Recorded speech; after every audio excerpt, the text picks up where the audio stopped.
The story of the violence that moved westward with young America. The story of one man who moved with it. Mark Dillon, United States Marshal.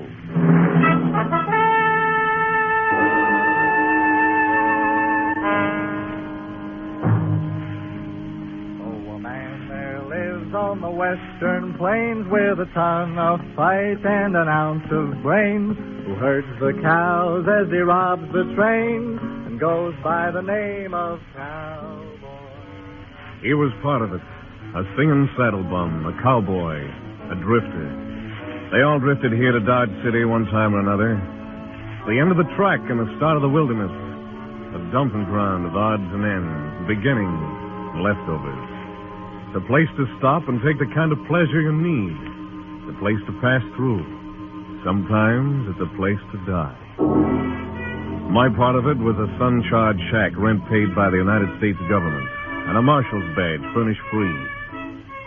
I was at the window watching the heat plump itself with Kansas dust and roll in towards the town when the door opened. Your name, Dillon? You're the United States Marshal? She was about 50. Hat, poke bonnet, dress, gingham. Shoes, beaded Indian moccasins. I heard about you in Gouge Eye.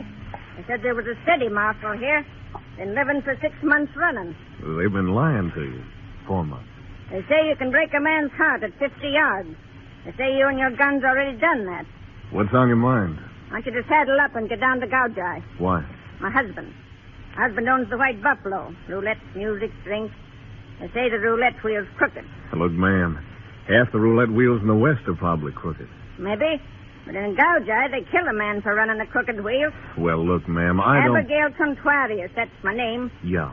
Well, Mrs. Contrarius, you don't need a marshal. You need an honest husband. That wheel's no more crooked than you are. Leastwise, from all I hear about you. If it was, I wouldn't take none of the money's won from it. Oh, sure. Don't shore me, Marshal. The money don't just mean money to me. It means books for Indian kids and writing stuff, slates and all. Oh, missionary. Huh, me? With a gambler and a philanderer and a toper for a husband? I teach Indian kids, that's all. Teach them to behave and a little learning, that's all. That's good work, ma'am. These towns could use more people like you. Never mind that. If I don't get help, those kids will go back to their wild ways and I'll have a dead husband. You coming? Do I have to ride that mule some more? Ride it back to Gouge Eye. I'll be along. Make it soon, Marshal. There'll be a convulsion down there if you don't. It was night when the town of Gouge Eye came out of the wilderness and beckoned to me like a painted, skinny hag. If Dodge City had a tougher sister, this was it. I rode up to the White Buffalo and started to tie my horse to a hitching post whittled to the shape of a Pawnee girl when... Suddenly, the gun in my back told me I wasn't alone. You won't like it here, Marshal. Pretty as it is, you won't like it. No? No, and, don't turn around, Marshal. I'm shy and I'm modest and I embarrass easy. Isn't that so, Harold? You see? Harold thinks it's so. Harold had his tongue clipped. Apaches. Maybe it was too long. Oh, now, that's not a genteel thing to say to Harold, Marshal. He takes offense. I'm new here. Back in Dodge City, the etiquette's a little more formal. Then go back to Dodge. We're very happy here in Gouge Eye. Like little birds. You could spoil it. I was invited. Special invitation. Well, the party's over. Now, Harold, now! Something lashed out across my skull. A bead of glass splintered my brain. From far, far away, I heard some words. Like I said, Marshal, you won't like it in Gouge Eye. I wanted to kill him, but I couldn't. I didn't know who he was. I hadn't seen his face. But I knew I'd never forget that voice and that crazy giggle. When I opened my eyes, I was in Gouge Eye's dirt. I picked myself up and waited till the town stopped its dizzy dance. On its third time round, I spotted a horse trough. I stuck my head in to get rid of the blood on my face. I finally pushed my bones through the swinging doors of the White Buffalo. It was the usual kind of place, like Mrs. Contrarius said. Roulette, music, drinks. I got halfway across the floor toward the bar. Then I saw her and heard her. Slender, hair molded black, and something profane and exquisite distilled into her features. She looked at me, and when she spoke, it was as if she hadn't quit singing. Buenas noches, chico. Oh, a marshal. A marshal with a new scar on a muddy badge. You buy a drink, huh, Chico? Here's $1. Buy yourself an egg. Where can I find the owner? Over there by the poker table. The goatee and pompadour. Thanks. Hasta la vista, Marshal. Yeah, I'll be seeing you. Your name, Contuarius? Si. Oh, the marshal from Dodge City. Oh, you have the look of a large headache, senor. Yeah, someone else besides you and your wife was expecting me. Oh, muy mal bad. It wasn't good. So I see. But I'm glad you have come, senor Marshal. Look around. You see my place? The White Buffalo, sole proprietor and owner, me, Rafael Ramon Jose Contuarias. Magnificent establishment, no? Mm-hmm. Looks like your magnificent establishment takes plenty. For weeks now, I'm losing money on the roulette wheel. Still, people say it is crooked. Oh? Someone is swindling me, senor. This someone I swear I will kill, dead, unless you find him for me first. That is why my wife comes to you, asks you to come to Gouge Eye. She had it a little different. She's afraid this someone might kill you first. Oh? Oh, see, that might happen. But not so long as he can swindle me. Why kill the chicken with the golden egg, senor? Mm-hmm. Well, let's have a look at this wheel of yours. See. Follow me. 12, red, number 12. Who's your spinner? Greg Hagen, best croupier in the territory. Uh-huh. Suppose you let me look around myself. You wish, senor? You find that someone who is swindling my wheel, see? I'll give it a try, Mr. Contuarius. Bueno. Contuarius left me alone. I watched the table for a while. Nothing happened. Wheel didn't look crooked, and if it was being swindled, it was done clever. Finally, I moved around near the croupier. Hagen. Yeah? See you a minute? What for? Oh, Marshal. Yeah. Bill, take over for a minute. Okay, Marshal. What can I do for you? This joint legitimate? Why ask me? Contuarius. I know, sole proprietor and owner. Rumor has it the wheel's rigged, is it? Suppose it is. Well, then, I could win. You could win, too. Maybe 25% of what I win, and Contuarius wouldn't know. Keep talking. We both got to live 50%. Now get this. Contuarius is my friend. Sorry, I made a mistake. No hard feelings? Plenty hard feelings. I think I like it better back at the table. Look around yourself. Make up your own mind about the wheel. So I did. Mostly I hung around the roulette table. As far as I could see, the wheel was giving the house and the customers an even break. Just about the time I started to walk away, 2 new players came up to the crowded table. One pasty face, handsome, a weak chin sort of way. The other, a big, silent hulk of a man with a drooping lower lip. They didn't seem to be together or even know each other. On the next spin, the ball fell into 29, bounced out, rolled around 13. Finally, settled in 00. Just as it did, Pasty-Face reached out and put a $100 bill on 00. Greg Hagen, the croupier, looked up and spoke soft but fast. Sorry, mister, you placed your bet after the ball settled. The house can't accept it. I had that $100 down before you started to spin. Pay me off. Sorry, mister, the house says you take back your money. Contuarius. Pay me, brother, before I make brush out of this joint, and you first. Any trouble, Greg? Yeah, this man placed the bet after the ball dropped. He's crazy. I had the bet down at plenty of time. So sorry, senor. The croupier is always right. Take your bill from the table. And if you please, get out. He did. Fast. Too fast. As he went, I started to remember his voice. I'd heard it before. It was the voice behind my back when I first hit town. And all of a sudden it made sense, and I knew I'd found out one way the Spaniard was getting rooked. Pasty-Face and the Hulk were a team. When Pasty-Face picked up the bill, there was a blue chip under it, on 00, and the house paid off to the Hulk. All according to Hoyle, except for one thing. The Hulk hadn't placed any bet. It was a good stunt. There had to be more to it than that, so I gave Contuarius a nod and followed Pasty-Face as he left. I got out of the casino just in time to see him disappear around the corner. I took it easy. Polite and easy. And a bullet nubbed the dust at my feet. I ducked into the shadows and whipped out my guns. A flash had come from a narrow passageway between 2 buildings. I'm in this alley, Marshal. Come on in and get me. Wait right there, kid. I'm waiting. He was in there somewhere. In that long slab of night that was too black to see through. Somewhere in there. I put my back against the wall and slid in. Strike a match. I want to see your face when it happens to you. Try me. No, Marshal. You shoot first. You'll miss, you know that, Marshal. But I won't, because your gun flash will tell me where you are. Real clever. And that was clever what you did back at the White Buffalo. Honest, Injun? Now, tell me about it. You and your friend. That was Harold, huh? A giggler with a talent for pistol whipping. Tell me some more about it. You throw down $100 bill with a blue chip underneath it after the ball drops. You get yourself thrown out. Harold collects 35 to 1. Did Harold do that? Oh, Harold, did you do that? And there he was, framed in the entrance of the alley. I was caught between them, pasty face and the mute called Harold. The big guns in Harold's hands turned over and over. His face held all the evil in the world. You're all right, Harold. Take him! He was shooting waist high along the wall. And he was getting close. There was only one thing to do, and I couldn't miss. You got Harold, Marshal, but you made a mistake. Your gun flash gave you away.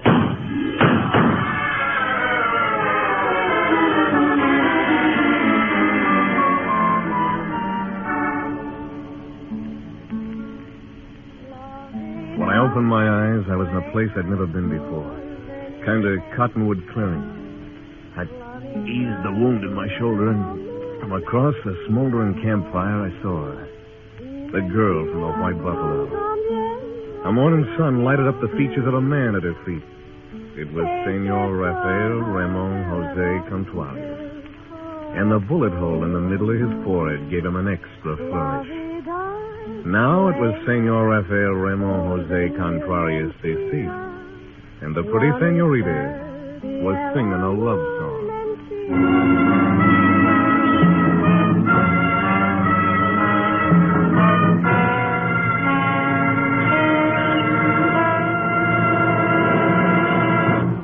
Back to Gunsmoke in just a moment. Combining modern detective methods with secrets of the mysterious East, The Green Llama offers CBS listeners a new thrill now on Sundays.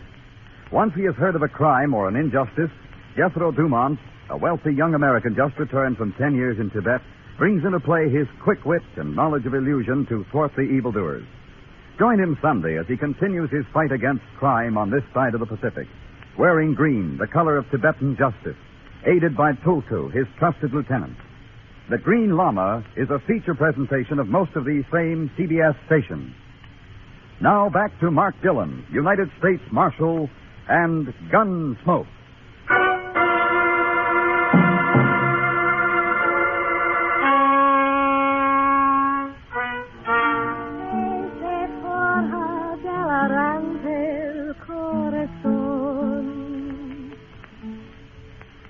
Slept long, Chico, without dreams. How do you know there were no dreams?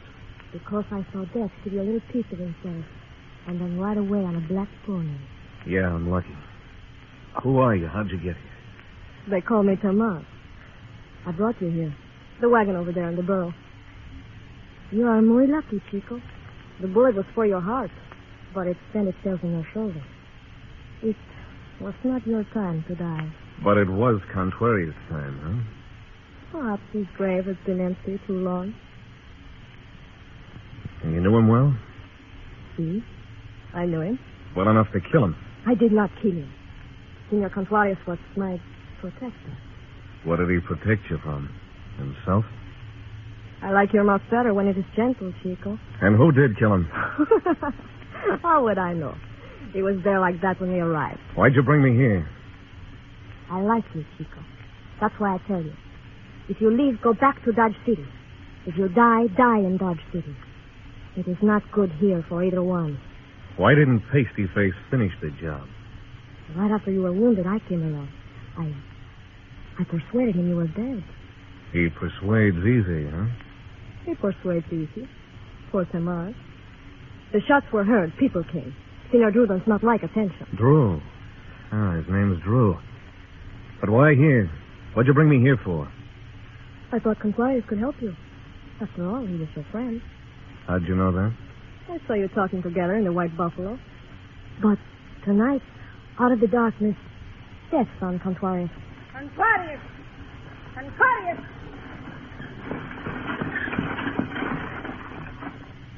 Where is he? Where is he? Answer me, woman, or I'll horsewhip you within an inch of your life. There, Senora. Hello, Marshal. Enjoying yourself? Get up, Conquarius, get up. He's dead, ma'am. He shouldn't be lying there on the cold ground. I'll lift him into the cart. I will help you, Senora. If you so much as touch him, I'll kill you. Come along. Conquarius. Give me that blanket, Marshal. You won't need it. Sure. Here, ma'am. You're pretty strong to lift him by yourself. I've done it before. You're hurt, Marshal. I'll be all right. You can come too if you want to, Marshal. I'll take you back to town. Yes, ma'am. I didn't think she'd make it, but she did. Somewhere on that long wagon ride back to town, she squeezed a tear onto her cheek. Just one tear, but for Mrs. Conquarius, there was a major emotion. The sun was doing its best to char the wood frame buildings when we hit Gouge Eye. All right, Marshal. Get out of the wagon. Why bring me back to Gouge Eye, just so I could pick my own gutter? That door. A check door right over there. Try it. Get up.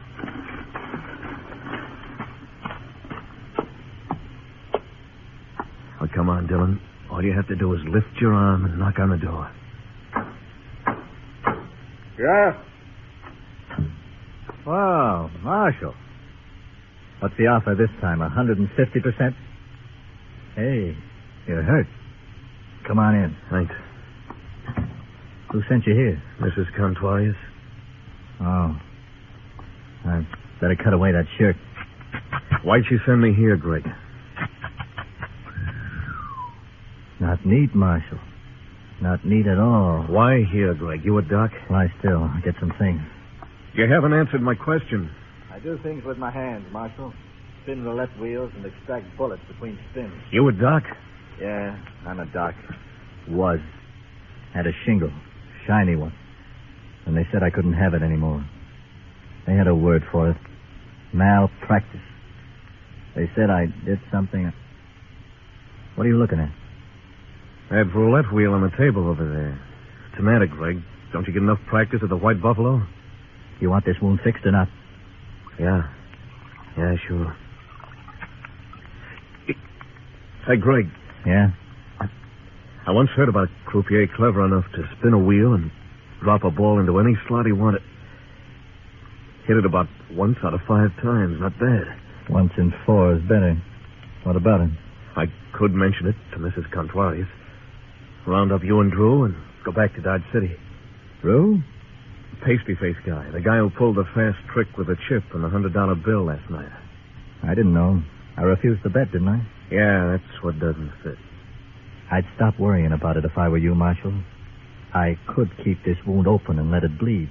On the other hand, you could take the bullet out. Yeah, I could do that. And I'd owe you something. I wouldn't have to remember you to Mrs. Conquarius.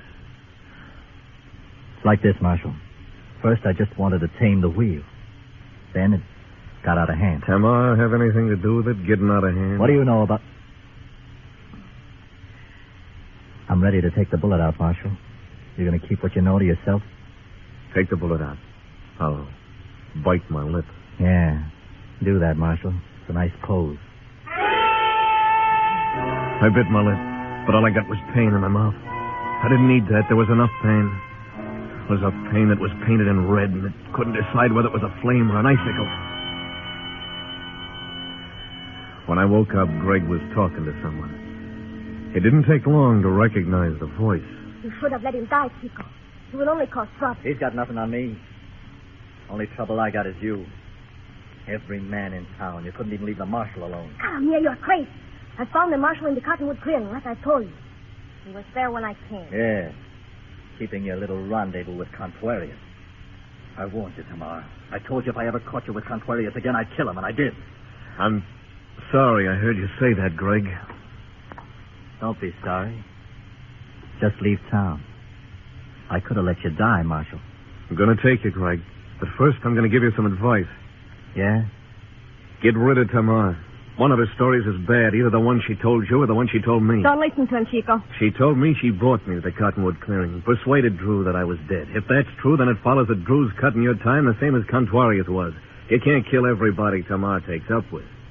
The Marshal talking through his wound, Tamar? He's delirious. He's lying, Greg. I found him in the clearing, as I told you. Well, Greg, who do you believe? Me or Tamar? Get out, Marshal. Get out and leave town. Can't, Greg, not yet. Gotta take you. Also, there's a personal matter to attend to. I could have let you die, Marshal, remember? Yeah. I'll testify at your trial. Kill him, Greg. Kill him now. Shut up. You know, Tamar, you've got too many friends. It's a lie. Everything he says is a lie. Maybe we'll stay one more night in Gouge Eye. Just one more night.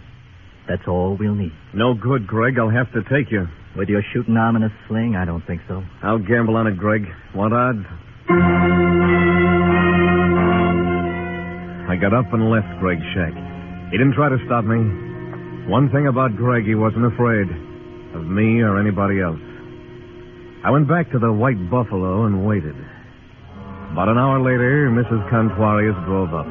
She was wearing black. She'd just come from her husband's funeral. Send me your good arm, Marshal. I don't want to rip this dress. Yes, ma'am. Here you are. Was it a nice funeral, ma'am? Yes, Marshal. The kids behaved real nice. You've done a good job on them, ma'am. Thanks. Come in and have a drink, Marshal. You look peaked. I followed her into the casino. In an hour, it began to fill up. I hid myself behind the stairs where I had a clear view of the roulette table and waited. About 8, Tamar walked through the door. Tamar in a dress of red. Tamar buckled with silver. She strolled over to the table and put some chips on the black as Greg spun. There was no sign of recognition between them. 7 black, 7 pays, black pays. Place your bet. On the next spin, Tamar won again. Then she lost. She doubled her bets and won more times than she lost. After a while, she stopped playing colors and switched to single numbers, 35 to 1.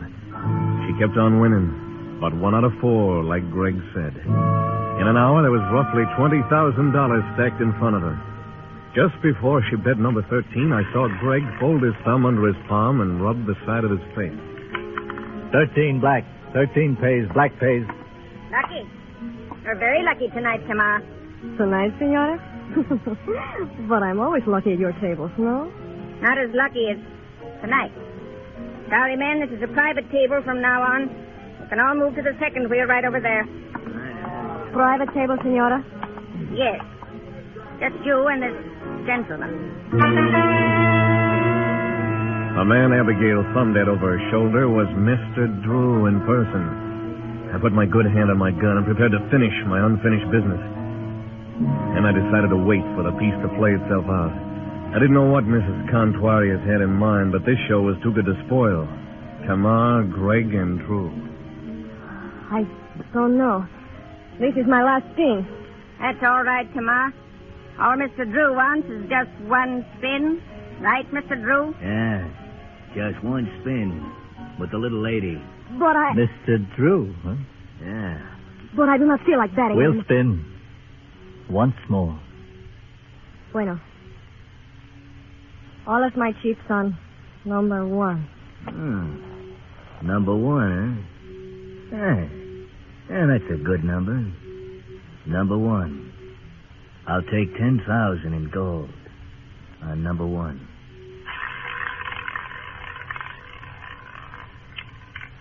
Three red. 3 pays. Red pays. Why, you double... No!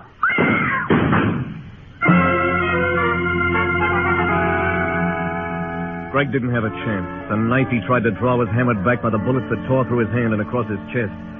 Suddenly his face changed. He looked young and hurt, and ashamed of the blood that he couldn't hold back. It'll make me happy if no one tries to follow us. Let's go, Tamar. He held his guns like they were dogs on a leash that could snap easy. He waited for Tamar to scoop up the money. Then they backed out of the casino. You let him get away, Marshal. I don't think so, ma'am. He knows I'll come and get him. He'll be waiting for me. He'll be wanting to finish me off if he can. And I'm going to give him his chance. I figured there was only one place to look. And there they were, resting easy in the cottonwood clearing. I knew you'd have to come after me, Marshal. You're funnier than an actor. I saw one once in Dodge. You're funnier. Maybe you laugh too easy, Drew. Like you kill too easy. A marshal with a gun arm and a sling chasing the killer. Go away, Marshal. Go away while there's still time. I got nothing but time. I'll wait. You're wrong, Marshal. You've got no time at all. Yeah?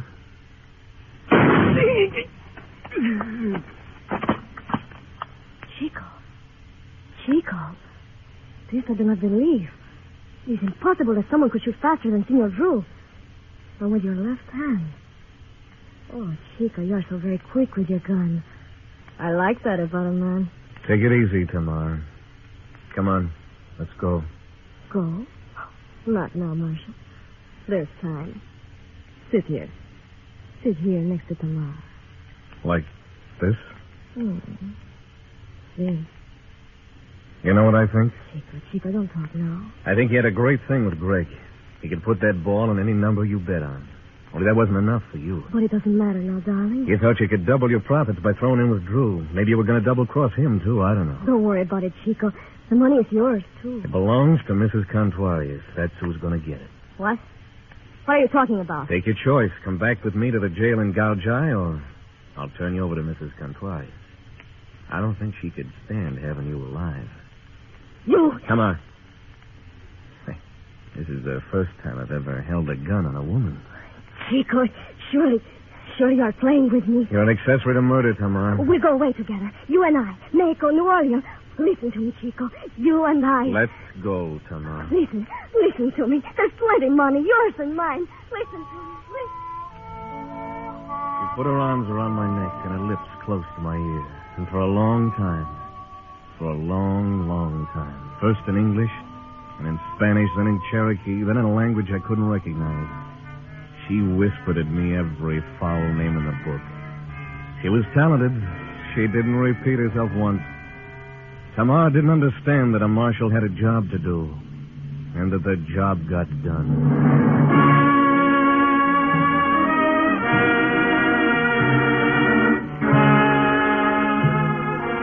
On the way back to Dodge, I came across a cottonwood clearing I'd never noticed before.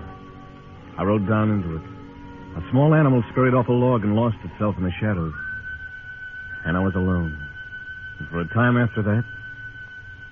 long time after that, I thought about Tamar. He'd given her guitar, but I knew she wouldn't be singing much longer. The rest of the way home, the country was dust. It got inside of my mouth, and it stayed there.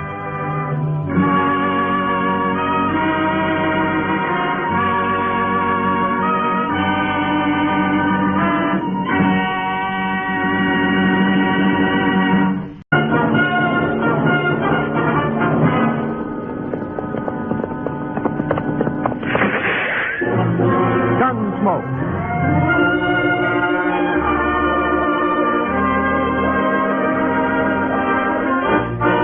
Gunsmoke, the story of the violence that moved westward with young America. The story of one man who moved with it. Mark Dillon, United States Marshal.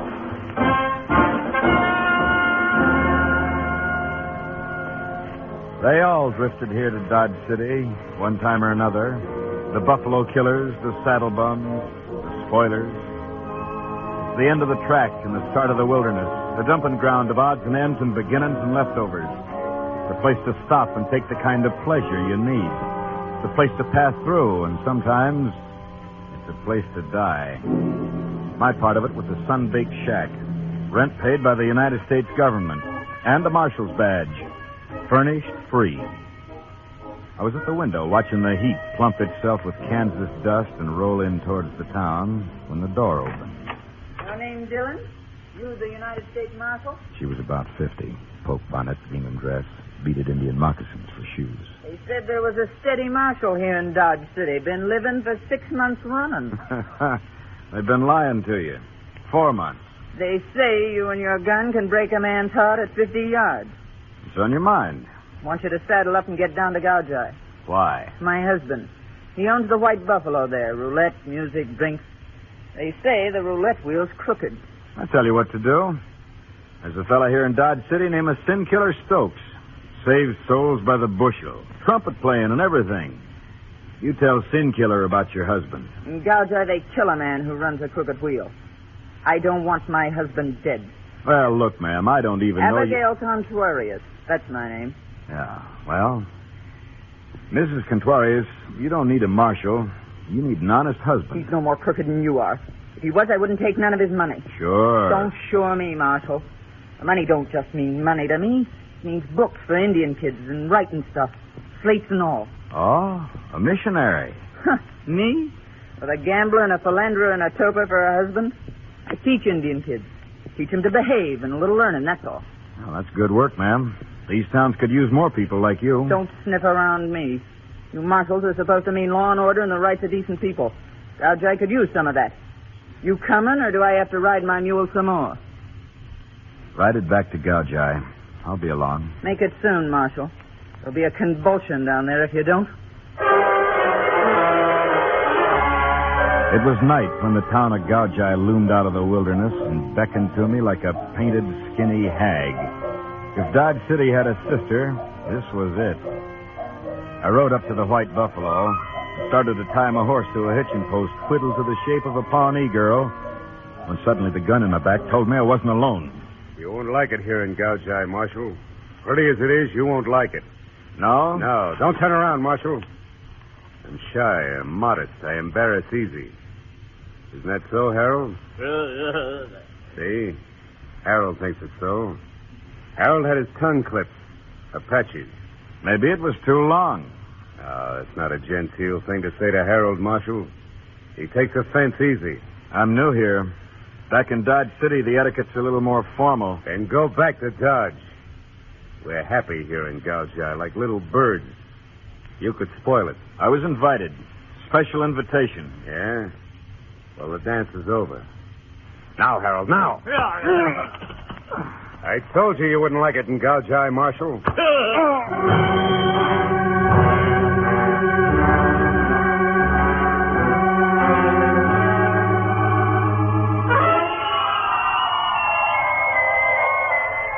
When I opened my eyes, I was in Gouge Eye's dirt. I knew I'd never forget that voice and that crazy giggle. I picked myself up and waited till the town stopped its dizzy dance. On its third time around, I spotted a horse trough and stuck my head in it to get rid of the blood on my face. I finally pushed my bones through the swinging doors of the White Buffalo. A girl leaned against the bar, strumming a guitar. Black hair, slender, and something profane and exquisite was distilled into her features. She watched me across the room, and when she spoke, it was as if she hadn't quit singing. Buenas noches, Chico. Evening. Oh, a marshal. A marshal with a cut face and a muddy badge. You buy girls' drinks, Marshal? Here's a buck. Buy yourself one. Where can I find the owner? Over there by the poker table. Which one? The goatee and pompadour. Thanks. Come back to me, Chico. They call me Tama. Come on, huh? Maybe I will.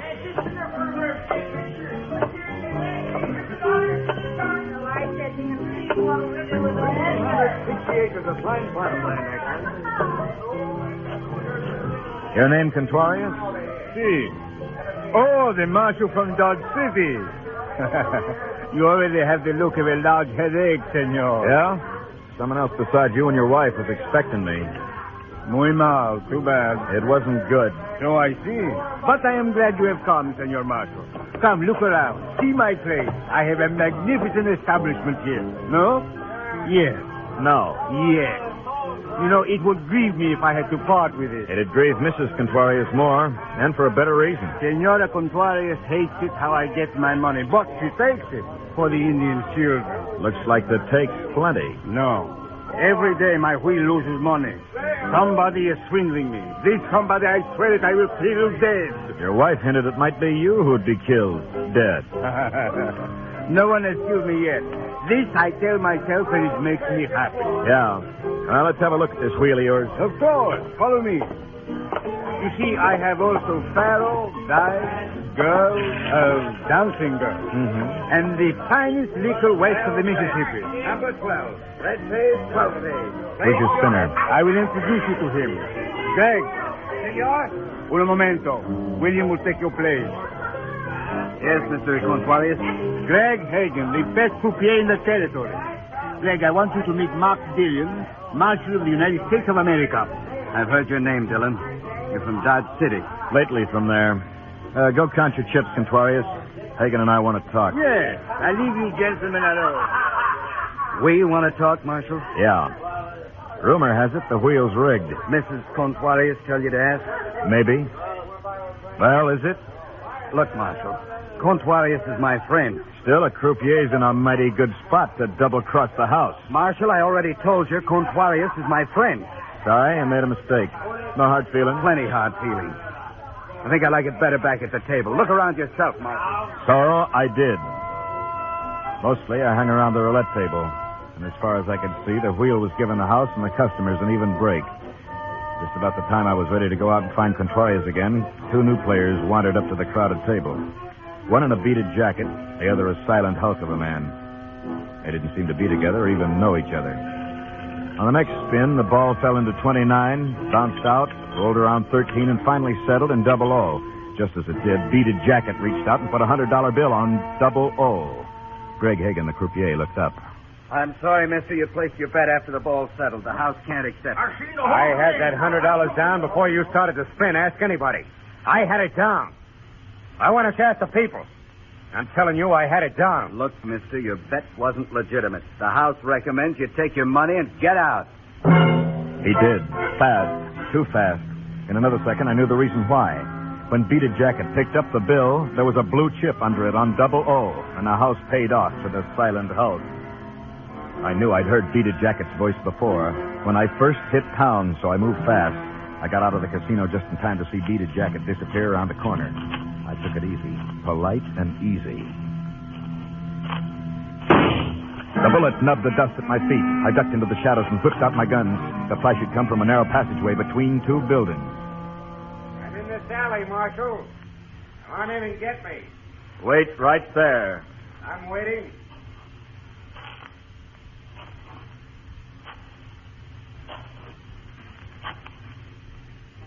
I'll strike a match. I want to see your face when it happens to you. Try me. No. You shoot first. You'll miss, you know that, Marshal. But I won't, because your gun flash will tell me where you are. Real clever. That was clever what you did back at the White Buffalo. Honest Injun. Tell me about it. You and your friend. That was Harold, huh? The giggle with the talent for pistol whipping? Tell me all about it. You throw down a $100 bill with a blue chip underneath it after the ball drops. You get yourself thrown out. Harold, who never made a bet at all, collects 35-1. Oh, did Harold do that? Did you do that, Harold? And there he was, framed in the entrance of the alley. I was caught between them. Beaded Jacket and a mute called Harold. The big guns in Harold's hands turned over and over. His face held all the evil in the world. You're right, Harold. Take him. He was shooting waist high along the wall, and he was getting close. There was only one thing to do, and I couldn't miss. You shot Harold, Marshal. That was your mistake.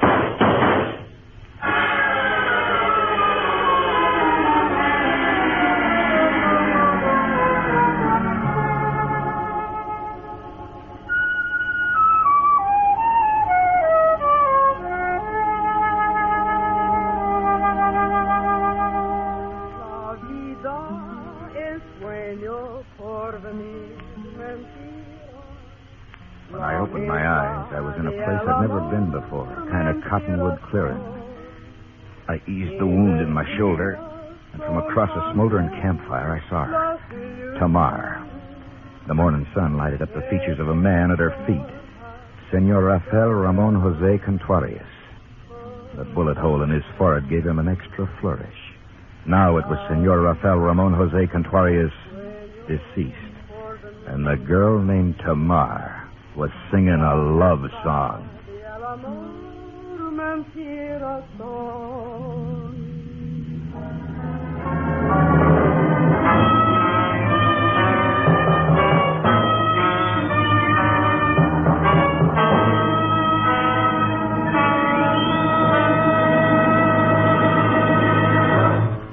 Back to Gunsmoke in just a moment.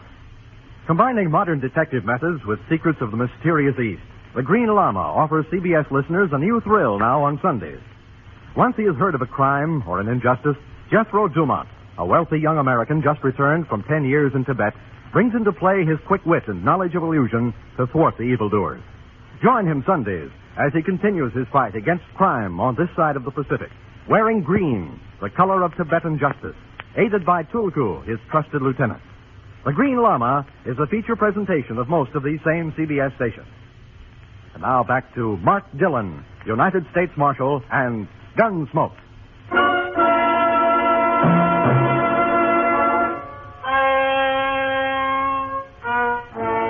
When they pinned a marshal's badge on me, they said I had a job to do.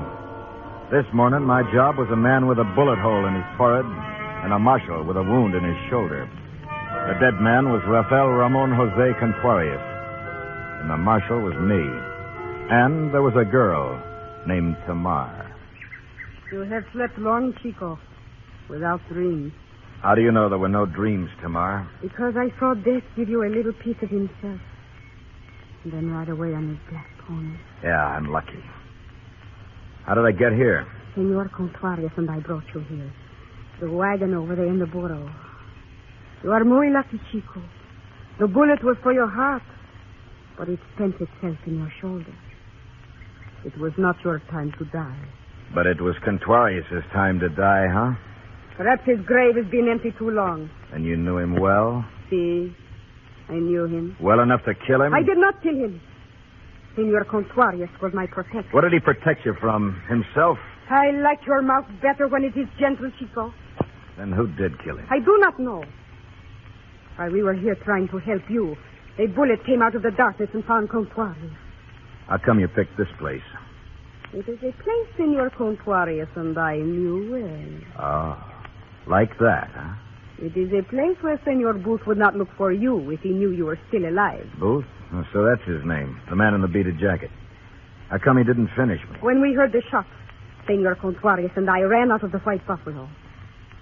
I persuaded Senor Booth that you were dead. Booth persuades easy, huh? He persuades easy for Tamar. The shots were heard, people came. Senor Booth does not like too much attention.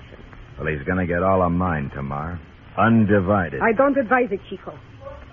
If you live, go back to Dodge City. If you die, die in Dodge City. Oh, wait. The Senor Contuarius in a burro cart. Oh. Where is he? Where is he? Answer me, woman. Answer me. There, Senora. Behind the marshal. The marshal? Hello, Marshal. They said you'd been killed. Get up, Contuarius. Get up. He's dead, ma'am. Oh. He shouldn't be lying there on the cold ground. I'll lift him up into the car. I will help you, Senora. If you so much as touch him, I'll kill you. Come along. Contuarius. You're pretty strong to lift him yourself. I've done it before. You're hurt, Marshal? I'll be all right. You can come too if you want. Take you back to town. Look, ma'am, I'm sorry about... Sorry? You should never have left Dodge City. All it got me was a dead husband. Get in.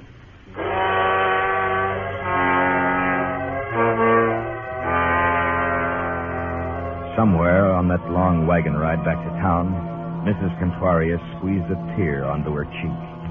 Just one tear. but for her it was a major emotion. The sun was doing its best to char the wood frame buildings when we hit Gouge Eye. She drove past the White Buffalo to the far edge of town, pulled up at a tar paper shack. Oh. Here we are, Marshal. Why bring me here? Just so I could pick my own gutter? Why didn't you leave me in the cottonwoods to die? That door. That shack door right over there. Try it. All right, ma'am. Get in.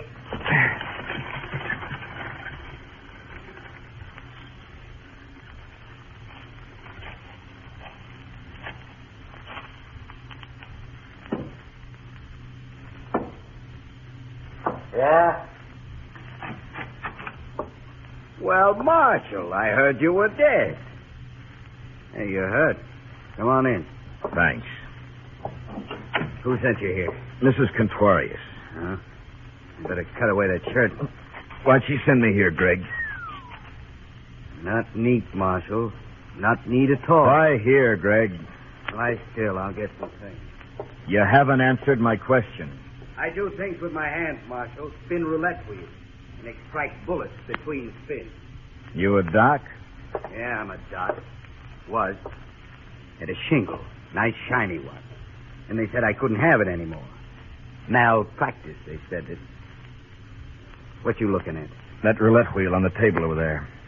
Don't you get enough practice at the White Buffalo? Don't strain yourself, Marshal. I won't. I'm not too much alive. But I once knew a croupier clever enough to spin the wheel so that the ball would drop in any slot he wanted. That'd be pretty hard to prove, wouldn't it, Marshal? Yeah, it would. Now, you want that wound fixed? Uh-huh. I'll bite my lip real hard. Do that, Marshal. It's a nice pose.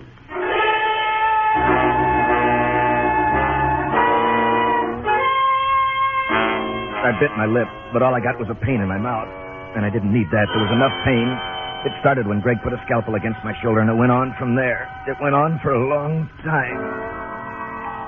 Finally, everything gathered into focus. Keep that bandage dry, Marshal. You'll be all right. Thanks, Doc. What's your fee? This bullet, the one I took out of you. I want it as a souvenir of the time I saved a marshal's life. You're welcome to it. Just tell me this. You know a girl named Tamar? Girl in the Bible had that name. Contrarius knew a girl named Tamar.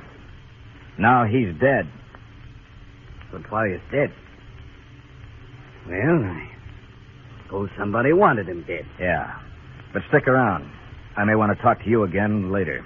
Always a pleasure, Marshal. I'll be around. What are your plans? I'm going to take a killer. With your shooting arm in a sling? I don't think so. I'll gamble on it, Greg. Want odds?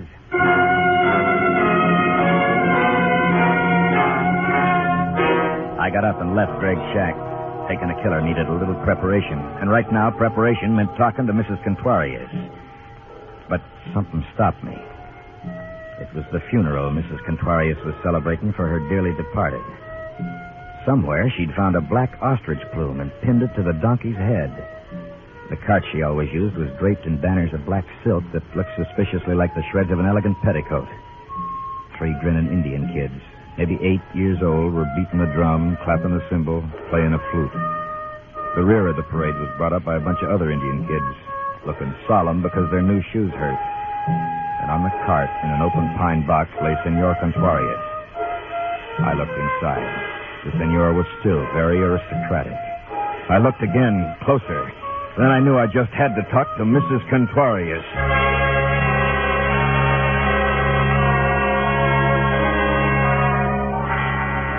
It was maybe an hour later when she drove up to the White Buffalo alone, her cart empty and stripped of the banners.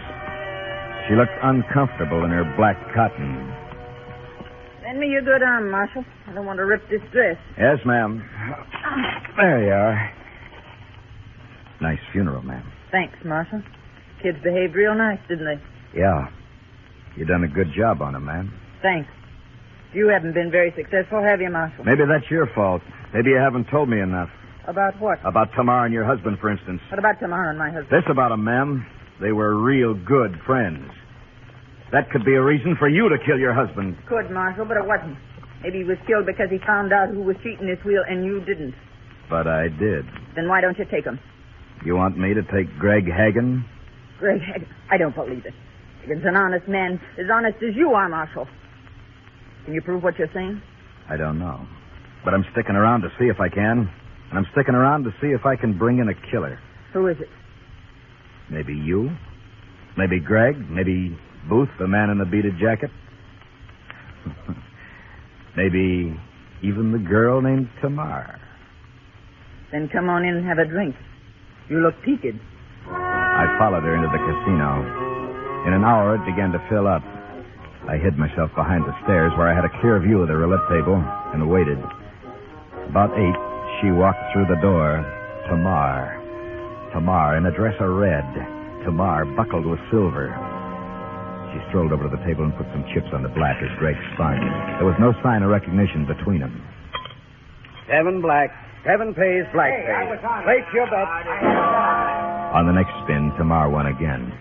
Then she lost. She doubled her bets and won more times than she lost. After a while, she stopped playing colors and switched to single numbers, 35 to 1. She kept on winning, about 1 out of 4. In an hour, there was roughly $20,000 stacked in front of her. And in an hour, there wasn't any doubt they were a team, and Greg was spinning a crooked wheel. 13 black. 13 pays, black pays. Well, you're lucky. You're very lucky tonight, Tamar. Tonight, senora. I am always lucky at your tables, no? Not as lucky as tonight. Sorry, men, this is a private table from now on. You all move over to the second row, right over there. Private table, senora? Yes, just you and this gentleman. Mrs. Confarius was playing it smart.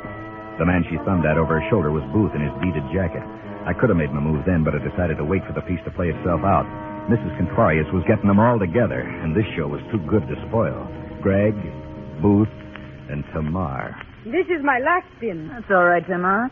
All Mr. Booth wants is just one spin. Right, Mr. Booth?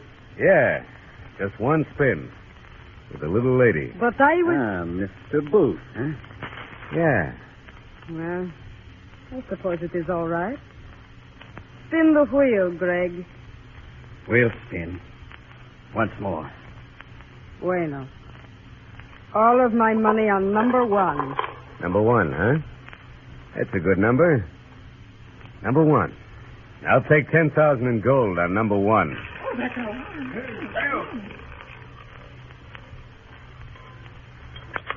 Free red. 3 pays, red pays. Greg, why you double-crossed me? I double-crossed you. It don't matter, Tamar. Greg didn't have a chance. The knife he tried to draw was hammered back by the bullets from Booth's gun. They tore through his hand and across his chest. Suddenly, his face changed. He looked young and hurt and ashamed of the blood that he couldn't hold back. Booth held his guns like they were dogs on a leash that could snap easy. Keep back. All of you. Marshal, you can quit playing possum now. It'll make me real happy if you try to follow it. Pick up the money and let's go, Tamar. Nobody move. Nobody move. You let him get away, Marshal. I don't think so, ma'am. He'll be wanting to finish me off. I'm going to give him his chance.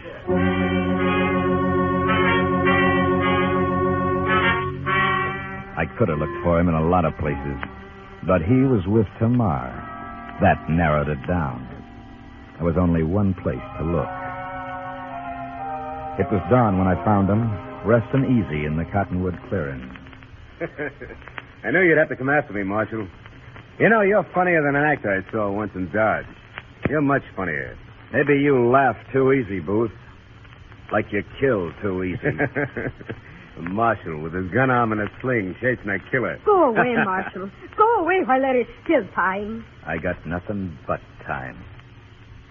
I'll wait. That's where you're wrong, Marshal. You got no time at all. Yeah? Go! Chico, this I do not believe. It is impossible that someone could shoot faster than Senor Booth. But with your left hand. Oh, Chico. You are so very quick with your gun. I like that about a man. Take it easy, Tamar. Come on, let's go. Go? Oh, not now, Marshal. There is time. Sit here next to Tamar. Like this? Mm-hmm. You know what I think? Oh, Chico. Chico, do not talk now. I think you had a great thing with Greg. He could put that ball in any number you bet on. Only that wasn't enough for you. Oh, but it does not matter now, Carito. You thought you could double your profits by throwing in with Booth. Maybe you were going to double-cross him, too. Like you double-crossed Contorius and Greg. Oh, do not worry about it, Chico. The money is yours, too. It belongs to Mrs. Contorius. And that's who's going to get it. What? What are you talking about? Take your choice. Come back with me to the jail in Gouge Eye, or I'll turn you over to Mrs. Contorius. And I don't think she could stand having you alive. Why, you... Oh, Chico, surely. Surely you are playing with me, huh? You murdered a man, Tamar. You killed Contorius. Oh, Chico, I told you the shot that killed Contorius came from the woods in back of the clearing. Much closer than that. From your gun, Tamar. Contorius had powder burns on his forehead, so that shot was fired from up close. I saw that when I looked into his coffin. Powder burns from your gun, Tamar. We will go away together, you and I, Chico. Listen to me, Chico. Contorius found out you were double-crossing him with Greg, didn't he? Listen to me. Let's go, Tamar. Listen to me, Chico. There is plenty of money, yours and mine. Listen to me, Chico. She put her arms around my neck and her lips close to my ear. And for a long time, for a long, long time, first in English, then in Spanish, then in Cherokee, and in a language I couldn't recognize, she whispered at me every foul name in the book. She was talented.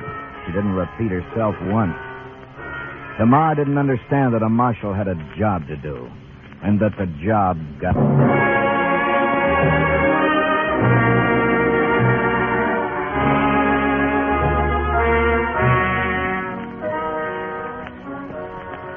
On the way back to Dodge City, I came across a cottonwood clearing I'd never noticed before. I rode down into it.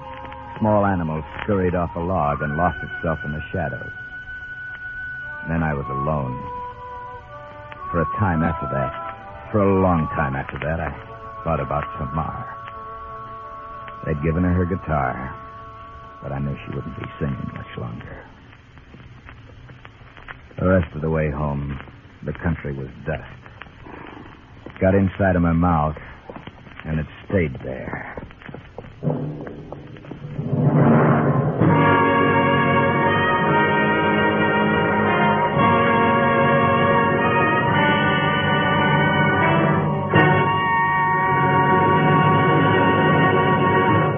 Gunsmoke featured Howard Culver as Mark Dillon, supported by June Foray, Gerald Moore, Vic Perrin, Jack Crucian, D.J. Thompson, and Jay Novello. Music was composed and conducted by Del Castillo. The original story, by Morton Fine and David Friedkin, was directed by Richard Sandville. This is Alan Botzer to Gunsmoke and another thrilling adventure with Mark Dillon, United States Marshal.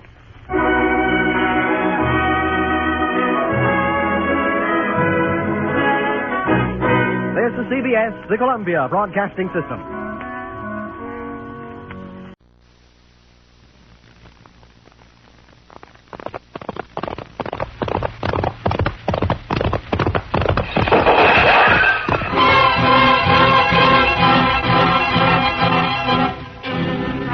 Around Dodge City, into the territory on West, there's just one way to handle the killers and the spoilers.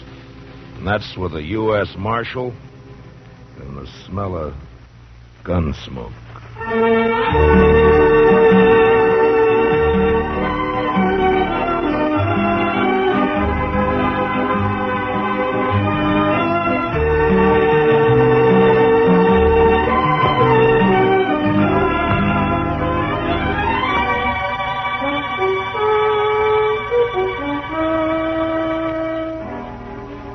Gunsmoke, the story of the violence that moved west with young America.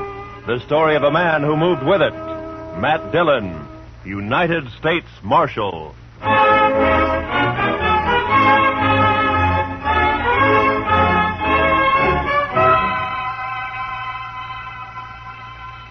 Wanted for murder. Wanted for murder. Clay Richards. Clay Richards. Age 31. Height 6 feet. Eyes brown. Hair red. Eyes brown, hair red. Hey, how'd you like me to print his picture on these notices? I got a woodcut. Well, let me show you. Ernie! Yeah? Fetch your marshal a copy of that front page. Interviewing Clay's wife yesterday, I noticed a tintype on the mantel, their wedding photograph. So, first thing you know, I snitched it. It's very thoughtful. Yeah, I'll take it, Ernie. Here. And then I propped it up in front of me and carved me this woodcut. Ain't she prime? Ain't she just elegant? Real elegant. Good likeness, don't you think? Of course, he was 7 or 8 years younger with the tintype. Yeah, it's a good likeness. That's his hair short. Doesn't show what makes a law-abiding man like him try to rob a bank. Doesn't look like a man who murdered an old cashier and a Chinese cook who just happened to be Sure sweated there. over it, though. But it's a good likeness. Yes, sir, it is. A picture like this sure dresses up the front page, don't it? Yeah, it's a little masterpiece, Mr. Hightower, a notable contribution to the culture of Dodge City. Well, thank you, Marshal. Does fetch the eye, don't it? I'm printing an extra 500 copies of the weekly, and I bet I sell them all. Too bad the cashier's shot went wild. If he'd managed to kill Clay or even wing him, why, I bet I could sell 1,000 extra copies. We must be thankful for the blessings we do receive, Mr. Hightower. Oh, I am, Marshal, I am. Why, just before it happened yesterday afternoon, I didn't know what I was going to fill my columns with, and then, like manna from heaven, 2 murders and a bank robbery. Attempted bank robbery, Mr. Hightower. He turned and ran before he got his hands on so much as $1. Yes. Still, as you say, like manna. Dillon, I'm talking business. What is it, Chester? Well, it can wait, I guess, Mr. Dillon. Yeah, print Clay's picture on those notices, Mr. Hightower. Now, where were we? Eyes brown, hair red. Oh, yeah. Also known as Red, Bricktop, and Sorrel. He didn't answer to no other nicknames, did he? No, that's what they called him. All right, then in big letters, $400 reward. Dead or alive. And at the bottom, apply Matt Dillon, Marshal, Dodge City. Mm-hmm. Print 200 copies. How soon can I send Chester over for him? This afternoon. Good morning, Mr. Hightower. Chester?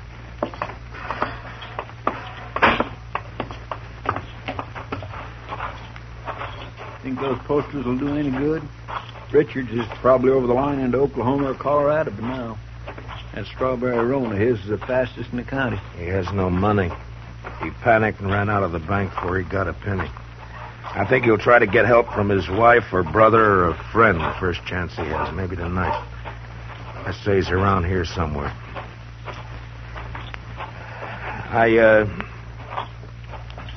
I'm sorry I turned on you like that, Chester. Why, that's all right, Mr. Dillon. Out all night with a posse, no sleep, man's bound to get touchy. No, it's not that. It's the way... It's the way people use a thing like this. The men riding posse last night, they enjoyed it as though they were hunting fox or possum. Hightower back there, he acts like it was a birthday treat, specially gotten up for him. Everybody finds a way to use it. What was it you wanted to tell me? Oh, I got a kid, a little boy, locked up in his cell. Run away from home back in Cottonwood. Ed Slade turned him over to me when he come through on the stagecoach just now. Kid about 12 years old. Whose is he? Widow woman, Miss Bonnie. She runs a boarding house in Cottonwood. Ed says kid's always running away a little while, I guess. He flagged Ed for a ride on the road halfway between there and here. Soon as Ed seen him stand there with his bundle on his shoulder, he knowed what he was up to. So he told the kid he'd help him and then turn him over to us when he got here. All right, we'll send a telegram to the mother to come fetch him. Well, come on in, Chester, and shut the door. Mr. Dillon? You're letting in every horse fly in Kansas. Mr. Dillon, I think you better cancel the order for them notices. What? The Dutchman's coming up the street, and he's leading a strawberry roan, and Clay Richards is draped across his back. Like a sack of wheat across the saddle. Last time I saw him, 2 days ago, he was standing at the bar laughing his head off. A sack of wheat across the saddle. and followed by half the saloon bums and loafers in town. All right, Chester, make them keep back. All right, now stand back, you fellas. Come on now, back. Stand back. Ziegler? How'd it happen, Ziegler? My goat, my old billy goat, he pushes open the fence last night and runs away. Forget your goat. What about Clay? Yeah, I tell you. This morning I go to look for the goat. I walk here, there. Near the river, I see Clay. He sits there. I say, hello, Clay. Wie geht's? You dirty Dutchman. You no good dog. Clay was your best friend. He helped you buy your farm, so you kill him for All right, all of you. Keep back, everybody. Clay? Me? No, my brother, he was like... We was in the war together. Bitter, listen. You killed him for the war. Not so. I killed nobody. Not since Gettysburg. Clay is dead already when I find him. I don't even own a pistol. Ziegler, inside, quick. Yeah. Chester, give me a hand with Clay. All right, all of you. Listen up.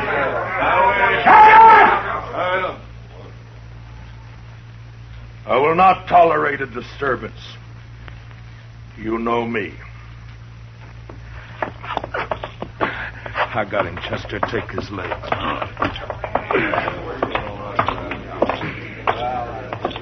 All right, kick the door shut.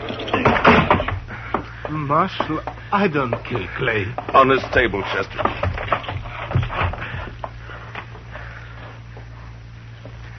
What'd you do with Clay's gun? His holster's empty. Gun?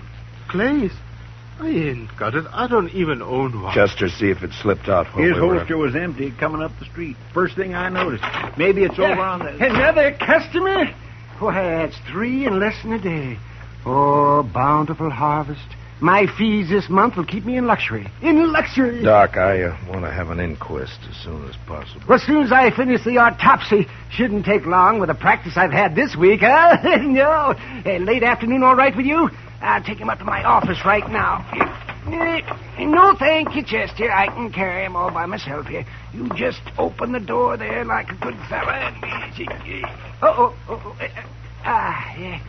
Yeah, Marshal, tell the city fathers I'd like to make a deal when the corpses are as famous as this one. Back in 53 in San Francisco, a fellow I knew earned a fortune exhibiting the head of Joaquin Murrieta.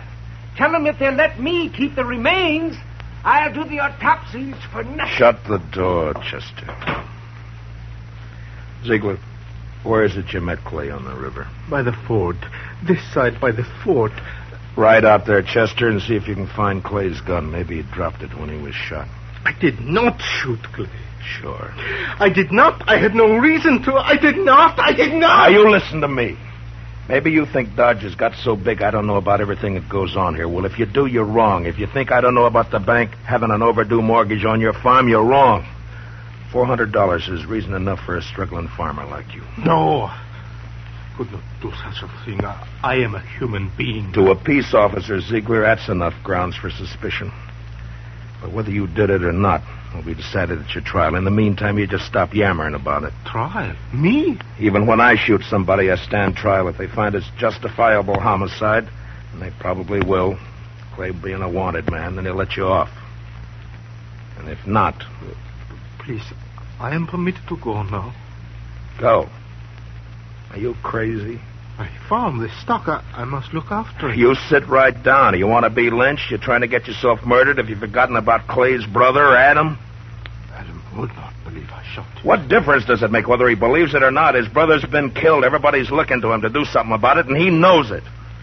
You want me to guess where he is right this minute? He's in one of them saloons lapping up courage to come in here and ask me to give you to him for a present. You want to know who's with him? Every loafer, every bum, every slob in town. Slapping him on the back and telling him what a shame it is. Taking him on to kill you so that they can have some excitement and some fun. Well, maybe you deserve killing, but it's my job to uphold the law, and I'm not letting you out of here. What? I tell you might that... spend your time trying to think up a better story. That is, if you intend to stay in this town. All right, now think back. Didn't Clay go for his gun before you shot him? I tell you, I didn't. If I'm not under arrest, you have no right to keep me here. I got to look after my farm. I go. All right, Chester, lock him up. Yes, sir, Mr. Dillon. Come on now, Ziegler. Step out, Sonny. This cage is bespoke. Who's in there, Chester? That little old runaway from Cottonwood? Oh. Yeah, come over here, son. Come over here to me. I know who you are. You do you? You bet. You're Matt Dillon. I'm guilty. I knowed you right off. You was pointed out to me one day back home. Filler says you was the fastest gun thrower in Kansas. Wyatt Earp wouldn't be awful interested to hear that, I'm afraid. Filler says you was faster than Old Earp. Faster than Wild Bill Hickok in Hay City and Bat Masterson or any of them. How many fellas have you killed? You don't keep score, son. It's something you try to forget. Not me. Someday I'll be famous like you, and for every filler I kill, I'll put a notch on my gun. People will see those notches, and they'll know they better not try. Why'd you run away from home, bub? Don't you know your mother's likely to worry about you? Oh, she won't worry. She's too busy working. You ain't gonna make me go back, are you? You wouldn't do that, would you? Well... Because it wouldn't stop me for long. I'd only run away again. Oh, where are you off to in such a sweat? Oh, Texas, California, Mexico. Fella can accomplish things there, not like living in old Cottonwood. If you let me go, someday when I'm famous, you can tell people you helped get me started. Well, that's a pretty strong inducement. I'll have to think about it for a while. And, look, while I'm making up my mind, I want you to give me your word. Word of a man who'll be famous someday that he won't try to run away from me. Otherwise, I'll have to have Chester lock you up again. Oh, I'll shake on that. Good. Chester, I want you to go look for Clay's gun. Yes, sir, Mr. Dillon. And on the way, stop off and send that telegram. You know? Hmm? Oh, that telegram. Yes, sir, Mr. Dillon. Where's Ziegler? It's all right, Chester. Go ahead. Yes, sir, Mr. Dillon. Where's that murdering dog? Oh, there you are, you... Not a single step further, Adam. I want him, Dillon. He murdered Clay, shot him down without giving him a chance. How do you know? Because Clay wouldn't have let anyone catch him off guard except a friend. A friend. And now, Dillon, give me that Dutchman. Try to take him. Just like that? It's like that. And it's true what the fellas say. You made a deal with the Dutchman to give him the reward and protect him if he'd kill Clay for you. That was the deal, was it? Yeah. The fellas say why I'd make such a deal? Dillon, it ain't no longer a secret around town that you and Francie want each other. But Clay was in the way. You had him killed so you could get his wife. Do you deny it? No. It'll serve as well as any other crazy story. It'll work you up. You think you're safe behind that star, don't you? Well, Clay had friends, lots of them. I'm coming back with them friends, and we'll get the Dutchman and you and anyone else who tries to stop us. All right, Adam. I'll be waiting. Yeah. You wait.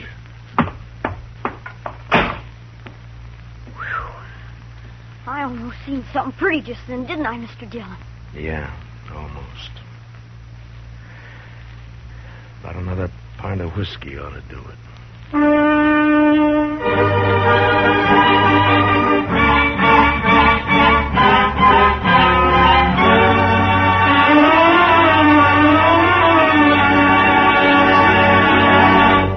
We will return for the second act of Gunsmoke in just a moment, but first, many radio shows win high popularity with the prizes and cash they give away, but there's one show that's tops because the head man gives away as little as possible. What other radio program could it be but the Jack Benny Show? So be listening.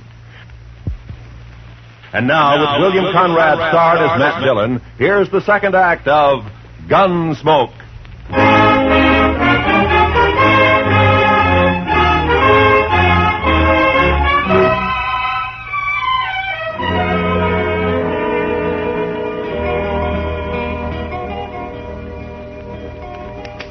Son? You say something, Mr. Dillon? Yeah, open that drawer in front of you there. You'll find a small bottle of oil in there. No, one to the right. Yeah, that's it. Now, bring a little brush, too, huh? Here it is. Thanks, bub. It's a right nice gun you have. Yeah, it's not bad, but a little stiff. Just a little stiff. Don't it have a trigger? I never seen no gun without a trigger before. Oh, you remove a trigger or tie it back against a guard. And all you have to do is thumb a hammer. Hey, like that. It's faster. Yeah, that's better now. Remove the trigger. I remember that. What in the world for? Oh, I remember everything you told me. About the Texas holster and the spring holster and the double roll and filing off the sight. It's just me, Mr. Dillon. Oh, any luck, Chester? No, sir, not any. I went to the store first and asked Mr. Denton what kind of ammunition Clay Richards used to buy, and he told me Clay had a double-action .44. I scoured that riverbank a half-mile each way from the ford, and not a sign of it. I got that telegram off. You know who ought to be here pretty soon. It's only 7-8 miles from... Is that fire in town? Funeral services for Mr. Grinnell, the cashier. So soon? It's awful hot weather. Yeah. Any of your guns need oiling, Chester? I don't think so. You sure? When Adam left, he said he'd be coming back with some friends. I know. I stopped at the Oliver Gantry just now to rinse out my mouth. Adam was there talking mighty ugly and mighty big. He's got a sizable following. When do you think? Any minute now, Mr. Dillon. Want me to take Bub out of here to one of the hotels, maybe? I want to see No, it. I think you'll be safer here, Chester, behind stone walls and dodging about the streets rubbernecking. You keep your head down, Sonny. You hear? There's a... Matt, I gotta talk to you. She ought to be in mourning. If she cared for Clay at all anymore, she ought to be in black. Matt.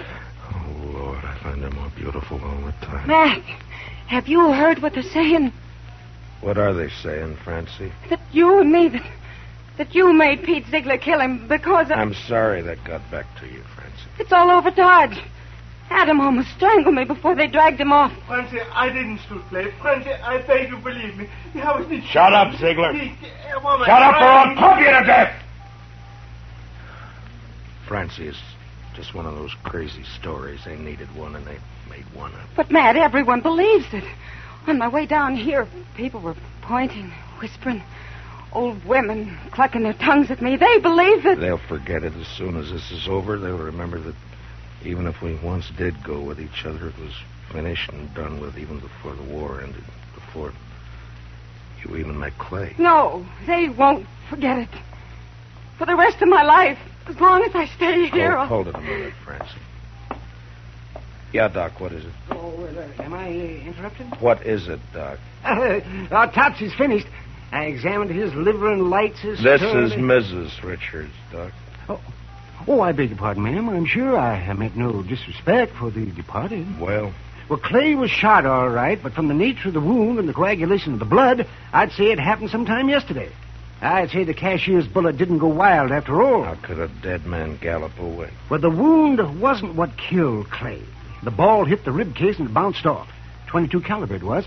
What did kill him was the stab in the back, right through the spine, inflicted sometime this morning. Now, near as I can judge, by a small blade, 2 or 3 inches long. It could have been a Barlow knife. Thanks, Doc. Please accept my condolences, Mr. Richard. You call the inquest anytime you're ready, Marshal. Chester, close the door.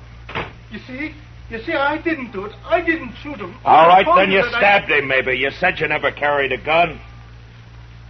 Look, Francie, go home and give matters a chance to simmer Matt, down. I'm going to ask you for something. Yeah? Turn Pete Ziegler out into the street. What? Francie, they're itching to get their hands on him. Let him have him. It'll prove that story's a lie, that you didn't make a deal with him. Please, Matt, I have to live here. Hear me, I have to live here. Matt? Matt. Don't look at me like that. Go home, Francie. Go home or leave town or hang yourself or anything you like. Just go away. Matt. Away! Right now.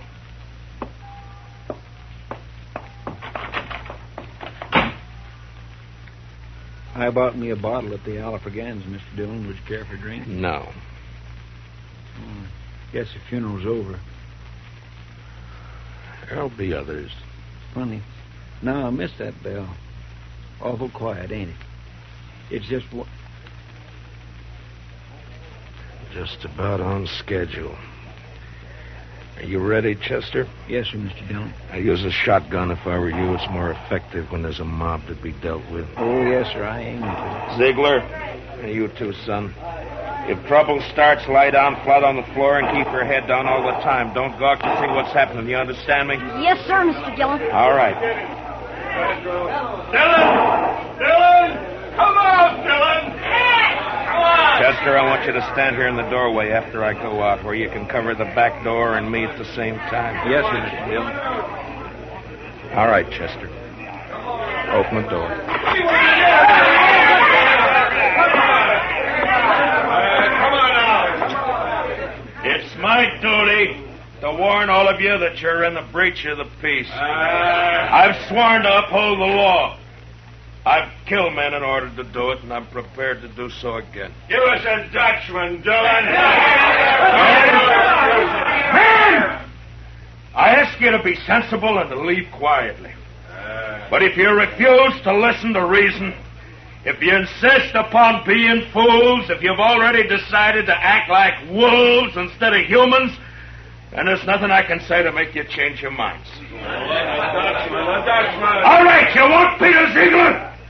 Well, he's not more than 20 feet behind me, so come on and get him, any of you. One at a time or all at once. Come on. Which one of you wants to die first? You?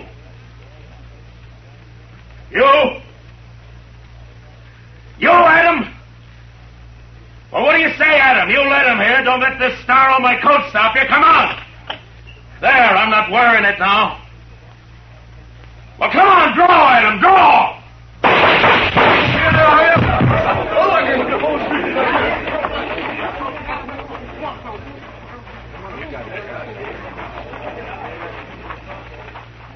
You all right, Mr. Dillon? Yeah.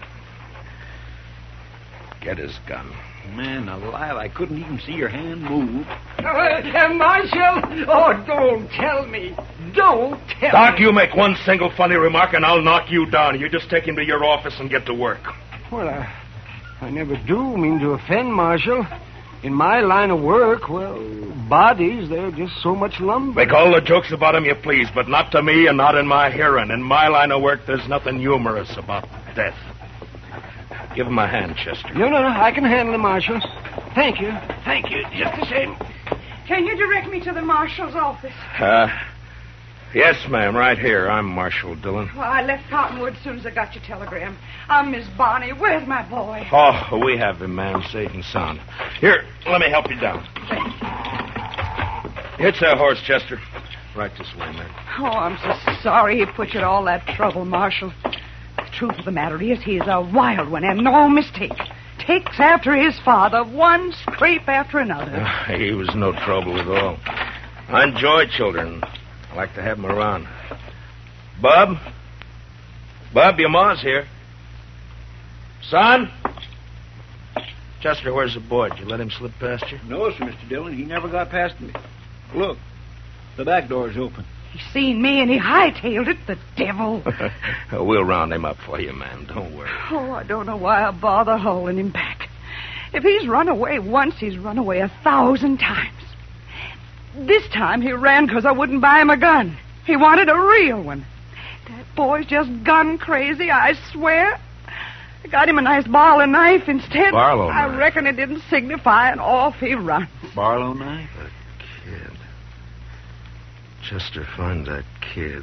Marshal, has he done something bad with it? I told him to use it careful.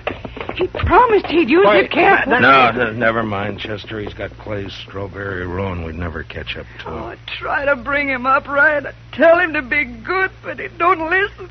He just don't listen. Now, calm yourself, ma'am. Just calm yourself. Here's his little bundle, Mr. Dillon. What? Yeah, give it to me. That's pretty heavy. You're better at knots than I am. Open it, will you?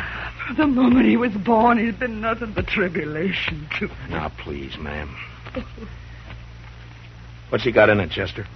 Shirt, stockings, piece of sausage, and this. 44 double action. Yes, sir, Mr. Dillon. That's Clay's gun. Sonny didn't manage to keep it long, did he? Well, if he wants a gun that bad, he's bound to get hold of another one somewhere, somehow. Chester, call Mr. Hightower over. Hey! Hey, Mr. Hightower! Oh. Come on over. Mr. Dillon wants you. Marshal, could I have please a drink of water? What? Oh, Ziegler, I forgot all about you. Chester, where are the keys? Yeah, right there on the desk. Oh.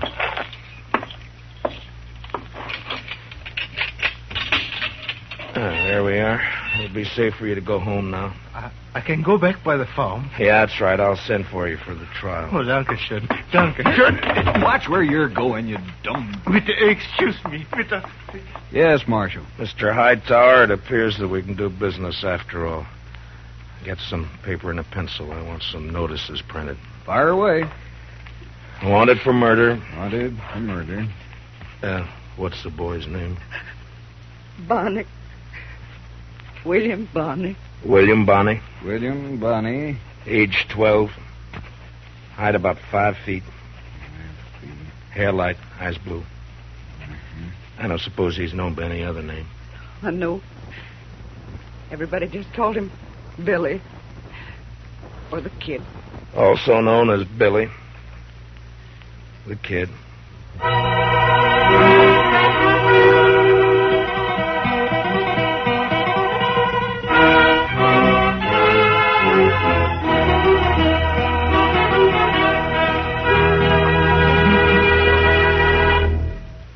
Gunsmoke, under the direction of Norman MacDonald, stars William Conrad as Matt Dillon, U.S. Marshal. Tonight's story was specially written for Gunsmoke by Walter Newman, with music composed and conducted by Rex Corey.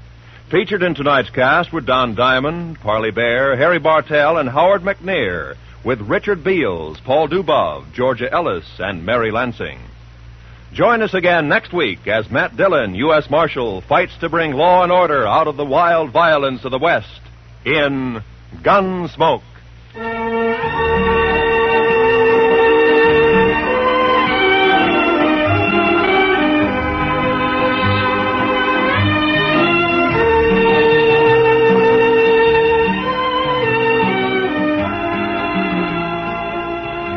Those longtime favorites, Amos and Andy, are rising to new heights in their CBS radio series on Sunday nights. Heard on most of these same stations, Amos and Andy find trouble as constantly as ever and make it just as funny and as human as they have for more than 20 years. Be sure to hear Amos and Andy this Sunday, won't you? Right after the Jack Benny Show. This is Roy Rowan speaking.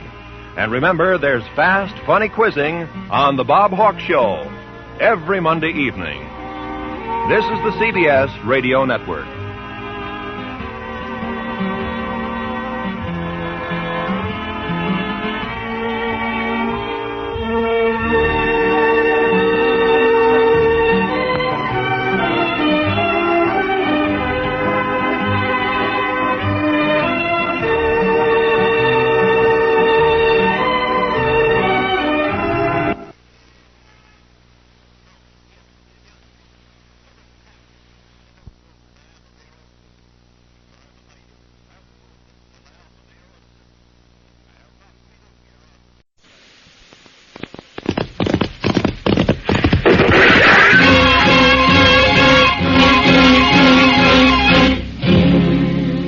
Dodge City and in the territory on West, there's just one way to handle the killers and the spoilers, and that's with a U.S. Marshal and the smell of gun smoke.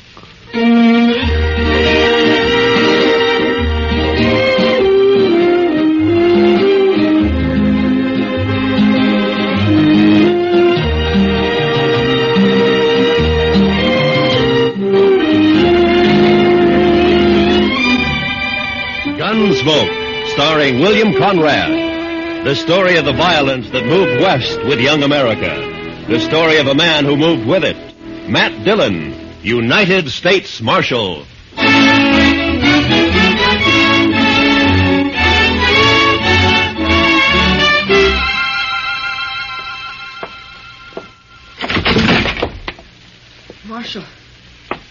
Marshal Dillon. Over here, son. What's the trouble? Marshal. Why, that's Will Thompson's young'un, Mr. Dillon. What is it, kid? What's wrong? Dad. Mom. They burned our house. Got the fences. 4 of them. My sister. They rode in and shot.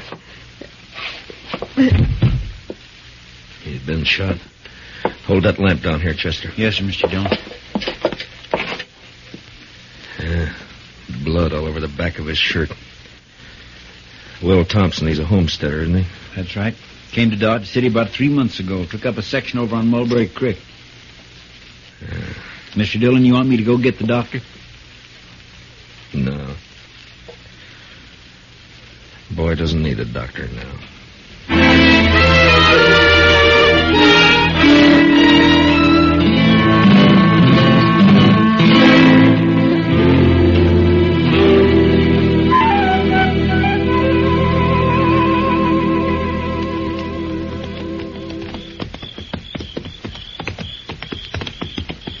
Burned the house is right, Mr. Dillon. It's still burning. Yeah, what's left of it is. Watch yourself now, Chester. Yes, sir. No sign of life, though. Whoever did it's probably long gone by now. No reason to hang around. Now, let's tie up here and look around on foot. Bring up your carbine, Chester. I got it, Mr. Dillon. Yeah, they even fired the corn crib. Now, why would anybody want it? What's there? What is it? It's a dog. Shot. A dog? When they even shoot the dogs, it's a... You see something? Yes, sir. It's Will Thompson. I think it's Will. What do you mean you think it's what? Scalped. You was Indians, Mr. Dillon. I couldn't have been Indians. Only tribe reported in 20 miles is the Kiowas, and they wouldn't do anything like this. They've been peaceful for years. I don't know, but... Come on. Let's find out what happened to the rest of the family. Yeah. Besides Will and the boy who rode into town, there's Ms. Thompson and a daughter. Girl about 17, pretty as a picture. Yeah, there's something lying over there by that cottonwood. Yeah, I see.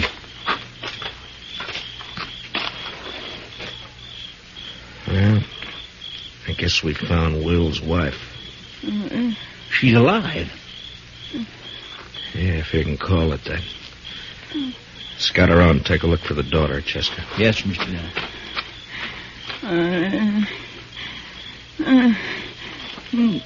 It's all right, Miss Thompson. It's all right. It's all right. Mary. My daughter. They took her and dragged her away. Easy, ma'am. Easy now. I tried to stop them. I held on to one of them. He kicked me loose. And his spur came off. It's here, somewhere. It's on the ground somewhere. On the ground. Yeah, I see it. But my daughter... They took her away. My baby. There now. My baby. There now. It's all right. We'll find her, ma'am. We'll find her and then...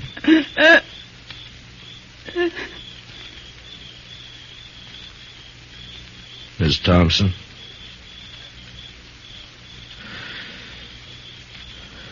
Well, you're better off, ma'am. Mr. Dillon? Yeah. Over here in the Willis. I found her. All right, Chester.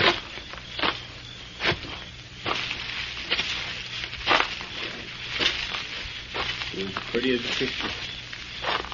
I've seen her in Dodge. Walking down Front Street. Pretty as a picture. Yeah. All right, let's ride.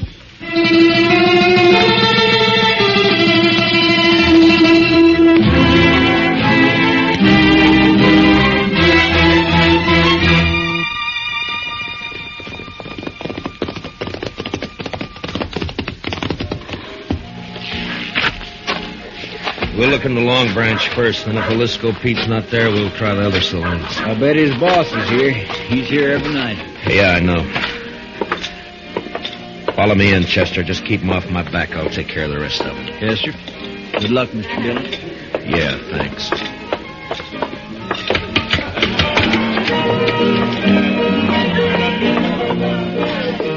Well, look who's here.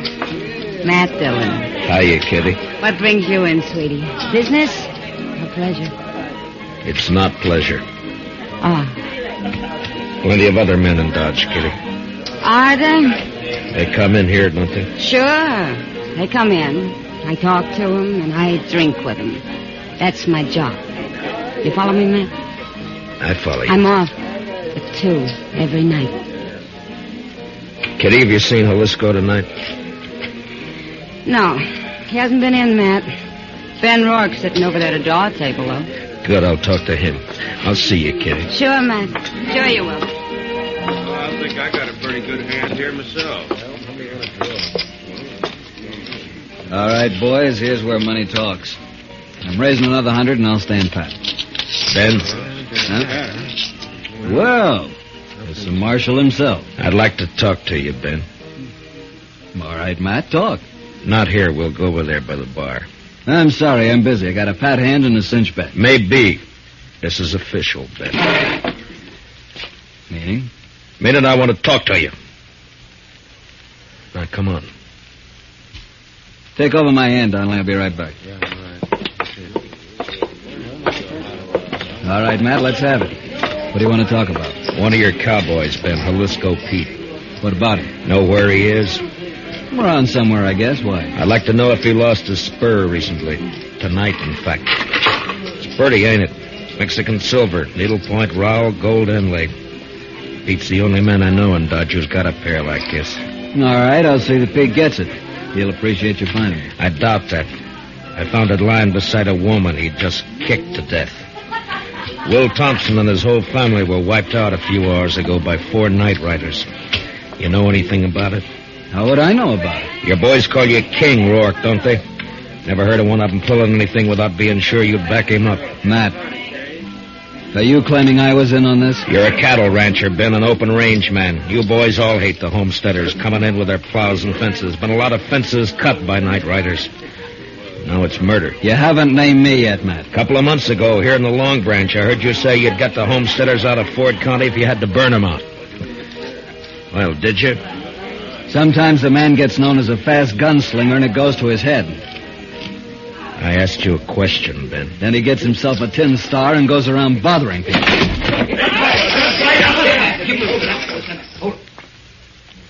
Then if you're figuring to draw on me, don't.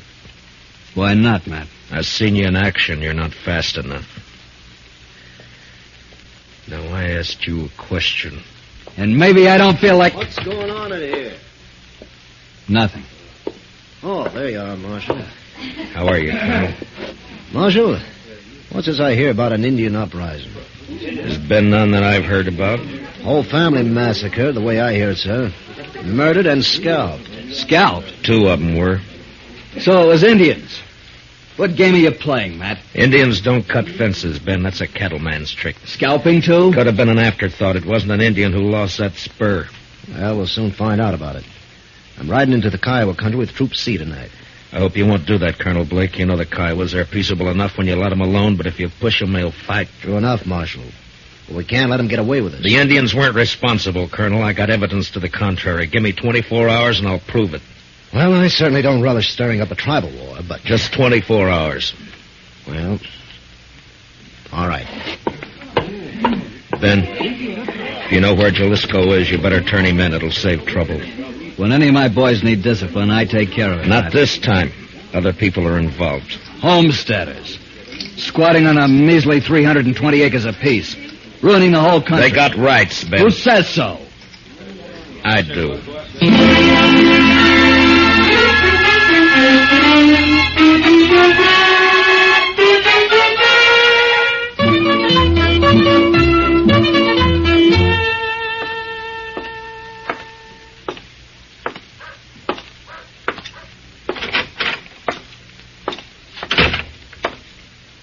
Morning, Marshal. Good morning.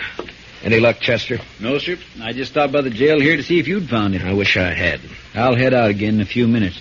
Oh, this fellow's been waiting for you all morning, Mr. Dillon. Is that so? My name's Ezra Hawkins, Marshal.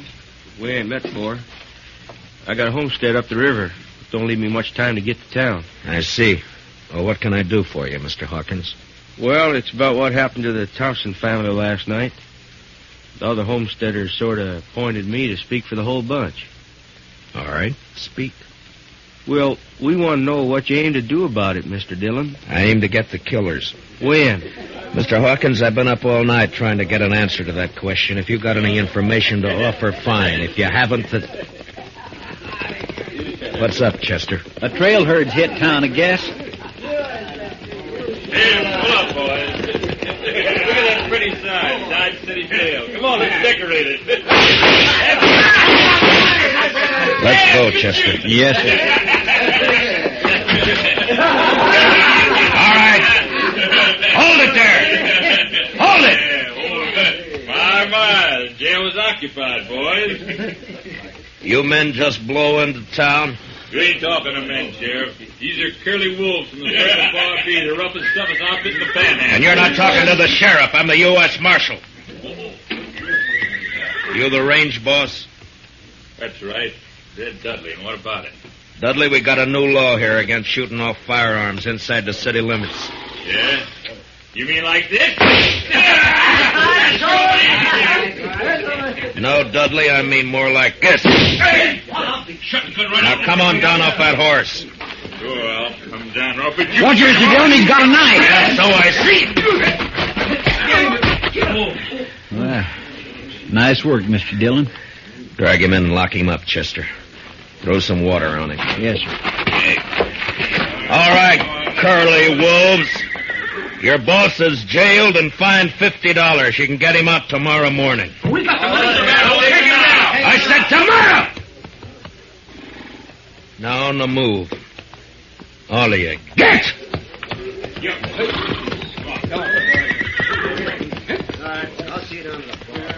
You handle things right fine, Marshal, once you get started.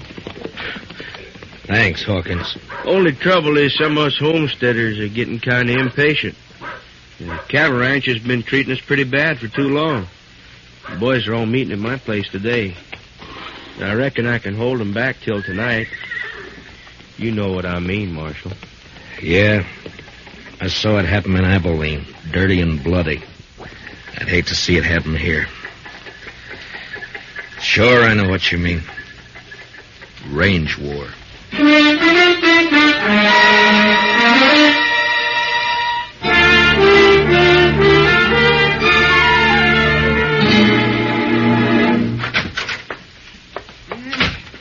Well, Marshal, we can hold an inquest any time now.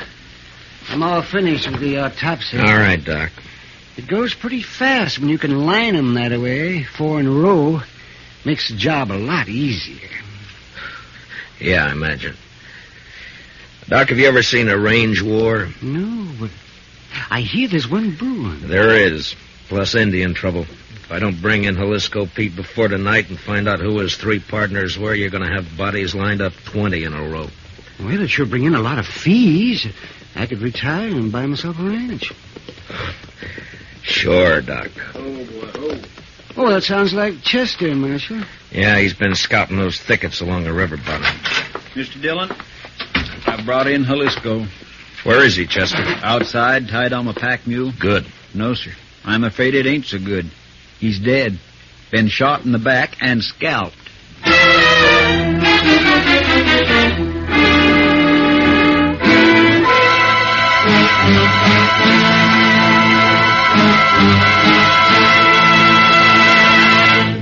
We will return for the second act of Gunsmoke in just a moment, but first, CBS Radio, in cooperation with Time Magazine, makes available to you, free of charge, a valuable convention handbook, packed with facts and sidelights about American national political conventions. This convention handbook, containing a convention map and box score of interesting pictures and a complete history of this old American custom, will be yours if you send a postcard with your name and address to Time, CBS, Chicago 90, Illinois. That's Time, CBS, Chicago 90, Illinois. And now, with William Conrad starred as Matt Dillon, here's the second act of Gunsmoke.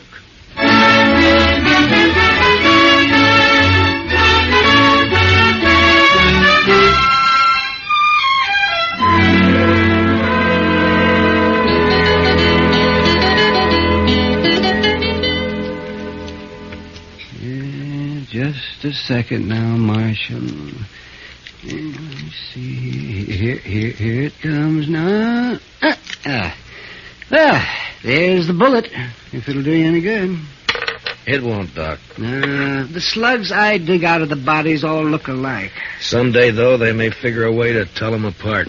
Maybe even tell which gun fired which bullet. Oh, no, not a chance of it, Marshal. Well, I guess that's all I can do for the late lamented. Oh, I see he's only wearing one spur. Yeah, I know. I got the make to it here. That's what I wanted to talk to him about. It's too bad, Marshal. His talking days are over. Yeah, somebody made sure of that, all right. And then tried to cover the trail by scalping him. Well, I can tell you one thing.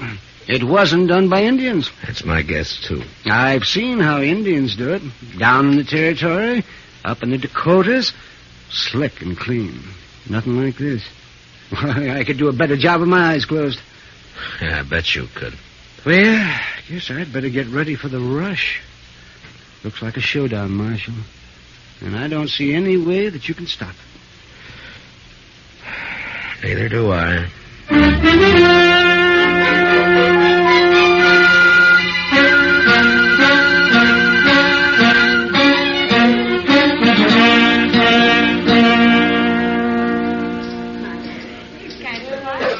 Matt, over here, Matt. Oh, hiya, Kitty. Business again, Matt? Well, I was looking for Ben Rourke. He isn't here. He left about an hour ago. Some of his boys came after him. Matt, I waited for you last night. I worked, Kitty. All night? Yep. There's a bad feeling in the air, Matt. What is it? What's going to happen? I wish I knew. They called all the soldiers from C Troop back to Fort Dodge this afternoon. I hear they're planning to move out tonight. I hope not. Been a lot of homesteaders in here drinking today. That's unusual for them. What's going to happen, Matt? The bloodiest mess you've ever seen. And I don't know any way of stopping it. If I'd only found Jalisco Pete before they killed him, now I got nothing to go on. Jalisco came in here last night, late, after you'd gone. What? Well, why didn't you let me know? There wasn't time, Matt. He heard he was wanted and he left right away. His friends with him. Friends? What friends? Well, I'd never seen him before. I think Pete had known him in the Pecos country. They're all pretty drunk. How many were with him, Kitty? 3, I guess. One of them was named Red Dudley. Red Dudley? And one called himself Tulsa Jim. He kept talking about the Circle Bar Yeah, B brand. It might be. They could have ridden in last night ahead of the herd to look up Pete, and then they...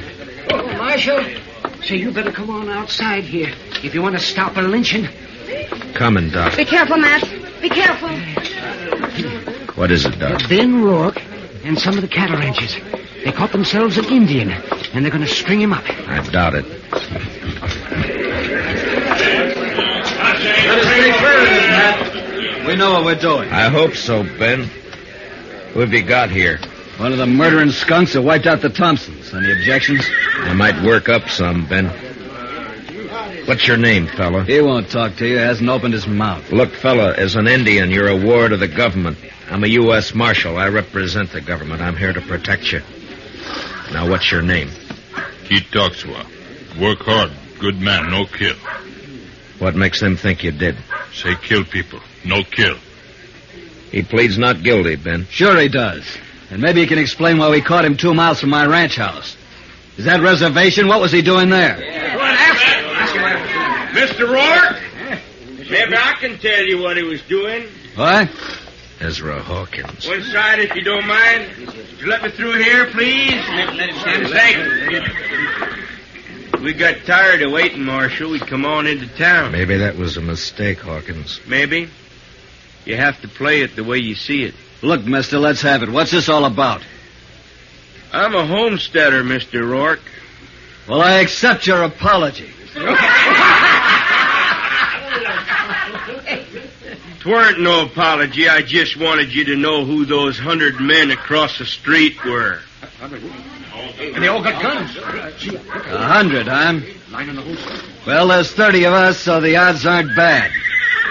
What's on your mind? This Indian's been working for us, Mr. Rourke. Tracking down fence cutters. Maybe that's why you caught him within 2 miles of your house. Got the nerve to come out and say what you mean, homesteader?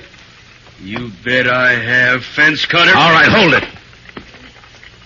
Now, you're covered, Ben, and you too, Hawkins. This play's gone far enough. Not giving a man a chance to draw, Matt? Not this time, Ben. All right, Katuxter, climb off that horse and get over here behind me. Move slow and stay out of the line of fire. You men, if either side makes a move, Ben and Hawkins will be the first to get it. You understand? Doc, take us into your office. Oh, sure, right away, man. Well, Matt, what's the next step? You can't keep us here with our hands in the air forever. I don't intend to. I got one of the murderers locked up in jail. I want you two to come along and listen to his statement, but leave the questions to me, all right? It's just fine with me, Marshal. It's your show, Matt. Good. Come on.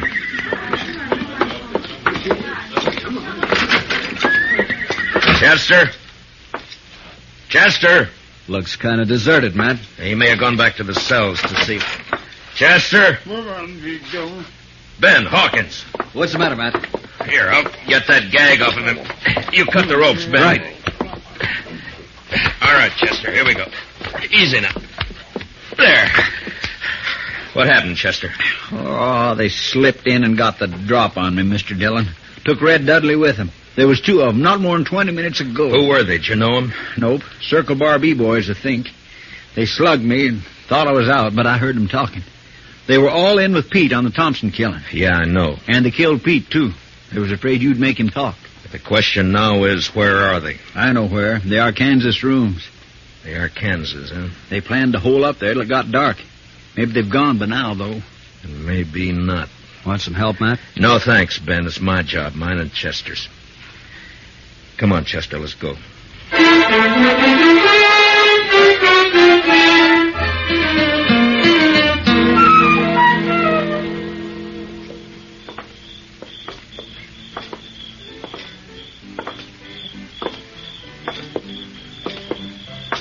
The room and house is all dark, Mr. Dillon. That doesn't mean a thing. Watch the windows. That's you, Dillon? Drop behind that water trough here. Use your carbine. It's more accurate. Yes, sir. All right, Dudley. Come on out. You're under arrest. Come and get it! Fire at the flashes, Chester. That came from the side window, Mr. Dillon. And 10 to 1, there's somebody behind the other corner. So... Yeah, there was. Rake the front of the building, Chester. Yes, sir. I got one. He's hanging out the window. Yeah, that's 2 down. Dillon!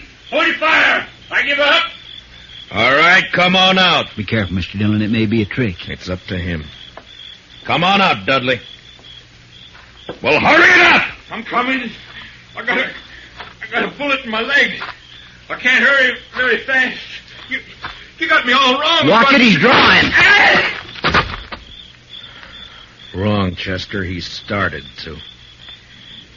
See if you can find the doc and get him to help you pack these things over to the jail. Yes, sir. Right away, Mr. Dillon. Matt? Are you all right, Matt? Yeah. Yeah, I'm all right, Ben. clean sweep, huh? Looks that way. Well, bullets are cheaper than rope. I guess so. Ben, you and your boys aren't murderers like Red Dudley, but this business of fence cutting can lead to a range war, too. Like it or not, homesteading's here to stay. There's more of them coming in on every train. I know all that. Those cattlemen built this country, Matt. A few more years, now they'll have us fenced out of it. Times change, Ben. There's range still left out west, New Mexico, Arizona. Yes, I know. Some of us have been thinking about it. Matt, they'll fence you out, too, you know. Yeah, I guess they will. Well, when that time comes, I'll move on. If I'm still around. Farms and families. Next thing they'll do is set up courts and bring the law in here. Law's here now, Ben. In Dodge City, I'm the law.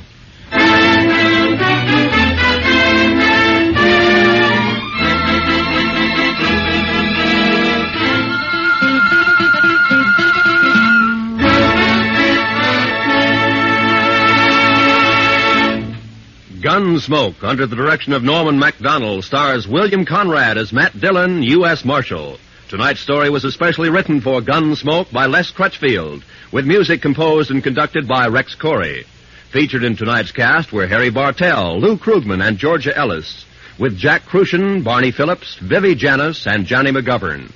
Parley Bear is Chester, and Howard McNear is Doc. Join us again next week as Matt Dillon, U.S. Marshal, fights to bring law and order out of the wild violence of the West in Gunsmoke.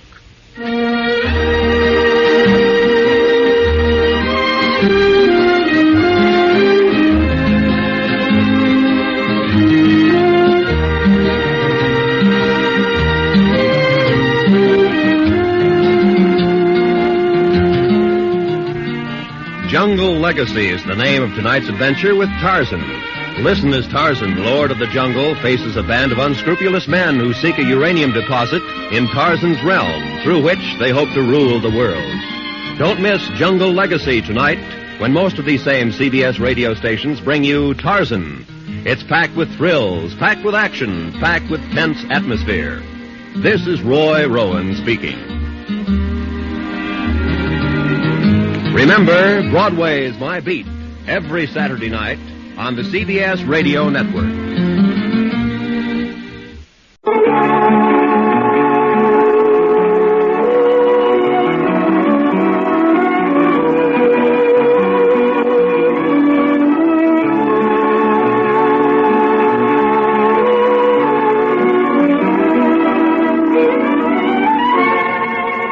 Gunsmoke, starring William Conrad.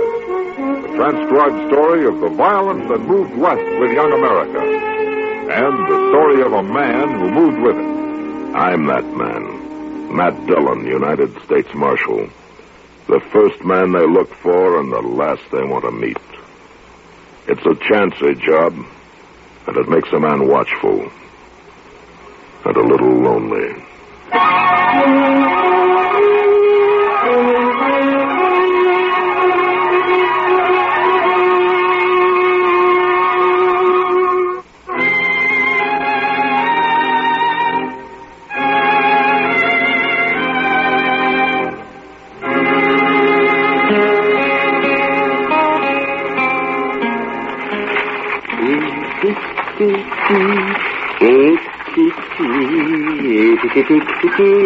The Cape Cod girls, they have no combs.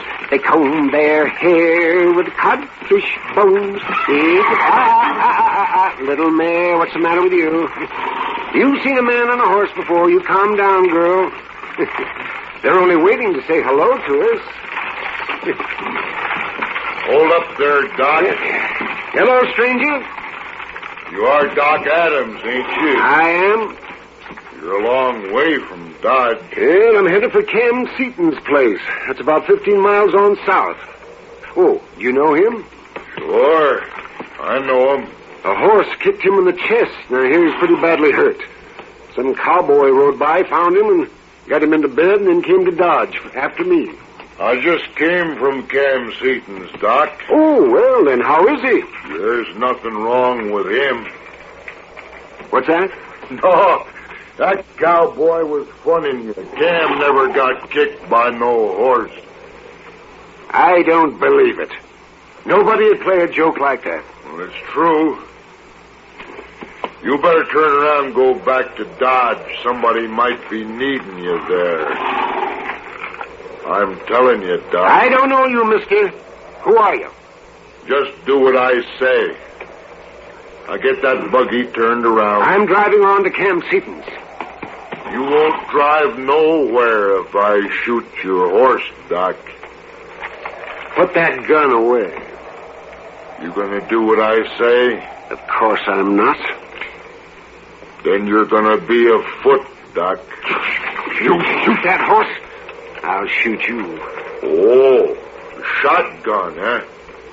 Now, what are you doing with a shotgun, Doc? I like to eat prairie chicken, mister.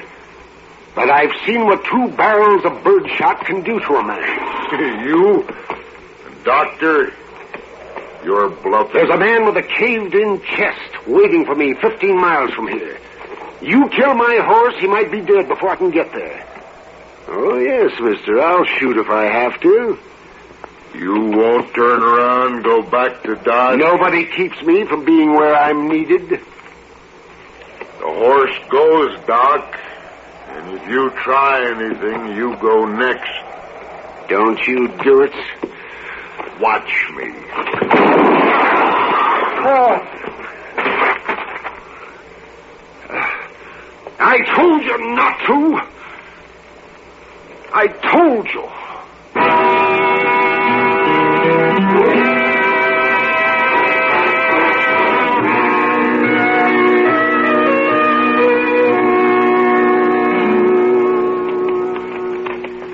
You still think Doc came here, Mr. Dillon? Well, there are his footprints, Chester, headed straight for the house. Well, I just can't leave no part of it. His horse back there dead, and his buggy and that body laying in it all bloody. Look on the porch there. He just came out of the house. Yeah, it's Doc, all right.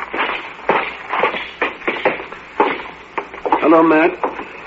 Chester? Hello, Doc. The Allen boy reported finding your horse and buggy back there, Doc. I'm glad to see you're all right. I'm all right, Matt. How's Cam Seaton? He was dead when I got here. Oh? I guess you saw the man I left in my buggy. Yeah. He was a stranger to me, man. You kill him, Doc? He killed my horse, and I shot him before he even turned his gun on me. His horse ran off. I see. So I guess it isn't exactly self-defense, is it? Well, that's not for me to decide, Doc. Am I under arrest? The day I have to arrest you is the day I quit. There'll be talk, Matt. People will say I ought to be waiting trial in jail, and they'll be blaming you for it. You sure you know what you're doing? Too bad that man's horse ran off, Doc. You might have got here in time if you hadn't had to walk.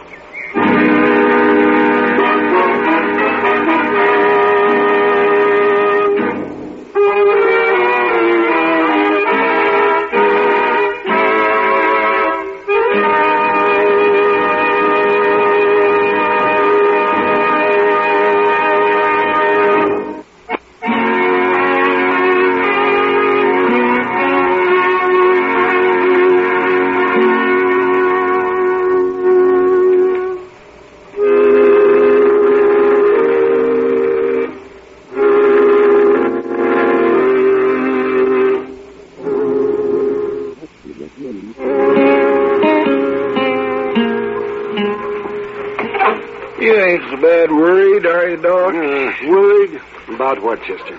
Well, the way everybody's sort of been eyeing you ever since we got back. Oh, now, not everybody, Chester. Well, now, you take that fellow across the street, standing there by the tonsorial. Seems like he's always watching you from somewheres. I don't think I even know that man, Chester. He ain't been in town but a couple of days. Well, who is he? Well, I don't know. Well, he's got nothing to do with me. You're forever dreaming up something, Chester. I always said there's too much schoolgirl in you. Now, you listen here to me, Doc. I don't know what you're talking about, but I ain't sure I like Well, let me know when you make up your mind. I'm going to go back to my office. Wait a minute. What's what? Here's Mr. Dillon. My, he looks real mad about something. Yes, he does. Let's go over to the Texas Trail, Doc. What for? I just told off a few of our leading citizens up the street, and now I want to be seen buying you a drink to really give them something to talk about. Now, wait a minute, Matt. I know what they've been saying about me not being in jail. But you can't fight them all. It isn't all of them. It's only a rotten few so far. Come on. I want everybody to know where I stand. No, Matt. Can I come too? I'd be proud to buy a second round myself. How about it, Doc? Well, I guess I can't turn down a drink with a couple of friends.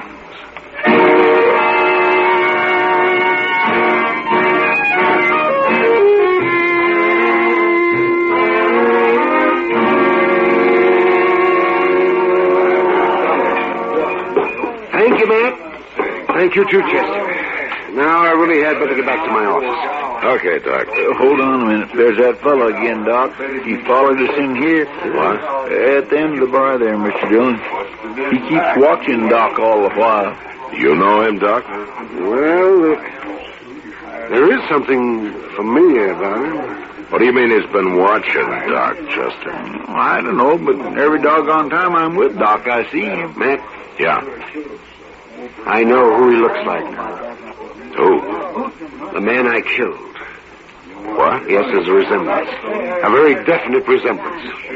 Well, who do you think it might be? Well, I'm not sure, but I feel kind of funny inside. Same as I did out there on the prairie. You two wait here.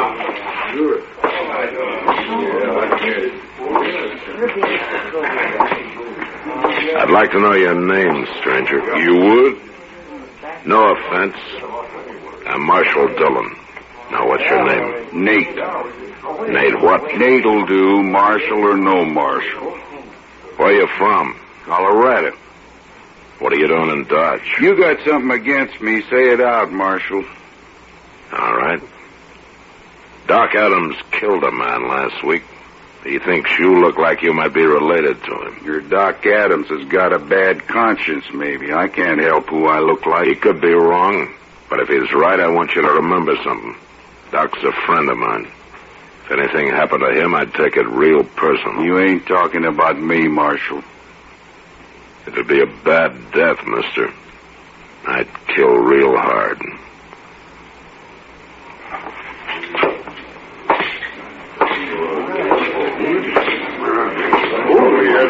Chester.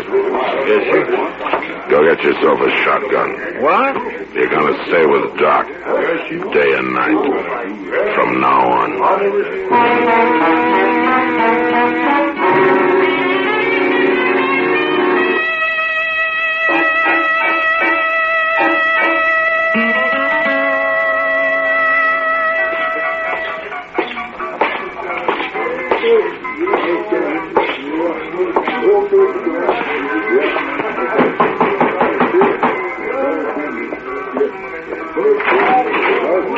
Mac. I'm sorry to bother you, Kitty. Come in. I was just getting ready to go to work. I wasn't expecting company. It's about this trouble Doc's in, Kitty. I think you might be able to help. Well, I'd do anything for Doc, Matt. You know that. Well, this will take your whole evening. Won't be easy. Go on. There's a stranger been hanging around town, says his first name is Nate. He's medium height, wears a buckskin jacket and a brown slouch hat. Yeah, I've seen him. Well, Doc thinks he might be related to the man he killed. He thinks it might be his brother. You want me to find out? Now, that might take a lot of doing, Kitty. Maybe it's asking too much. You can't put him in jail, Matt. It might save Doc's life. Well, I doubt if he's a man that got drunk by himself, or easily. And even drunk, I don't know if you can make him talk. Leave that to me, Matt. It's Like I said, I'll do anything for Doc.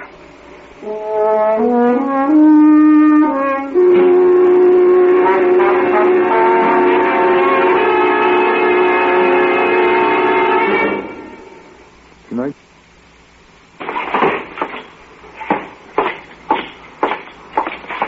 Chester, come on, wake up. Oh, my. Oh, I must fell asleep. I thought I told you to stay with Doc. Well, I was with him all last night and all today so far. Oh, where is he now? Why, I don't know. We was playing some cards here, and then I laid down for a minute. And, oh, dear, I just don't know how I could have felt. Go up to his office, see if he's there, and stay with him if he is. Yes, sir, I will. Oh, I just don't know how it could have happened. Well, Miss Kitty. Oh, Chester. Well, it's nice to see you, but I got to go. I went to sleep a while. Okay. Well, Matt. Sit down, Kitty. Yeah. You look tired. That was about the longest night I ever spent. Where's Nate, whatever his name is? Well, last I saw of him, it was dawn, and he was almost asleep on one of the tables at the Long Branch. You were right, Matt. That man sure can drink. Well, Kitty, did it do any good? Some. His name's Nate Brandel. Brandel? Mm-hmm. His brother's name was Miles Brandel. Yeah. And it was his brother Doc killed. Well, that's why Nate's after Doc. I guess he just hasn't had a good chance to get him yet. But he's going to, Matt. No, he isn't. I'll run him out of town now that I really know who he is. Well, you want to hear the rest of it first? Yeah, go ahead, Kitty. Well, Nate's brother, this Miles Brandel, he heard Cam Seaton was living here, and he rode all the way from Colorado to kill him. And he found him lying there hurt and learned that he'd sent for Doc. Huh? I guess he figured if he could keep Doc away, Cam wouldn't need kill him. And he was right. Why was he after Cam? Well, Nate didn't say much about that. But the important thing is that Miles was an outlaw with a price of $1,000 on his head. I never had a circler on him. It's true, anyway, according to Nate. That's why he's after Doc so bad. He thinks Doc shot his brother for the reward money. But hasn't he heard this story? He doesn't believe it, Matt. Dillon? Yeah, Chester. Doc left a note on his door that he's down at the stable looking over a new buggy horse. I'm going to hurry on down there. Wait a minute, I'm going with you, Chester. Kitty, I think Doc will be wanting to thank you himself for what you've done.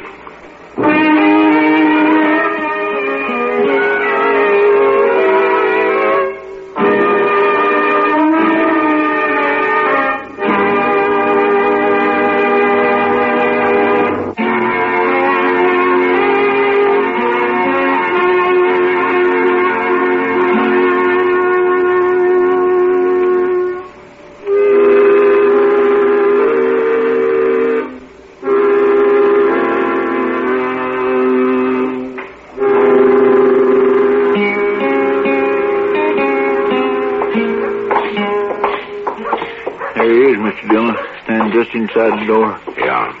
I don't see no buggy horse, though, and there's nobody else. Well, at least Doc's still all right. I promise I won't never fall asleep again. I will take Doc back to the office where he'll be safe, and I'll go round up Nate Brandel. Now, where's he going? Hey, Doc? Somebody shooting at him. Yeah, come on. I'm all right, man. Stand down, Doc. There he goes out that stall. Hold it.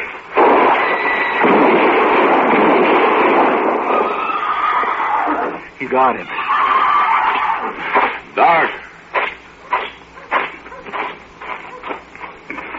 Did you kill him, Matt? I tried not to, Doc. You hit me twice. Here, let me have a look. No. You finished me like you finished my brother. Oh, don't be a fool. Hold still now. Better get up to my office, Matt. One of those bullets has to come out before I can stop the bleeding. I just tried to kill you, Doc. I know. Then what are you doing trying to save me? I'm a doctor. Nothing can keep me from the man who needs me. I tried to explain that to your brother. I don't believe you. You're lying. Let's get him moved, Matt. We're wasting time.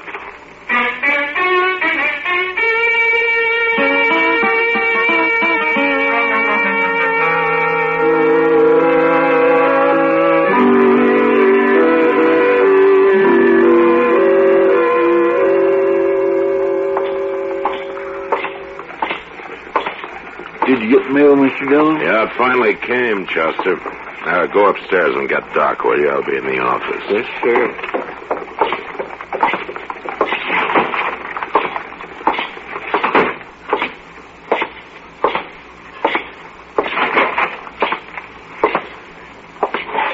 Nate, you awake? I'm awake.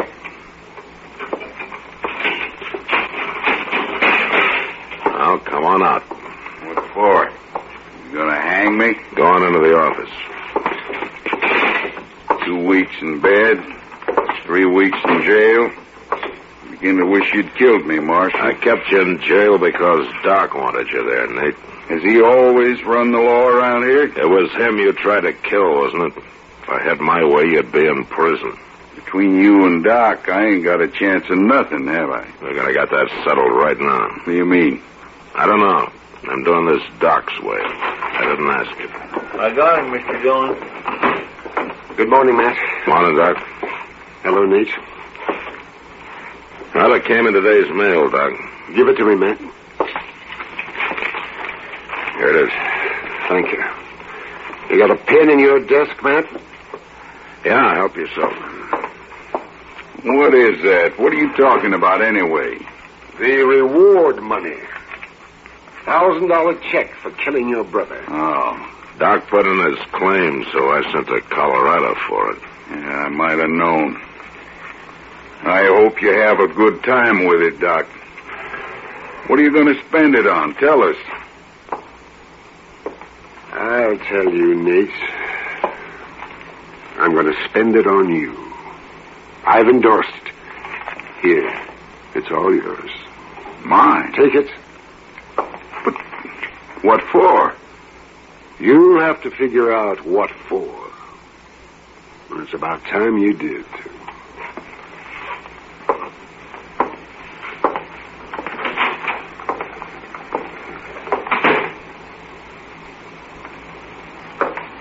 Marshal? Yeah, Nate. My brother left a wife in Denver. I'm going to see she gets this. She won't have to know what it's from. Can I leave now? Yeah, you can leave. But, Marshal, don't worry about it, Nate. I'll tell Doc you finally got it figured out.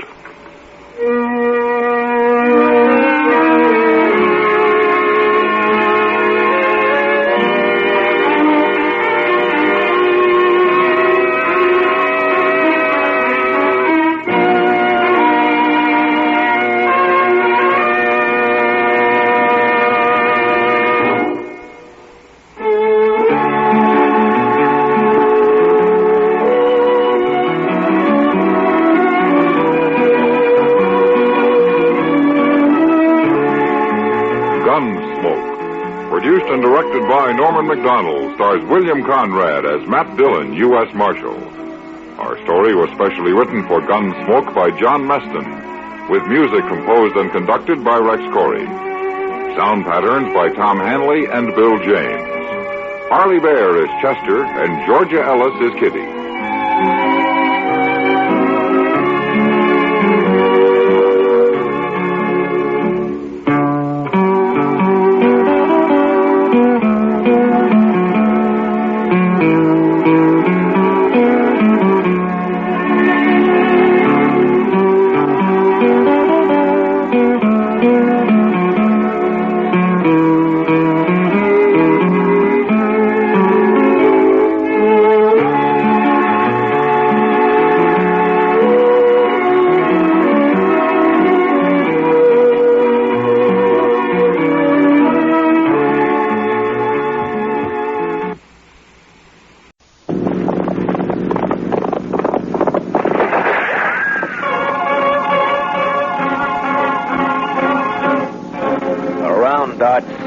Territory on West.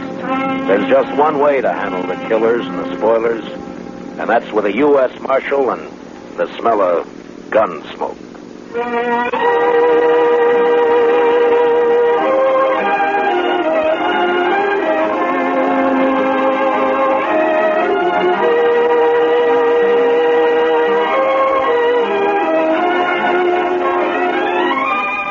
Gunsmoke, starring William Conrad. The story of the violence that moved west with young America. The story of a man who moved with it. Matt Dillon, United States Marshal.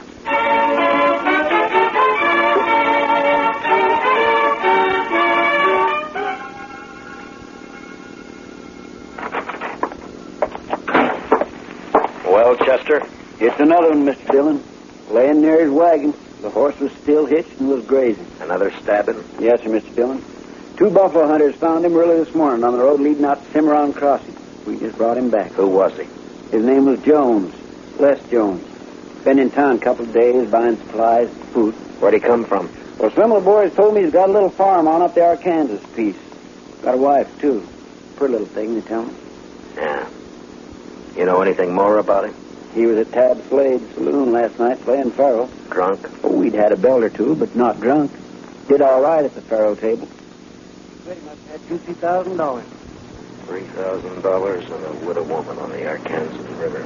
Beg pardon, Mr. Dillon? Yeah, nothing, Chester. The money's gone, of course. Yes, sir. Ask Doc to come down when he can, will you, Chester? All right. Doc, come down a minute. Mr. Dillon wants you. Coming! I'm coming. Did Jones have a gun on him, Chester? We found a sharp special in his spring wagon. He wasn't carrying anything on him. It's outside. You want to see it? Had it been fired? No, sir. Well, good morning, Marshal. Wanted to see me? I wanted to ask you a question, Doc. Yeah? There have been 2 stabbings in 2 months. Jones makes the 3rd. Do you think the same person killed the other 2? Well, there's no way to be sure, but from the position of the wound in the body, and from the angle of the knife thrust, I'd say the killer or killers used the same... Doc, I just wanted a simple answer. Yes, I think the same person murdered all 3 men. Yeah. Any way of telling how long Jones has been dead? Oh, well, I'm not a Pinkerton man, but I'd say sometime after midnight. Between 3 or 4 in the morning, maybe. And I'd also say from the amount of bleeding... Okay, Doc. Chester? Yes, Mr. Dillon? Get my horse. I'm going to ride out to the Jones place. I figure Miss Jones will want to know.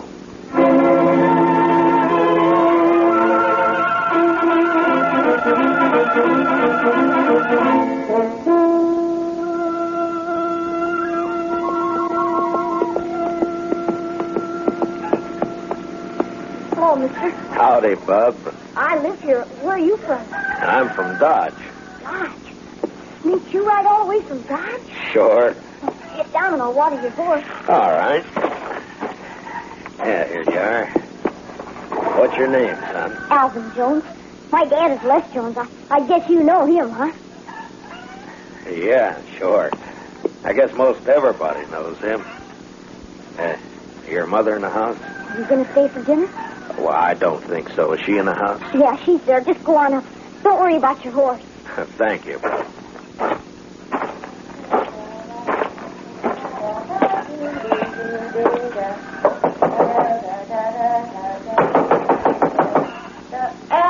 Alvin, stop that. Don't be It's not Alvin, Miss Jones. Oh, I am sorry. I thought it was my son. My name is Dillon, Miss Jones. Marshal Dillon of Dodge. Come in, Marshal. Thank you, ma'am. You care for some buttermilk? Or maybe out here men don't drink buttermilk like they do at home. Well, thank you, but nothing for me. Miss Jones, I got some unpleasantness for you. Yes? It's about your husband. He's in trouble? I left Dodge 4 hours ago. I thought I should be the one to tell you. He's hurt bad. More than bad, Miss Jones.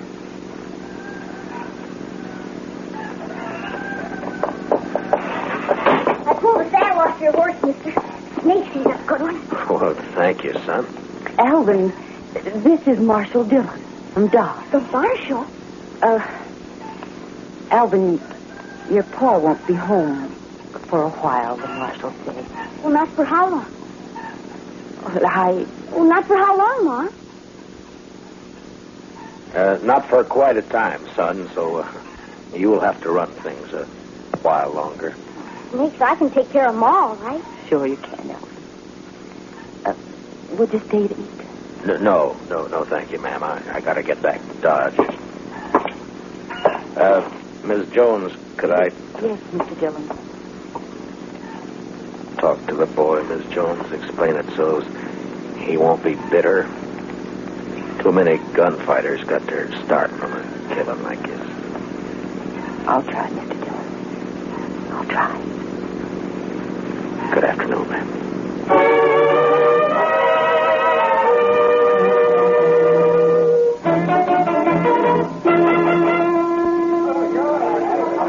And make sure you got enough whiskey to finish the night this Thursday weather. Oh, we've got plenty, Mr. Slade. If no fight starts that. Oh, Mr. Slade. There's company coming. Marshal Dillon just walked in. Set that bottle of rye up on the bar. Yes, sir. Howdy, Matt. Join me in a drink? Thank you, I will. What kind of drive? Been traveling? Yeah, I've been up the river a bit to the Jones place. Jones? Tell his wife she's a widow. Oh, yeah, I heard about that. Too bad. He was in here last night, wasn't he? Oh, yes. Matter of fact, he was. You wouldn't know anything about his being killed, would you? What are you asking me, Dillon? Straight question. Are you saying I killed him? Just asked a question, Slade. I don't know anything. Someone knifed that man after he left here. He was taking a lot of money out of your place. You had a reason. I wasn't even here last night. My partner, Ben Ramirez, was running the place. Where were you? I was with his sister. All evening? Till late enough. Where's Ben and his sister now? I don't know. Home, I guess. Well, I think I'll ride out and have a talk with him. And Slade. Yeah? If you have any big winners tonight, make sure they get home safe. Huh?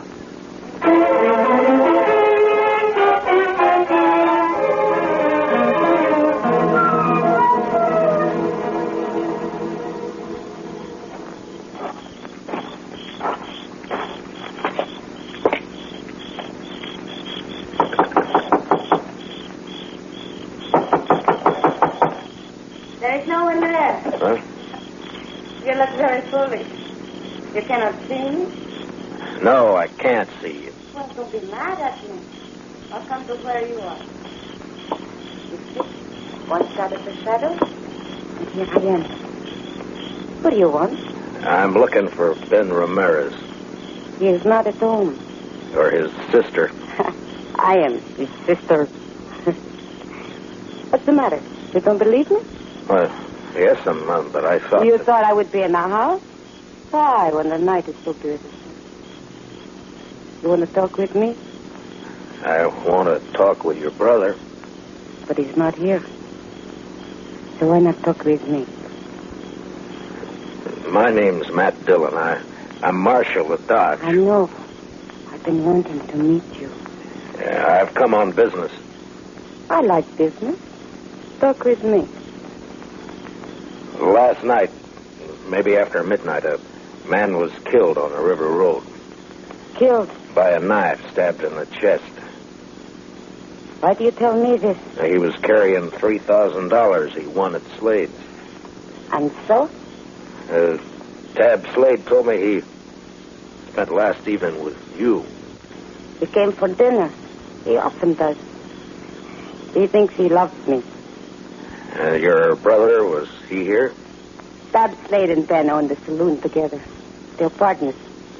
They think at least one should be there all the time.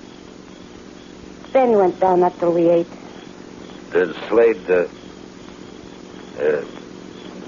was he here long? Yes. He's my fiancé. So it's all right. Isn't it, Marshal? Well, that's your business, Miss Ramirez. My name is Evelita. You could call me Eve. Well, when do you expect your brother? I don't know what my brother does.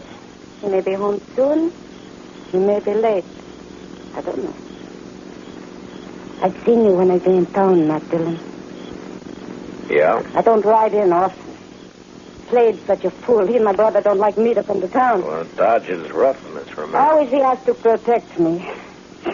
Men are such fools. But Matt Dillon is not so. Are you?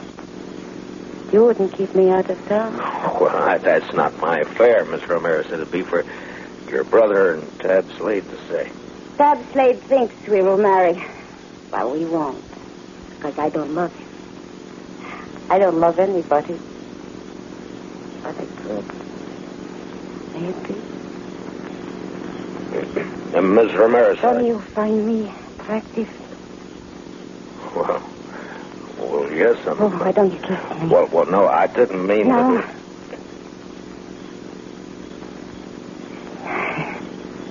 Dillon? I've got a gun pointed at the back of your head. Ben, I want to. Fooling with another man's fiancée isn't smart, Dillon. Ben, please. He'll go inside. All right.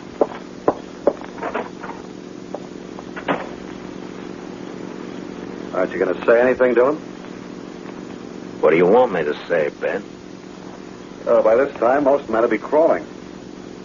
You're a hard one, Dillon. I can't fight a man who's behind me in the dark with his gun drawn.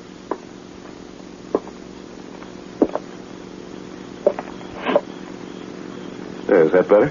You can see me now.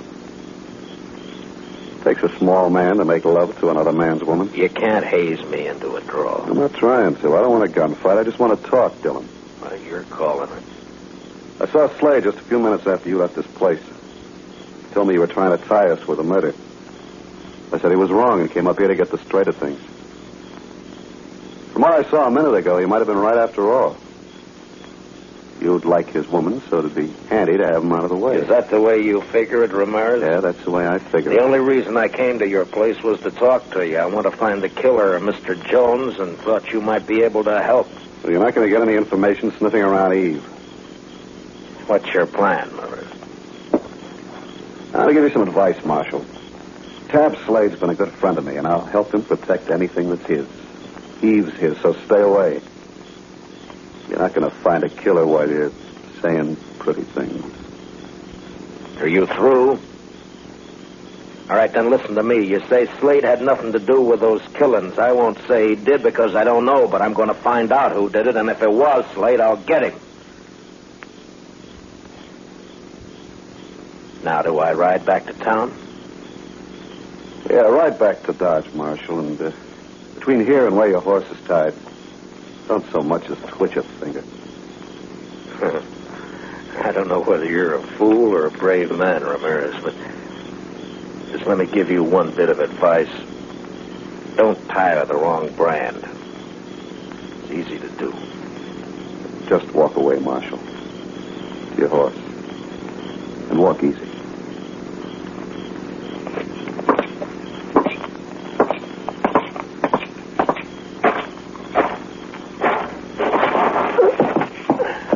Marshal. Yeah? If you find out who killed Jones, let me know. I'll do that, Ben. I sure will.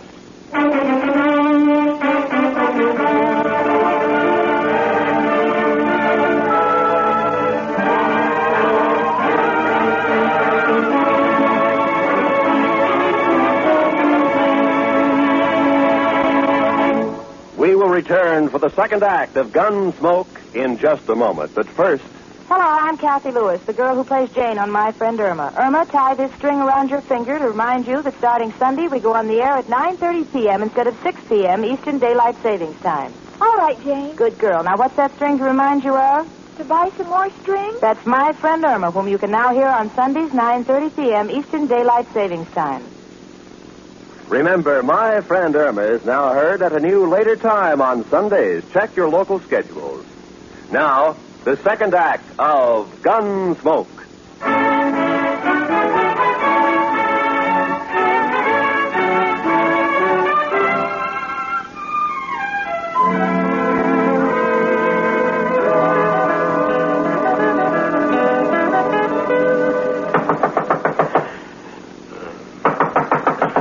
Mr. Dillon? Mr. Dillon?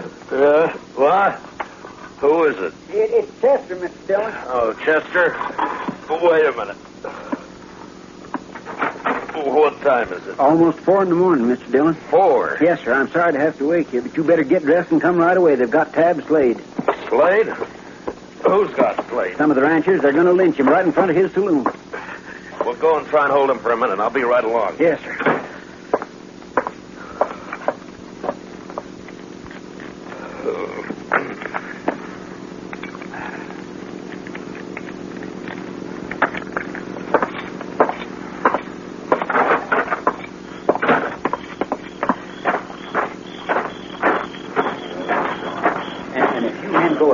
Lynching. Mr. Dillon's going to have every one of you up for trial. No reason for you to get hurt. All right, Chester, I'll take over. Marshal, we don't want to have trouble with you, but we're going to hang Tab Slade. Right now. Harrison, you're too smart a man to be the head of a mob like this. Now tell your men to break it up and go home. I'm sorry, Marshal, I can't do that. Slade killed another man tonight, and he's going to pay for it. All right, now listen to me, all of you. If Tab Slade killed a man tonight, I'm going to... He did. If you can prove Tab Slade killed a man tonight, I'll take him to jail and hold him there for trial.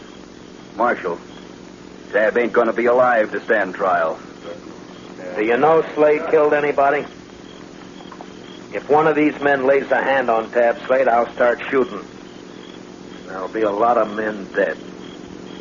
How about you, Mort? Might be you could get hurt, too. That's right, John. You could kill me, all right. But which of you is going to shoot first? And die first? Huh? Well, which one? Chester? Yes, sir. Go pull Slade off that horse, cut the ropes, and take a gag out of his mouth. Yes, sir, Mr. Dillon. And you men, don't anybody make a mistake. Don't you move a shadow. All right, just a minute. All right, Slade, get down off there. Thank you. All right, Chester. Give me a chance. Now, you and Slade walk back to the far side of the street, slow. Yes. I tried to tell him I had nothing to do. The rest of you just stand where you are, looking right here at me. First man so much as moves his eyes will be in real trouble. We're across the street, Mr. Dillon. Good, Chester. Now walk Slade down to the jail and put him in a cell for safekeeping. Now, Harrison, you and your boys head for home, and if you got any sense at all, forget to tell your families what you were almost a party to. Now, good night, gentlemen.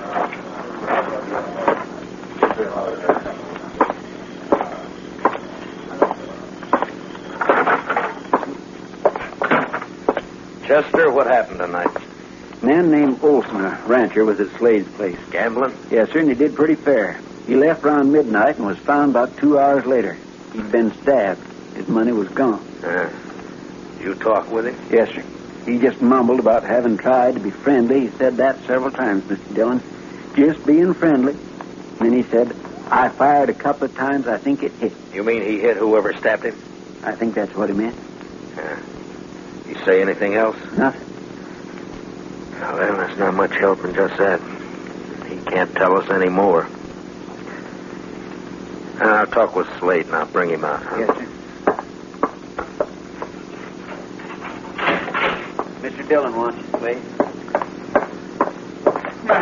Matt, you gotta believe me. I don't know anything about the killing, this one or any of the others. I don't have to believe anything, Slade. I'll find out for But I myself. didn't do it, Matt. Why is everybody sure you did? Why are they so sure that they're trying to lynch you? Look, does a lynch mob have to be sure of anything? Slade, before you came here to Dodge, you were a gunfighter. You had a bad reputation.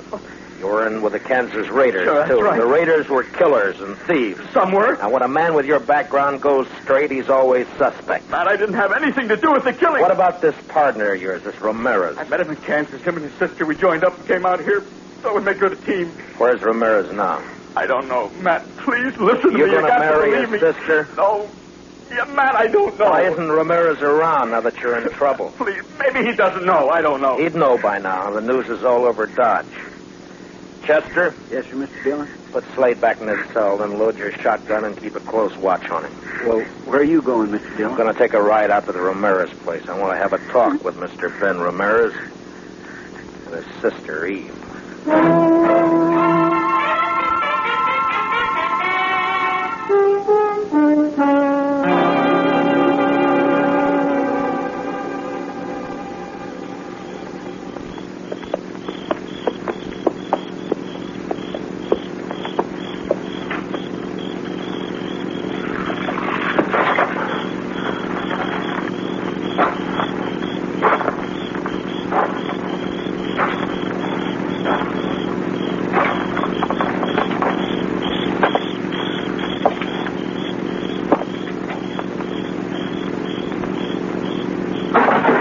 Don't move.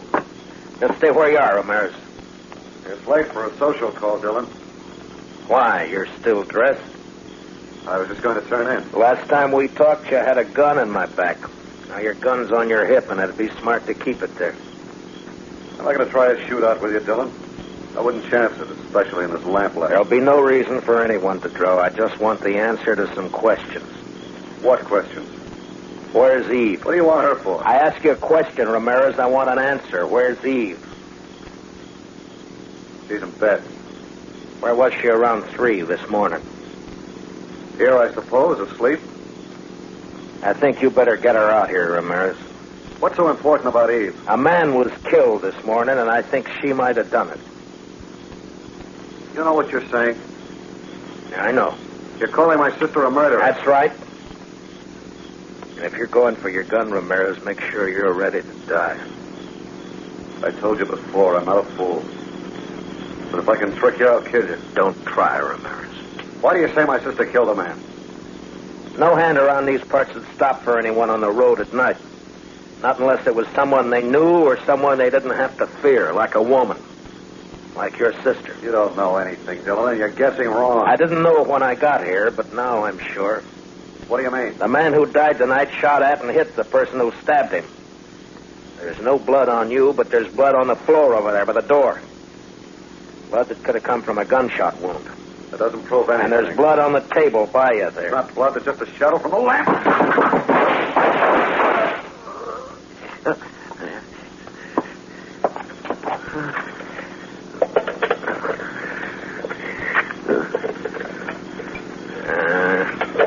The lamp won't light. Does it hurt, Ramirez? I hurt inside. Bad? I won't be around for the trial. Did she do it, Ramirez? Did your sister kill those men? She's not my sister. She's my wife. Wife? Yeah, that's why she didn't marry Slade. She's in the other room. Hurt bad. Get a doctor for her.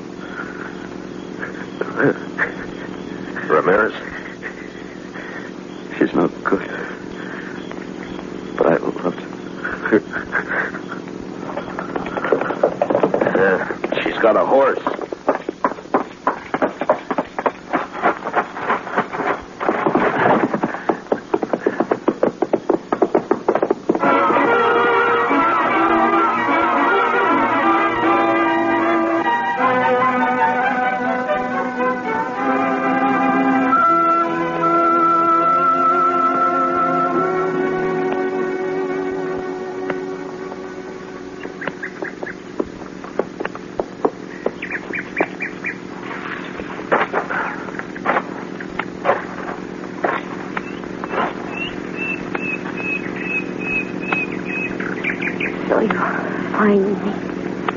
I saw your horse grazing when I topped that slope.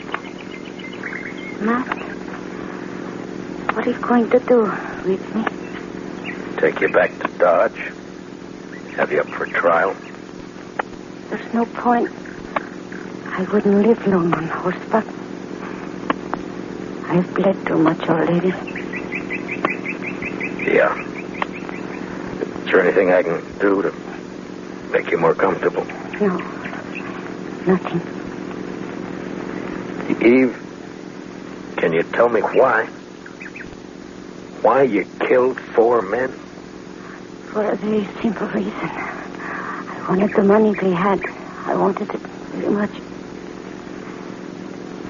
Matt, I've been thinking about my husband. Is he dead, Matt? Did you kill him? He went for his gun, Eve. I killed him.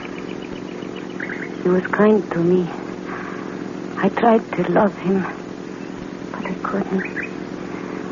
I didn't love anything but money. Maybe, Matt, I could have loved. Oh, I'm sorry for everything. Matt? Yeah. It's very lonely. Would you do something for me? Sure. Would you hold my hand?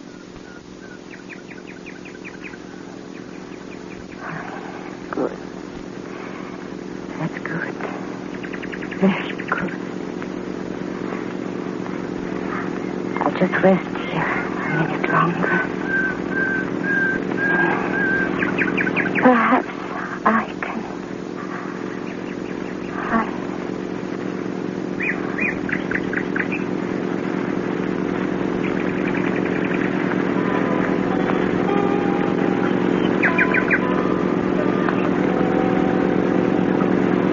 She lay there, her dark hair framing her face, the spring grass crushed by her body, a red stain across her silk blouse. The morning sun warmed the soft winds that moved across the land. Later that day, Eve Ramirez and her husband were buried on the outskirts of Dodge City, not far from the banks of the Arkansas River.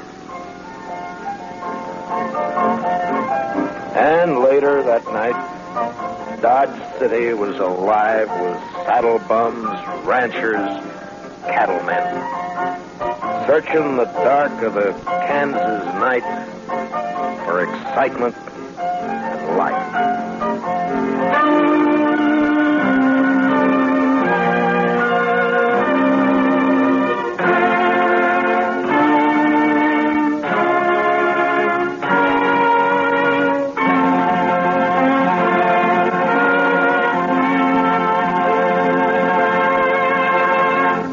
Gunsmoke, under the direction of Norman Macdonald, stars William Conrad as Matt Dillon, U.S. Marshal. Special music for tonight's story was composed and conducted by Rex Corey. Featured in our cast were Georgia Ellis, Hy Everback, and Jack Crucian, with Richard Beals, Ann Morrison, and Herb Ellis. Parley Bear as Chester, and Howard McNear as Doc. Join us again next week as Matt Dillon, U.S. Marshal, fights to bring law and order out of the wild violence of the West in Gunsmoke. Don't miss Gangbusters and the Case of the Variable Blonde later tonight on most of these same CBS radio stations. This is Roy Rowan speaking, and this is the CBS Radio Network.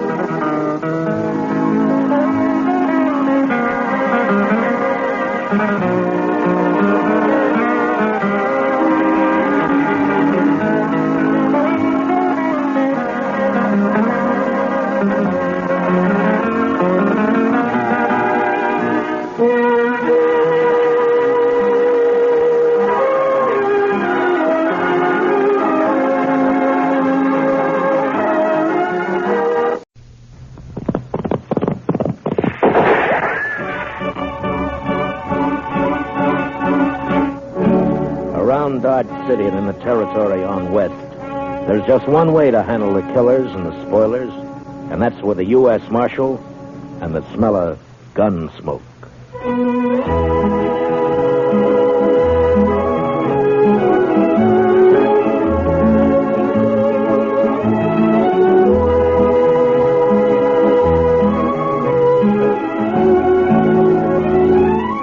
Gunsmoke, starring William Conrad. The story of the violence that moved west with young America. The story of a man who moved with it. Matt Dillon, United States Marshal.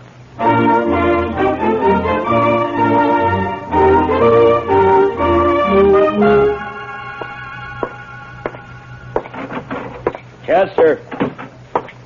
Chester! Chester, where are you? Back here, Mr. Dillon.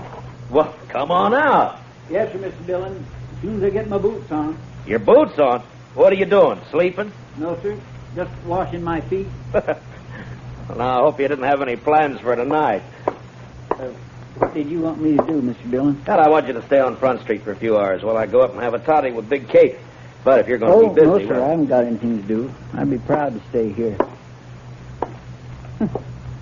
Just look at the dust in that street. Uh-oh. Mr. Dillon? Huh? Looks like Major Randall from Fort Dodge crossing over here. Ah. Open the door for him, Chester. Major will like that. Come in, Major Randall. Come in, sir. Marshal Dillon? Hello, Major. Marshal, I want to talk to you about last Saturday's affair. Well, Saturday was a pretty lively day around here, Major. Which affair do you mean? You surprised me, Marshal. 2 United States Army soldiers were murdered while driving a supply wagon from here to Fort Dodge. A government payroll was stolen, and you seem to have taken no interest in the matter. Well, now, Major, protecting the Army isn't it? The Army can protect itself, Marshal. That isn't the point at all. Well, if that's true, Major, how come there were only 2 soldiers carrying your payroll? You got plenty of men out there and plenty of guns. Where were they? On maneuvers. On maneuvers? In my command, Marshal, troops remain in garrison as little as possible. Well, then you were asking for trouble, Major, knowing that there was a payroll coming in. The arrival of the payroll was secret. Even the 2 men carrying it didn't know what it was. Well, the word must have got out somehow. It seems to me, Major, like somebody out at the fort must have told them. There are no traitors in my command, Sheriff. Major, I'm not a sheriff. You see, it's more Never like mind. Marshal, I demand to know what you intend doing about this crime. All right, I'll tell you, Major. Nothing. What? If I knew who did it, I'd make the arrest, but I don't, so there's nothing I can do. I see. Well, Marshal, I regard this crime as a demonstration of your inability to control these Dodge City ruffians, and therefore I shall do it myself. How's that, Major? If no arrests are made in this matter, I'll give these bad men of yours a taste of martial law. We'll see how they like that. I wouldn't try that, Major. These streets will be patrolled 24 Now, hours a listen day. to me, Major. You don't know these men. Sure, there are some bad ones here, but most of them are just wild.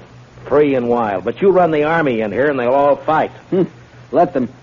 You've been stationed at Fort Dodge 2 months now, haven't you, Major? How long you been out on the frontier? This is my first tour, thank heaven. Well, then I advise you to take it easy. You get to know the ways of this land. You may save your advice, Marshal. There'll be trouble, Major, bad trouble. If necessary. Nonetheless, the Army will take over within the week, or before, if there are any more of these crimes committed against it. Good day, gentlemen. My. You think he'll do it, Mr. Dillon? He made a mistake, and he's a hot-headed fool, Chester. You try it. Well, can't you stop him? I don't know. Well, I'll be at Big Kate's later on. You can find me there if you need me. All right, Mr. Dillon.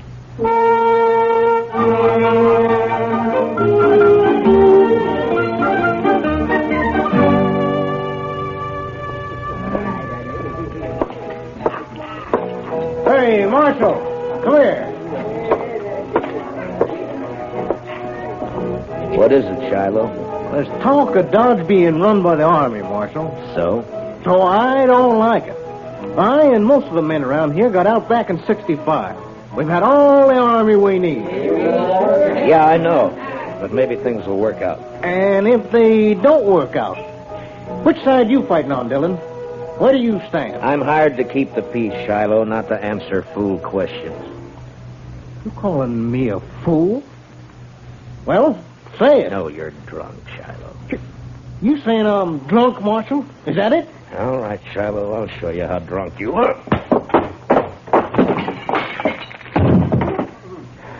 Now, when he comes around, tell him I took his gun. He can get it back in the morning. And if he objects to that, tell him to look me up, and I'll throw him in jail.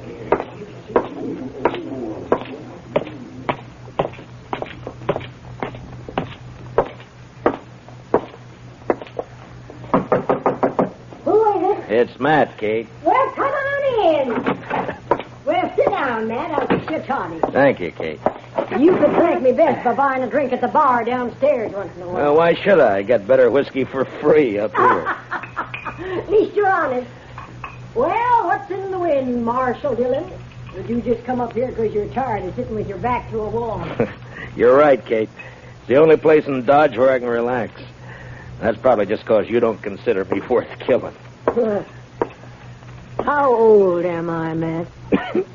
What? You heard me. Well, I never thought much about it, Kate. You sure didn't. What are you getting at, anyway? Just that if I was 20 years younger, you probably wouldn't come here at all. No? And why? Here's your toddy.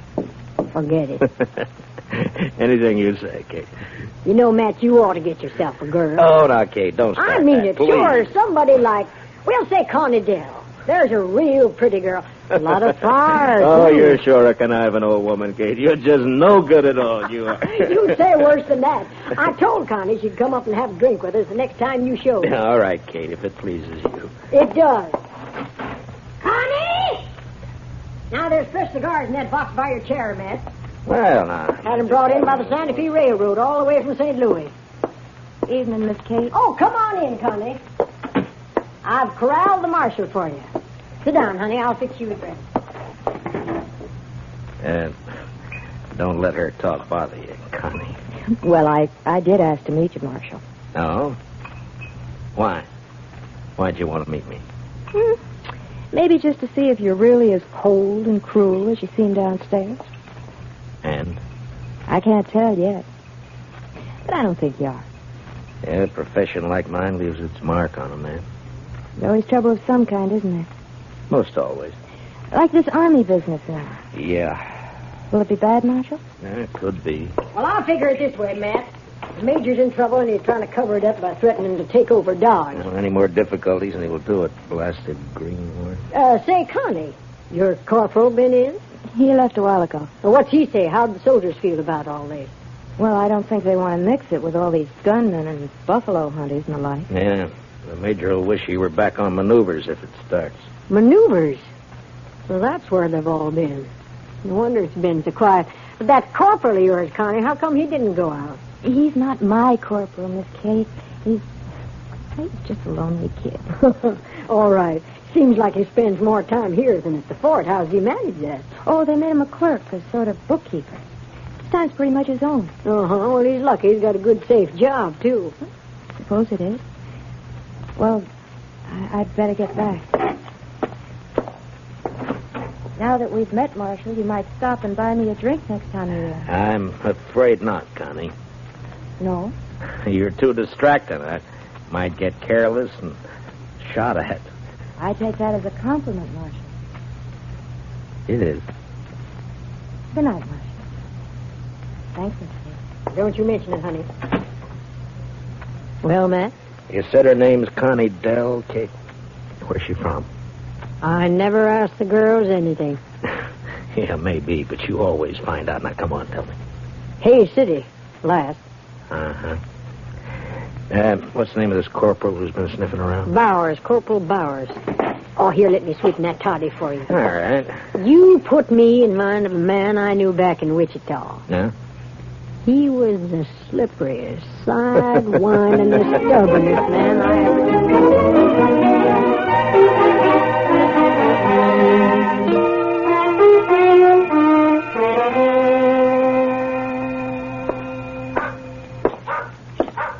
Evening, Mr. Dillon. Everything quiet, Chester? Yes, sir. But it's like everybody's holding his juice for the Army if it comes. It's quiet and mean, Mr. Dillon. That's it, just quiet and mean. Yeah. All right, Chester, you can go to bed. I'll stay around for a little while longer. Yes, sir, Mr. Dillon. Oh, first thing in the morning, I want you to go to the depot and have him send a message to the sheriff in Hayes City. That'd be Mr. Hickok? Yeah, ask Bill to send me all the information he can about a dance hall girl named Connie Dell. She left there about a month ago. Connie Dell. I'll do it, Mr. Dillon. And bring me the answer as soon as it comes in, huh? Well, we ought to have it by tomorrow evening. Yeah, I hope so. Well, good night, Chester. Good night, Mr. Dillon.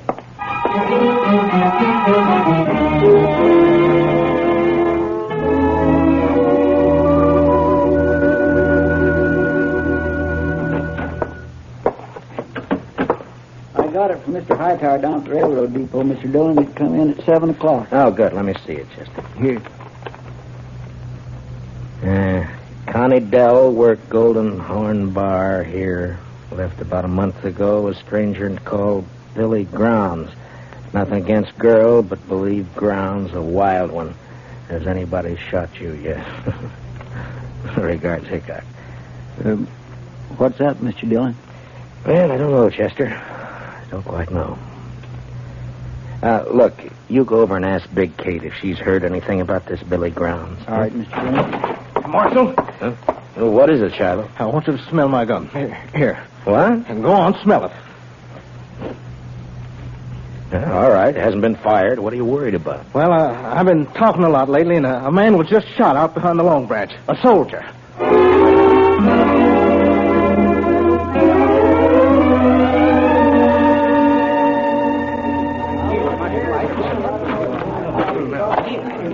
Any witnesses to this? Well, who saw it? I just heard the shot. I want to know who killed this soldier. Well, maybe nobody did see it, Marshal. And maybe nobody cares much about it anyway. Just a soldier. Wait a minute. All right, you men, I'm going to tell you something.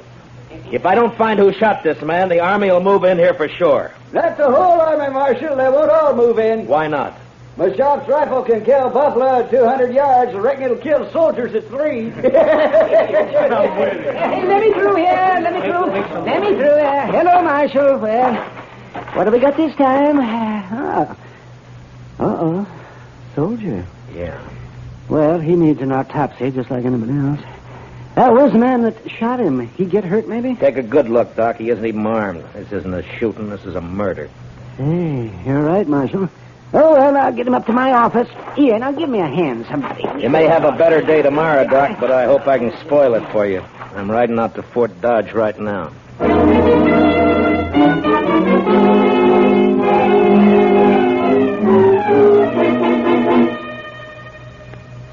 Well, Marshal, what brings you here? Trouble, Major. What sort of trouble? Murder? A soldier? Yeah. Who? I don't know, some private. Why haven't I been informed of this? It just happened about an hour ago. In Dodge City, of course. In Dodge City. Have you arrested the murderer? Nobody saw it happen. I see. Well, Marshal, you leave me no choice.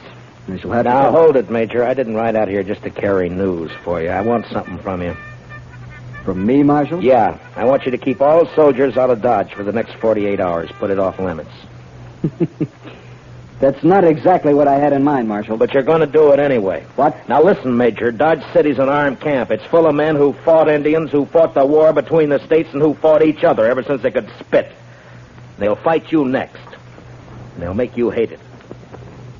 Marshal Dillon, I shall report your treasonable talk. Report what you like, but stay out of Dodge. Now, I'll make you a deal, Major. Give me 48 hours, and I'll find your killers. You better take it. All right. But I want the criminals delivered here. Sure, Major. And I might have to kill them to get them here.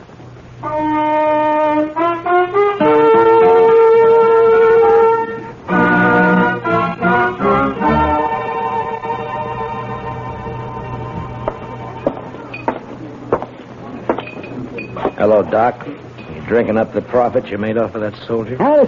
Hello, Marshal. The boy's name was Bone, according to the letter I found on him. Uh-huh. Anything else? Yes. Dug a couple of slugs out of him. It's a funny thing, Marshal. I haven't happened on lead like that since 65. What do you mean, Doc? Well, I'd swear that boy was shot with a cavalry pistol. I'll see you later, Doc. And mind you can't prove it. Not exactly, but I would swear.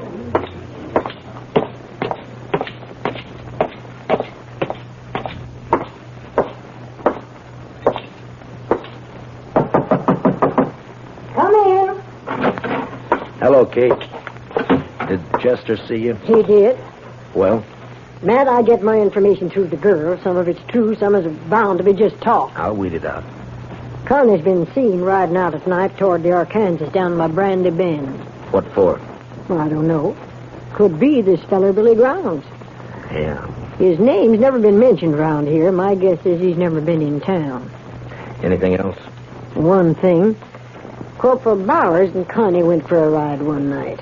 When? Night before that payroll was robbed. Figures. Where's Connie now?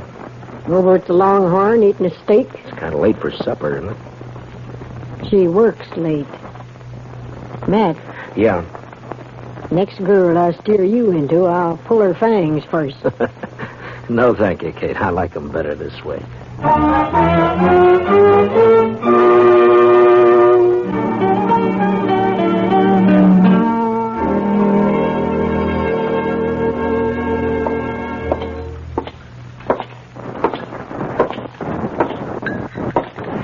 Connie. Well, this is a surprise, Marshal. May I sit down? Of course. Thank you. You sure Corporal Bowers won't mind? Don't be silly. Anyway, he's away at the fort. Huh? What time do you leave, Connie? I don't know, about 7, I think. Why? Anyone with him? Yeah, Private Bone. Marshal, you think Bowers shot him, is that it? You know any reason why he would, Connie? They were friends. They worked together in the bookkeeping office. I see. Tell me, Connie, Bowers say much about his job there? Or what he does and all? No, Marshal, he never talked about it. Handled expenses for supplies and the like? Figured out the payroll? I don't know. Bowers would be in a good spot to know when to expect the payroll money in, wouldn't he? Even when it was kept a secret? You'd have to ask him, Marshal. I don't know anything about the Army. But this isn't why you found me here, is it? Of course not, Connie. I'm sorry. Hey, you look real pretty tonight. Why, thank you, Marshal. You really mean it? Sure. Sure I do. I have to work late tonight, but I can get off tomorrow evening. Marshal, would you go for a ride with me? There'll be a moon. Where would we ride to, Connie? I don't know. Anywhere, maybe along the Arkansas. Oh, I know. Let's ride down toward Brandy Bend. All right, Connie. We ride down to Brandy Bend.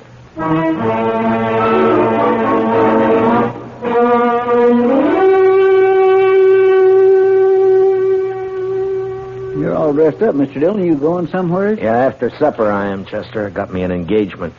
Going riding with Connie Dell in the moonlight along the river. Is she a nice girl, Mr. Dillon? All girls are nice, Chester. Some fall in with bad company, that's all. Yes, sir. Mr. Dillon? Yeah? Who'd this one fall in with? Me? Oh, no, Mr. Dillon, that's not so. Then who'd you think, Chester? Come on, tell me. Billy Grounds? You don't give me much credit for romance, Chester. No, sir. Well, don't look so worried about it. I was thinking, would you like me to follow you tonight? Indian style? Thanks, Chester, but it wouldn't help. You see, I'm riding into an ambush. It'll be over fast. Real fast. Well, all right, Mr. Dillon, if that's the way you want it. That's the way it's got to be. And as soon as I leave, I want you to ride out to Fort Dodge and see the major. Yes, sir. What about... Tell him to arrest Corporal Bowers for the murder of Private Bone. I think Bone found out where the leak about that payroll money came from, and Bowers had to shut him up. The major won't like that, will he? Well, tell him I'll prove it. And anyway, I think Bowers will confess fast enough when the time comes. When'll that be, Mr. Dillon? When I get back to town. With Billy Grounds. What about the girl? Well, it's like I told you, Chester. Nice girl. Bad company. You know, I had me a girl once. Huh? Well, you never told me about that, Chester. What happened? It was over in Abilene. I gave her my money to go to St. Louis and buy some wedding clothes. She wanted that. So? Well, I don't know, Mr. Dillon. I guess she just liked it there in St. Louis. I'm going down the street, Chester. You better get started for the fort soon. Yes, sir, Mr. Dillon.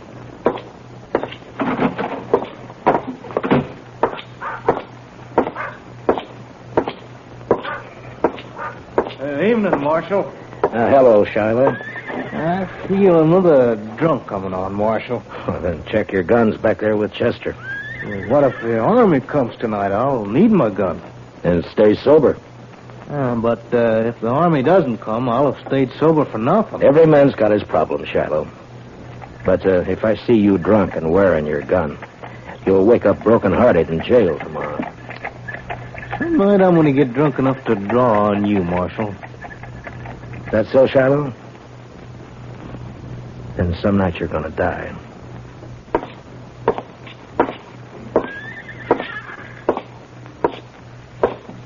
Marshal? Oh, hello, Connie. I got off a little early. Shall we go now? Anytime. I keep my horse at the National. I'll meet you at the edge of town. Oh? You ashamed to be seen with me? Well, no, Marshal. But, well, you know how people talk.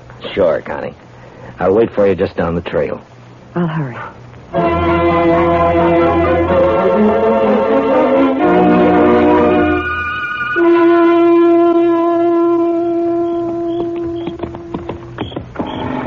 Here we come pretty fast, Connie. You want to get on for a minute? I'm all right. All right. We'll let the horses blow a little and then move on, huh?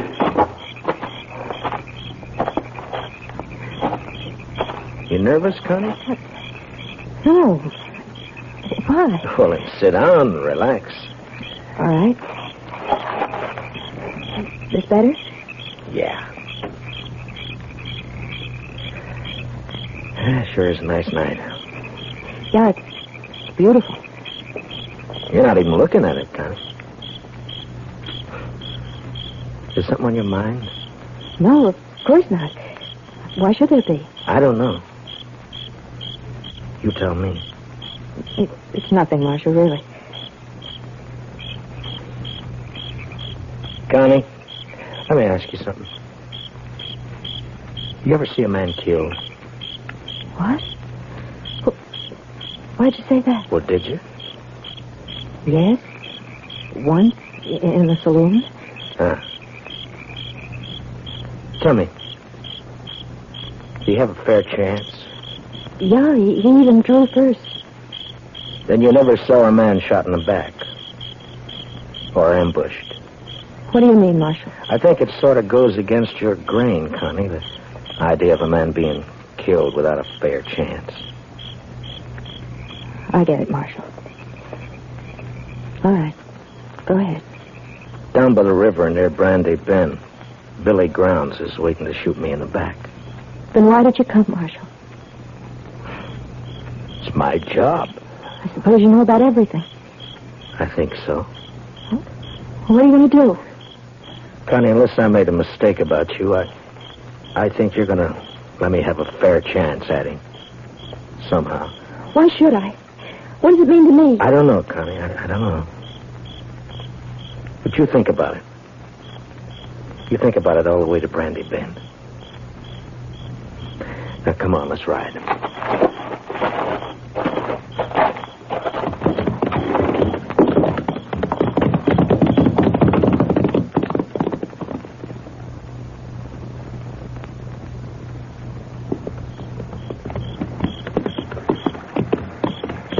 Make a nice camp down here. Plenty of wood. Get your own water right out of the Arkansas. Don't you think, Connie? A man could hide out for a long time down here. Marshal. You could be safe here, even while the Army was trying to move into Dodge. A lot of men were being killed back there. It's peaceful here. Quiet. Marshal, I can't do it. Tell me, Connie. That big cottonwood up ahead. On the left. All right. Keep moving. When we get there, I'm going to ride fast. I'll hang on to the offside of my horse for cover. When I start, you turn around. Get back out of gunfire. Yeah, it sure is pretty down here, Connie. You know, maybe someday we can come down and go fishing, huh? That river's full of catfish. Did you ever eat a catfish dinner? Oh, they can be mighty good when they're small enough. Back, Connie.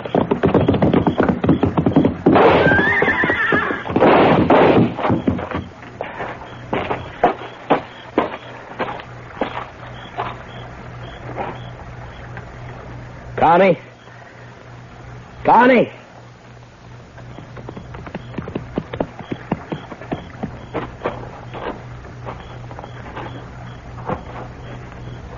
Yeah, he's dead, Connie. I'm all right, Marshal. I'm sorry about this, Connie. I'm sorry I had to do it. He killed your horse. I'll show you where his is. And the money. Then you can take me back to Dodge. Jail. All right, Connie. But you won't be in jail for long. You have my word. Not for long. Let's go, Marshal.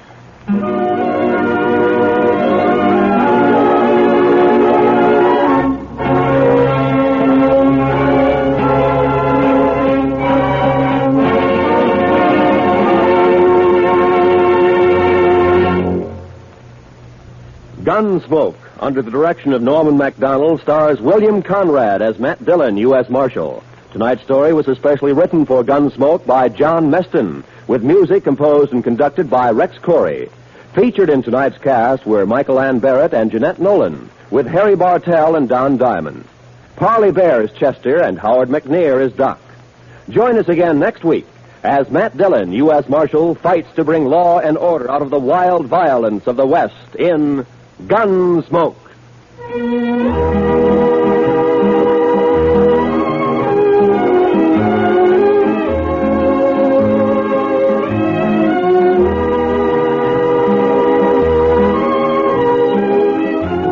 The adventure just begins with Gunsmoke on CBS Radio. Still ahead tonight, Gene Autry, Tarzan, Gangbusters, and Stars in the Air. Yes, listen in for them all on most of these same CBS radio stations. This is Roy Rowan speaking. And remember, for your free convention handbook, write to Time, CBS, Chicago 90, Illinois. This is the CBS Radio Network.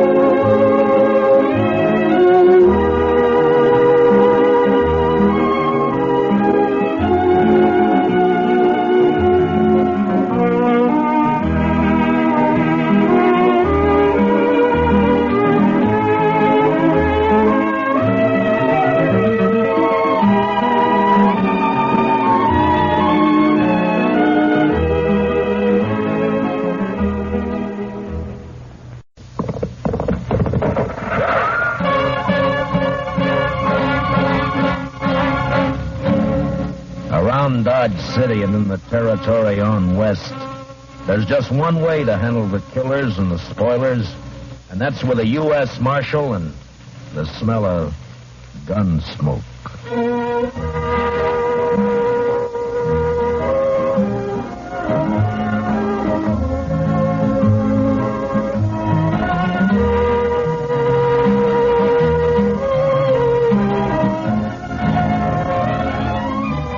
Gunsmoke, starring William Conrad. The story of violence that moved west with young America. The story of a man who moved with it. Matt Dillon, United States Marshal.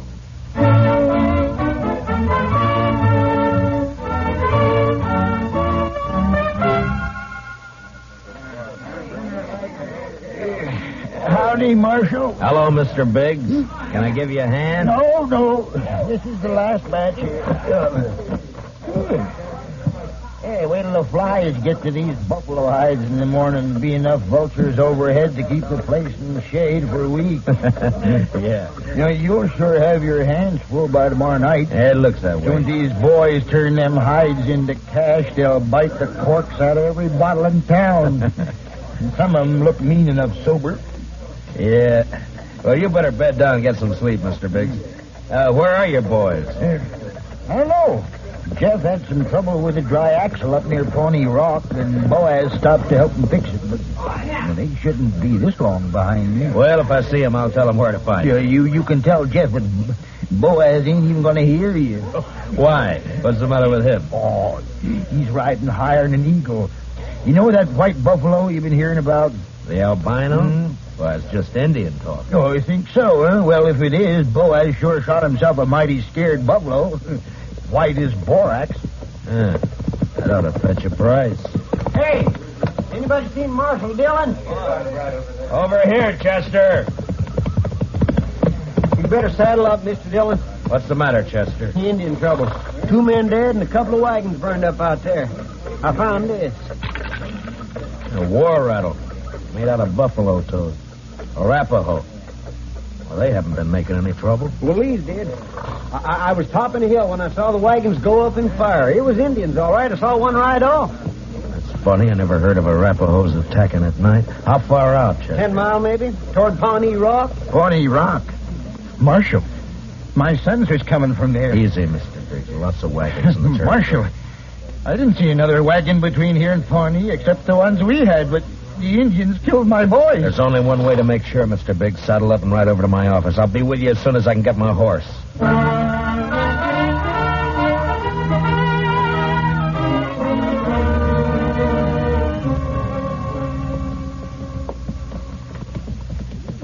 I cut back through those button willows over there when I spotted the wagons being fired. We must be close to it, then. Just over there. Right down yonder. See him? Yeah. I see him. We rode up and dismounted. The last glint of hope in Mr. Big's eyes died. His boys were there, all right. And it wasn't nice to see. Kill him. I'll get him first. I'll murder every redskin in the territory. We gotta bring your sons in, Mr. Biggs. You know what the morning's gonna be like. You don't want to leave them out here. Now, come on. Hey, look. Down there by the stream. Yeah, 4 of them. And they're not saddle horses. Mr. Biggs. Mr. Biggs. You recognize those horses down there? Yeah. I know them. Teams belong to Boaz and Jeff. Indians must cut them loose from the wagons before they fired. Doesn't that seem curious to you, Chester? In what way, Mr. Dillon? Why didn't they take the horses with them? Yeah. What are you thinking, Marshal? No burned hides in those wagons. So they stole them. Yeah, they stole them. But Boaz and Jeff both have their rifles there beside them, and the horses are left behind, too. Horses and guns are the first things Indians would go for. What are you looking for, Mr. Dillon? Those buffalo hides weren't carried off without wagons. Yeah, here. Marks the 2 other wagons here, and they're fresh. I didn't see any other wagons, only these. Well, they'd finished and gone before you got here, Chester. Well, yeah, but I'd have caught up to any wagons on the trail to Dodge. Did you go by regular trail? Well, no, I figured the Indian I saw wasn't alone. I didn't want to get bushwhacked further on. You didn't see any Indian, Chester. But Mr. Dillon, just as plain... No Indian would leave guns and horses. This job was done by white men. They didn't take anything that could be recognized or identified. You mean that somebody's in Dodge by now? With the hides my boys worked and sweated to get? I'm afraid so, Mr. Biggs. Well, there'd be more than 300 buffalo hunters there by morning. It could be any of them. We'll find the right ones. Oh, how? The albino. Whoever killed your sons will have that white buffalo hide.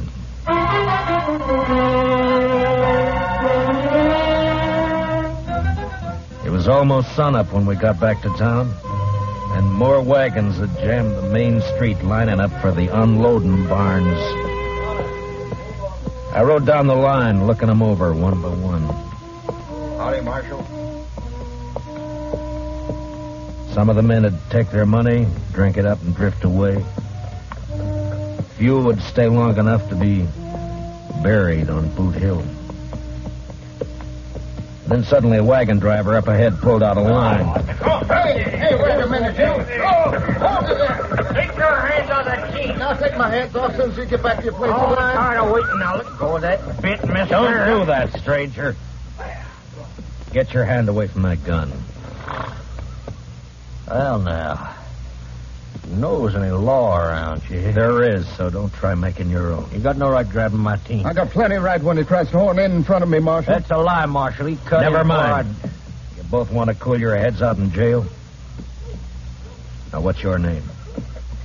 Tennessee's good enough. A lot of people from Tennessee coming into the territory. Most of them are pretty peaceful. That sounds like you're saying I'm not. You moved pretty fast for that gun. Man can lose his temper. You lost yours 4 times, according to the notches you've carved into that gun butt, but don't try for number 5, not here. How about you? What do you call? Charlie Kell. Charlie Kell, huh? They ever call you Chuck? No. Heard of a Chuck Kell a couple of years back, come from Kentucky. Not me. Man I heard about was a gunfighter. so he never wore gloves.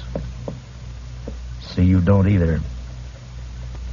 It's pretty rough on the hands. Thanks, Marshal. I'll make sure to take better care of him. Yeah, do that. I'll be around a while, Marshal. Maybe we can have another talk.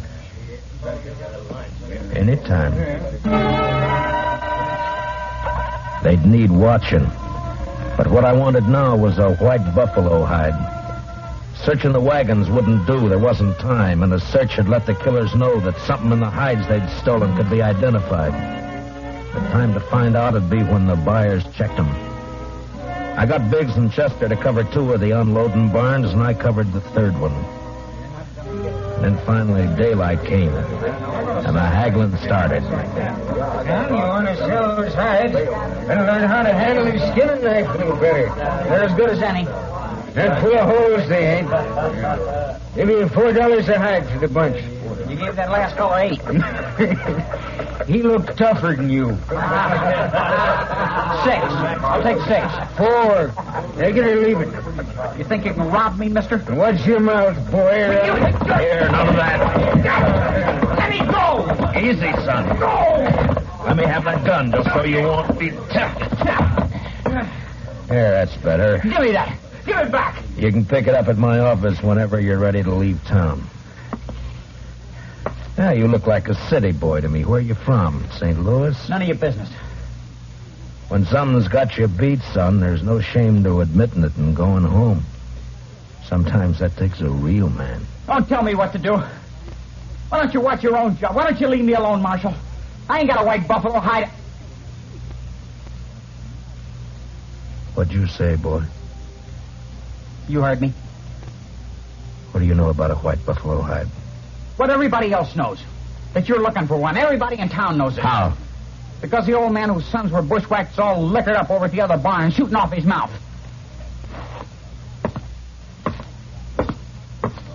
Don't go away mad, Marshal.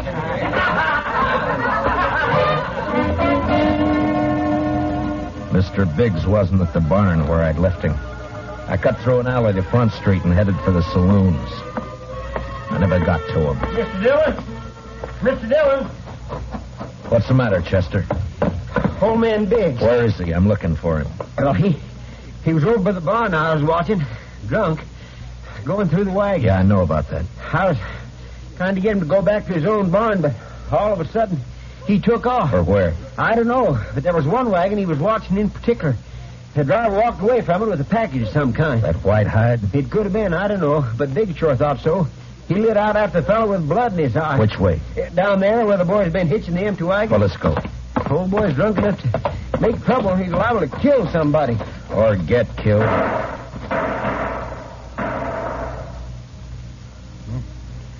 Too late, Mr. Dillon. Yeah. It came from there behind that row of wagons. You stay here, Chester. Be careful, Mr. Dillon. When I rounded the corner wagon, Mr. Biggs was sprawled across a wagon tongue, his eyes dead and open, staring at the ground. And standing over him was Tennessee, a smile on his face, and his gun extended to me butt first. Looks like I'm in the mite of trouble, Marshal. He's dead, Tennessee. That's more than a mite. You take my gun for a while. You mean until after you hang? Wasn't figuring to be that serious. Not when a drunk follows me out here and throws down on me. If you're figuring on self-defense, forget it. Look at his gun. It isn't even cocked. Well, it's out of his holster, Marshal. That's enough. Law don't say I have to wait till he kills me. You'll have to make a jury believe that. Well, I shouldn't have much trouble doing that, Marshal. What are you doing here, Mr. Kell? Oh, I just happened to follow Tennessee out here. Why? Well, you broke up our little argument in town. Thought I'd get him alone here. See if maybe he was still nursing a grudge he wanted to settle. But the old man beat me to it. Now, Tennessee here ain't exactly a friend of mine, as you know, but I hate to see any man hang when he ain't guilty. Is that your personal verdict, Mr. Kell? That's right, Marshal. The old man threw down on him, and Tennessee had to kill him in self-defense. Chester. Yes, sir, Mr. Dillon? Which one of them had the package? This one. This the fellow the old man was after? All right, Tennessee, where is it? I don't know anything about a package. Look in the wagon, Chester.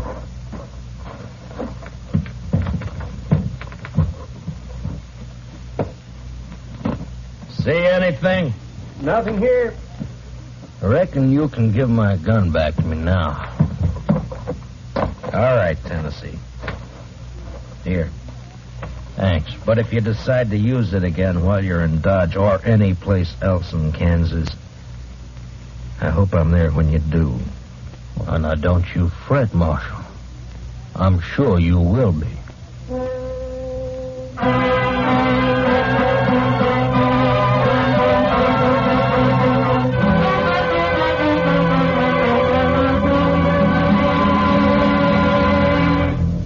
We will return for the second act of Gunsmoke in just a moment.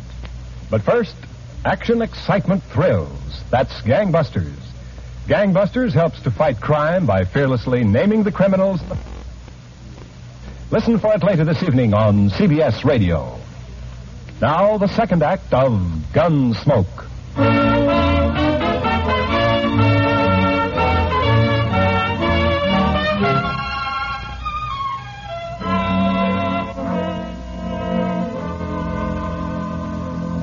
Just before sundown, we buried old man Biggs and his 2 sons up on Boot Hill. By the time the service was over and I rode down, darkness had fallen, and everything was going full blast. The town was roaring. Seemed like a good man, old Biggs. He was, Chester. So are his boys. Yeah, but there are too many men like Tennessee and Cal coming in, Mr. Dillon. They won't last, Chester. They'll keep coming, but they won't last. They'll take a gun and go against a man, but they won't sweat. They won't take root and build. We still gonna look for that hide? Yeah. Well, just what do you want me to do, Mr. Dillon?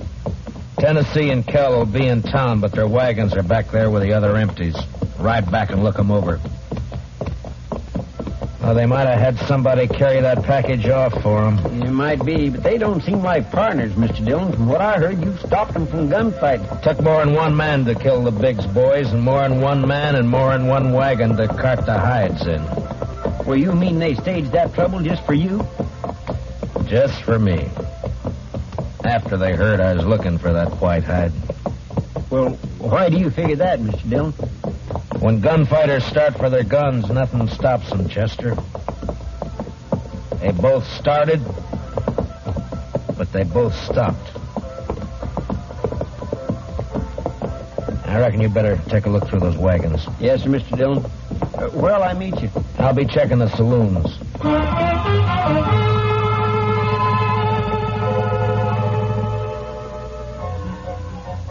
One by one, I made the stops. The Long Branch, the Alafraganza, the Texas Trail. And one by one, they got quieter as I went in. As though each place was holding its breath, waiting for something to happen. The last place was a Mexican hangout. A long, dark walk.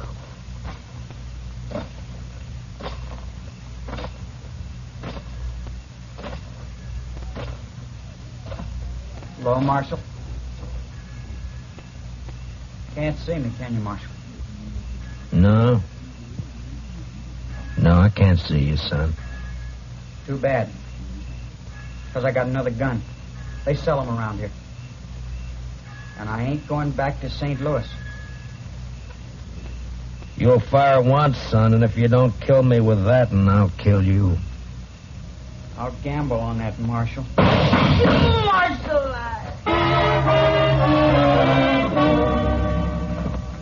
He lurched from the shadows into the street, staggered, and fell. And then he rolled over on his back, and his eyes struggled for a minute like they were trying to remember something. And then he went blank. Well, he was right about one thing. He wasn't going back to St. Louis. Well, what do you know? The marshal's real handy with a gun. Stay out of this, Kel. But I may have something to talk over with you later. Meaning what? You don't know, then you got nothing to worry about. I've been hearing a lot about how fast you are with a gun, Dillon. Anything to it? I'm still alive. Yeah. This your hobby, shooting kids? He was old enough to try to kill me. I don't like it, Marshal. That's too bad, Mr. Kell. The Chuck Kell I heard about would have loved it. They said he'd killed 2 kids under 16, one of them his own brother. No, you didn't hear the whole story, Marshal.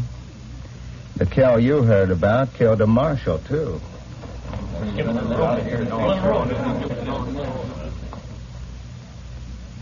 You made the bid, Mr. Kell. And you got a gun. Use it or I'll take it away from you. Come and get it. Anytime. Here it is.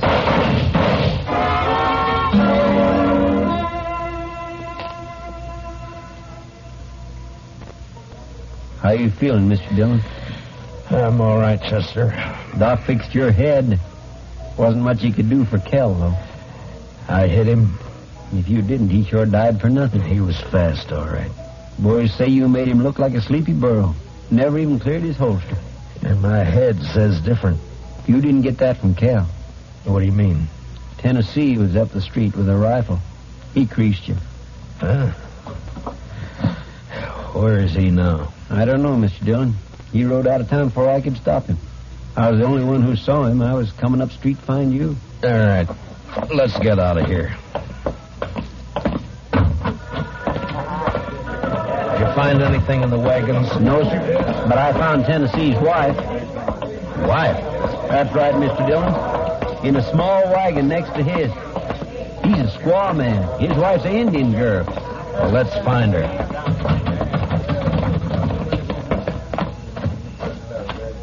All right, Chester.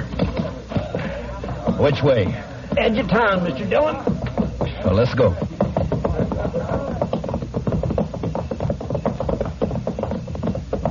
You talked to the wife? Yes, sir. Found out Tennessee and Kell were friends, all right. They left her here night before last and arranged to meet her here today. She said they were driving empty wagons when they left her. Ask her what tribe she belonged to? Didn't have to ask, Mr. Dillon. I could tell by her beads. She's no Arapaho.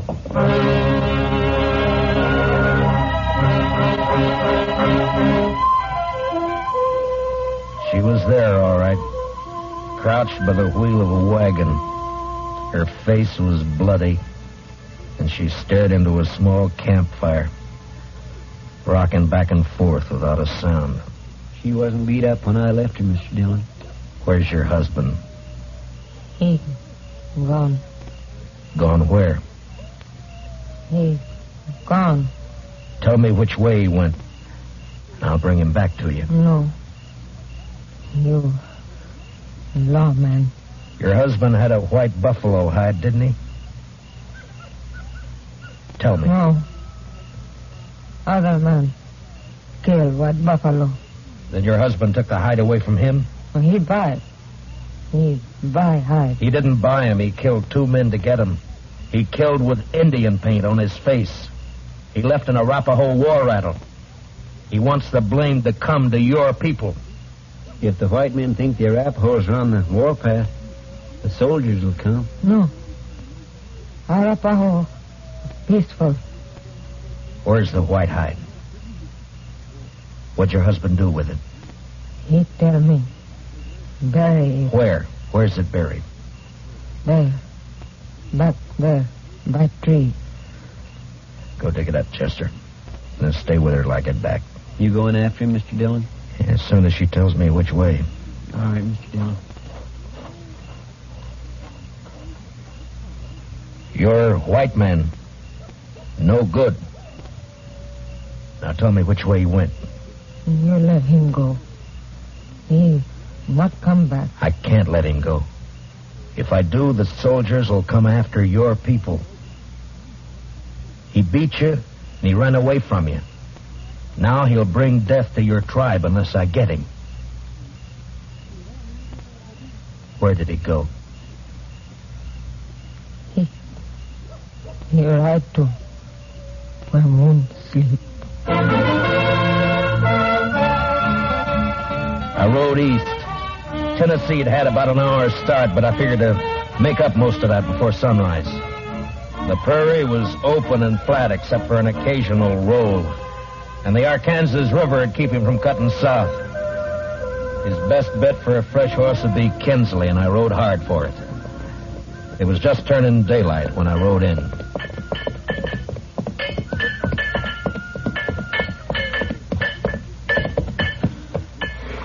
Well, howdy, Marshal. Morning. Good morning. Got a place I can water my horse? Trough right there. Just let him loose. You'll find it. Thank you. Looks like you come a long way. Dodge. Another fella here just a few minutes ago been riding hard, too. He come from up Pawnee way, though. Tall, dark, riding a vinegar roan? Yeah, that's right. You get a fresh horse here? Had to send my boy out the corral to get one for him. He'll be back soon. You mean he's still here in town? Yeah. Asked about breakfast, so I sent him over to the widow Hilliard's place.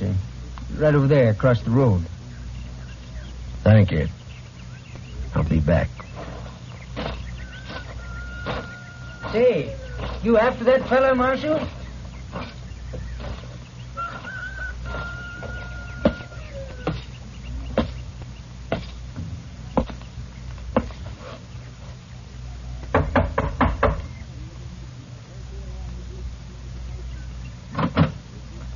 Yes? Understand you're serving breakfast, man.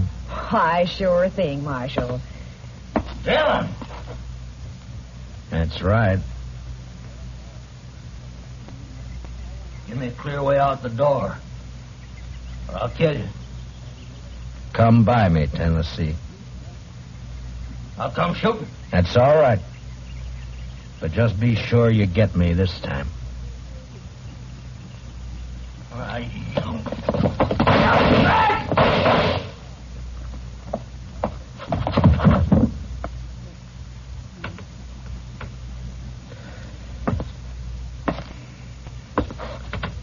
You hurt, ma'am? No, I'm all right, Marshal.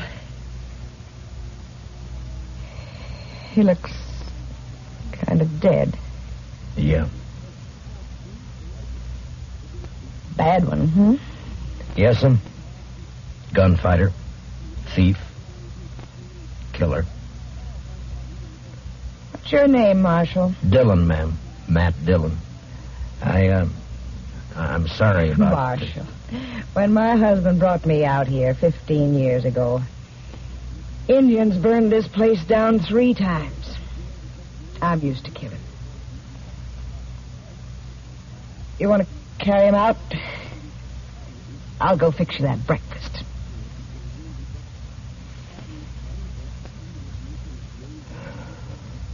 Thank you, ma'am.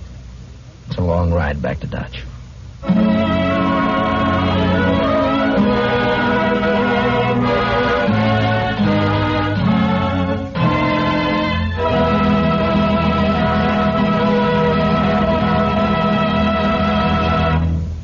Gunsmoke, transcribed under the direction of Norman MacDonald, stars William Conrad as Matt Dillon, U.S. Marshal.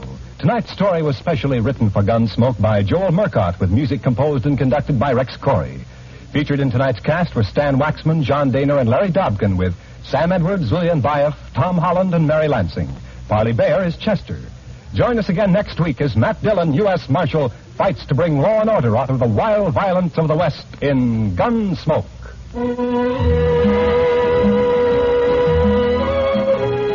Something new in CBS radio newsroom coverage, World News with Robert Trout presents as a special weekly feature an interview with a crack CBS radio news correspondent. This correspondent flies in from his post overseas to give you his authoritative eyewitness viewpoint on latest developments. Tomorrow afternoon on most of these same stations, World News with Robert Trout. This is Clarence Cassell speaking. And remember, from now to November, you'll find intensive, impartial campaign coverage on the CBS radio network.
Dodge City and in the territory on West, there's just one way to handle the killers and the spoilers, and that's with a U.S. Marshal and the smell of Gunsmoke.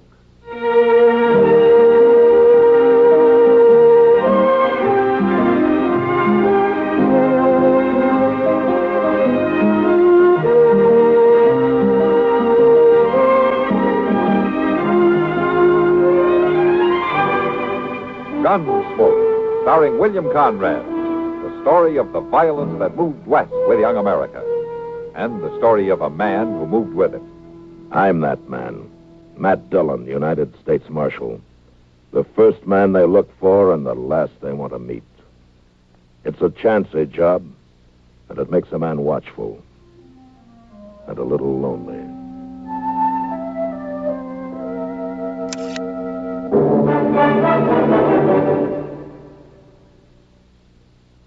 What do you need? You need lots of dollars during sicknesses. You need lots of dollars for an accident. You need the kind of protection that only Mutual of Omaha sells. What do you need? You need health insurance that offers you maximum benefits at minimum cost. Mutual of Omaha Income Protection Insurance with the unusual lifetime benefits feature. Add this long-term protection to your group coverage and save up to 54%, depending on your age and type of group coverage. Here's what you need. You need to get the most for your health insurance dollar by insuring with Mutual Benefit Health and Accident Association. For maximum benefits at minimum cost, call your local Mutual of Omaha agent in the Yellow Pages or write Mutual of Omaha, Omaha, Nebraska. Write for details on the low-cost, practical protection you need. You can save up to 54% when you add Mutual of Omaha protection to your group coverage. Write Mutual of Omaha, Omaha, Nebraska.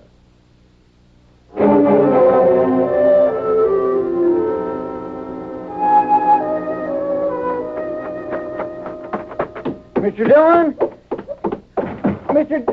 Mr. Dillon. Take it easy, Chester. But there's been a train robbery, Mr. Dillon, about 5 miles east. They held up the baggage clerk and got away with $50,000 in double eagles. Well, when did you hear about it? Just now, when number 7 pulled into the station. You got to get over there right away. Well, I guess they'll wait. Dodge City's the end of the line. Well, yes, sir, I know Anybody that. say how many were in on it? 3, according to the clerk, all wearing masks.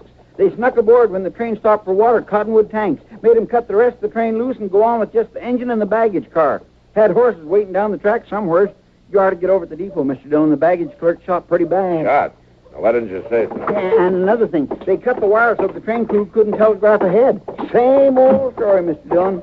You'd think them bandits would figure out some new way. Why? This one usually works.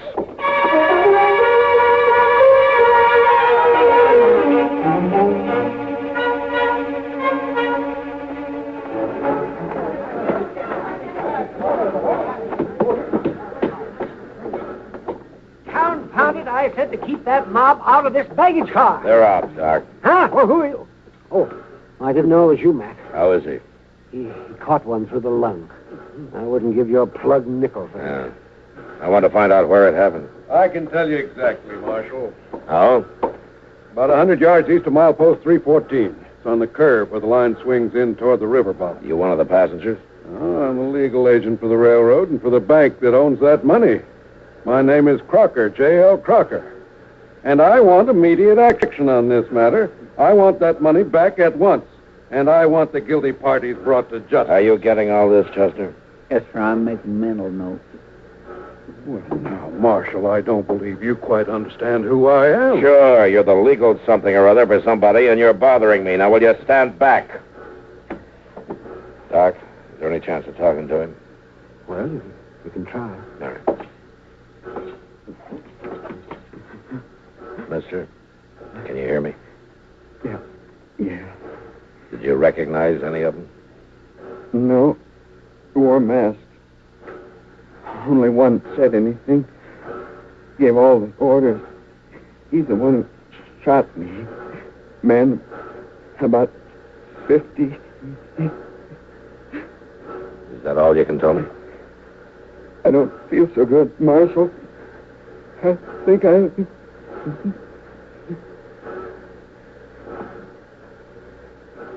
That's it, man. Yeah. Chester, go get our horses saddled up. We'll ride out to milepost 314. With luck, we can get there before dark. Maybe pick up their trail some way. Aren't you? Well, now, Marshal, in my opinion, you ought to form a posse and go after these criminals. Mr. Crocker, I don't care about your opinions. I think I'll have a little talk with your superiors when I get back to civilization. Good. Find out what's happened to my checks. I haven't been paid for 2 months.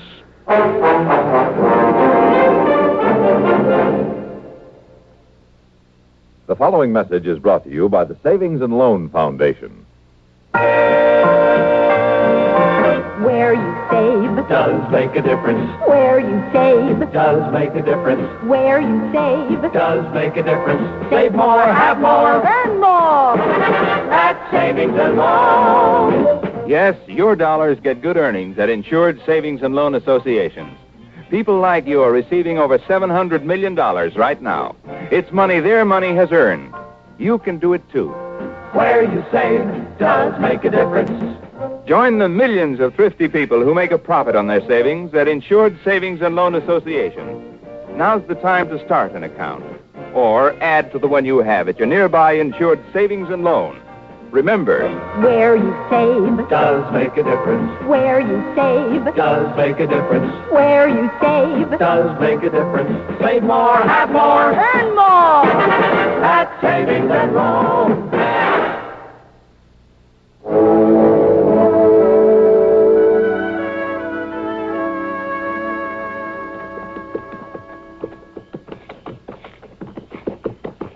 Chester, pull up a second. Yes, sir. Reckon they've heard us yet? And they don't show it. Both of them are still working around the campfire, paying no attention. Fixing supper, I guess. A man and a young boy. Must be homesteaders on the move. I've never heard of bandits hightailing it in a covered wagon. Besides, there's only 2 of them. 3 men held up the train. Yeah, I know. Now let's ride on down to the fire.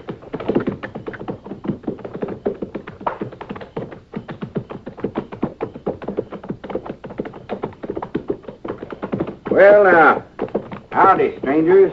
Evening. Climb down and sit. You have some supper ready here in a spell, such as this.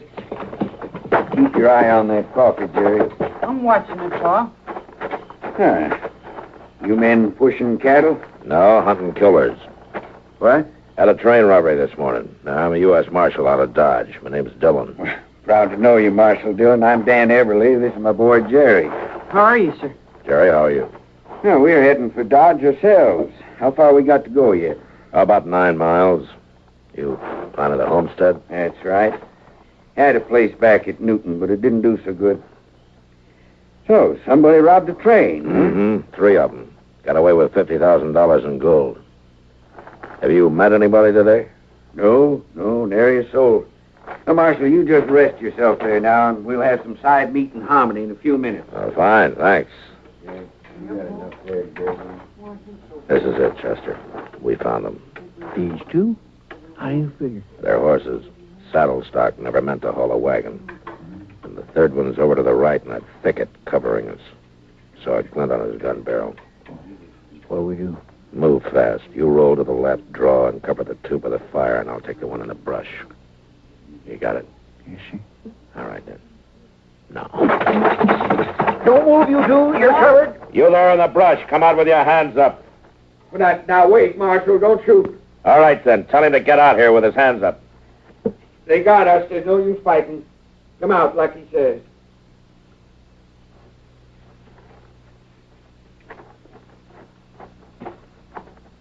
Why didn't you let me fight, Pa? I could have shot them both. Oh, fellas. It's a girl. So it is.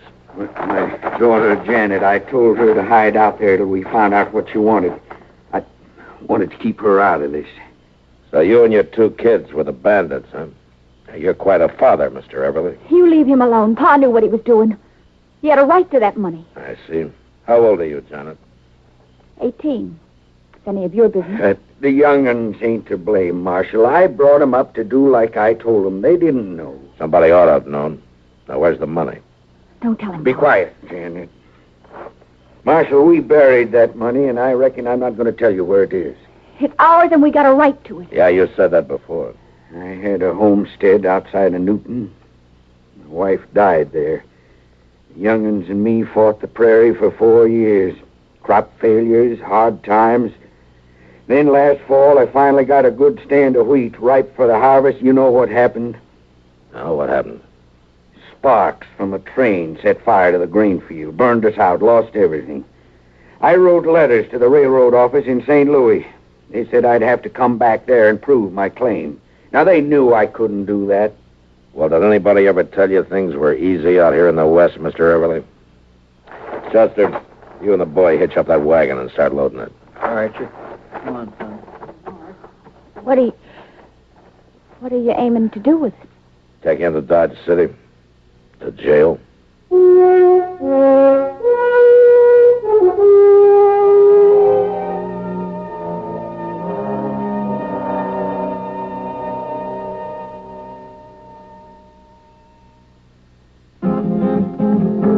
It happened in Death Valley in the blazing desert sun.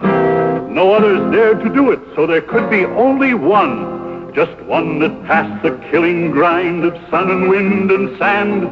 The test that proved this new car wax the finest in the land. Turtle wax, turtle wax, turtle wax. Reader's Digest ad tells the story of the amazing Turtle Wax protective power that kept cars' colors shining bright even in fiery Death Valley sun. Just one waxing of Turtle Wax with new Sun Stop gives your car a beautiful hard shell finish guaranteed to last up to 1 full year. It's quick and easy to Turtle Wax your car yourself. Remember, just one waxing of Turtle Wax with Sun Stop lasts up to 1 full year. Turtle Wax gives a hard shell finish. Turtle Wax gives a hard shell finish. Turtle Wax.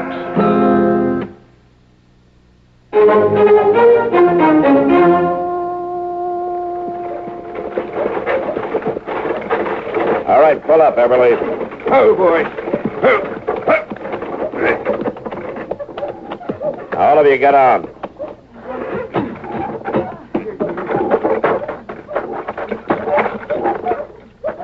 I guess my reasons for robbing that train don't count for much, do they, Marshal? Judging's not part of my job, Everly. But not the young'uns. It wasn't their fault. You killed a man, Everly. What do you expect? Marshal, I didn't aim to kill him. He went for his gun as we was leaving, but I didn't aim to kill him. Well, Marshal, I see you brought in the culprits. Yeah, it looks that way, Mr. Crocker. Oh, where's the money? I want to get it locked up in the bank right away. They say they buried it. What? Matt? Matt, are you all right? I heard of the saloon that you brought in the bandits. That's right. Is she one of them? That girl? Yeah. Well, she's just a kid, Matt. You're not going to lock up a girl. Kitty, I don't like the idea any better than you do. That jail wasn't built for women. I know that. Matt, let me take her. What? She won't try to get away with the others in jail. She can stay in my rooms while I'm working. I'll take care of her, Matt. Janet, you go with Kitty here. Yes, sir. Stay with her and do whatever she says. Thanks, Matt. Thanks a lot. Come on, honey. Chester, you take these other two inside and lock them up. Yes, sir. Come on. Let's go. Now, Marshal, pretty or not, that girl is a criminal. Why aren't you locking her up? Well, we've got a different attitude toward women out here, Mr. Crocker. We never got around to building jails for them. Well, what about the money? $50,000 missing. That's right, it is. Oh. It's a long ride into town, wasn't it, Marshal? Moonlight, pretty girl in a wagon, chance to talk. Maybe Why, do a little... You there. Yes, sir. Drag him over there to the water trough and stick his head under the pump.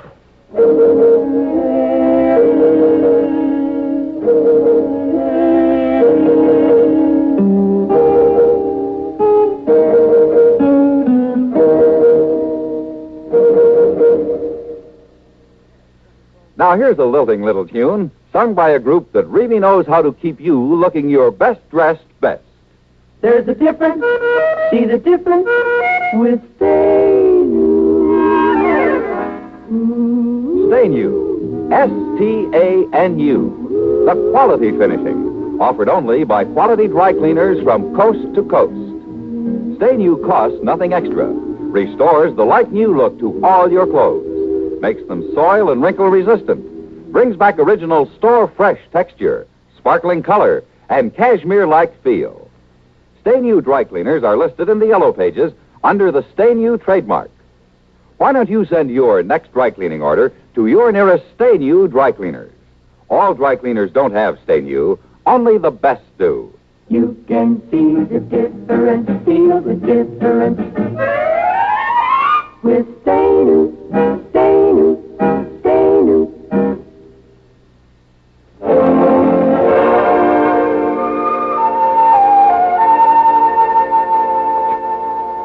How are you and Kitty getting along, Janet? Oh, just fine. She's been wonderful. The noise downstairs bother you? Keep you awake at night? No. No, the only thing that keeps me awake is worrying about Pa and Jerry. What are you going to do with us? And I got no say about that. There's no proper court here. I'll probably get orders to send you up to Hayes City for trial. Oh, they won't understand. Maybe Pa was wrong. I guess he was, but he thought he was doing right. Sure, we all think that. He was doing it for us, for Jerry and me. And he didn't mean to kill that man, Marshal. Really, he didn't. Well, I better be going now. Sure. Goodbye, Janet.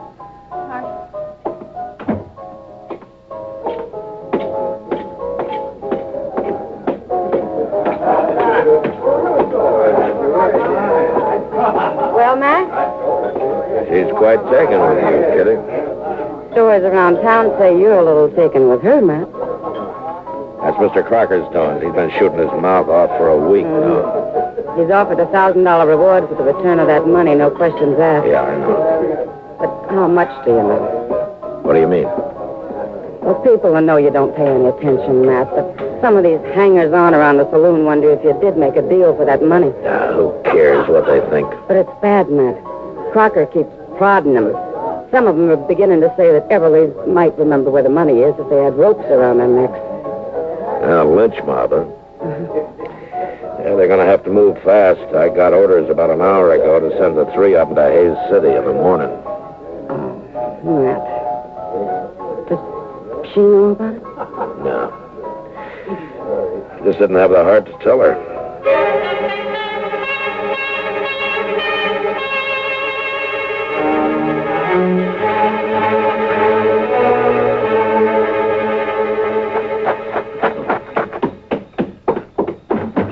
Mr. Dillon?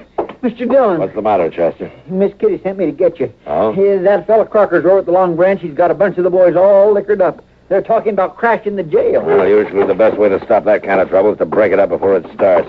Well, that girl's just upstairs right over the head, Mr. Dillon. Yeah, I know. They hadn't bothered her, had they, Chester? Well, they hadn't when I left. All right, you let me handle it.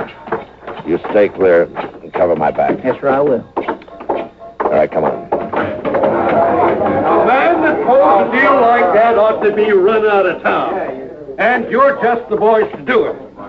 Now, it's about time somebody took the star off of that tin-horn marshal and shoved it down his throat. And as far as I'm concerned, Go on, Mr. Crocker. You're doing real fine. It's quite a crew you picked up. All the bums, barflies, swindlers, and bushwhackers in Dodge City. Well, your friends don't seem to be as talkative as they were a couple of minutes ago, Mr. Crocker. Dillon, if I had you in St. Louis for 1 hour, you'd be in jail, not running. All right, boys, the party's over. Now move on. Now, you got no right to order those men around, Dillon. I don't hear any of them objecting. Matt, she's gone. What? Janet's not in the room. She's gone. Well, where would she go? I can tell you, Matt. You've had a jailbreak. That girl got her dad and brother out, and they just left town on their horses.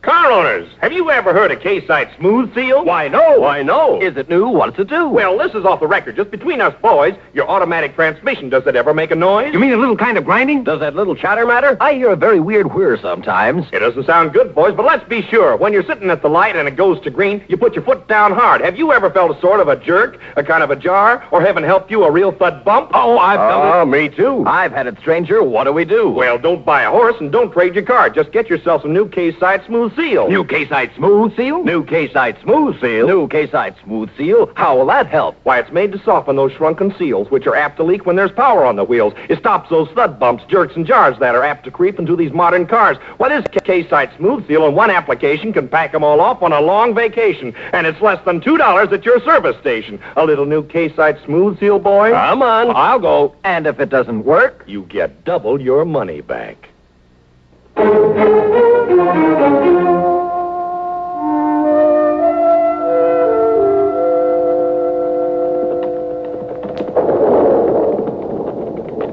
We're getting pretty close to the place for the camp that night. It's right ahead of us there, Chester. Sure do hope that cussed storm holds off. First, you know, they may not have came back to your call. Well, then we'll backtrack to Cottonwood Tanks. They'll want that gold. It's got to be somewhere between here and the railroad. Yonder's where the wagon was standing. Yeah. All right, pull up, Chester. Let's take a look around.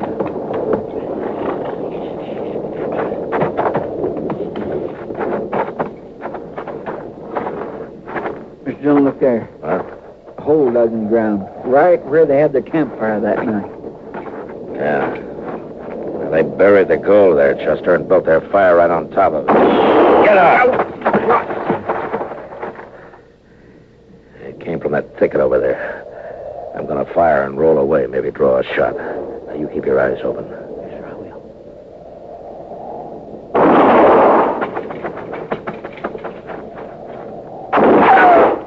He came from the left of that big tree off there. Yeah, I saw it.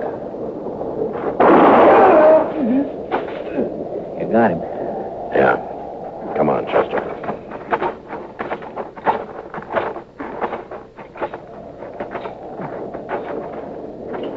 Everly. Now, you're covered, Everly. One move and you're finished. I'm finished anyway. I'm sorry I had to do it. No matter. Want the young'uns to have a chance. They rode on with the money, I suppose. Let 'em go, Marshal. It's their money. I had a right. Maybe, but you had no right to kill. I didn't aim to, Marshal. The law has to go by acts, Everly, not intentions. Storm coming up. Yeah, it looks that way. Hope the young'uns find shelter. Jerry caught cold there in jail. Used to worry his mother when he coughed. So she's dead now. Died back there. Back. Yeah.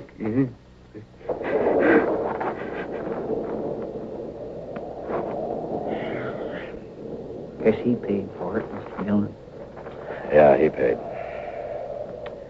Well, let's try to pick up the trail of the other two before that storm.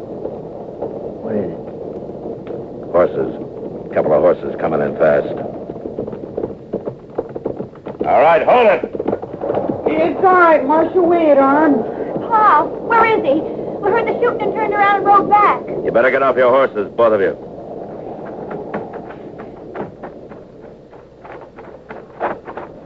Tell me, what happened to... I'm sorry, Janet. I knew when he made us right on ahead that we'd never see him again. Alive. You kids carrying the money? It's there in my saddlebags. Get it, will you, Chester?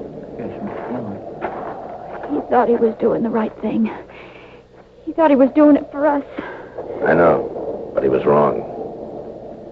And now there's the two of you to decide about. Here's the money, Mr. Dillon.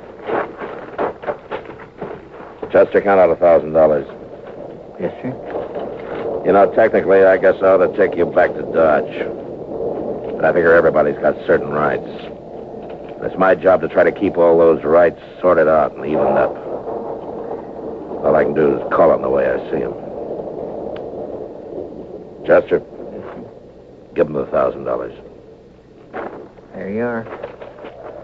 But I don't understand. Crocker offered $1,000 and no questions asked for the return of his money. Well, you returned it.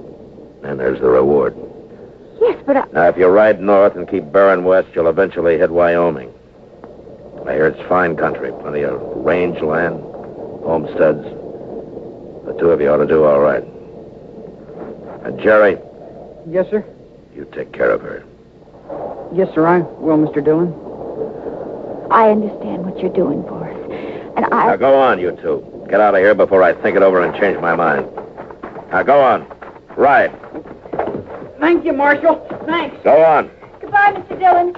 And Go on. Get out of here. You better get a move on, Mr. Dillon. It's starting to rain. I hope they find shelter somewhere. Mr. Dillon, it's starting to rain, Mr. Dillon. You better get a move on.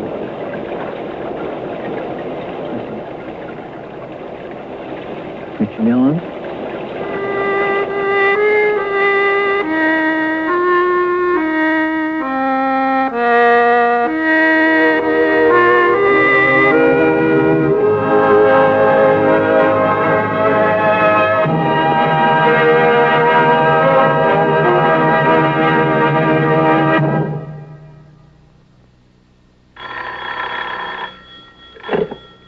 Service manager. Tell you about Guardian Maintenance? Well, sure, I'll be glad to. Guardian Maintenance is a kind of specialized service your General Motors car gets at a GM dealers like ours. Yeah. Now, it makes good sense, doesn't it, that our mechanics know your GM car best? You see, they specialize in one make of car. And what's more, they've got the right tools and factory-approved parts, too. Yes, sir. That holds true for every Chevy, Pontiac, Oldsmobile, Buick, Cadillac, and GMC truck. It's the best kind of service for the best kind of cars. And all GM dealers are offering performance service specials right now. Includes engine tune-up, tire rotation, a front-end adjustment, a wheel check, and a complete, and I mean complete, lubrication. Makes for a worry-free vacation, I'll tell you. Huh? Yeah, good. We'll be looking for you. Bye.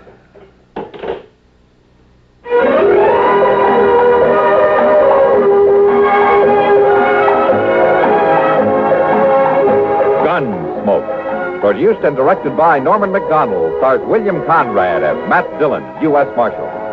The story was specially written for Gunsmoke by Les Crutchfield, with editorial supervision by John Meston. Featured in the cast were Vic Perrin, Barbara Eiler, Sam Edwards, and Bart Robinson. Harley Bear is Chester, Howard McNear is Doc, and Georgia Ellis is Kitty. This is George Walsh inviting you to join us again next week for another story on Gunsmoke. This is the CBS Radio Network.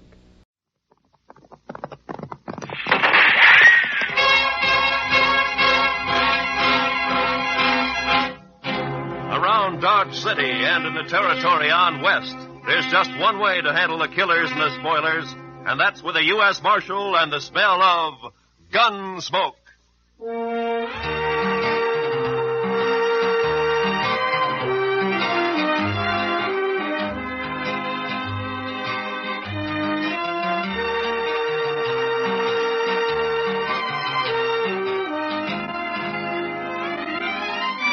Gunsmoke, starring William Conrad. The story of the violence that moved west with young America. The story of a man who moved with it. Matt Dillon, United States Marshal.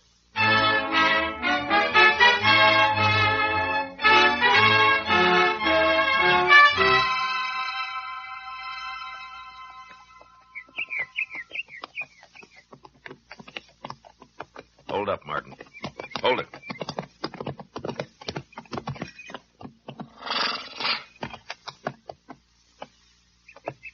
Going to make camp? No. Likely clearing over there. I see it. Well, then what do you want to... Oh. Give me my gun, will you? Just take it easy. Just keep looking at them. They'll come out in their own time. We'll wait.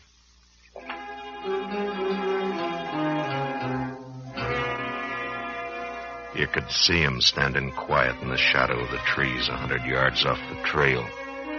Then they knew we'd seen him, and they came riding out into the clearing. Slow. Cheyennes. 3 of them. Young, wearing the pants of white men. One of them had what looked like a woman's blouse around his neck. And tied to their saddles were copper kitchen things that made sharp noise in the still evening.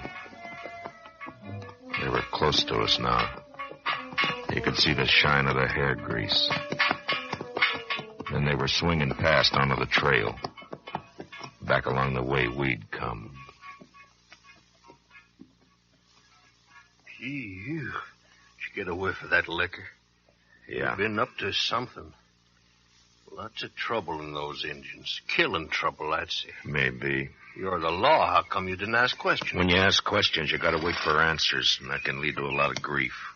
My job's to take you back to Dodge City. You figure they were waiting to bushwhack us? I wouldn't say.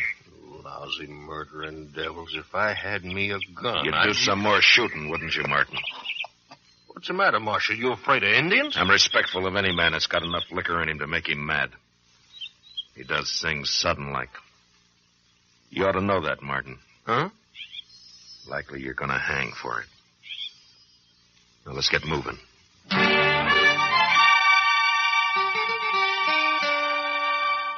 I'd caught up with Leeds Martin this side of the North Fork heading west. He'd done murder. 2 we knew of in my territory, and more I'd heard tell about in Comanche country. He was a drifter. Maybe that's why he drank, or maybe because he had other reasons. But it had made him bad. He'd been bad for a long time. I reckoned riding easy would get us to Dodge City in about 3 days. We were traveling light, and there was plenty of game along the way. At dusk, we made camp on a low rise overlooking the trail.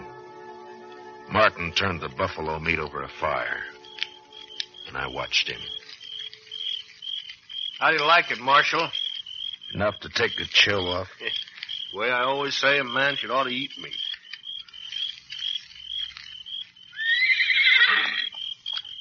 What's ailing him? Maybe he smells something. Such as? Indians.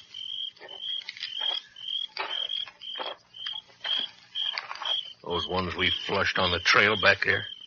Maybe. How'd he figure? We're being followed. They've been... You certain? I said maybe. Well, what do you aim to do about it? Nothing. If they stay out of my way, I don't look for trouble with them. But they're Cheyennes. They got guns. You saw them. Marshal, listen. I got a right to protect myself. You give me my gun. You afraid, Martin? I ain't afraid of nothing. That's good. The meat's burning. I notice you stay back in the shadow. I get in the light of the fire. They picked me off first, is that it? It's an idea. Not for me, But it ain't. I'm going to tell you something, Martin. We got a lot of riding and camping to do together. Now, you can make it easy or tough for yourself. That's up to you. Right now, the meat's burning. I don't like my meat burned. Take it off. I'm saying to you, mister, you travel the way you want. I'd as soon tie you on the back of your horse and let you eat and sleep there. You talk big with my gun, Marshal. That's right. Are you going to do the cooking or am I?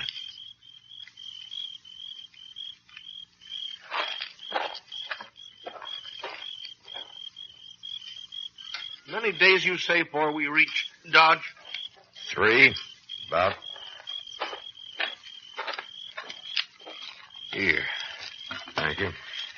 Now. Sit over there, will you? Well, oh, now give me a break, Marshal. I'm a sitting duck. You'll be all right. The rocks will protect you. What's the matter? Don't you trust me close by? I haven't got a gun. Yes, so you said. Well, how about a knife? I gotta cut my meat. Use your teeth. Now go over, Martin.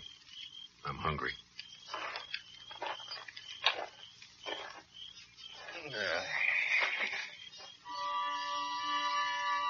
And we ate. Martin on a rock about 12 feet off, tearing at the meat in his hands. The whites of his eyes showing animal-like as he looked about, cautious, listening.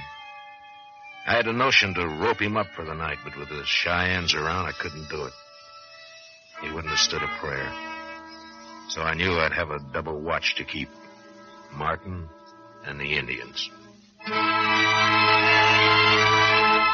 let the fire die, and the dark came down on us.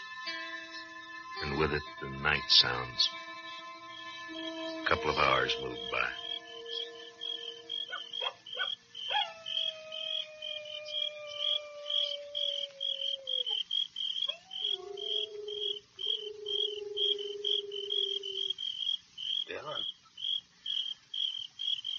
Dillon, you asleep? No. You hear that? I heard. Well, it didn't sound like no proper noise to me. You better get some sleep. Oh, I ain't no sleeping mood. You got some tobacco? Yeah. Here.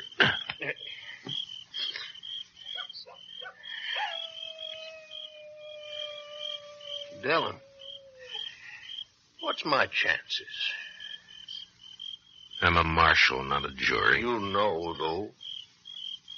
If it was me had to say, you'd hang. You like to see a man die, don't you? Gives you a kick. How many you shot down just for the fun, huh, Dillon? How many? There's no pleasure in it. Was there for you? Not that it matters, but how many were there for you? Since I was a kid or since I was a man growed? Both? 6.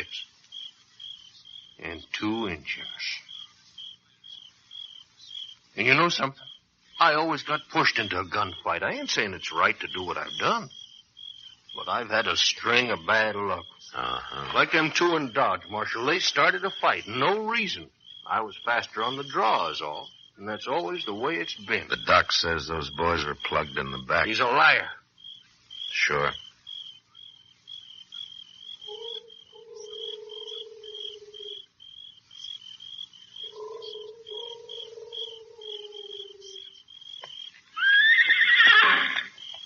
What's that? Huh? What's that? Stay where you are. I'm going to take a look. You ain't going to leave me here without my gun, are you? They'll come. Keep your back to the rocks. You'll be all right. Now, shut up.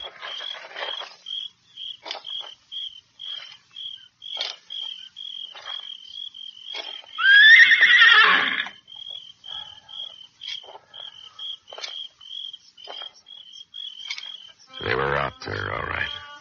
Somewhere. Waiting. In front of me, the rise sloped down and melted away. And the darknesses that were brush and rock became alive. I got down on all fours, and I eased my gun into my hand. I reached down for a stone and threw it.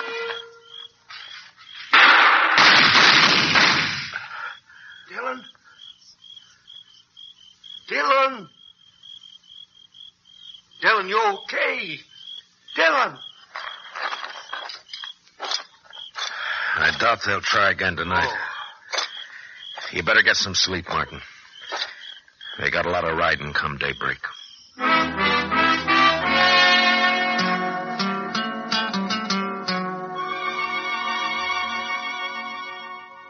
The half-light of morning came late. It was the grayness of clouds that held it back. Martin rode down ahead of me, his face as gray as the sky, eyes small for want of sleep. 100 yards from where I'd seen the flash of the Cheyenne's carbine, we saw the Indian, lying on his back, staring up out of dead sockets. I buried him, took the rifle, and we rode on east.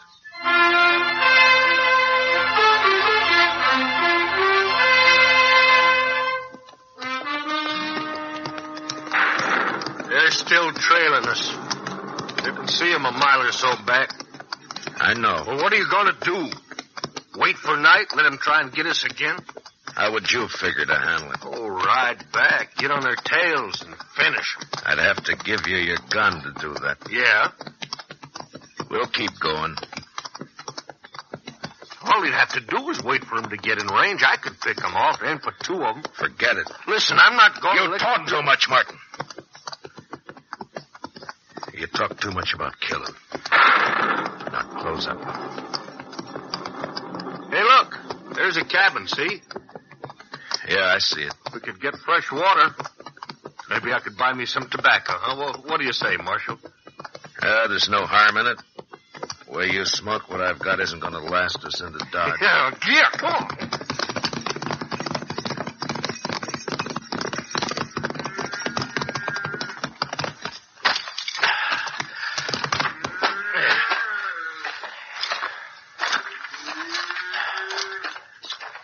Wait a minute.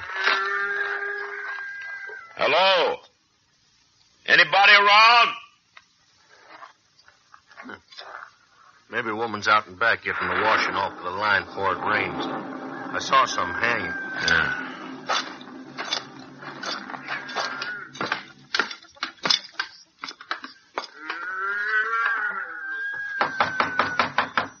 Hello there. Can we get some water? There must be a kid here. Look, rag doll laying over there. Come on. Holy... Marshal. Look at that. Inside the cabin, a man was lying face down. In his outstretched hand, he clutched a broken milk pitcher. The woman was sprawled against the wall. And the kid... She was maybe 5 or 6. All alone. Small. Hunched up against the bed. Those Cheyennes sure had a lot of hate in them.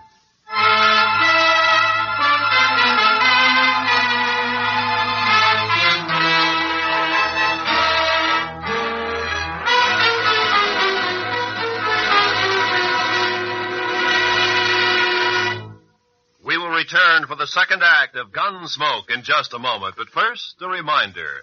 Be a good example to your child. Make him know that he's loved and wanted.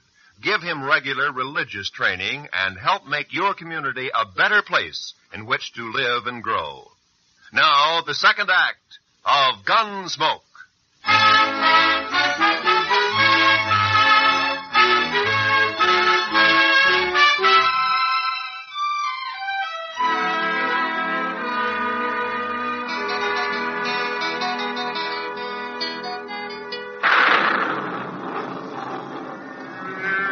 Them Injuns done it. The Cheyennes. They done it. They'd kill a kid. Marshal, you see this. They done it. You wouldn't give me my gun. You wouldn't go after the dirty... I never done anything like this. But me you're going to take. We'll bury him out back. You're worse. You're worse than me. You're worse than the Cheyennes. We'll bury him out back. That's all they are to you. Something dead, so you bury it. You got nothing in you at all. Nothing. Shut up! Now, don't tell me about the dead. You do your killing and everything's on your side. So what's the difference with this? Just because some crazy liquored Indians did it. What do you think the wives of the men you shot say about you back in Dodge? What makes you so different? You think maybe because you're not a Cheyenne that makes you innocent and only them guilty?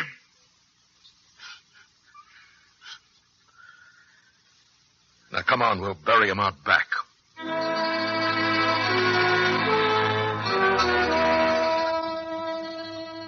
Big drops of water were falling as I threw a last handful of earth on the kid's grave.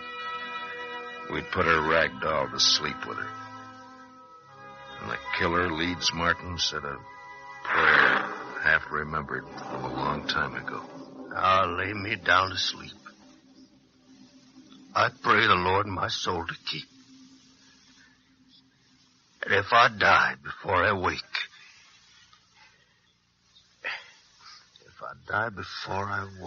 I pray the Lord my soul I pray the Lord my soul to take. We'll wait in the cabin until the storm gives over. What about the Indians? Right now, they're going to get wet. Later, I'll take care of them. All right, we'll tie up the horses over there by the post. Get out! Now, stay on your belly. Keep close to the cabin. Where'd that come from? Off to the right there. Keep your head down. And when I say, we'll make a run for the door. And get inside. You all right? Yeah, I kicked some dust in my eye. All right. Hit one of the horses. Are you ready? You gonna let him get away with it? You gonna run? Why don't you shoot back? They're out of pistol range. We're going inside. All right, come on.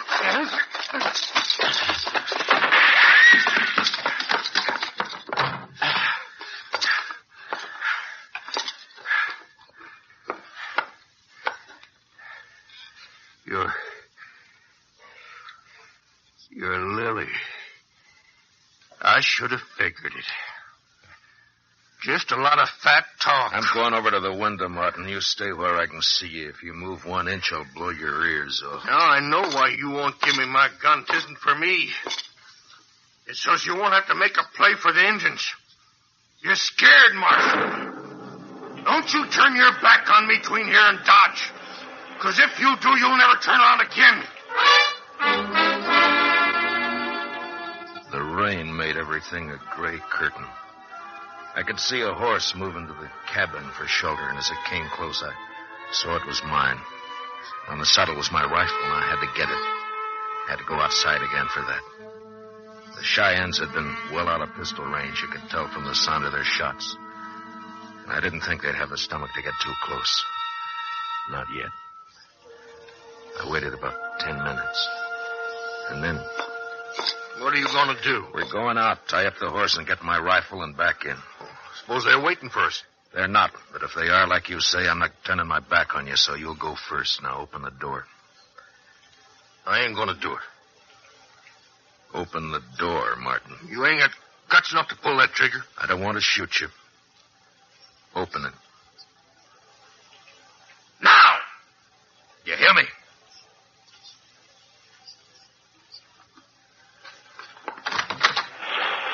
All right, go on. Outside.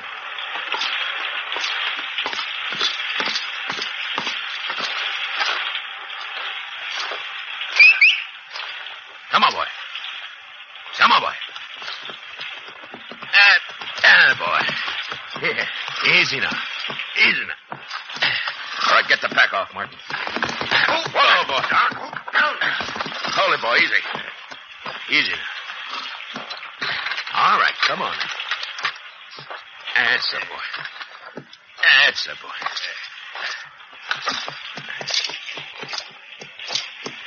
All right, tie him up, Martin. There you go. All right, let's get out of this rain.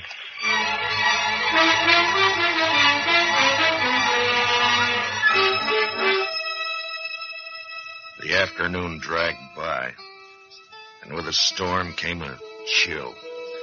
And we got a fire going. I kept my watch at the window, an eye on the horse, an eye on Martin. He wasn't talking much now, just moving around the cabin looking at things the way you do when you try to find out what people are and what they own. It got darker. The rain didn't let up. We drank hot coffee and ate. Martin found a guitar and propped himself up on the bed. Get your boots off the bed. Why? You're getting mud all over it. Who's going to care? I do. You wouldn't understand why. Now get 'em off.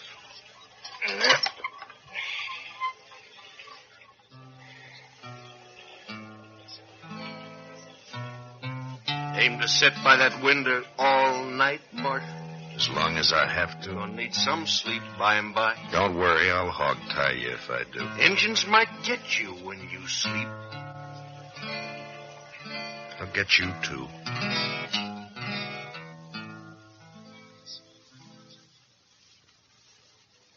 How come a man and woman come to a place like this to settle and raise a kid? Lots of room, maybe. Work in the earth. There's reasons. All crazy. What did get him? I don't know, Martin. That's the way it goes. Oh. Yeah, I guess I'm ready for some sleep. Okay. Oh, you don't have to tie me. A man gets all stiff. Sleep's hard to come by then. I'm going to tell you something, Martin. Some men, an ordinary man, even if he's done murder, I might trust in a fix like this. You're not like that. I don't understand you. You run hot and cold. There's something wrong inside your head.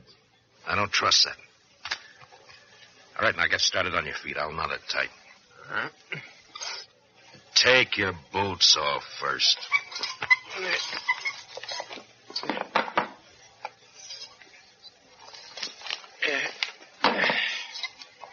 I could do with a drink. Make another loop there. All right, now pull it tight. All right. I'm going to finish it, Martin. Now keep your hands behind your head and lie down flat. Sure.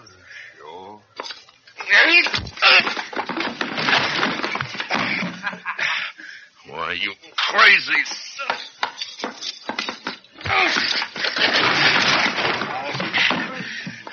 I'm not even started with you yet, Martin. Now get up.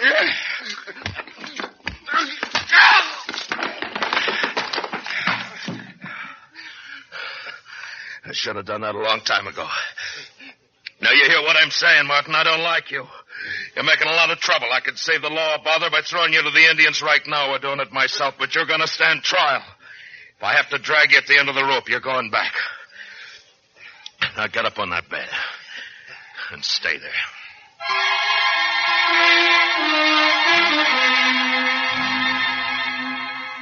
He didn't have any more fight that night. I roped him up and dozed a little myself. But by morning, when the rain let up, I could see that he was cocky again. Ready, waiting for another chance. Outside, the sun was breaking through, and there was a smell of freshness, green and wet. The horse was nibbling at some timothy going along the cabin wall. There was the sound of the cow wanting to be milked. You think those Cheyennes are gone? They might be. I doubt it, though.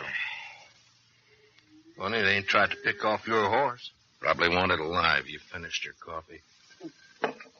Yeah. Okay, let's go.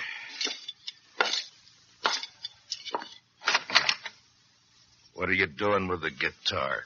Taking it with me for company. They don't need it. Put it back. Put it back.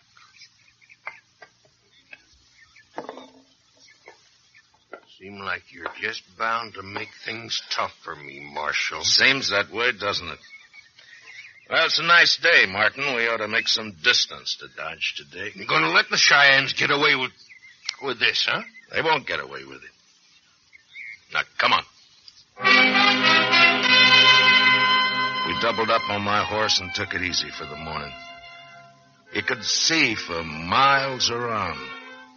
It was that kind of clearness.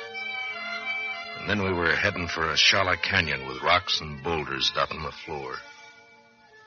There'd been no sign of the Cheyennes until we entered the mouth. Jump! Go on, boy. Hi-yi! All right, behind the rocks, Martin. Get out!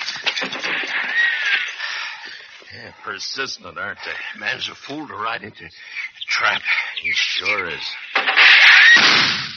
Give me my gun, will you? Give it to me. I want to get just one of them. Just one. Sorry, Martin. You'll have to sit this one out. You don't understand. Got him. Oh, please, Marshal, please. I give you my word, please. Let me get the other one. Please. I'll give you back the gun, Marshal. I won't make no trouble. Now, please. No, I can't, Martin. Please, Just Marshal. sweat it out. It won't be long. Look, Marshal, please, just now, listen one. to me. I'm going to edge around those rocks down the canyon. Oh, Marshal, I should be able to pick him off from there. Now, you stay put here. You understand? Marshal. You'll be all right. You stay here. I crawled my way up the canyon, sneaking behind brush, boulders, anything for cover. And up on the lip of the canyon, I could see a movement, a flash of color. And that was when Martin raised up. He had a couple of rocks in his hands the size of small melons, and he ran like a jack, dodging back and forth and heading straight for the Indian. No, Martin! Martin, get down! Get down! The Indian slid down and landed no more than 10 feet from Leeds Martin. They were both dead when I got there. The Cheyenne shot had got Martin square in the head. I took my prisoner's body back with me to Dodge City. Now, sir, there's just no accounting for some men's ways, Mr. Dillon. Yeah, you never know, Chester. You never know. I didn't like him, but you never know. Must have been crazy, in a way. I couldn't figure out why he did it. Until I found this in his pocket. Here, take a look. Well, it's a kid, Mr. Dillon. Picture of a little girl. Looks like he'd carried it for a long time. Yeah. Maybe he had a kid once. You never know. And like you say, is just no accounting.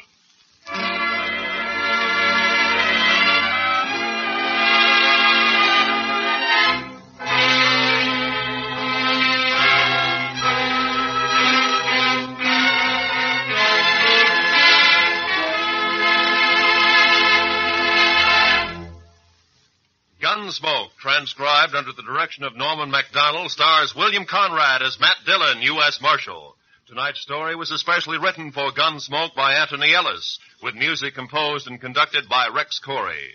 Leeds Martin was played by Larry Dobkin. Parley Bear is Chester. Join us again next week as Matt Dillon, U.S. Marshal, fights to bring law and order out of the wild violence of the West in Gunsmoke. Here's our exciting free offer again. You may have for your entire family a free convention handbook. Send a postcard with your name and address to Time, CBS, Chicago 90, Illinois. That's Time, CBS, Chicago 90, Illinois. Don't wait, the conventions are coming. Your copy's waiting. This is Roy Rowan speaking. And remember, Playhouse on Broadway brings you outstanding dramas and comedies every Sunday night on the CBS Radio Network.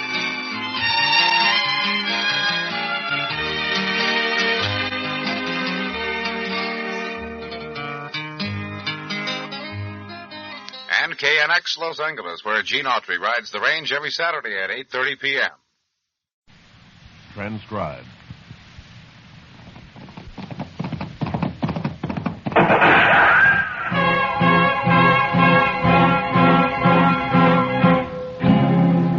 Around Dodge City and in the territory on West, there's just one way to handle the killers and the spoilers.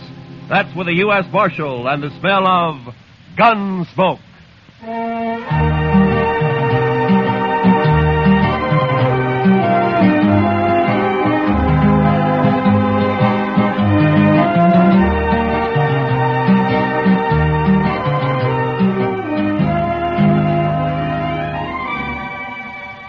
Gunsmoke, starring William Conrad. The story of the violence that moved west with young America. The story of a man who moved with it. Matt Dillon, United States Marshal.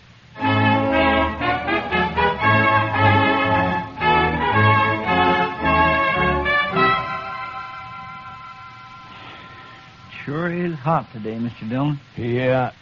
Used to get hotter in Sweetwater, though. Texas? Yes, sir. But I wasn't there very long. No. What'd you do there, Chester? Oh, I was a salesman, Mr. Dillon. Salesman? Well, what'd you sell? Lightning rods. Lightning? Oh. Well, now, they're good things to have, Mr. Dillon. Why, I had a line of lightning rods. Don't explain it to me, Chester. Too hot. Well, I'll go get us some beer. Maybe that'll help. I don't think I want any beer, Chester. Well, then, why don't you just go take a siesta, Mr. Dillon? I'll stay here in the office. Why don't you just leave me alone, huh? All right, Mr. Dillon.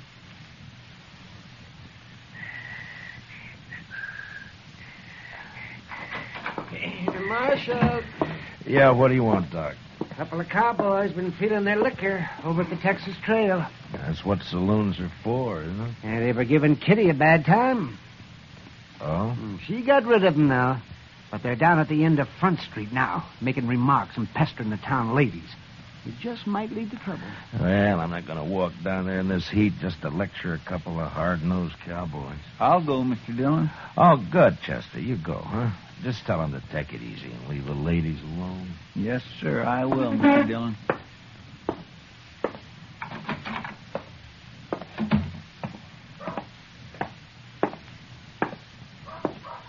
Hey, lady, you ever been to Texas? Real men down there. Not like these short grass Kansas. All right, boys. Now, that's enough. Who's this? The preacher, maybe. Boys, Marshal Dillon sent me down here. And we're going to send you right back, fella. Mr. Dillon said you can have all the fun you like, but to leave the ladies alone. That's the whole dang trouble, these Dodge ladies. They've been left alone too long. Yeah, what they need is a couple of big-handed Texas men. Look, now, why don't you go over there to the Alfaganza? I'll buy you both a beer. You will, huh?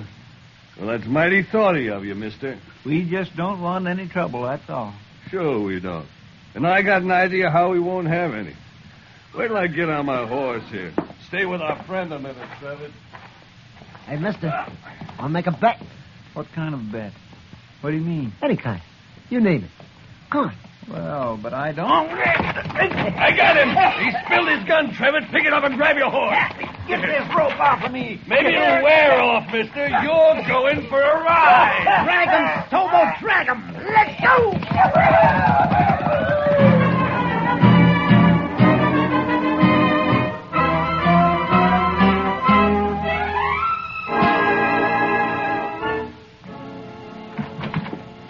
Chester, Marshal. What?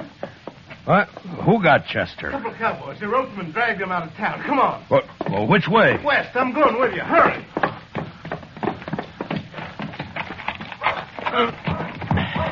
Come on, Rye.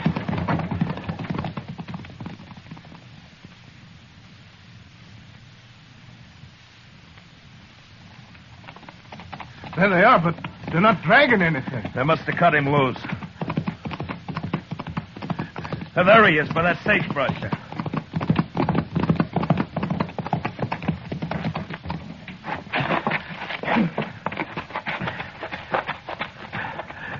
Chester. Chester. Get that rope off his feet, Shiloh. Look at him. He's bleeding all over. They tore him to ribbons. I'll stay with him, Marshal, if you'd like to. No, Shiloh. Go get our horses. I want to get him back to the dock right away. All right, Marshal. It's all over, Chester. I got you now. We'll be at the docks soon. Easy, Chester. Easy, fella. Easy now. I'll carry him when you get tired, Marshal. I won't get tired, Shiloh. Not for a long time.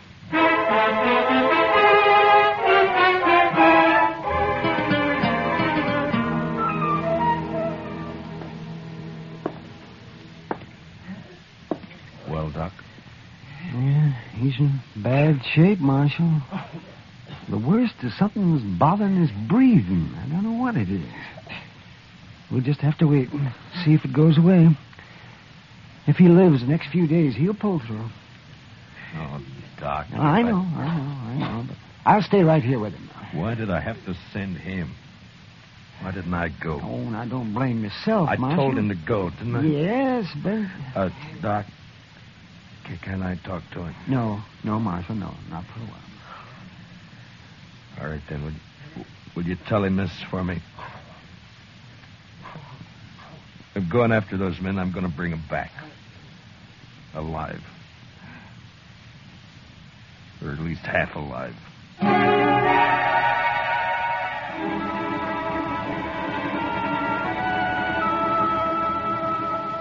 The street outside, waves of heat move back and forth, making things seem unreal.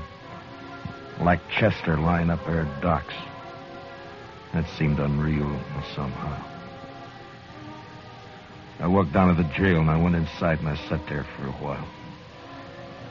And then all at once, I got up and unbuckled my guns, and I hung them on a peg behind the desk.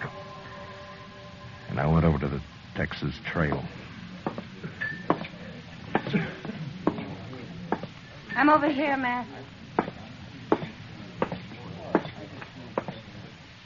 Sit down. Matt, I heard about Chester. How is he? Doc doesn't know for sure. Oh. They were in here bothering you. Who were they, Kitty? I never saw him before. One was a kind of weasel-faced man named Trevitt. And the other? Big man. Real brute.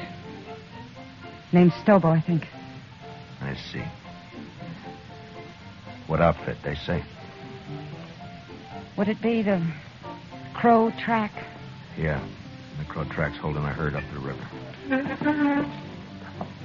Thank you, Kitty. Wait a minute, Matt. Yeah? No business of mine to ask, but where are your guns? It would have been easier for Chester if they'd have shot him and killed him. But I don't see... So I'm not going to shoot them. If Chester dies, I'll see him hanged. Otherwise... Otherwise what, Matt? I don't know. But I'm going to bring him back and we'll wait and see. You're taking an awful chance. Maybe. Oh, Matt.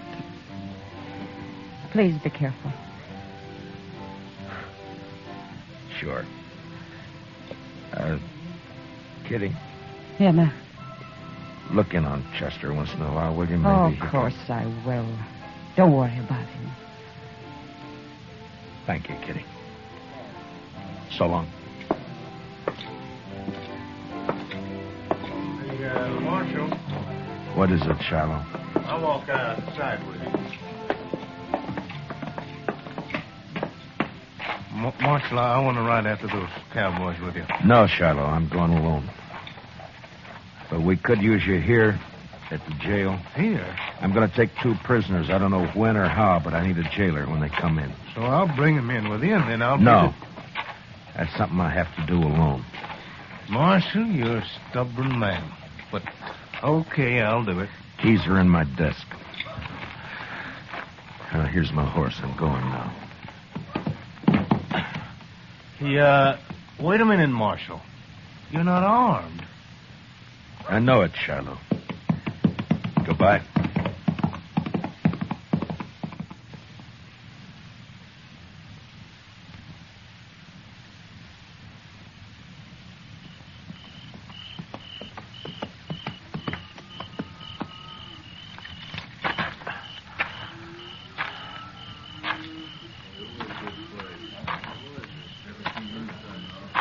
Who's the trail boss here?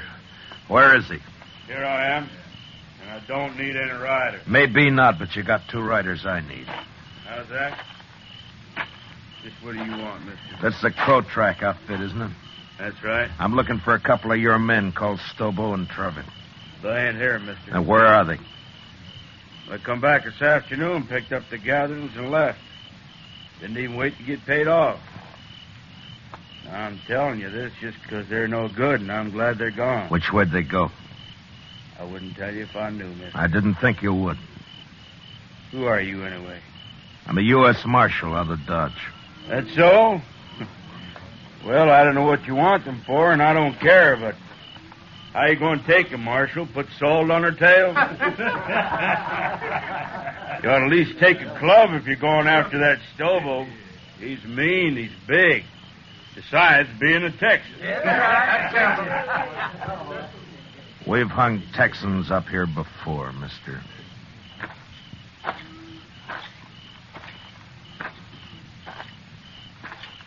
Marshal. Yeah? I heard Stobo and Trevitt say they were heading west, following the Arkansas. Where are you from, son? Texas, near Waco. And what are you sniveling around informing on these men for? That Stobo kicked me. Knocked me down and kicked me. All right, son, I'll ride along the Arkansas. But you ride back to Texas and learn how to fight your own battles.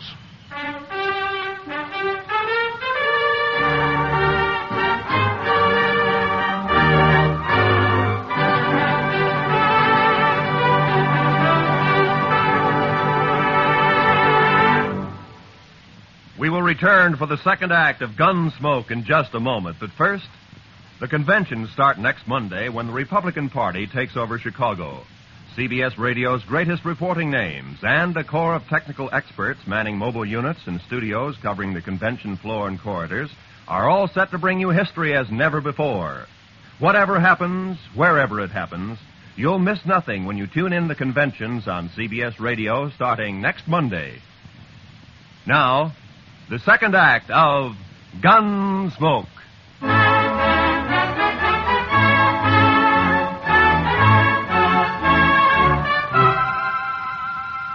I cut straight down to the Arkansas and followed it west. I rode close to the water where I could use the sound of it for only my cover. After an hour or two, I spotted a hobbled horse alone. Stobo and Trevitt must have separated. I got down and followed the animal's tracks as best I could in the moonlight until I caught the dying coals of a campfire on the bank ahead. To one side, I could make out the huddled figure of a man asleep in his blanket. It took a long time to crawl to his head where I saw the weasel face of the man Trevitt. His gun belt lay on a saddle blanket in easy reach. I stood up and heaved it out into the river. And as Trevitt sat up with a snap, I kicked him back. Don't shoot! Don't shoot! You sit up again and I'll smash your skull, Trevitt. Don't kill me. Don't kill me. Shut up. Now, where's your rope? I told you to lie down. Now, where's your rope? Under my saddle there. You gonna lynch me? No. But you may hang legally if you live that long. Now, keep your arms in that blanket and lie still while I get you roped up here. Who are you, mister? Yeah, that'll do it. Let's just say I'm a good friend of a man you dragged out of Dodge this morning. Stobo was in on that, too. It was his idea. He did it. Don't worry. I'll find Stobo.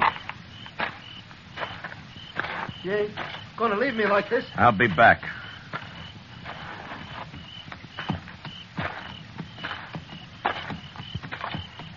You ain't even carrying a gun. Too bad for you, I'm not.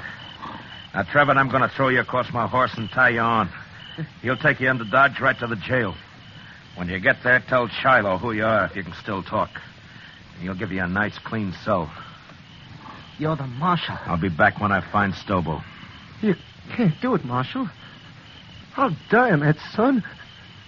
Ride like that across a horse? No, listen. Stobo's about a mile upriver. We had a row and I left him. See, I told you, Marshal. Let me go now. Trevitt, how would you like to go to Dodge behind my horse with a rope around your head? No, don't, Marshal. Don't kill me. I'll pack you on now.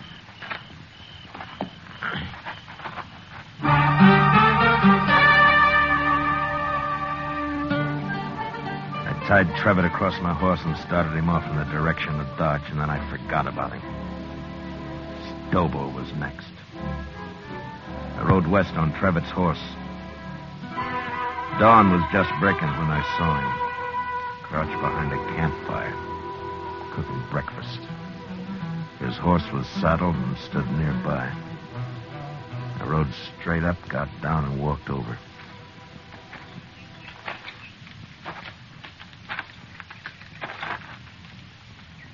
You lost, stranger? No. I'm not lost. Stobo. No tricks, mister. I don't see a gun, but no tricks. Relax, Stobo. I'm unarmed. Who are you? Matt Dillon. I'm U.S. Marshal out of Dodge. You're a long way from Dodge, Marshal. Stobo, you and your pal had some fun with a friend of mine yesterday. You hurt him bad. Maybe you killed him. You rode out here without a gun to tell me that? You're the craziest marshal I ever saw. I'm going to shoot you, Marshal, and bury you in the river. What do you think of that? I expected you would. Huh? But unless you want it on your conscience that you refused to feed a man on the trail, you better give me a piece of that pork first. You're about the coolest man I ever saw, Marshal. Do I eat? Sure you do. Sure. You just stand right there across the fire and don't move. I have to shoot you before you've been fed. I know. It's too bad I only got one dish for your last meal, Marshal. A man can keep sassy on meat alone, Stobo. Yeah, he sure can. Well, looks about done. At least this here piece says you can't... All right, I got your gun, Stobo, so don't try anything. You burn me! You burn me! Just a few coals. It won't hurt you. Now shut up and get on your horse. I'll kill you for this, Marshal. You can't hurt me like that. On your horse! Come on now. Get up there. Now, you just sit there, Stobo. I'm going to throw a noose around your neck, so keep your hands down. There now. Now, you ride toward Dodge. And you do anything I don't like, and I'll jerk you off your horse and drag you the rest of the way. Now, ride.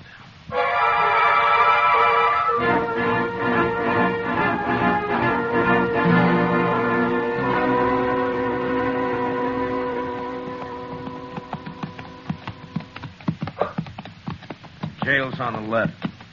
You see it? I see it. All right, pull up. Shiloh! Shiloh! Well, hello, Marshal. This other one? Yeah. Trevitt, get here. More dead than alive, but he's here. It was rough, Marshal. Real rough. Yeah. Shiloh, how about Chester? Tell me. Doc ain't sure yet, but he's alive. Lock Stobo up. I'm going over to Doc's. All right, you get down. And walk straight, or I'll shoot you through both knees.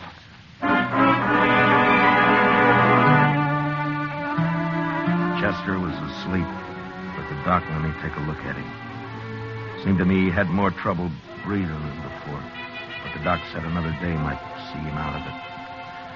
And there was nothing I could do. So I went up for a steak and some sleep. And the next morning I went back to the jail. Morning, Marshal. Everything all right, Shiloh? Doc looked over your prisoners. Trevitt's pretty sick yet, but Stobo's all right. Got a few burns is all. Nothing could hurt that moose. A hanging might. Sure, but what if Chester pulls through? You can't hold us in, Marshal. There's no law that says... I don't like the sound of your voice, Trevitt. But you can't Be hold quiet. Don't worry, Trevitt. There's nothing he can... You too, Stobo. Shut the door, Shiloh. I don't even want to look at him. That Stobo's a mean one, but I feel kind of sorry for Trevitt. And go cry about it someplace else. I don't feel sorry. Don't you take it out on me, Marshal. I didn't send Chester off to do my job. Yeah. Yeah, you're right. I'm sorry. Go get some breakfast, huh, Shiloh? I'll wait here now. I'll be back later.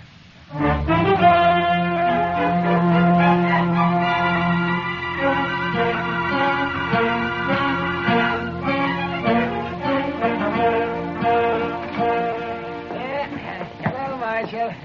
Doc? What is the doc coming? Chester. He's going to be all right.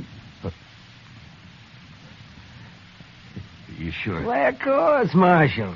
His breathing suddenly changed. The pressure's off somewhere. Oh, he's going to be fine. That's good. Of course, he'll be in some pain for a while yet, but... Yeah. All right, Doc, I'll come see him in a little while. I'll tell him for you, Marshal.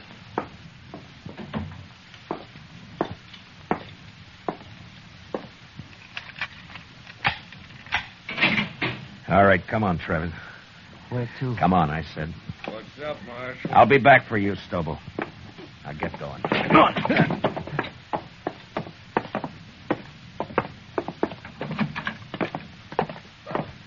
Stobo did it. Not me. You can't do anything to me. Shut up. Trevitt, your horse is down at the National. Go get on it. You turning me loose?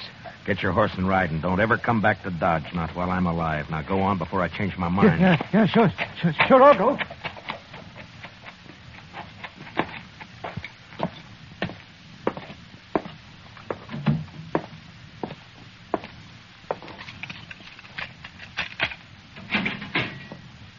You're next, Stobo. What you do with Trevitt? Put a knife in him? I turned him loose. Now, come on, get out of that cell.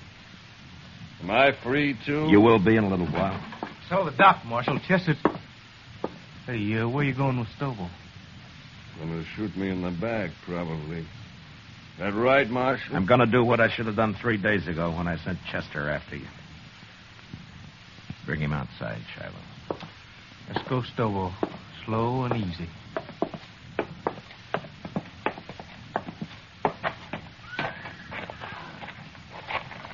Bring him over here, Shiloh.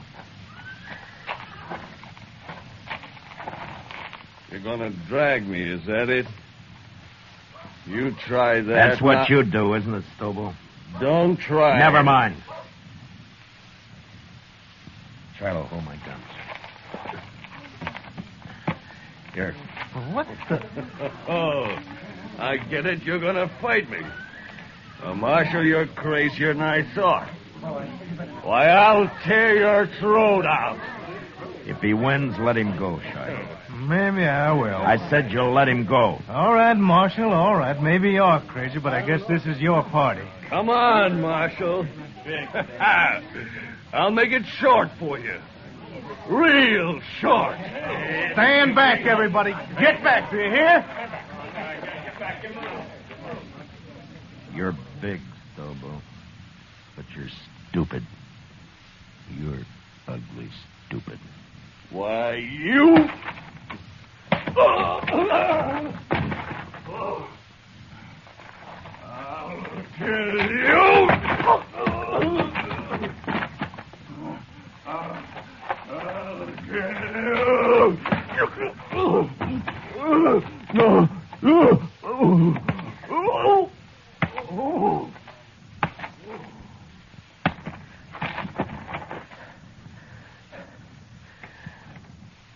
Give me my guns, Shiloh. Here. You don't look too good, Marshal. I'd better get that doc. He's hurt, but he isn't dead. If he can't ride, throw him on a stage, but get him out of here. If I see him again, I'll shoot him.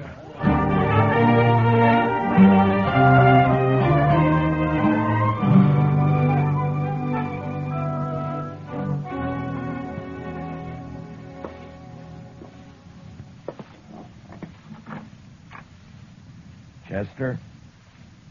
Can I come in? Yes, sir, Mr. Dillon. My, what happened to you? I've been lecturing a couple of hard-nosed cowboys. One in particular. Oh, I see. I'm sorry, Mr. Dillon. Those two sort of got the drop on me. Yeah, it sure did. Mr. Dillon? Yeah? I've been thinking, and... Yeah? What is it, Chester? Well, Mr. Dillon, I'm not much help to you here. Maybe I better just... That's enough, Chester. Well, but I've been thinking... Well, just stop thinking.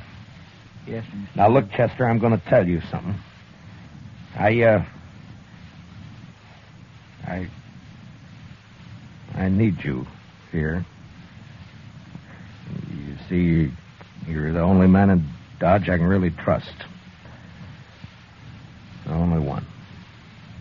Yes, sir. Well, you can trust me, Mr. Dillon. Yeah, I know. And I'm thanking you, Chester. But you're sure no help to me lying there, you know. No help at all. Well, I don't aim to stay here long. The doc says I'll be up and around again. Look, Chester, I tell you what. I'll go get patched up, and then we'll make Kitty come over and fix us some steaks, and we'll have some beer too, huh? Well, what do you say? My, that'd be fine, Mr. Dillon. My. I'd sure like that.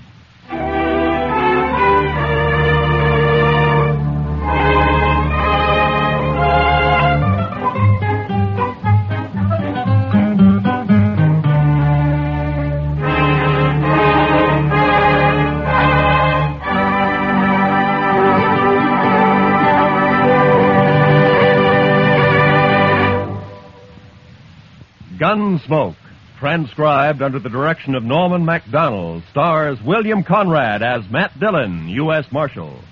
Tonight's story was especially written for Gunsmoke by John Meston, with music composed and conducted by Rex Corey.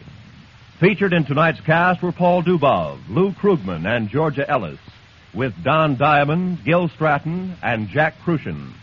Parley Bear is Chester, and Howard McNear is Doc. Join us again next week as Matt Dillon, U.S. Marshal, fights to bring law and order out of the wild violence of the West in Gunsmoke.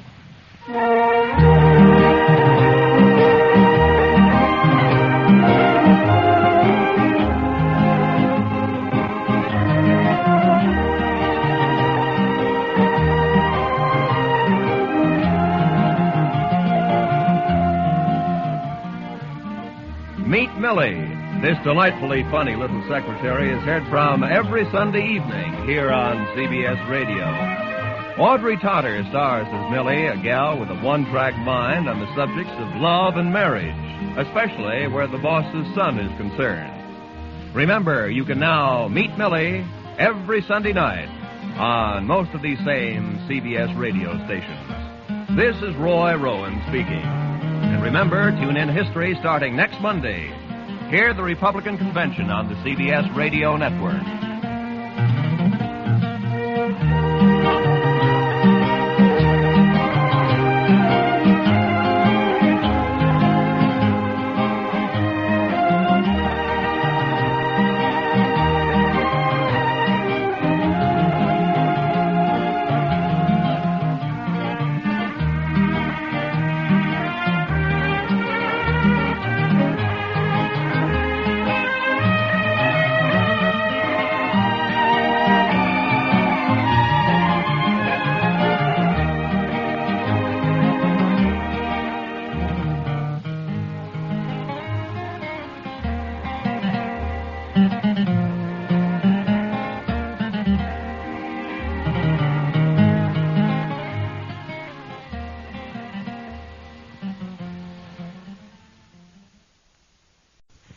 Transcribed.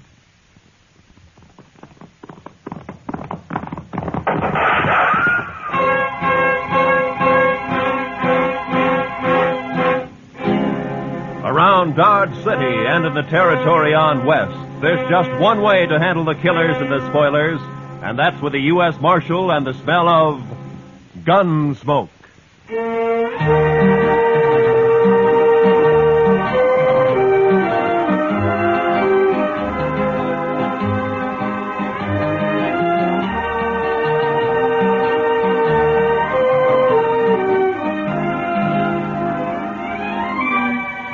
Gunsmoke, starring William Conrad. The story of the violence that moved west with young America. The story of a man who moved with it. Matt Dillon, United States Marshal.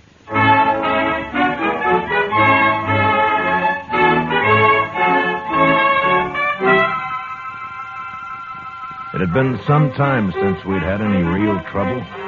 Anything more than throwing a few juiced-up cowboys in jail to sober up for a few hours. And I liked it peaceful for a change, and I hoped it would stay that way. Well, that morning I'd gone to take a few catfish out of the Arkansas. When I got back to the office, I found a note from Chester saying he's at the Alafraganza having a beer.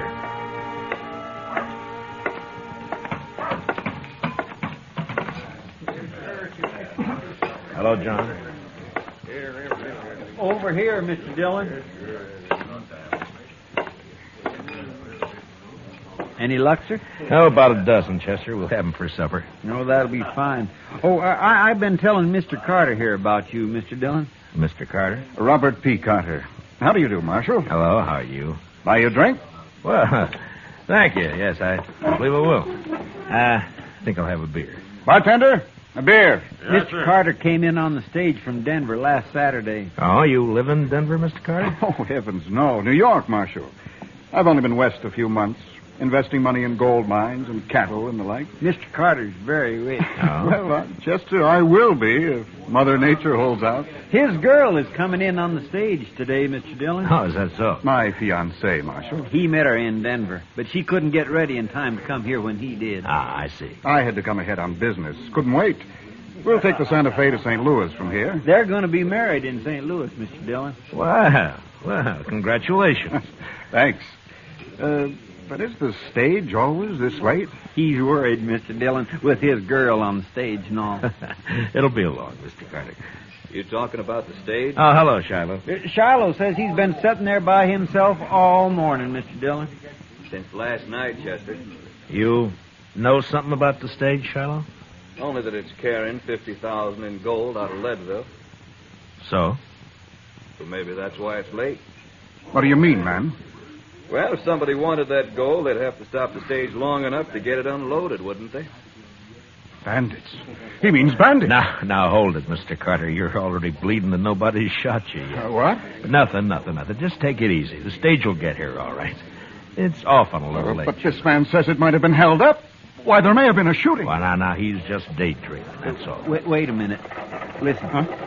Well, there it is now. Oh. See, Mr. Carter, there was nothing to worry about. It got here all right. Yes.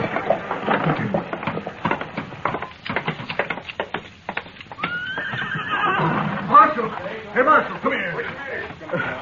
What is it, Jim? Got held up, Marshal. What?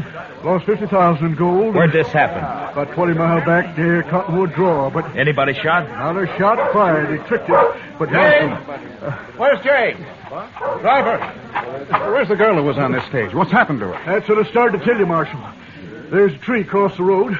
We got down to move it. This rider got the drop on us. He's all alone. Never mind all that. Where's the girl? He took the gold, took the girl, too. What? He took Jane? You mean to tell me you let him take Jane? Well, now, mister, there wasn't much choice. He held a shotgun on us, and they're gone before we could do a thing. Oh, but this is impossible. Now, take it easy, Mr. Carter. We'll find him. You'll find him? You were out fishing when it happened. What kind of law is there around here anyway? Easy, Mr. Carter. I took one of the team after Marshal, but I couldn't get near him. He had an extra saddle horse with him. Put her on that. I see. But I don't think he planned on kidnapping that girl. Way it was, he just looked at her and told her to come along. Did you recognize him, Jim? No. Those horses are both sorrels. By heaven, Marshal, you'd better get her back here at once, or I'll take this up with Washington. I'll see you disgraced for Shut life. up, Carter. Chester, go get our horses and a couple of rifles. I'll get a few more details from Jim here. Well, don't you want a posse, Mr. No, Dillon? there'd be too much shooting around that girl. Now, hurry, will you? Yes, sir. I'll hurry, Mr. Dillon. Mark my words. You'd better have Jane back here by nightfall, Marshal. You care to ride along, Mr. Carter? No, I'm not equipped for that sort of thing. I'll take care of matters at this end. Yeah. All right, now, Jim, now tell me first exactly what happened. Well, we just come down into the draw about 100 yards from the creek.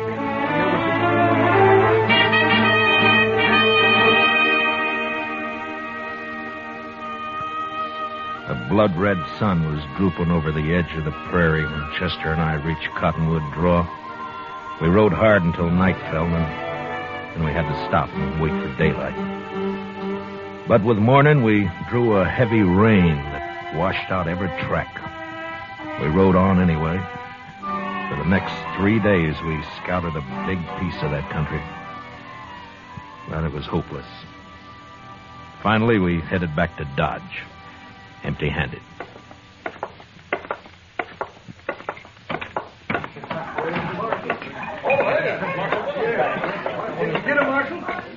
Bartender, bring me a bottle, will you? Sure, Matt. Where is she, Marshal? Is she all right? Carter, I'm sorry. What? You mean you didn't find them? Rain washed out their trail first morning. We never picked it up again. They could be anywhere. You came back without her. We did what we could, Carter. Now we'll just have to wait for word of some kind. She'll be seen sooner or later. Wait. Well, I won't wait. This will cost you your job, Marshal. I promise you that. Look, Carter, if it make you feel better, why don't you ride out yourself? It isn't my job to keep the law around here, Marshal. It's yours. Yeah. Say, Marshal. Yeah, what is it, Shiloh? Big Kate wanted to see you when you got back. Asked me to tell you. Big Kate? All right, thank you.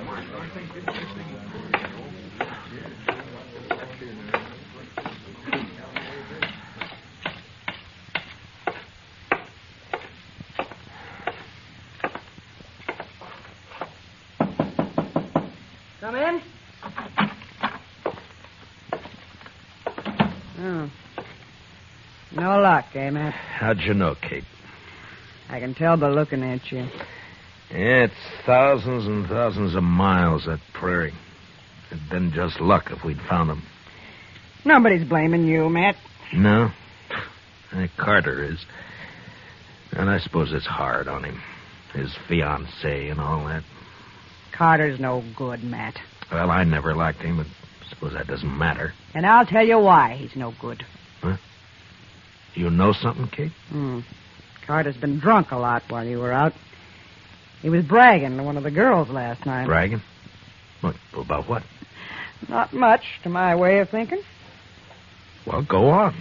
Well, to make it short, seems Jane's father got into a big deal with Carter up in Denver. Yeah? Carter got him tied up good and then threatened to ruin him. Oh, well, so what happened? He didn't ruin him. He took Jane instead. Yeah. Well, maybe she likes him. You don't know much about women, do you, Matt? You think a Boughten Bride is likely to be in love with the man? So that's what I have to bring her back to. Well, what are you going to do about it? What can I do, Kate? Just have to wait and see what turns up.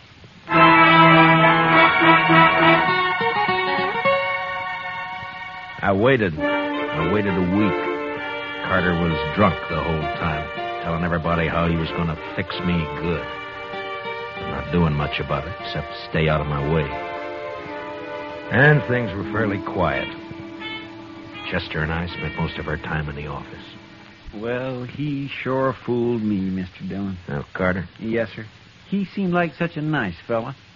And so rich. He's rich, all right. But poor in spirit. You've been going to church again, Chester? Yes, sir, Mr. Dillon, last Sunday. Oh, last Sunday. Didn't it rain last Sunday? Oh, I like church, Mr. Dillon. But I sure do hate to get all dressed up. You the marshal? Yeah, I am. Here you've been looking for a man and a woman. You know anything, mister? My name's Chad Brown. Just rode in from Satana. Yeah? There was a man and a woman about 80 miles back on the trail. What color horses were they on? Well, as soon as they saw me, they rode off, so I didn't get very close. But both horses were the same color. I guess maybe sore. Yeah. Are you willing to ride back with me, Mr. Brown? I don't know, Marshal. I've got an awful thirst. That woman's out there against her will. I'll go. I'll get our horses. No, Chester. Be better if you wait here this time. We'll be back in a few days. With luck. Let's go, Mr. Brown.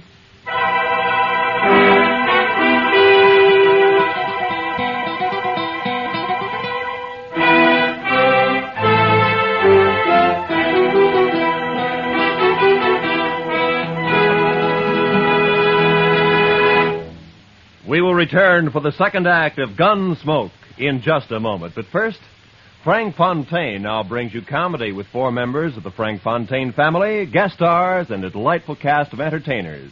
Sunday nights on CBS Radio. Listen in for the Frank Fontaine Show tomorrow night. It's refreshing summer listening. So, just for fun, try the Frank Fontaine Show tomorrow night on CBS Radio. Now, the second act of Gunsmoke.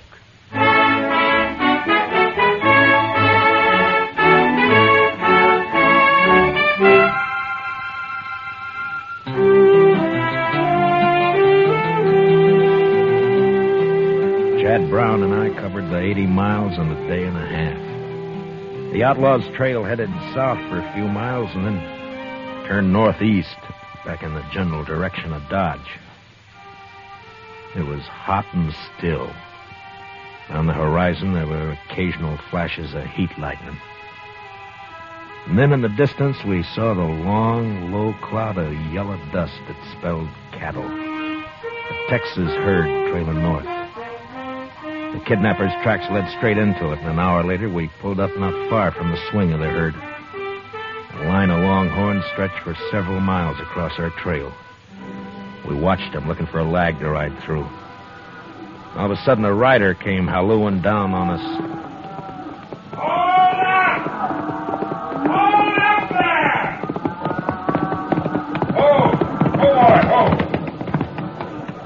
You ain't aiming to cross that herd, are you? Have you seen anything of a man and a woman around here, mister?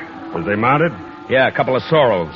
It don't matter. I ain't seen nothing but cattle and cowboys for 6 weeks. Besides, these cattle are plenty uneasy.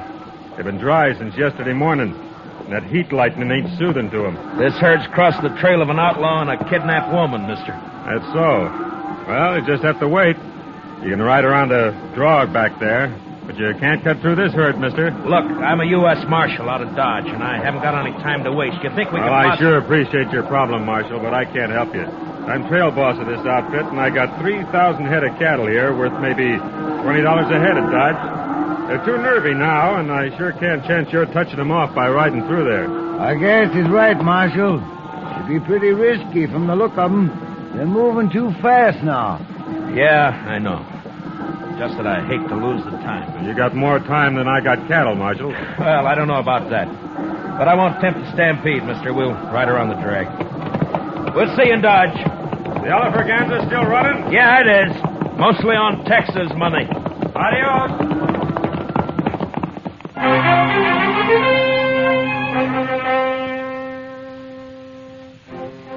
We rode down along the herd and back up the other side, about a 4-mile detour. But we picked up the trail again and followed it till dark. Next morning, we found the outlaw still headed straight for Dodge, and all we could figure was that he must be new to the country and just plain lost. Naturally, he'd want to avoid asking questions of anybody. By noon, we were in sight of town, and during the last hour, neither Brown nor I said a word. Finally, we rode up Front Street and got down at the jail.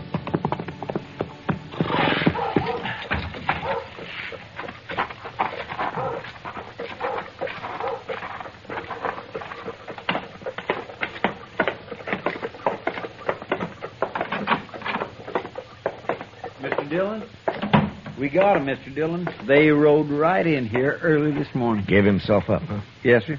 I got the man locked up in back, and the money is over at the bank. Oh, good. How's the girl, Chester? Oh, she's fine. A little tired, but fine. Yeah. Well, what's his story? Who is he? He calls himself Scott Cooley, but he won't say anything more at all, Mr. Dillon. I just gave up on him. I thought I'd better wait for you. Yeah, all right. I'll talk to him first, and then I want to see the girl. Where is she? I didn't like it, Mr. Dillon, but I didn't see what I could rightly do about it. What do you mean? What happened? Well, she sure didn't want to go with him, but that Mr. Carter came here and just the same as dragged her off. She went finally, but I sure don't like it. Well, they didn't leave Dodge, did they? Oh, no, sir. There's no train till tomorrow. They're at the hotel. Oh, all right. I'll go over there later, Chester.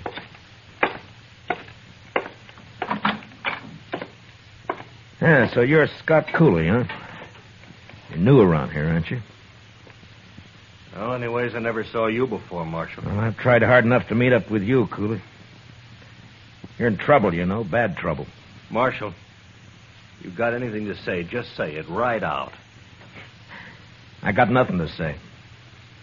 I'm just curious why you rode into Dodge, that's all. What do you care? I'm here. You got the money back and... And what? Oh, leave me alone, Marshal. Just let me alone. You gotta talk sometime. Now, listen, Marshal. I'm ready to serve my time. That's why I gave myself up. But talk, no. I don't have to talk. Not for you. Not for anybody else. Mm-hmm. All right, Cooley. Have it your way. Marshal. Yeah? Marshal, you going to see Jane? Yeah? Why? Well, what are you going to see her about? Find out what happened? Yeah. Marshal, I don't suppose you'd let me out of here just long enough to kill Carter. Now, you mean the girl told you about it? I wouldn't care if I hang for it. It'd be worth it to kill him. Mm-hmm. Tell me something. What makes you think what you did's any better? What? You wouldn't understand, Marshal. But you do what you can for her, will you? Anything else you want to tell me? No, that's all.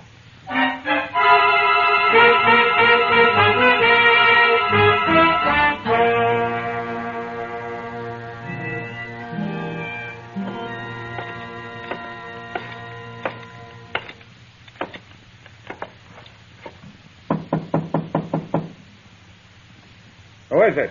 Matt Dillon. What do you want? Open the door, Carter. I want to talk to the girl. Some other time, Marshal. You want me to kick the door open?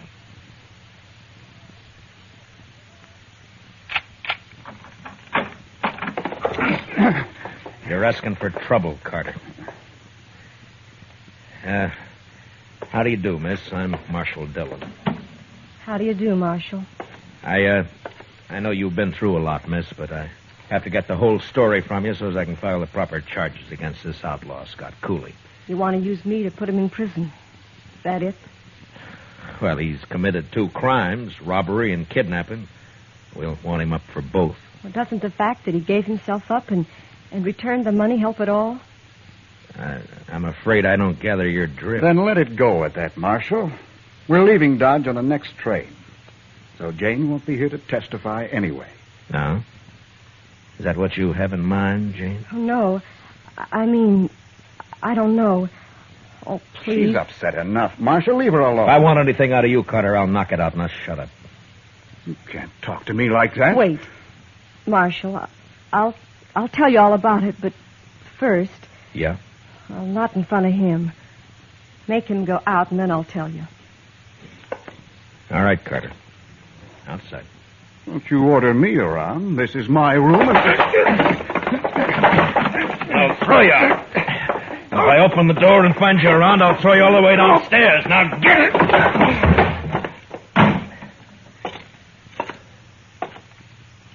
All right, now. Jane, you can talk. Can I trust you, Marshal? Really trust you? Well, that's up to you. But I'll tell you this. I know about Carter. About you and Carter, that is. Then you know how I hate him. Yeah? But right now I'm curious about this kidnapping. What happened? Why did Cooley give himself up? Because we decided we couldn't live being hunted down the rest of our lives. Ah. So you were in on it with him, huh? No, Marshal. The first time I ever saw Scott Cooley was when he held up the stage. I'd like to believe that. Well, it's very simple, Marshal. I love Scott Cooley. What? I love him. Oh, now look, Jane, girls like you just don't go around falling in love with outlaws. Don't they, Marshal? No, they don't. I did. Then either you're crazy or you're lying to me. And if you weren't a woman, I'd throw you in jail right along with him. I'm a woman, Marshal, but I've no objection to going to jail with Scott. Now, then you admit you're his accomplice. No. I suppose it's hard for you to understand, Marshal. It is. Well, I'll try to make it simple. You see, Scott doesn't know why he took me with him when he held up the stage. He's never done anything like that before. It just seemed perfectly natural to him. He saw something he wanted, and he took it. That's all. I'm afraid the court will look at it somewhat differently. Well, I suppose he'll go to prison for the holdup, but not for kidnapping. Why not? Because I'll testify that I went with him of my own free will. I almost wish you two hadn't ridden back to Dodge. Marshal. Yeah. You said you know about Bob Carter and me. Yeah? Well, Scott's been wild, and he's done wrong, but he's never done anything really evil. Well, maybe you're better off with Cooley. If he straightens out. You know I am. Don't you, Marshal? It's no business of mine. I'm a peace officer, not a matchmaker. My job's to keep Cooley under arrest and get him up for trial, and that's all. Now, what you do is your own business. You can testify any way you like. I can't stop that. Oh, please. Marshal, help me. There's no one else who can. Yeah, who is it? It's Carter. Open this door.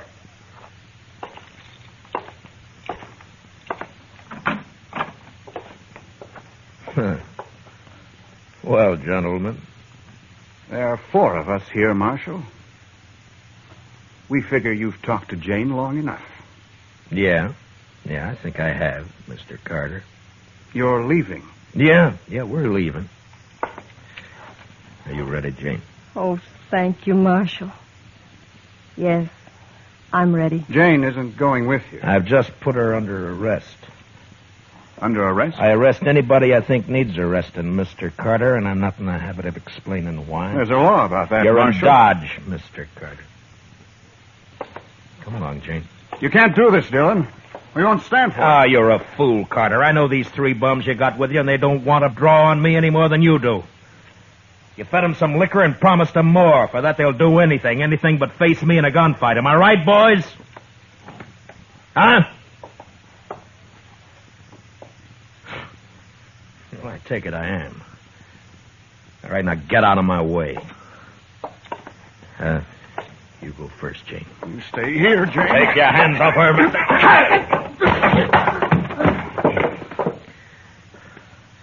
Just step over him, Jane.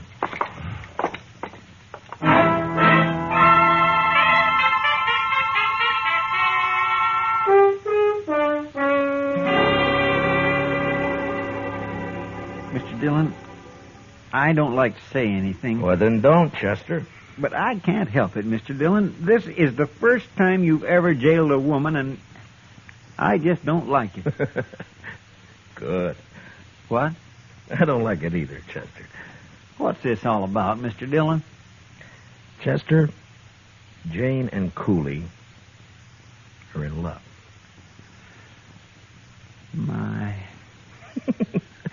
Don't look so dewy-eyed about it. Cooley's got to stand trial yet, you know. I want no part of this, Marshal. Now what, Shiloh?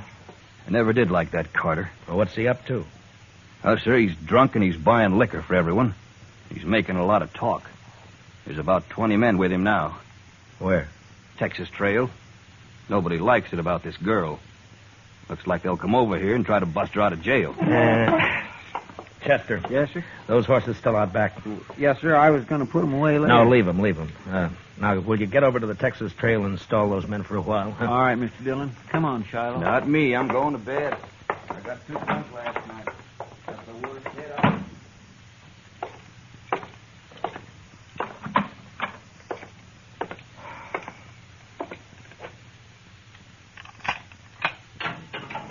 Cooley?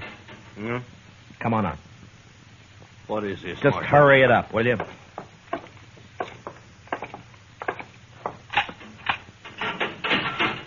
Let's go, Jane. Oh, no. Stay where you are, Jane. I don't You'll do like what I this. tell you, Cooley. It's all right, Scott. We can trust him. Yeah, but I don't know what he's Scott. got. Well, all right, Jane, if you say so. All right, now out back. Here, that way. Now, come on, let's move.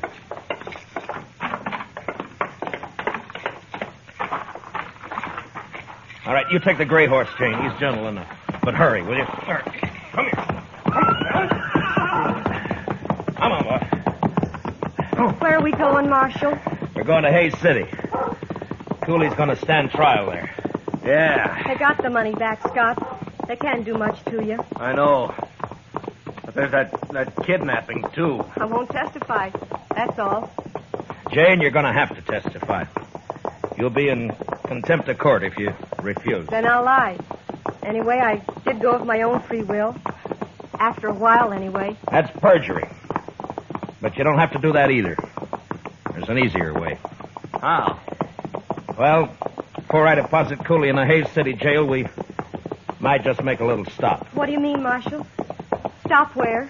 We're going to stop at the preacher's. You know, a married woman can't testify against her husband. God. Come on, honey, let's ride.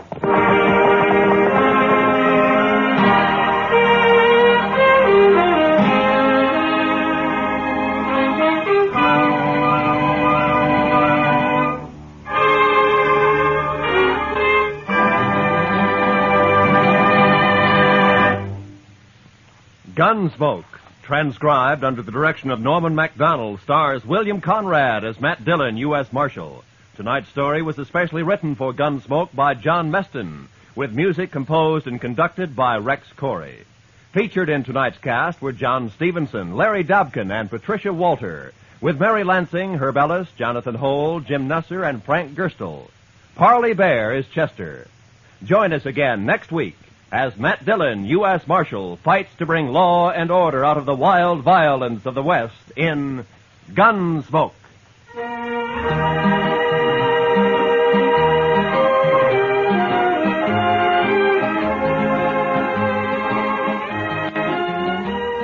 Tomorrow, a new feature is added to CBS Radio's On a Sunday Afternoon program when Eddie Gallagher introduces the Main Street Music Hall, with handsome Bob Carroll and pretty Eugenie Baird as your singing stars.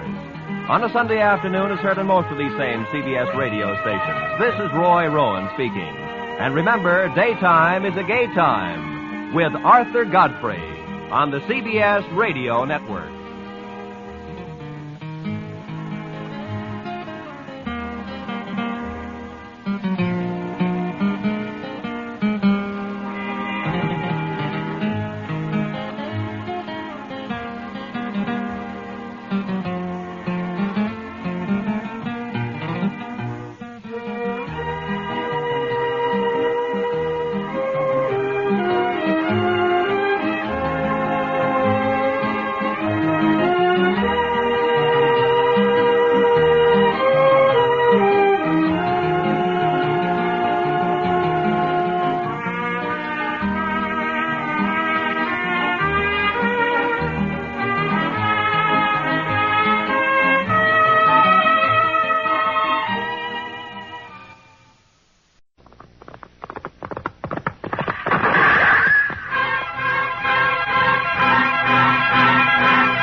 Dodge City and in the territory on west, there's just one way to handle the killers and the spoilers, and that's with the U.S. Marshal and the smell of Gunsmoke.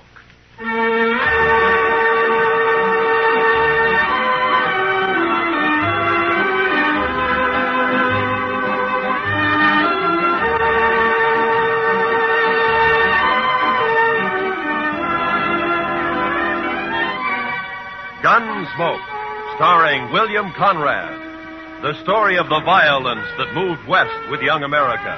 The story of a man who moved with it. Matt Dillon, United States Marshal.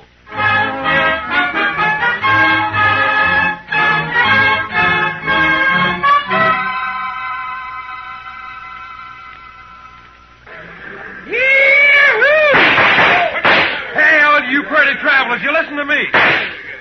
You gotta get welcome to Dodge City proper like. Hey, you there, mister. I said you. You addressing me, sir? I reckon I am. You a preacher? Not exactly. You dress like a preacher.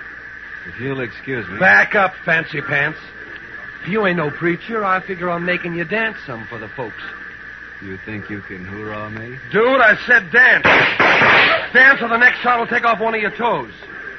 I don't think I'd like that. Doc, no. All right, Thorne, put up the gun. Marshal, you got a wild and woolly town here. Marshal, you move aside. I'm going to make this grinning dude kick up his heels for us. I'd say that might be quite a trick, Thorne. Unless he's changed a lot since I last met him. Have you, Doc? Not for the good, Matt. I was afraid. You pasty-faced tenderfoot. I said for Shut you... up, Thorne. He's drunk, Doc. He's dead. You just don't know it yet. I'll take it good if you'd meet me later at my office. All right, Matt. For you. Well, that's sure a lot of talk. Now I'm going to shoot that dude's boot heels. Fire one shot and I'll pistol whip you, Thorne. What's that? You're kind of forgetting who's holding a gun, ain't you? Oh! I wasn't forgetting. Oh, my wrist! You broke my wrist. I doubt it.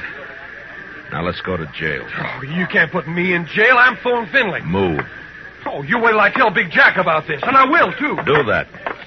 He might be grateful to me for saving your neck.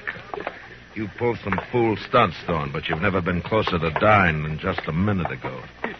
You mean from that fancy pants?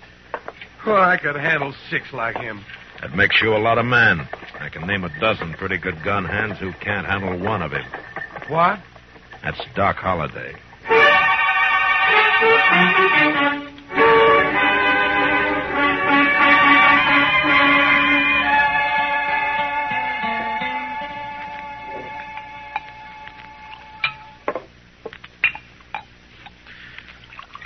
There you are. Salute, Matt. Salute, Doc.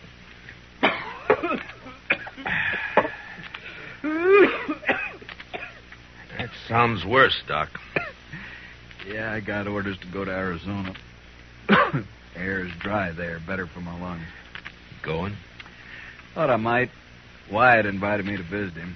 He and Virgil and Morgan are the law down there. Some little mining town called Tombstone. Well, it sounds peaceful anyway.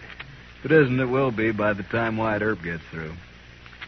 He is the peacemakingest man I ever met outside of you. Matt, who was the tellerhead down at the depot, anyway? Oh, Thorne? You're just a spoiled kid. Kid? Couldn't be much younger than you. Sure, but Thorne never grew up. His father has coddled him and protected him and gotten him out of scrapes ever since he was a pup. He's never had to be a man. Not with Big Jack wet nursing him. Big Jack? Big Jack Finley? Oh, you know him? I've heard of him. Well, that figures. He owns about half of Kansas. Star in a box runs more cows than he can count. Swings a lot of weight and dodge? Too much. Mr. Dillon? Mr. Dillon, somebody said that Doc Holliday'd come into town today and he... Oh, excuse me. It's all right, Chester. Why don't you shake hands with him? Don't mind if I shake with my left hand. It's a kind of habit. Yeah, I know. Mr. Dillon has the same habit. He would. How about dinner tonight, Matt? Sure. How long will you be in Dodge? Not long. Just till I finish a chore. Oh? That, chore have anything to do with Big Jack Finley? Might say so. Gonna kill him.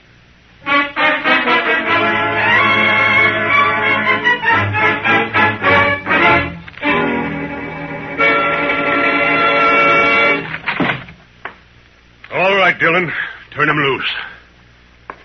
You, forgot to close the door, Mr. Finley. You're going to turn my boy loose? Well, I'm going to have to do it for you. You got a writ of habeas corpus? Writ? Thorne didn't commit no crime. The charges are drunken, disorderly, disturbing the peace, and attempted assault with a deadly weapon. Eyewash. You still need a writ. But, man, Judd Nathan does what I say, and you know it. Don't you think I can get a writ? I'm sure you can and will. You always do. Then what's the point, Dillon? It's just a lot of useless red tape. It's a law. And close the door on the way out.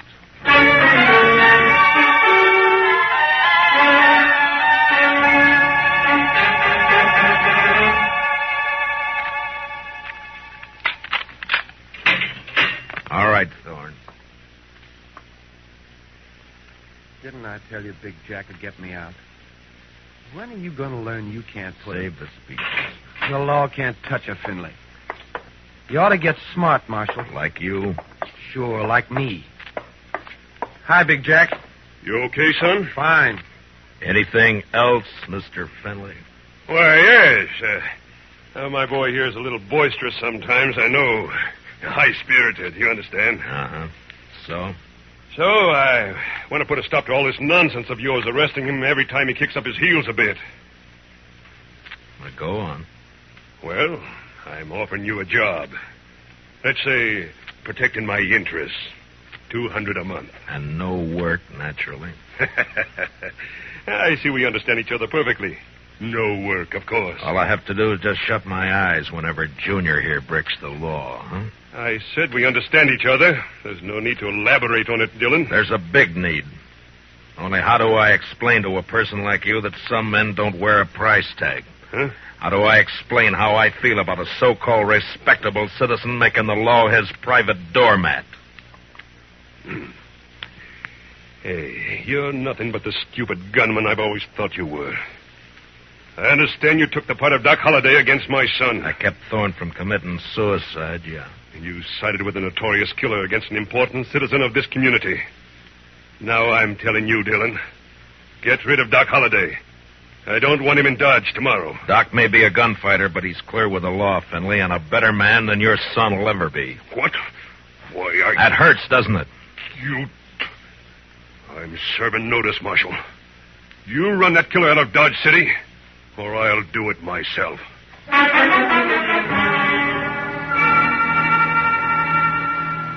Big Jack Finley, cattleman and self-made king of southern Kansas. No better or worse than most of the men carving empires out of the West. Until love for his son blinded him to the fact that Thorne Finley had gone bad. And from here on, I knew the war was on between Big Jack and me. So Big Jack Finley's going to run me out of town, huh? No, unless I do it first. Oh? I do something naughty, Matt? Well, you threatened a man's life. What's that?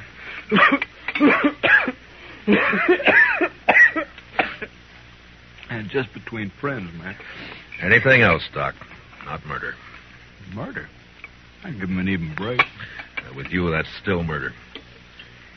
Don't you think you better tell me about it? Mm-hmm.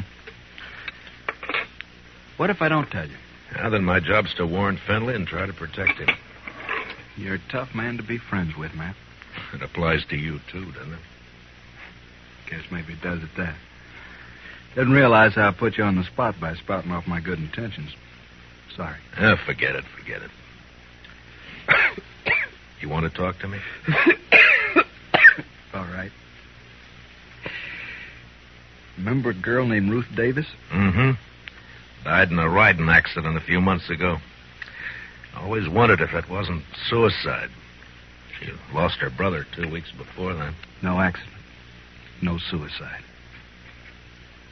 You sure? Sure. You know, Ruth and her brother ran their ranch alone. Mm-hmm. A man started pestering Ruth, and she hated him.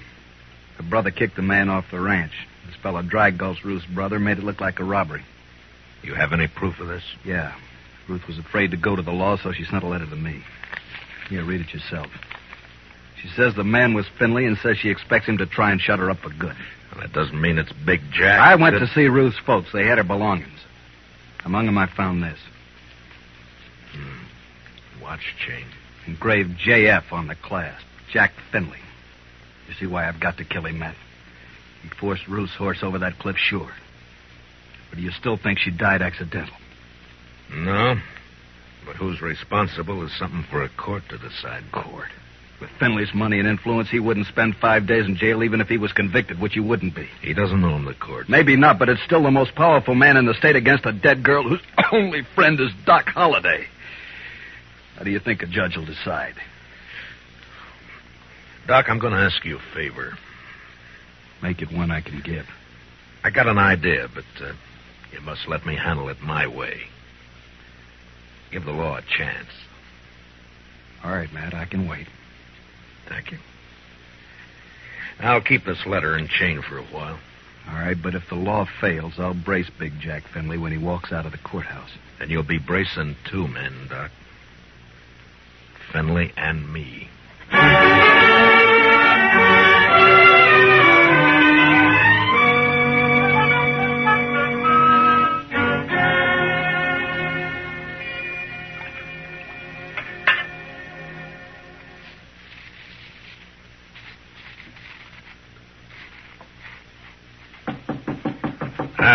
Come in. Morning, Marshal. Looks like it'll be a fine day. Well, you're up kind of early just to bring me a weather report, aren't you, Judge Nathan? Huh? Oh, well, I want to see you. Go right ahead. You mind if I finish shaving? No, please do. Just thought I'd chat with you about the... About the Fenleys? Yes. It seems that Big Jack's very upset by your attitude. I'm not surprised. Feels you're a little rough on his boy. I am. But then his boy's a little rough. Yeah. Well, perhaps Thorne is high-spirited, like yesterday. Yesterday he was just plain high. Tell me, Judge Nathan, how do you like being on Fenley's payroll? What? You know, you used to be a pretty decent person. Oh, you can't talk to me like... Yes, I can. I'm sending a copy of Thorne's record to the governor. Governor? And with it, I'm sending a list of the writs you've issued to get him out of jail and a copy of the court records. I've only tempered my justice with mercy, that's all. Thorne's been arrested for 18 offenses, convicted of 10, spent no time in jail, and paid a total of $15 in fines. I'd say you've been very merciful. You said you were sending this to the governor. You haven't actually mailed it yet? No. You got an out. Not that I don't feel justified in any decisions I've made, but such a report might cause undue talk at the Capitol. And ruin your political hopes. Well, my conditions are simple. Get off Fenley's payroll now. Very well. And give me cooperation from here on, no matter who's involved. Do that and I shelve the report. I'll do it. Mr. Dillon, trouble's a-making. What kind of trouble, Chester? It's Big Jack Finley, Mr. Dillon. He's rounding up his crew at the Alfraganza. They're going to ride Doc Holliday out of town on a rail. Did you cut yourself shaving?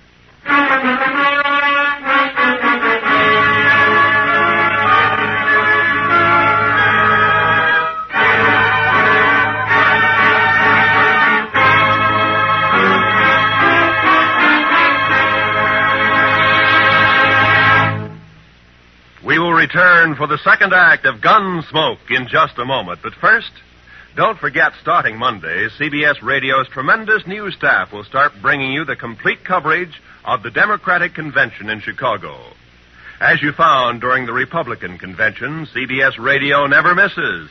So, starting Monday, stay with CBS Radio all day and evening for the Democratic Convention. Now, the second act of Gunsmoke.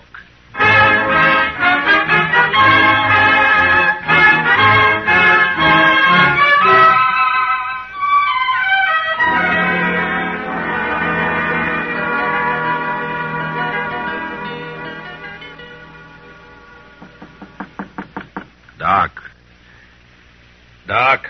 What? Wake up, Doc. It's Matt. Oh.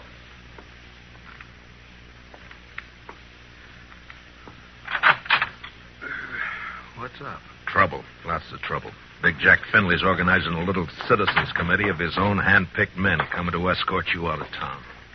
On a rail? Yeah, that's the general idea. Here, take your shotgun. Yeah, I'll hide it under the covers, modest-like. Here. I'll wait against the wall here. Good. That'll put him in a crossfire. If it comes to that. If there's enough of them, we're in a spot. Yeah, likely we are. You're risking your neck to save me some bruises. One I owe you, friend Matt. It's my job. Still one I owe you. There he is. Wrap him up. All right, stop right there. I'll shoot the man who takes another step. You think you're going to stop us, Dillon? I think so. Me and Doc. Doc. Show him, Doc. Sure thing, Marshal. Look, boys, surprise. Shotgun. I sure do love surprises. Dillon, I've got a dozen men with me. Well, sure, about 6 of them will die, Finley, if you don't crawl out of here fast. And guess who'll die first, Big Jack? You there, Moncrief. I always figured you for some brains. Get your boss out of here, quick. He's sure talking sense, Big Jack. Shut up, Moncrief. You showing yellow. Oh, but, man, there's nothing here for us to die over. Listen to him, Finley. That Greener Doc is holding has 18 buckshot in each barrel. He'll get slaughtered if he triggers that thing. And I'm getting edgy, Finley. And me, if I get a coughing spell, I'm liable to shoot without meaning to. All right. This is twice you have made a Finley back down. You'll never get a third chance. Let's get out of here.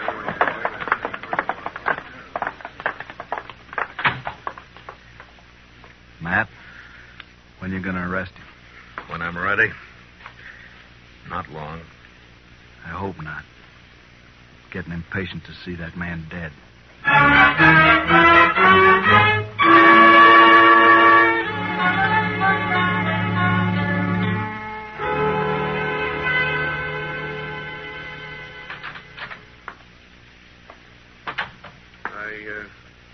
got your message, Marshal. I hope it's important. It is, Moncrief. How long you been foreman for Big Jack? 15, 16 years. You know him pretty well. Would he be the kind to kill a girl? No, of course not. Guess he'd kill a man if he got mad enough, but he wouldn't kill no girl, Marshal. Well, I have proof that he did. A girl and her brother, but it doesn't set right. I'm hoping you can help. What's your proof, Marshal? A letter that names Finley as the man. Ruth Davis wrote it before she died. Ruth Davis. And this watch chain was found with her belongings. It's engraved on the back. I know. I was with Big Jack when he bought this chain in Chicago.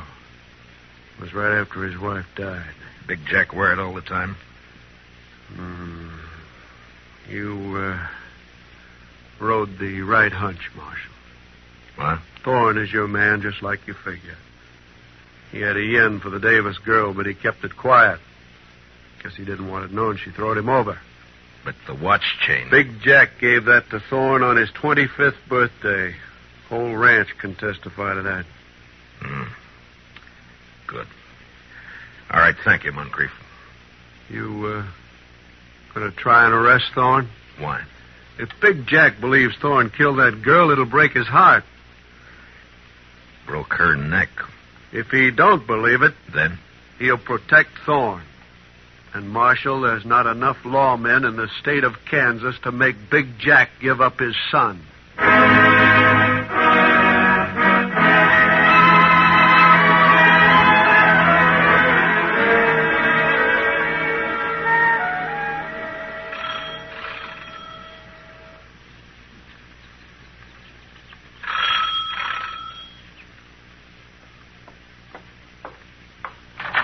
Yeah, what it... Oh, it's you, Marshal. And, John Holliday. Doc, this is Judge Nathan. Holliday? Oh, yes, I've heard of you. I've heard of you, too, Judge. Wonder which has heard the worst. What's that? Why, Judge, I'm here on business. Oh, of course. Come in, won't you? In my study here, so we won't be disturbed. Now, what is it, Marshal? I want you to swear out a warrant for Thorne Finley's arrest. Charge, murder.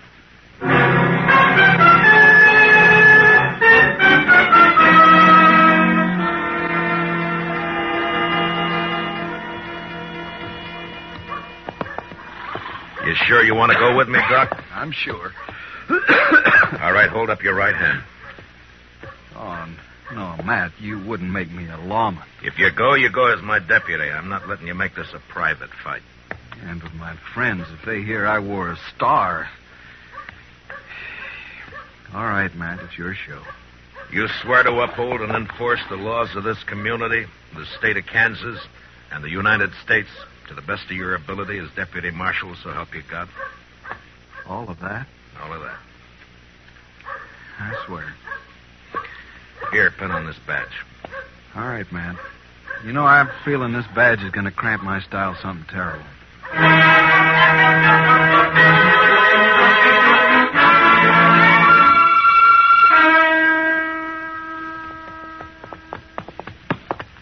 Better breathe our horses going up through this pass. We've still got a good ride ahead. How far? Oh, about 10 miles. What do you think, Matt? Will they fight? Well... Doc! Stay in your horse, Marshal. some clouds. Keep those hands high. Bill Queen's on the other side of the path behind you.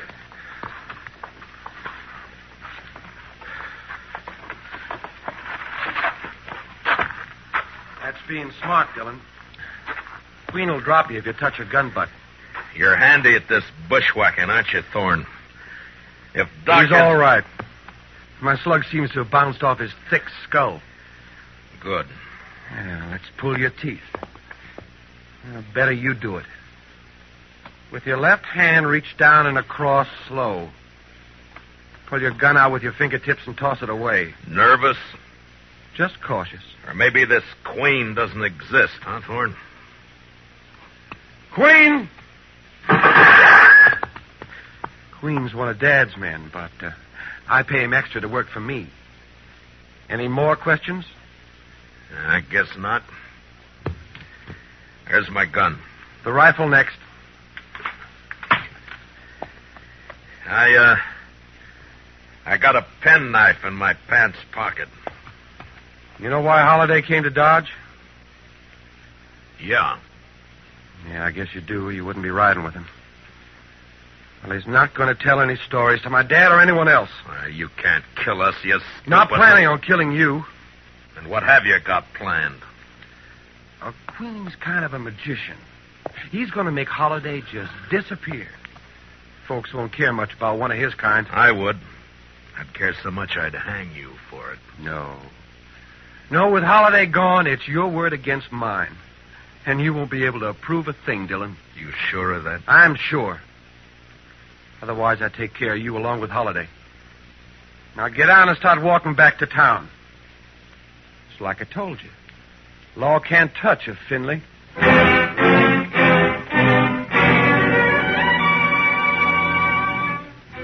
It was no time for heroics, so I walked. When I reached a turn, I cut back through the rocks, but it was too late. They were gone. And with them, the horses, guns, and Doc Holliday. 2 miles up the road, I found my horse turned loose. And with a mind full of cold hate, I raced on to the Star in a box. On the front porch of the ranch house was one of Big Jack's men. Hold it right there. Out of my way, mister. I'm in no mood to shake hands. Where you heading, lawman? You don't hear well.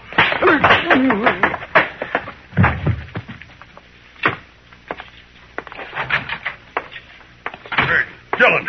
Where's Holliday? How should I know? Get off my ranch. And where's that prize son of yours? What? Trot him out. I want him. Do you now? What on earth for? Thorne, put that gun away. Oh, no. This is just in case the marshal loses his temper. I've lost it, Junior. Sure. Dillon, I've had all I'm going to stand from you. You just think you have. Where's Holliday, Thorne? Where'd Queen take him? Holliday? Why, I haven't the faintest idea. Where is Queen, Dad? Riding fence line, but... See, Marshal, we don't know where your friend is. You're under arrest, Thorne. What's that? Ask him to show the warrant. Here. Read it, Finley. Oh, no. No, that's not possible. The judge wouldn't issue a warrant without proof. He has proof, Thorne. This is a lie. Thorne couldn't be guilty of murder. No. Take a look at his face. Son. Daddy's trying to frame me. Don't let him get away with this. No, I won't. I won't. Get out, Dillon. Man, open your eyes. This is not going to help you. You heard me. I don't believe you, your warrant, or your proof. I believe my son. So get off this ranch. Get out of the state. You let me see you again, so help me, I'll kill you myself. Forget me. You're bucking the law. You can't I make my own law. So do I. Doc Holliday. But you're supposed to be dead. Queen was supposed He's to... the one who's dead. I carry a knife in my boot just for men like him. Thorne, God help me. You are guilty. He sure is. And if he knows any prayers, he'd better get them over with. No, Doc. He goes back with us as our prisoner. You're wrong, Marshal. I'll take care of my son. Dad, no. You rotten, lying, murderous pup. Please don't, Dad. I should have strangled you Stay in away the from me. cradle when you were... Stay away, I'll shoot. I'll shoot you all. Finley, look out! I threw myself at Finley, and both of us hit the floor, rolling away from Thorne as he raised his gun to fire. Then in the doorway, the blood-stained, terrible figure of Doc Holliday went into action. His pale hands blurred over his whole... Ruth Thorne!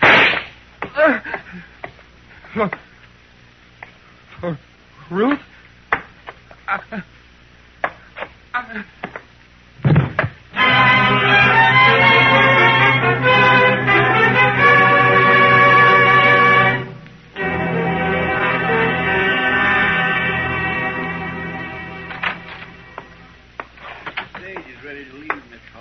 Thanks, Chester. You sure you won't stay around a while, Doc? Yeah, we're good friends, Matt, but you're a peace officer. I guess I'm not a very peaceful man.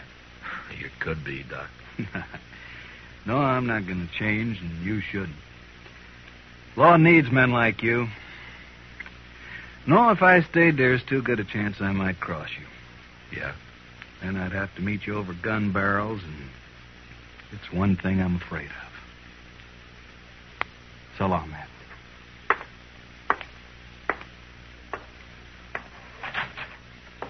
Good luck, Doc.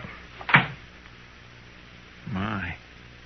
I never would have thought Doc Holliday was scared of meeting anyone in a gunfight. You don't understand, Chester. Doc's afraid because he might beat me.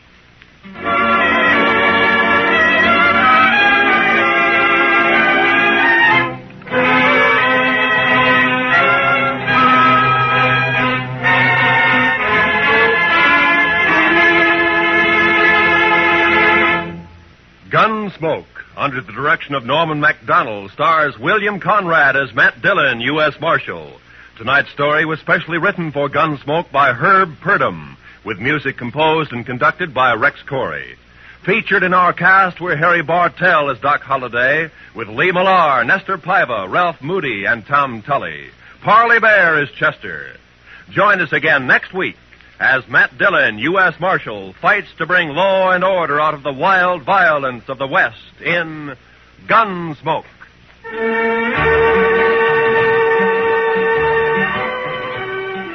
Sunday evenings, we invite you to join lovely Doris Day, Spring Byington playing a December Bride, and Audrey Totter as Millie. They're here on most of these same CBS radio stations. This is Roy Rowan speaking. This is the CBS Radio Network.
And in the territory on west, there's just one way to handle the killers and the spoilers, and that's with the U.S. Marshal and the smell of Gunsmoke.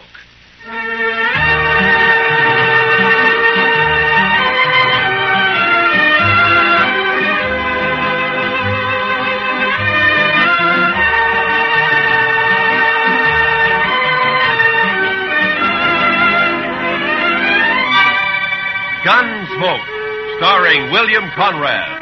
The story of the violence that moved west with young America. The story of a man who moved with it. Matt Dillon, United States Marshal.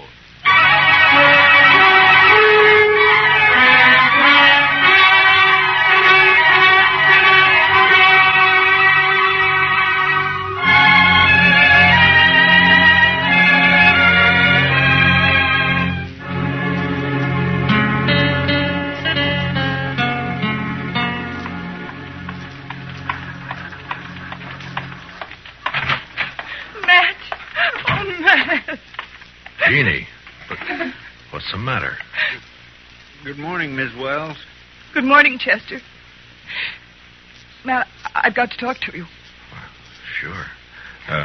Chester? You folks will have to excuse me. I can't be puttering around the office all day. I'll be in the back if you want me. Yeah? Matt, he's here in Dodge City. I just saw him. He came in on the morning train. You mean Ed Beaudry? Yes. It's been 4 years, Matt. I'd begun to hope he'd forget. Hope he wouldn't find us. From what you've told me, Beaudry doesn't sound like a man who ever forgets. He's come here looking for Bert. To kill him, he swore he would. Matt, what are we going to do? I don't know. What's Bert think about it? He doesn't know yet. He's busy at the blacksmith shop. Matt, you've got to help us. You're the only real friend we have out here. It might make it easier if I weren't, Jeannie. I'm supposed to maintain law and order in Dodge. That's my job. Doesn't leave much leeway to mix in on personal quarrels. Well, there's no quarrel. It's just that Ed Beaudry's a hot-tempered fool. Bert never did anything to him. He married you, didn't he? A woman has a right to change her mind, Matt. Maybe Beaudry doesn't think so. Matt, you promised me once in Louisville. Yeah. Yeah, I know. All right, Jeannie, go on home and don't say anything to Bert. I'll talk to Beaudry. Thank you. I'll never forget it. Goodbye, Matt.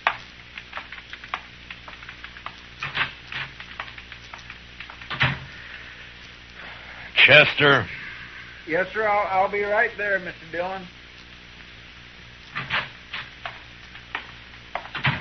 Did Miss Wells leave? Yeah. Fine couple, the Wellses. Did you know them before they came out west? Not Bert. I do Mrs. Wells. I guess we better drop over to the Texas Trail, Chester. There's a fella in town planning to do some killing.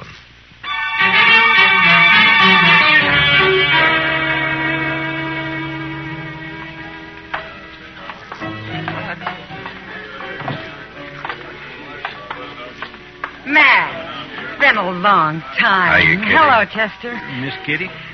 Come sit down, Matt. Tell me about things. I can't right now, Kitty. We're looking for a fella. Thought he might have come in here. Sooner or later, they all do. Stranger, Matt? Yeah. He came in on the morning train. His name's Ed Beaudry. Oh, him. There, the bar, Matt. Third from the end, next to Tulsa Jim Nixon. He's buying Irish whiskey for everybody. Thank you, Kitty. Come on, Chester. Yes, sir. Watch yourself, Matt. Yeah, sure, Kitty. I'll see you later. All right, bartender, set up another round of Jamesons for the house. Your name, Beaudry? Oh, that's right, mister. Matt Dillon. I'm a U.S. Marshal here. I'd like to talk to you. Fine. Go ahead and talk. Tulsa, suppose you move on down the bar for a couple of minutes, huh? Oh, what's the idea, Marshal? This man's a friend of mine. You're not very particular about your friends. Now go on, Tulsa. Drift. Mr. Beaudry, you came here to kill Bert Wells, didn't you? Did I? Well, here's some advice. Don't do it. Take the next train and get out of town. Is that official? Just what's the charge, Marshal? None. Yet.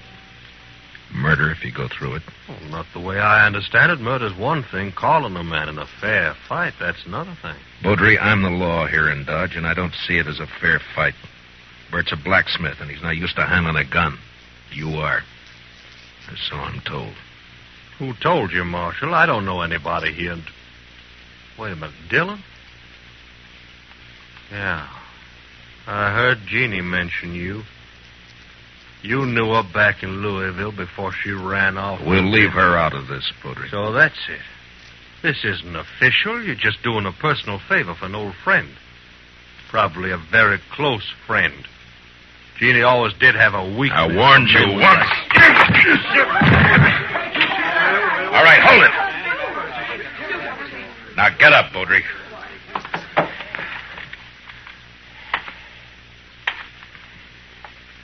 That was a mistake, Dillon. Now I'll have to kill you, too. I'm not a blacksmith, Beaudry. I'll look you up just soon as I've finished with Bert Wells. If you kill Bert, you won't have to look me up.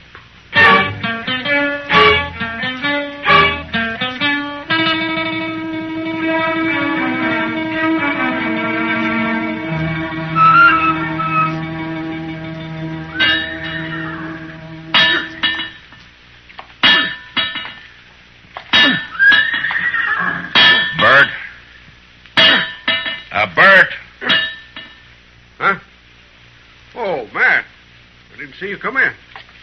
I wanted to talk to you, Bert. About what, Matt?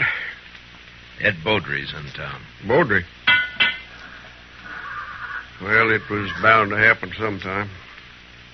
Has he been bothering Jeannie? No, she just happened to see him get off the train this morning. She came and told me. She shouldn't have done it, Matt. It's not your problem. Maybe it is, Bert. I'm the law in Dodge, and the law doesn't like the idea of personal grudges ended up in a killing. What do you aim to do? Prevent it if I can. Well, I wish you luck.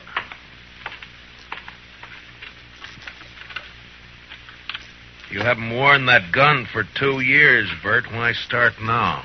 I've got no choice, Matt. You know that. You mean you got no chance? If you let Beaudry call a showdown, he'll kill you. Maybe. Look, Bert, why don't you take to the prairie, hole up for a week or so while I figure some way of running Beaudry out of town, huh? Would you do it, Matt? Hide out and let somebody else do your fighting for you? Well, what I'd That's do is... beside the point, Bert. Jeannie. There's a law against killing. And it's Matt's job to enforce it. If you went away, there wouldn't be any fight. Wouldn't be much honor either, Jeannie.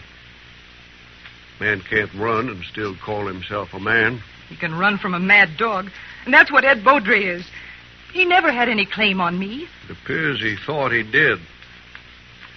Matt, you know where Beaudry's staying? I talked to him in the Texas Trail. He probably took one of the rooms upstairs. Like to walk over there with me? Well, if that's the way you want it. No, Bert, you...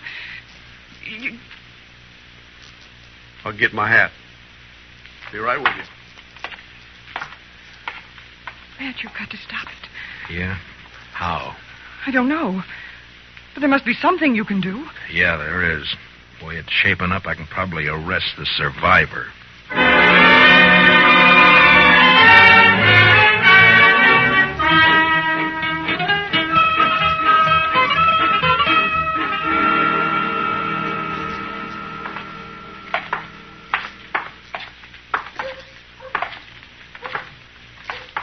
There's still time to turn back, Bert. Afraid not, Matt. I should have had it out with Beaudry back there in Kentucky 5 years ago. Jeannie wanted to run away and avoid trouble, and she was so beautiful it was hard to argue with her. Yeah, I know. Be hard on her if anything happened to you. Life's always hard on a woman, I guess. Worse out here on the prairie. Look out for her, Matt, in case I... Well, I mean, if anything... Mr. Dillon? Huh? Oh, what is it, Chester? Beaudry left the saloon a little while ago. Went over to the livery stable to hire a horse. Oh? I think he's riding out to your place, Mr. Wells. He's been doing a lot of talking. Jeannie will be there alone, Matt. I better get back home. Won't be necessary. Here comes Beaudry now. I won't draw unless he does, Matt. Heads up, Chester. Yes, sir.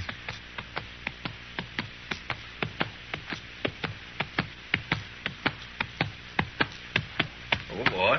Oh. Just riding out to call on you, Wells. I decided you'd had plenty of time to look me up. No reason to, Beaudry. Most men would figure they had reason. Somebody been in a local saloon, telling their wife's history. What? Beaudry, you... All right, hold it. Don't draw, Bert. Chester, cover Beaudry.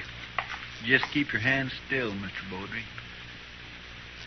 You're fast with that gun, Dillon. Fast enough, Mr. You make Beaudry. a good bodyguard. Too bad you can't ride her 24 hours a day. I told you what to expect if you keep pushing this thing, Mr. Beaudry. Now use some sense and get out of town while you're still alive. I've been in lots of towns, Dillon. I left them all alive. Wells, I've been planning to kill you for 5 years. Plans don't always work out. Listen, Will.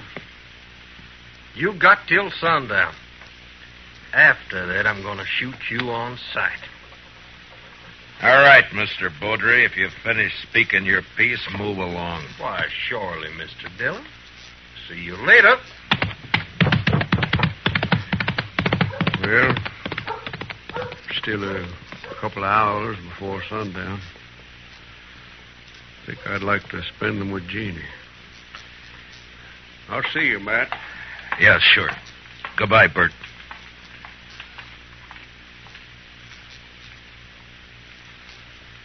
I declare I just can't see any way of stopping it, Mr. Dillon. I can't either. I'd sure hate to be in Bert Wells' shoes. I'd hate worse to be in Beaudry's. He'll never submit to arrest. Chester, I'm going to have to kill him.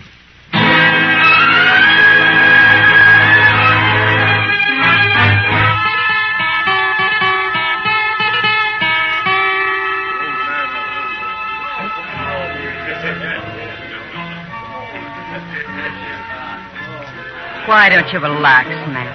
You're nervous as a cat. Yeah, and I'll stay nervous, Kitty, until I find out what's happened to those two. Beaudry slipped out the back way just at dusk. Piano player saw him. Yeah. Well, Bert pulled the same trick. I had a couple of boys watching the blacksmith shop, but he managed to give them the slip. There's nothing you can do now, Matt. Well, Another killing. And you in the middle again. Why, Matt? Why do you do it? it's a job, Kitty. Somebody's got to do it. But why you? There are other things in life if you look around for them. Well, maybe I will someday. Will you look my way, Matt? Well, Matt, I brought my kit. I'm all prepared. Where are the victims? No victims yet, Doc. You're jumping the gun. Well, I understand it's going to be a real showdown. The boys at the bar are offering 2-1 on Beaudry. That's about the odds I figure if the shooting really starts. Oh, it'll start all right. Oh, and there's not a thing in the world can stop it. Chester, what are you doing in here? I told you to watch that street. Yes, sir, I know you did. The fight's as likely to start out there as any place else. No, sir, Mr. Dillon. I guess there's not going to be any fight. What? They just found Beaudry lying in an alley down the block. Matt. Somebody sneaked up behind him with a hammer. He's sure dead.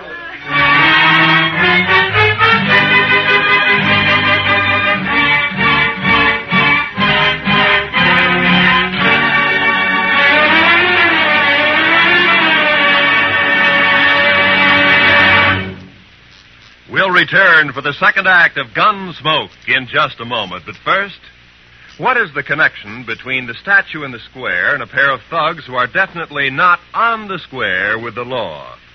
Tonight on Gangbusters, hear the complete details of this exciting case taken from actual police files.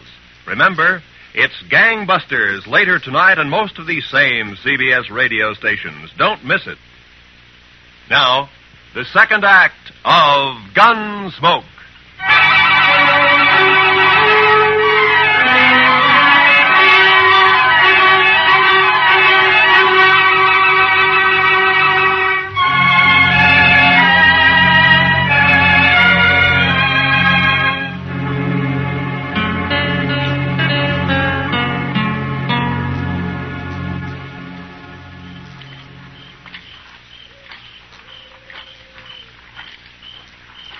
No light showing around the house, Mr. Dillon.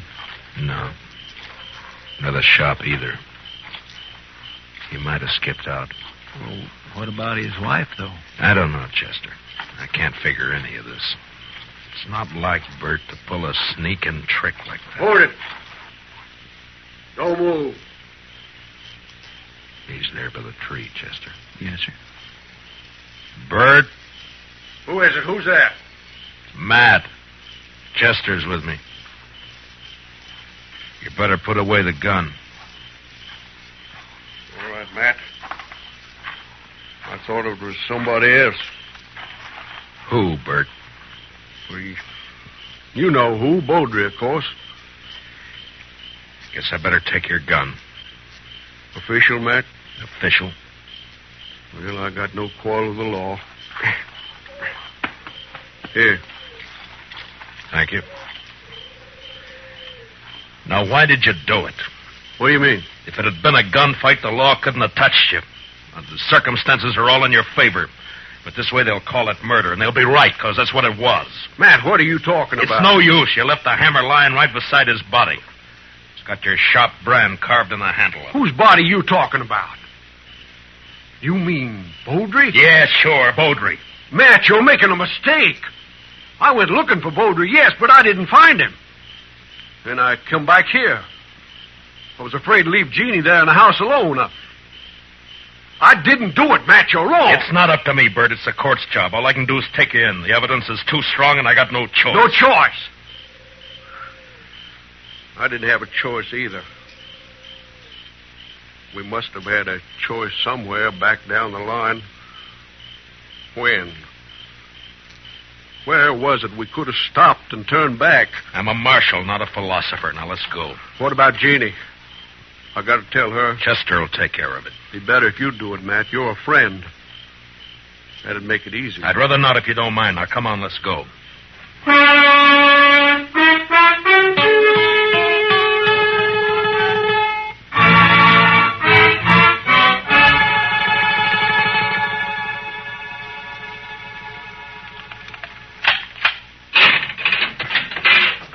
All right, Bert, step inside. 4 years we've been friends, Matt. I never thought it would come to this. Neither did I. You said you didn't find any money on him.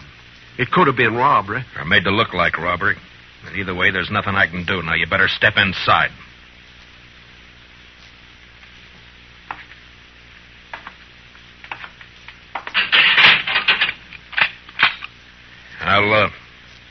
I'll bring you some blankets and tobacco. If you want anything else, let me know. Wish I knew how Jeannie was taking it. She'll be all right. She's a fine girl. Matt, look out for her, will you? Bert, a man's job is one thing, friendship's another. This prairie country is rough and tough and wild at the best. And without the law, nobody could survive in it. And that means putting friendship aside sometimes. But a man still doesn't forget. Yeah, I'll look out for her. Thanks, Matt. I'll see you later.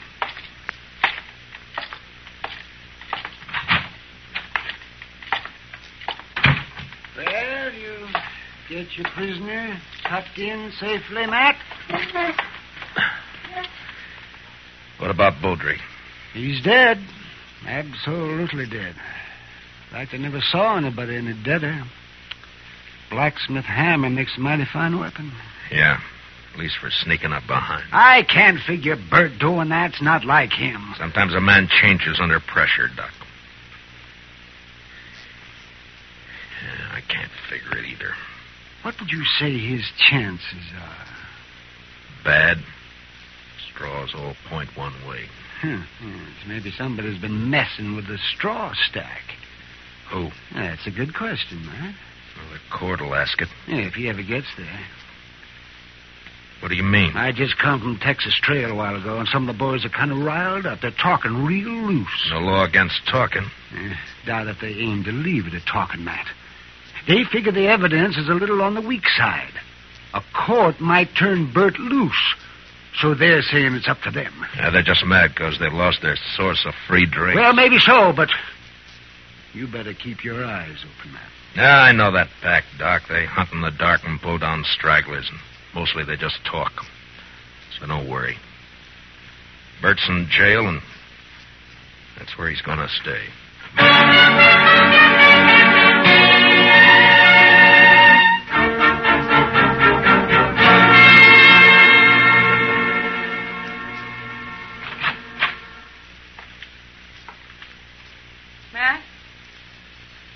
Matt, are you here? Yeah, I'm here. Wait a minute, I'll light the lamp.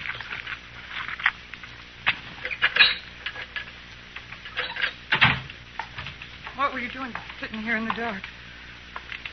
Yeah, just thinking, wondering. You shouldn't have come here, Jeannie. Matt, I want to see Bert. No visitors after dark. It's a jail rule. Rules don't have to be enforced. Mine do.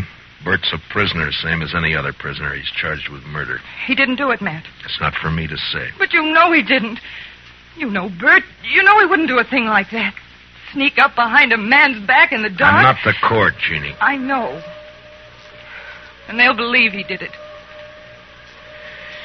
Yeah, the night train's coming in. Hope it's not bringing in trouble. The morning train did. Matt, I want to see Bert. I told you that you... Why, you little fool. Give me the gun, No. Janie. I warn you, Matt. Stay back. Give me the gun. No, Matt. So help me, I said hand it over.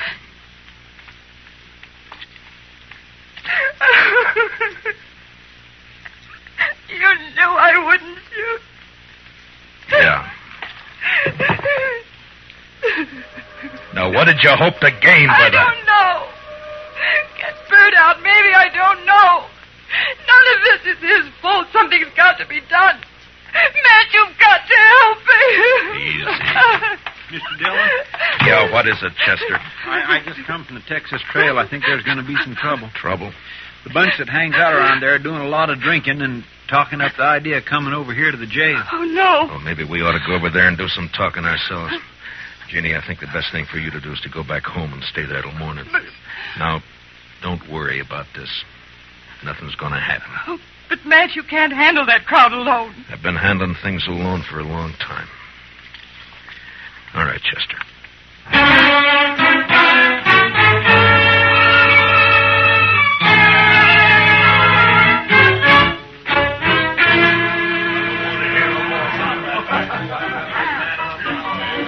Tulsa Jim Nixon's the one who's been egging them on, Mr. Dillon.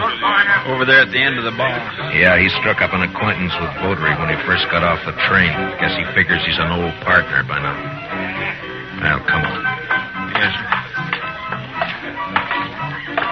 Matt, wait. Later, Kitty, I got some business with the boys at the bar. That's what I mean. Tulsa Jim's been buying them drinks for the last 2 hours. They're in a real nasty mood. So? So be careful, Matt. That's all. Just be careful. Kitty, I'm the carefulest man you know. Sure. We got the law here in Dodge. Supposedly. But what kind of a law is it that lets a man sneak up behind somebody in the dark and murder him in cold blood? I don't know, Tulsa. Suppose you tell me. Dillon. Now, don't let me interrupt you. You were doing fine. Well, this is quite an audience you got. All the panhandlers, bums, and barflies in Dodge. It's quite a collection. Well, calling names won't change the facts, Dillon. What facts? A friend of yours, Bert Wells, that sneaking, cowardly murderer. That's for the court to decide, Tulsa. The court? They'll turn them loose. They work hand in glove with you. Dillon, we're not going to stand for it. All right, shut up! So you're not going to stand for it, huh? Well, just what are you planning to do? You'll find out in due time, Dillon. Oh, I tend to set them up again all around. Yeah, you've turned into quite a free spender, Tulsa. I never knew you to... A double eagle gold piece. You mind if I take a look at it? It's good. Don't worry about that. Yeah, I'm sure it is. Where'd you get it? That's my business, Dillon. So you're the one who killed Beaudry. That's a lie. I thought robbing him was just a cover-up, but it wasn't. There aren't many double eagles around Dodge. Beaudry had a lot of them. Now you. Why would you get a pocket full of gold pieces, Tulsa? Wells killed Beaudry. The blacksmith hammer was lying right beside him. Yes, where you left it. What does she mean? Tulsa Jim came into my husband's shop late this afternoon. His horse had thrown a shoe. He had plenty of chance to steal that hammer. She's lying. Where did you get the gold, Tulsa? I won it in the poker game. Last week when the trail herd would... Tulsa, you're under arrest for murder.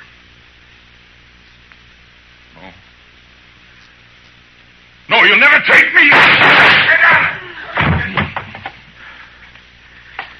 All right, Doc. You better get up an inquest. Confound it, Matt. You never give me any chance to practice on live people. You wouldn't know what to do with them, Doc. Well, I do get fewer complaints this way. Matt, does this mean that Bert's free? You shouldn't have come here, Janie. Yeah, he's free. Chester will go with you over to the jail and let him out. Thank you, Matt. Thank you for everything. You told me one time in Louisville that... Louisville? That was a long time ago and a long way off. So, goodbye, Jeannie. Goodbye, Matt.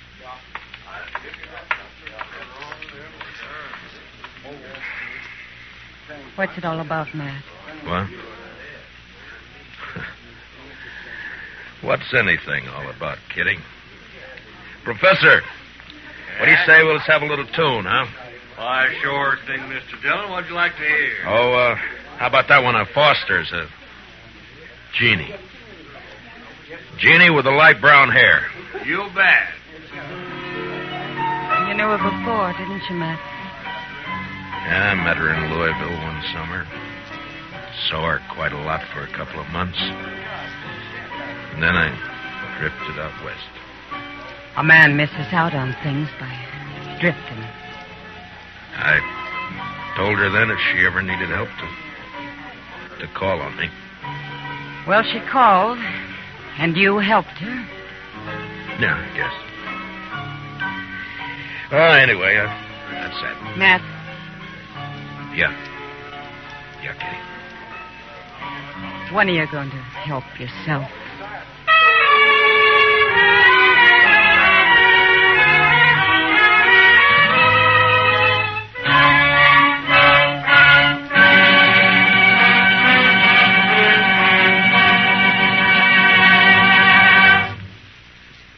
Gunsmoke, under the direction of Norman MacDonald, stars William Conrad as Matt Dillon, U.S. Marshal.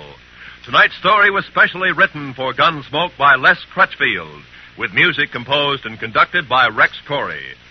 Featured in our cast were Tom Tully, Lynn Allen, Larry Dobkin, Georgia Ellis, and Barney Phillips. Parley Bear as Chester, and Howard McNear as Doc. Join us again next week as Matt Dillon, U.S. Marshal, fights to bring law and order out of the wild violence of the West in Gunsmoke.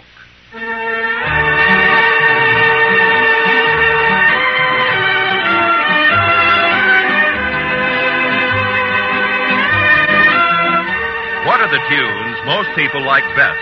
For the answer to that question, listen to Robert Q. Lewis's Waxworks later tonight over most of these same CBS radio stations. Stay tuned now for Broadway is My Beat, which follows immediately over most of these same radio stations. Roy Rowan speaking. On a Sunday afternoon, the music's delightful on the CBS Radio Network.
Killers and the spoilers, and that's with the U.S. Marshal and the smell of Gunsmoke.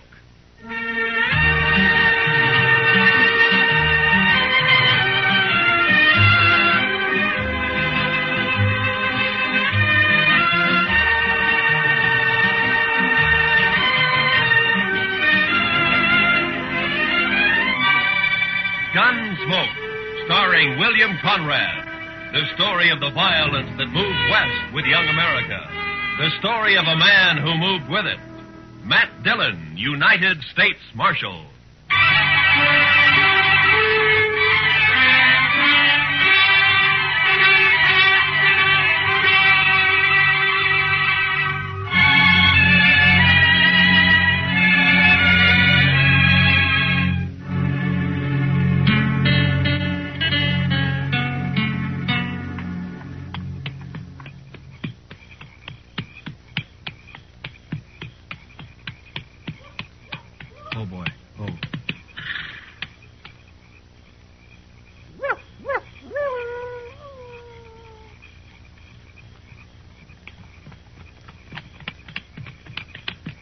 Wild Hog? Wild Hog, that's you? Wild Hog, you there? Who are you? Put that spear down. Listen, Wild Hog and me are friends, big friends. You'll make much noise. You're Cheyenne, ain't you? You must be with Wild Hog. What name, you white man? I'm Ord Spicer. Ord Spicer, you hear? You bother me and you'll be in big trouble with Wild Hog. No trouble. Tell these other redskins to put their spears down. I need more room. Come, white man. Are you with Wild Hog or ain't you? Much talk, come. All right. Any tricks, I'll shoot you first.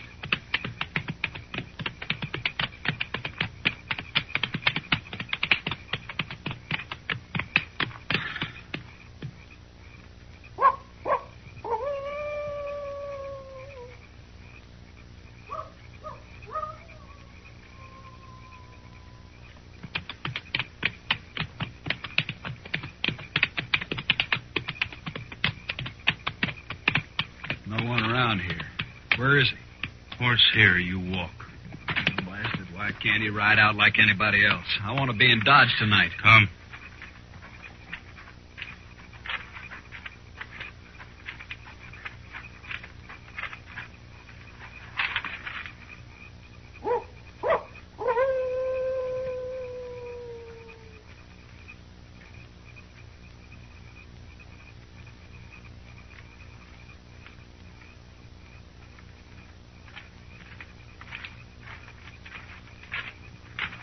Wild Hog?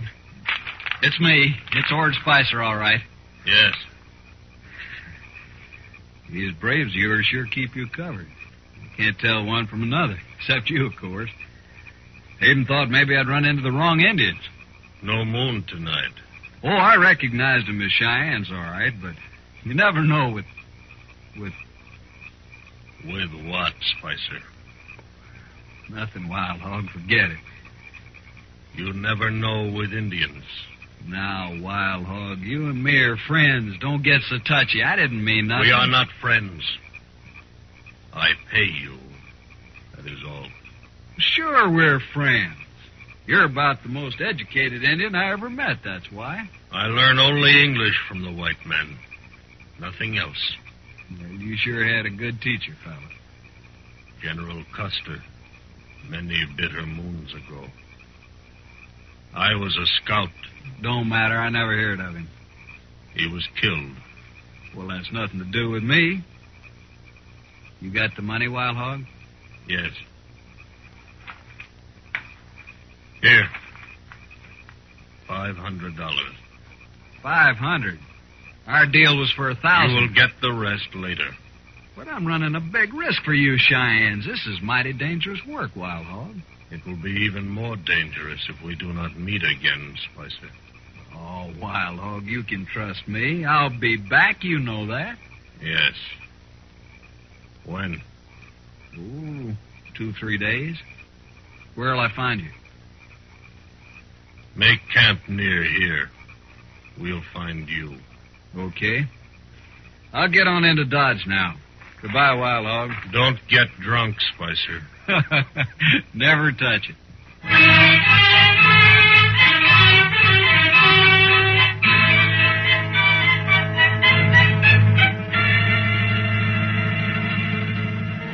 Hey, bartender, set out another bottle of whiskey for me and my friend. What'd you say you're called, stranger? Ord Spicer, friend. Mm-hmm. Here, let me fill your glass. Some town you got here, Dodge. You're sure easy with your money, Spicer. Nothing's too good for my friend. Say, what name you go by anyway? You got a lot of money, Spicer. Sure, I got money. I'll have more soon. You must have hit it rich, huh? Sure, I hit it rich. Easy money, friend. Easy money. How'd you do it, Spicer, anyway? Friend, I live like a gambler. My life's chicken one day and feathers the next. Right now, it's all chicken. Yeah, but How'd you do it? You made out real good, Spicer. Brains and guts, friend. Brains and guts. That's all it takes. I know, but how? You don't get money like that robbing old Indians. What's that? Huh? What'd you say about Indians? Well, it's just a way of saying it back home. Don't get on the pride about it. Maybe you talk too much. Maybe you ask too many questions. Hey, what's the matter with you anyway? Maybe you know too much. Look, Spicer, you're hiding something. Don't trouble yourself. I ain't interested in you or your money or your liquor. I don't like that. You don't have to. You bet I don't. Keep your eyes right on mine, Spicer. I want to watch you die.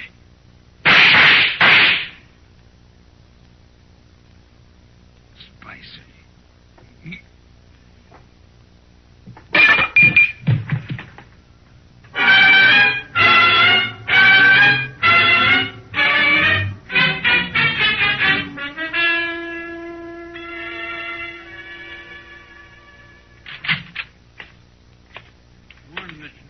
How's our prisoner, Chester? I got 2, Mr. Dillon. You got 2? Yes, sir. There's that Ord Spicer fella you locked up, and then there's a drunk who tried to buffalo me after you went to bed. No? Did you have any trouble with him? A little, Mr. Dillon. He tried to hit me on the head with his 6 gun. Well, you look all right. Oh, he didn't do it, sir. I bit his thumb and kneed him at the same time. Well, that's quite a trick, Chester. You must have been practicing. No, sir, I haven't been practicing. But I had it all thought out. I see. All right, let's turn Spicer loose. I'll go get him, Mr. Dillon.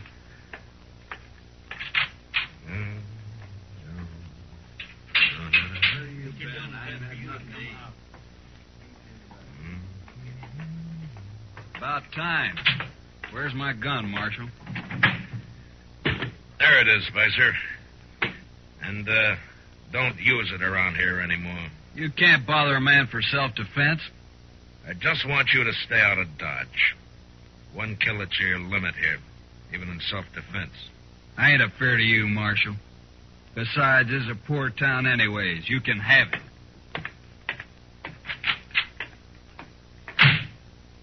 My, that man'd kick a hog barefooted.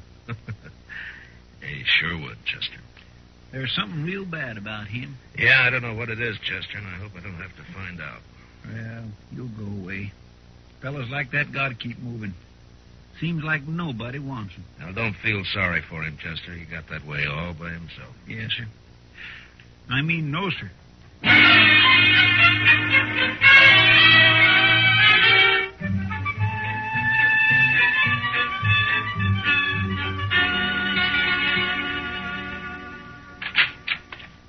Morning, Marshal. Those Greeners get here yet, Jack? Yep. Come in on the Santa Fe yesterday, Marshal. 4 of them. Right back here. Oh, good. Beautiful guns, ain't they? Just beautiful. You're a good storekeeper, Jack, but I only need 2 of them. Well, I can make you a good price on all 4, Marshal. It wouldn't be any good if I don't need 4, would it? Well, maybe not, but I never know. I got half a dozen 44 Sharps rifles, same shipment. Thought I'd be stuck with them forever. Well, with the big 50 out now, there ain't a Buffalo hunter to use a 44 anymore. I don't see any 44s. Well, that's just what I'm telling you. Feller stopped in just this morning, took all 6. Paid me $75 a piece, too.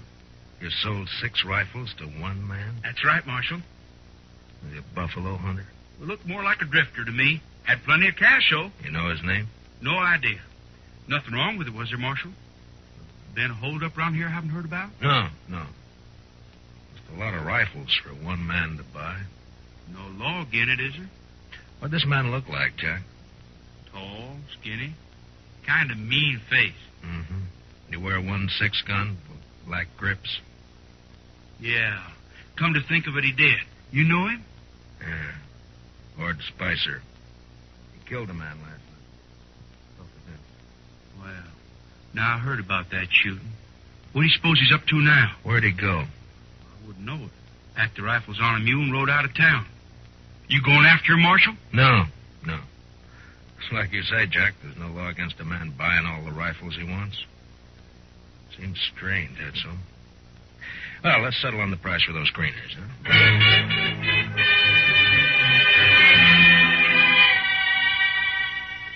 Next day, Chester and I took the new Greeners and rode out for prairie chicken. We had a sackful within an hour, and we headed back to town, arguing on the way as to whether we'd bake the birds whole or just cut the breasts off and broil them. We still hadn't settled the matter when we reached Dodge, and we never did. The stage from Hayes City had arrived half hour before, bringing with it the bodies of 2 men found alongside the road. They were just laying there, Marshal, about 5 miles back. Both shot dead, but I thought I'd better bring them in anyway. Did you recognize them, Pete? No, Marshal, I didn't. The doc says they're a couple of riders from the T-Bar outfit. Yeah. He got them up in his office now. You bring in their horses? No sign of a horse, but there was an awful lot of tracks around. All right. I'll go see if Doc's found anything. Hang around, Pete, will you? I may want some more information from you. Okay if I do my waiting at the Alfraganza, Marshal? Yeah, sure. I'll put our horses up, Mr. Dillon. Yours, Chester. I may want mine. Yes, sir.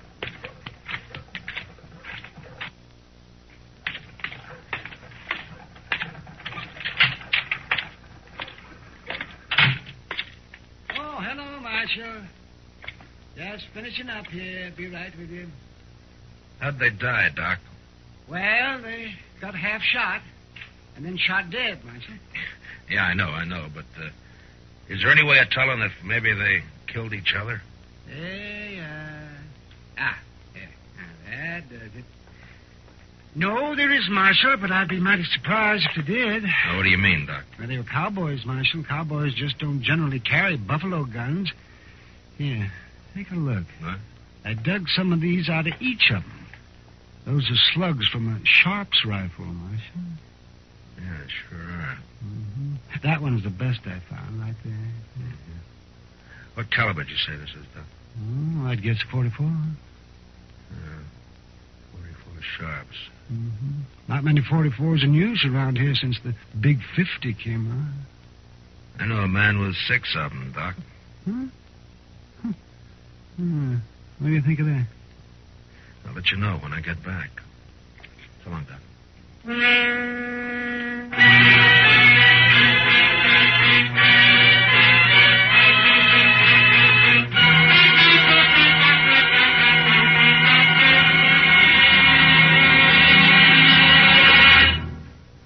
We will return for the second act of Gunsmoke in just a moment. But first, behind the famous creaking door to Inner Sanctum tomorrow evening, there lies one of the most hair-raising tales to date. Meet Raymond, your host, on Inner Sanctum tomorrow night on most of these same CBS radio stations. Now, the second act of Gunsmoke.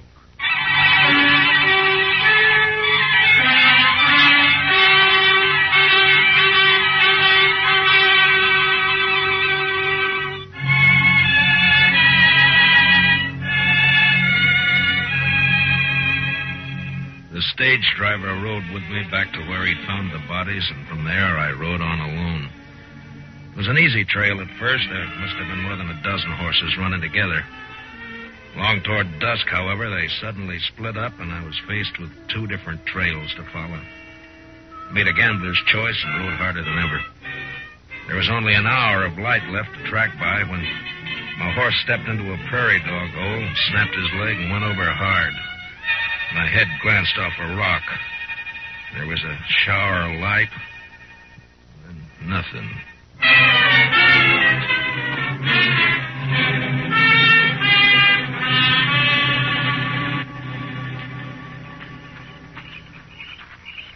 That's him, all right. That's Dillon. He's the marshal at Dodge I told you about. I think he is not dead. Stop. Put away your gun. But you can't let him live. He'd kill us, all right. I'm going to kill him anyway. You die for it if you do. Okay. You're the boss. But you'll wish I'd shot him. He is coming to now. We take care of him our own way. White Cloud, pick up his guns. Yeah, he isn't hurt. Just knocked out, that's all. Indians. Cheyennes. I'm no Indian, Marshal. Spicer. Yeah. Sure. No tricks now, Marshal. These redskins will shoot you to pieces. Yeah. Are those new Sharps 44s you bought them, huh, Spicer? It's no business of yours, Marshal. Not now. You're through. You're all the way through. Spicer, you're under arrest. What? I said you're under arrest. Now, Marshal, what are you arresting me for? Not that it matters much. For selling guns to Indians and on suspicion of murder. All right, so I'm under arrest, but, Marshal, I want to ask you something. Yeah. How are you going to take me in, that's all? Just how are you going to manage? I'll worry about that. You sure will. Come on, Wild Hog, let's shoot him and get it over with. This is a man of much heart. I admire his courage. To stand with death on all sides and arrest a man. No, we will not kill him. Not yet. But you can't take him with us. White Cloud, give him a horse. Come.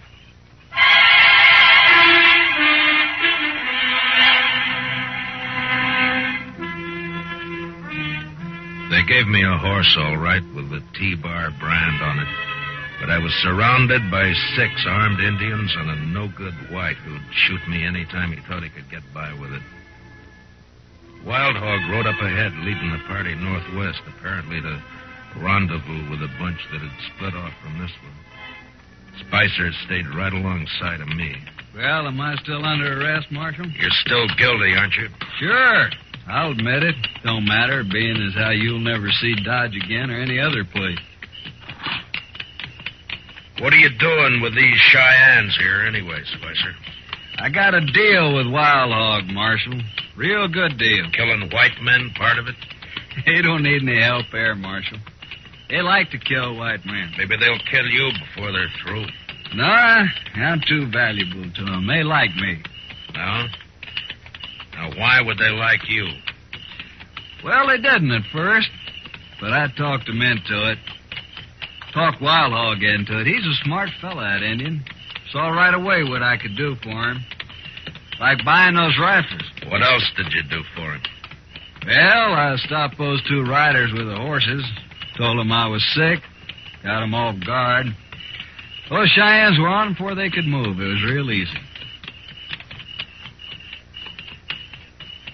You're kind of like a Judas sheep in a slaughter pen, huh? Yeah, that's it, Marshal. Pays better, though. I got $500 coming as soon as we find a ranch or 2 to raid. I see. Pretty good deal, huh?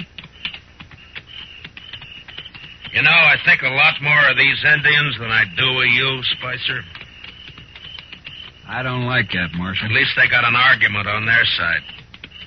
But you're just a renegade white. I'll kill you for that, Marshal. Now, shut up. All right, you've asked for it. Shoot me and Wild Hog will split you wide open, Spicer. Besides, he's spotted the rest of his party up there. Huh? Oh, yeah. All right for now, Marshal. But I'll see you dead. I promise I'll see you dead.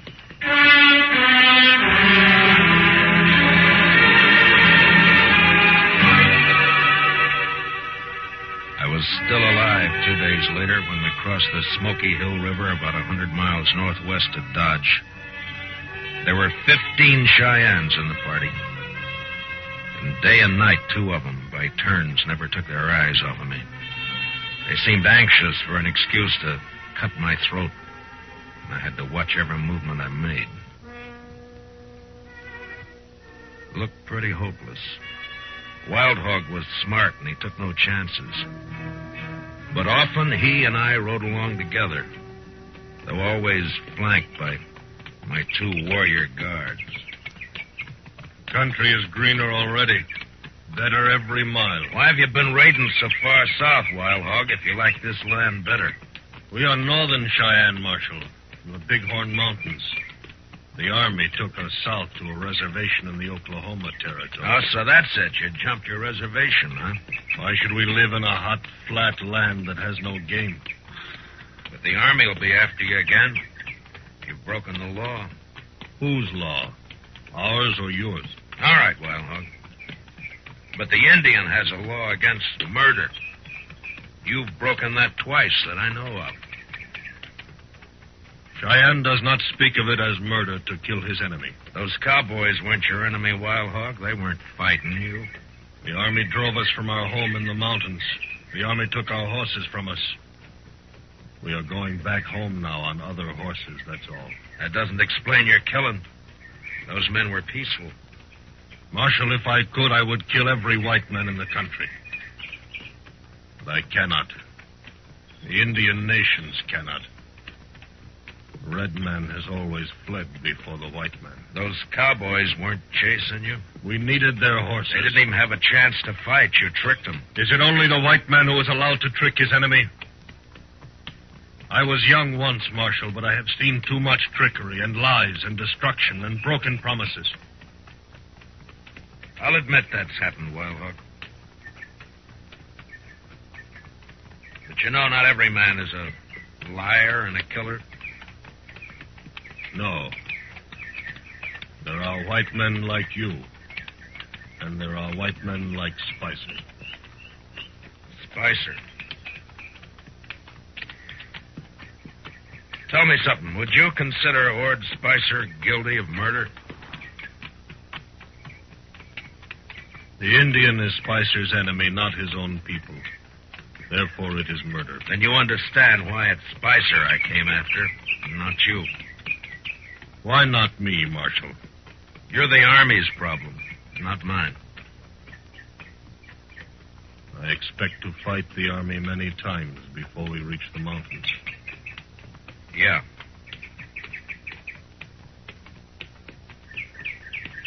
What are your plans for me, Wild Hog? I have been thinking. Yeah? I do not know yet. Well, what about Spicer? Spicer works for me. Why should I think about him? Then you're not as smart as I figured. All right, Marshal. I do not trust Spicer. He is a traitor to his own people and only for money. I have rifles now and enough horses. I do not need Spicer. You're going to kill him? Why not? He is only another white man. You said yourself you can't kill all the white men. If you were free, Marshal, you would take him back and let other white men kill him. What difference how he dies? Makes a difference to me, Wild Hog. I'm a lawman. I may have to kill you, too. You're a hard man to be friends with.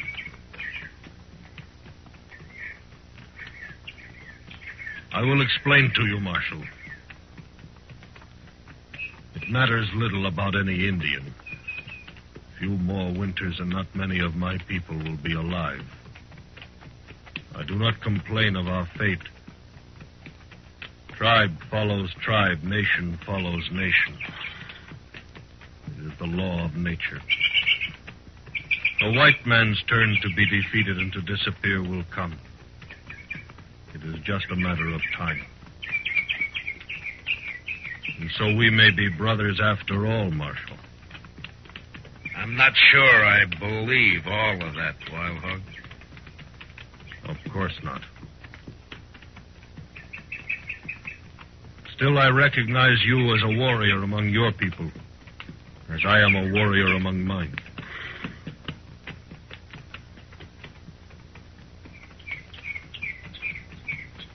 Too bad we're not on the same side. As long as we are brave and willing to die, it does not matter. I ride ahead now. You stay with the others.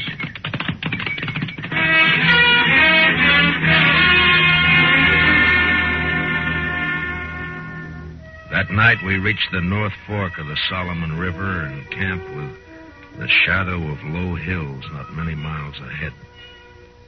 Wild Hog ordered my guards to keep me some distance from the rest of the party. So I pulled up some buffalo grass and bedded down on it early.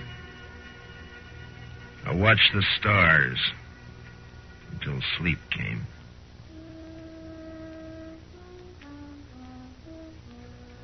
Next thing I heard was the sound of horses fading off in the distance. The two braves guarding me had disappeared, so I got up and walked carefully back to where the Cheyennes were camped.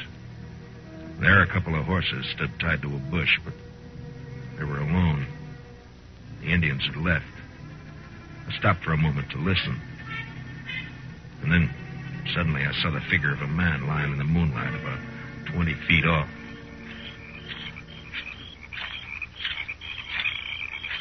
Spicer? Spicer? Yeah, there's no blood on you. You're all right.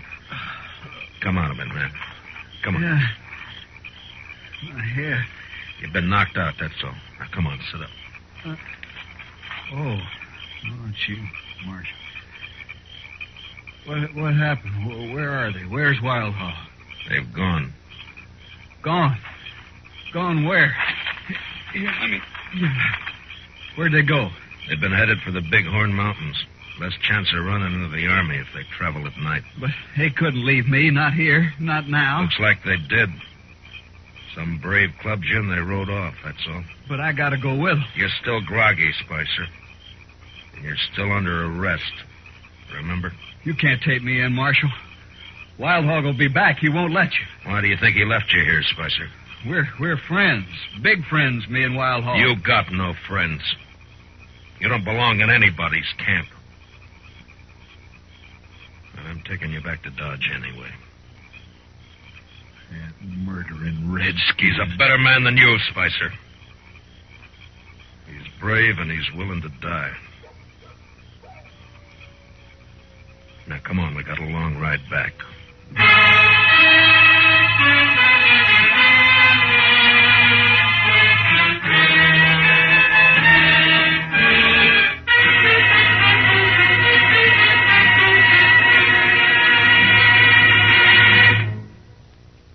Gunsmoke, under the direction of Norman Macdonald, stars William Conrad as Matt Dillon, U.S. Marshal.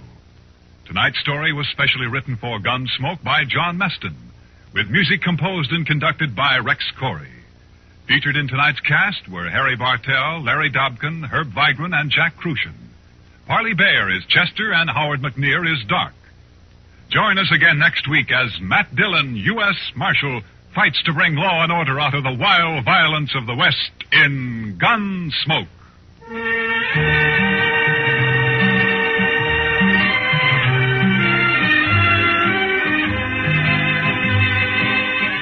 Remember, every Saturday night on CBS Radio, Tarzan brings you startling new adventures. Listen for Gold of the Sudan later this evening.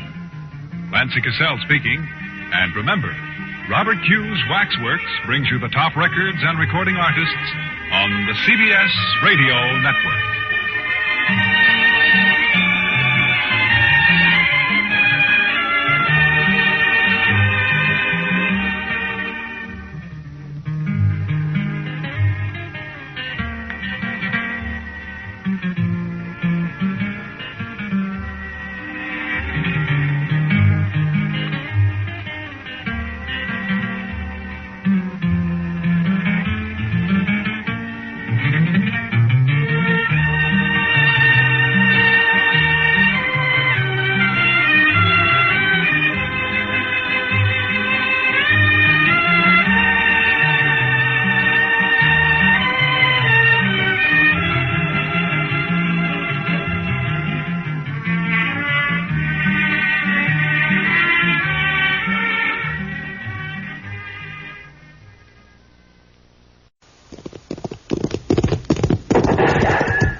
Around Dodge City and in the territory on West, there's just one way to handle the killers and the spoilers. And that's with a U.S. Marshal and the smell of Gunsmoke.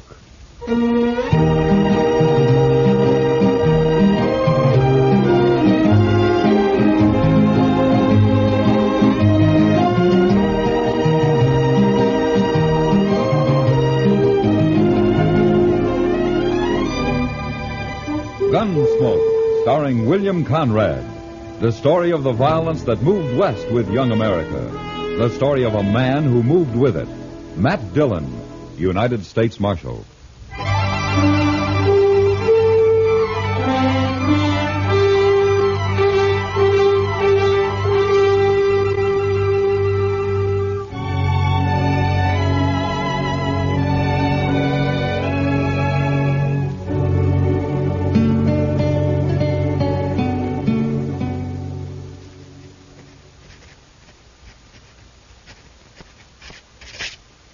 There. Report's finished, Mr. Dillon. Good. You better go on home now, Chester. It's getting late. Yes, sir. Oh, what about these new Dodgers? I'll just leave them there. I'll look them over. What's the matter, Mr. Dillon? We got company at the back door.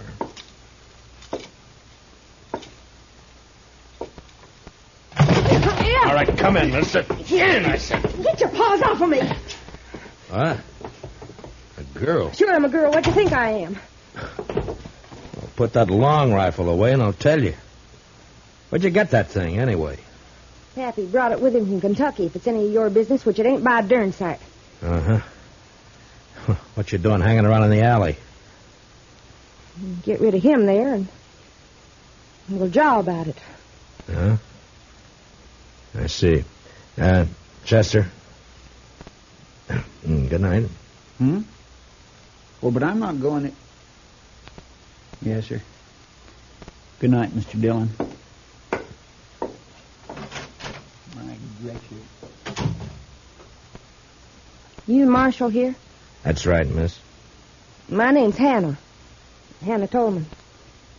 You arrest folks, don't you? Well, if they've committed a crime, yeah. Uh-huh. Well, then I got somebody for you to arrest. Oh, who? Pappy. Why? 'Cause I said to, that's why. And somebody's been trying to kill him. I figure about the safest place for him is in jail. Wait a minute, slow down. Let's start at the beginning, huh? A few days ago, Pappy was bushwhacked up in the hills near our place. Oh? Was he hurt? No. Slug just bounced off in his head a little. Yesterday, the bushwhacker tried again. He missed. Sounds like a bad shot. Sure. But if he keeps trying, he may get lucky. So you put Pappy in jail until I can run down this ambushing gent, okay? You plan to cross guns with him yourself? I may be a girl, but I was barking squirrels while you was still trying to dent a tin can. Well, you better let me take care of it, miss.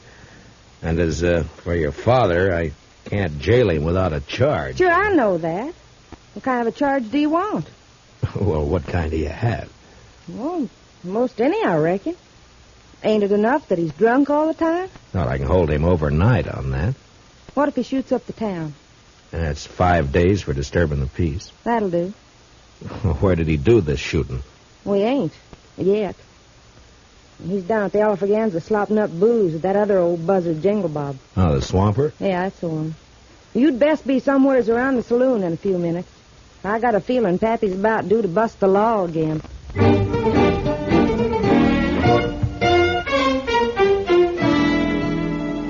Her story didn't make much sense, but there was something about the mountain girl's gleaming black eyes and the set of her pretty but stubborn face that made me go to the Alfraganza. At the bar, I ordered a glass of rye and watched two bewhiskered old-timers trying to outlie each other over a rapidly emptying bottle. Yes, Jingle Bob. You just wait and see. Ted Tolman's going to have the biggest darn horse ranch in Kansas come spring. Sure you are, absolutely.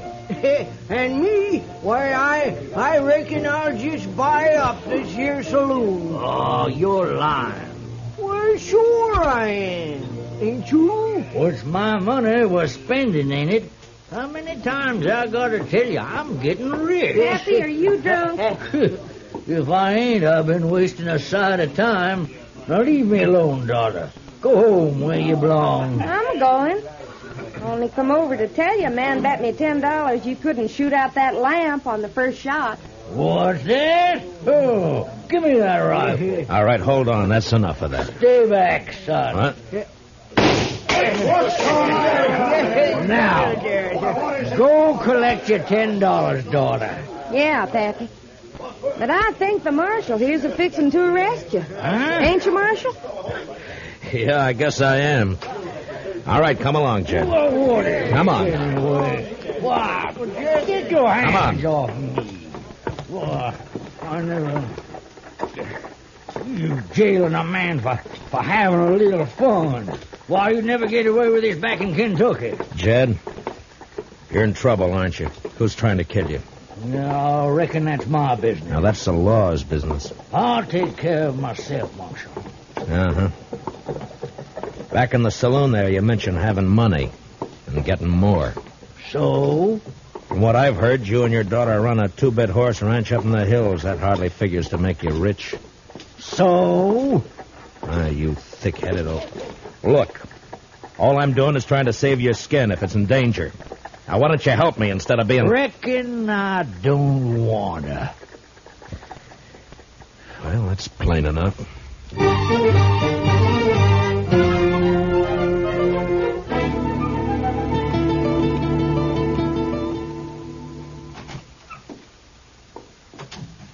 Morning, Chester. Morning, Mr. Dillon. You better take a look at this new Dodger. Huh? Wanted for robbery and murder, Vic Tolman. So that murderous gun hawk is loose again, huh? Broke out of prison last week. Yeah. If he's kin to Jed Tolman, he'll likely be heading this way. Yeah, likely. I'll give you a hunch, Chester. I think he's here already. You do? You know where he is? No, not exactly. But I expect Hannah Tolman may have an idea. That's where I'm heading.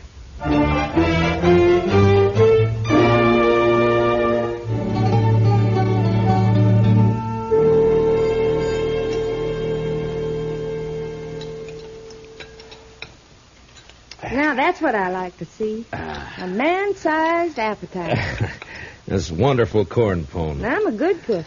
I've been cooking for Pappy ever since Ma died 10 years ago. Huh? You take pretty good care of him. Somebody has to. Pappy's kind of shiftless. I reckon he'd starve if I didn't feed him. Only things he cares about are wild horses and booze. In a pinch, he'd give up horses. You know, you're quite a woman, Hannah. You're pretty, brave, and with more courage than most men I know. Too quick, Marshal. What? You're sweetening me up for some reason.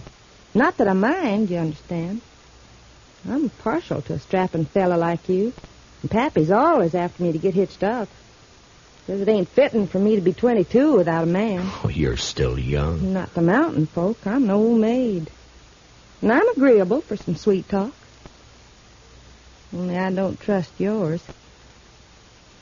What are you after, Marshal? All right, Hannah. I only want the truth. About what? Where's your father getting this money he's spending? I wish I knew. Who shot at him? I don't know, but I'm aiming to find out. Where's Vic? Where's he hiding, Hannah? Who? Vic Tolman, your brother. Or maybe he's your cousin. Brother. Where?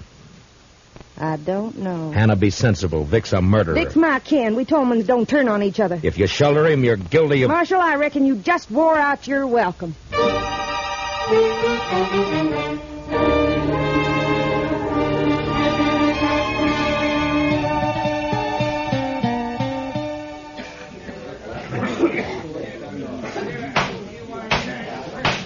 The prisoner will stand up and face me. Jed Tolman, you've been found guilty of disturbing the peace. Sentence of this court is 5 days in jail or $100. 100? Well, Judge, ain't that a mite steep just for... $100 or 5 days. I ain't got that much on me. But I can get it if you let me go. Just a minute. Order in the court. Now, what's the meaning of this interruption? I want to pay this man's fine, Your Honor. That's your privilege, sir. $100. Pay the clerk. Yes, sir. Dick Curry. Somebody's been turning over rocks. Well, I don't know him, but he's sure a friend. Looks like I ain't going with you, Marshal. Yeah, looks like. But in your boots, I wouldn't be happy. Curry's one of the worst killers yet unhung. Oh, Matt, is that a way to talk about me? I'm clear with the law. Come on, Mr. Tolman. Go ahead, Jed. And say hello to Vic for me. Vic? Oh, no. Mr. Curry. Is that true? What's the difference who put up the 100? Come on. No, not if it's Vic. No, you can't make me. I said come on. Marshal, don't let him take me. Oh, shut up and come on before Curry. I... Stay out of this, Marshal. I don't think so. You paid his fine. You didn't buy him. He's going with me, Matt. Don't try to stop me. I can't imagine anything that'll give me more pleasure. You don't like living, do you? Very much. Now, just any time you feel like it. No. Not here, Matt. I'll pick my spot. Yeah. I'll try not to turn my back on any dark alleys. Do that. And, Tolman, I'll be seeing you again.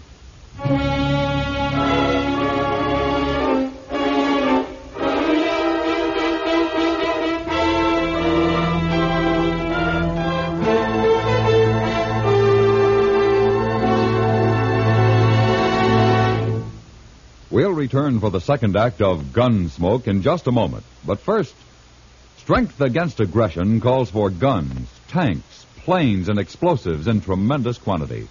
It calls for other things, too. Moral strength, based on equality of opportunity for all, and economic strength, which today can be based only on continued high output of civilian goods. America must produce, as she never has before, war material, civilian goods, and democracy. Only an all-out effort in all three directions will give us security against aggression. Now the second act of Gunsmoke.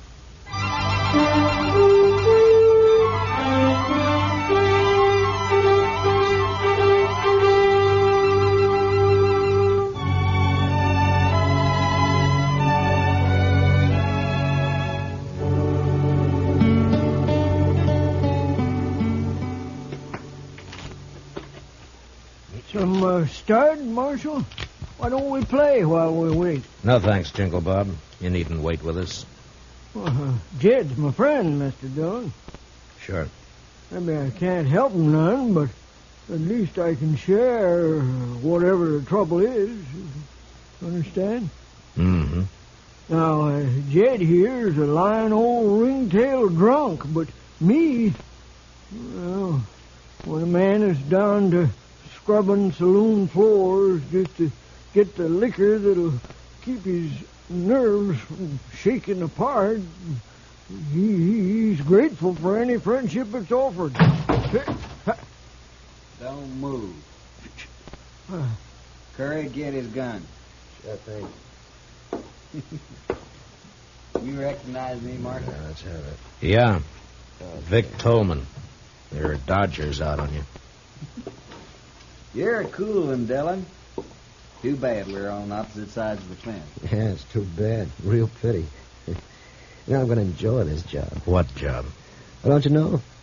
Vic's taking his paw away from you. But you won't mind. You'll be dead. Curry, you stick here and take care of these two. Jed and I'll go on ahead. Oh, son, I don't want to go nowhere. Now, Paul, don't rile me.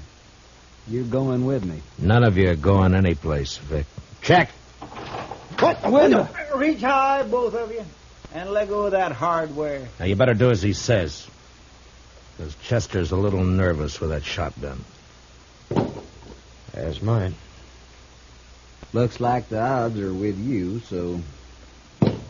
You might as well get rid of that spare in your boot, Vic, before you run into any temptations. You got sharp eyes, Marshal. The law gets a lot of backing up tonight. Your mistake, Vic. Sometimes people just don't give Chester enough credit.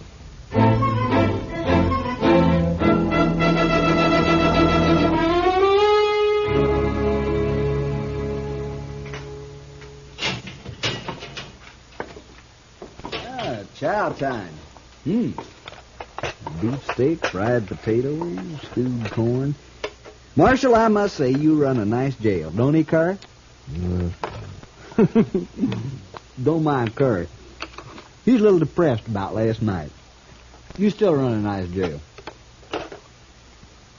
Something on your mind, Marshal? Mm-hmm. Yeah, a couple of things. Such as? Oh, such as your father spending money he hasn't earned, claiming to know where he can get more. Paul's sure a terrible liar. Mm-hmm. Such as him getting shot at twice and refusing to talk about it. Or help me investigate. Paul's a little bashful, too. Yeah. Such as his being afraid of you? I guess Paul's getting old, little dottery. Yeah. Then, of course, there's you. Well, now you're on my favorite subject. Go on. Well, you're a killer and a thief, but you're cool and smart. Smart enough to educate yourself. I had lots of time to read in the pen. Lots of time. You're going to have more, but not much more. Because you're going to hang for those guards that you killed. Maybe. Curry, ain't you going to eat that? Mm-mm. Now, go on about me being smart. You're smart enough to know the most dangerous place for you to go after you escaped was here. Well, it looks like I ain't as smart as you think. It depends on what reason you had for risking coming here. Boy, that's sure good coffee. First jail I was ever in where the coffee was fit to drink. Oh, thank you. Okay, Marshal. Now, just what was my reason? The reason was money. Money? Cash. It's the only thing that'd give you a chance to get out of the country. You're in for robbery as well as murder. How much of the loot was recovered? You know how it is, Marshal. Easy come, easy go. I spent it as fast, well, nearly as fast as I got it. So nothing was recovered, huh? No, it was all gone. It was all hidden, you mean? Hidden until Jed found it. Paul? Sure. That's his source of money. It's also why he was afraid to go with you. Like I said, too bad we're on opposite sides. You got brains and you use them. You want to fill in the details for me? I'll tell you this.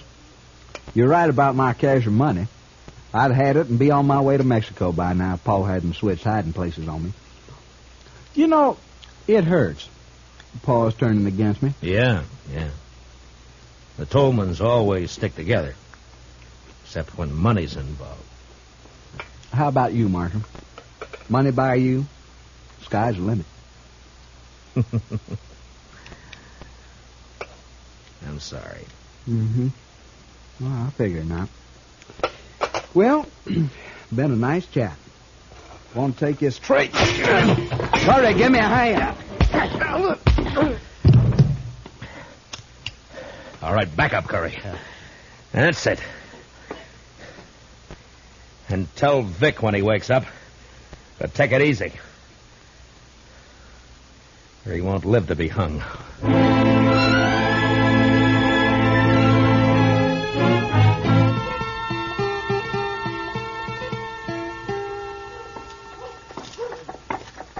Hey, Jingle Bob. You seen Jed? Oh, sorry, Marshal. I don't know where Jed is. Been looking for him myself. Golly, I'm cold. He must have left town last night. Yeah. Ain't you cold? I got an old jacket you can have. I'd rather have a shot. Better still 2 shots. You got the jumps? Always got 'em, except when I'm full of booze. Funny, you won't believe it, but there was a time when I couldn't stand the taste of hard liquor. Made me sick. No, can't live without it. Yes, you can. Well, maybe, let's say I don't want to. Let's say that... Here. Go buy yourself a drink. Hey, that's enough for a whole bottle. Well, thanks. See you later, Marshal.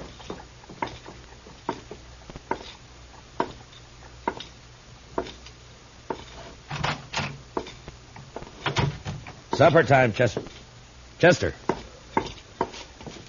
Chester, you all right? The prisoners? Gone. Hannah Tolman slipped them a gun. They made me open up the cell, and Vic slugged me. Well, I know where they'll go. Please, Mr. Dillon, take me along. It was my fault they escaped. All right, Chester. Ask Doc to put a quick patch on that head, and we'll go after him together.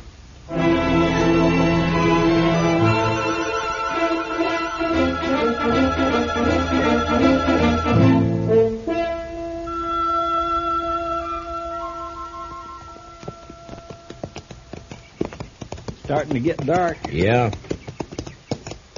Why'd we leave the road back there? I wanted to reach that rise, Chester. But we circled around to come up the back side. Does that have something to do with you bringing binoculars? Yeah, it does. Vic Tolman will know he'll be followed. I want to see what kind of a surprise he has for us. All right, pull up. You wait here.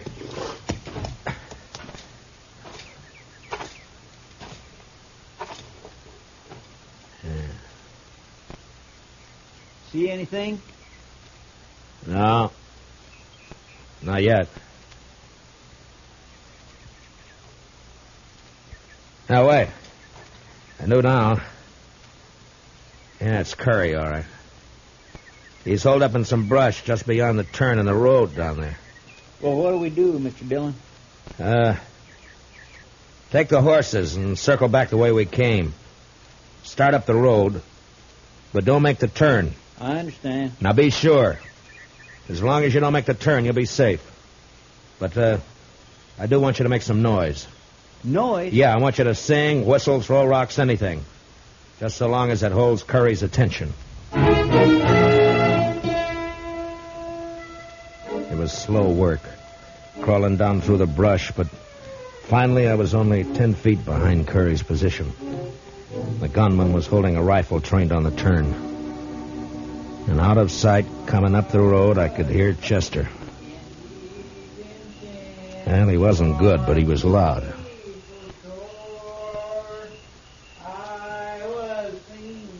Come on around that turn, blast you. All right, don't turn around, Curry. What? Now, you may have a point, but I like Chester, bad singing and all. Now, lay the rifle aside and unbuckle your gun belt. Now, careful. Yeah, sure. Only don't shoot. Okay. Chester! Chester! I didn't mean no harm. I was only going to scare him. Yeah. Now, where's Vic? At the Tolman house. Waiting for Jed to show up. Uh-huh. All right, put your hands behind your back. I'm going to tie you up and leave you here. What? Leave me here? Yeah, we'll pick you up on the way back to town. It was dark when Chester and I were moving through the trees up to the Tolman shack. There was a light in the front, and through a window we could see the figure of Hannah Tolman moving around. Just a girl. Yeah, Vic's there. He just stand out of sight so Jed won't be scared off. Uh-oh. She's coming out. Heading this way. Yeah, there must be a well out here. She's carrying a bucket. Yeah, behind that tree, quick, and I'll take this one.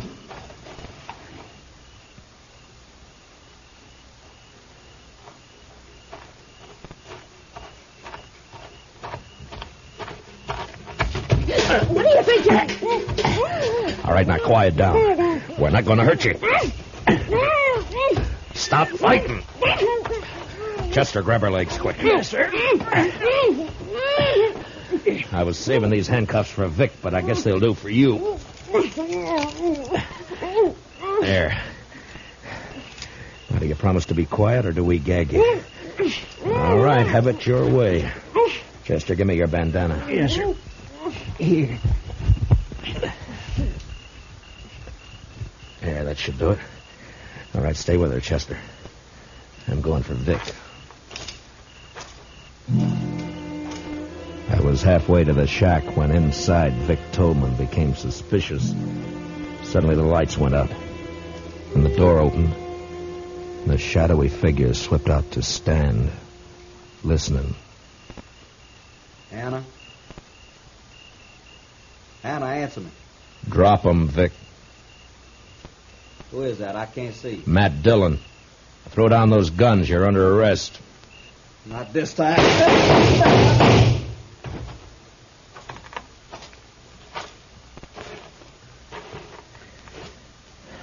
Vic? You were right, Marshal. I ain't gonna live to hang. Vic. Mr. Dillon, over here. Hey, what is it, Chester? Who's that, Jed?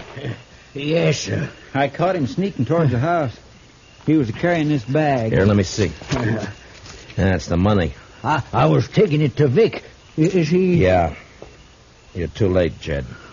Oh, no. I'd have given him his money if only he hadn't taken them shots at me. He didn't. Until he found out where the money was hidden, he was the last person in the world to want you dead. But, I don't understand. He must have... No. Only the person who knew where you had the money would have shot at you. Nobody knew that. How could they? You talk a lot when you get drunk, Jed. You only get drunk with one person. Huh? You mean Jingle Bob? Yeah. Yeah. I remember. I was bragging. Told him all about finding it and switching hiding places. Why, that low-down snake. And him pretending to be my friend. Come on, Jed. I'll help you bury Vic. Then we'll get back to Dodge. We Tolmans sure have had a bad week.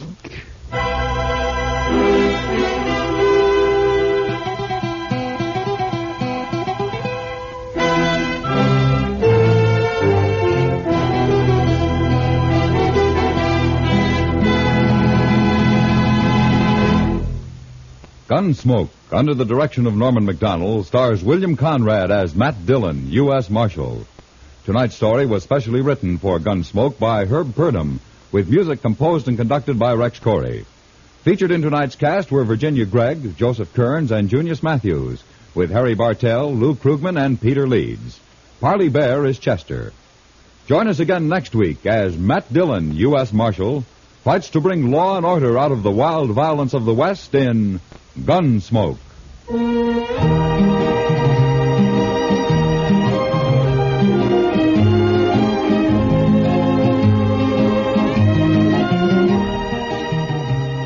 Remember, America must produce as she never has before. She must produce war materials, civilian goods, and above all, democracy. Only an all-out effort in all three directions will give us security against aggression. George Walsh speaking, and remember, Gangbusters goes into action Saturday nights on the CBS Radio Network.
West.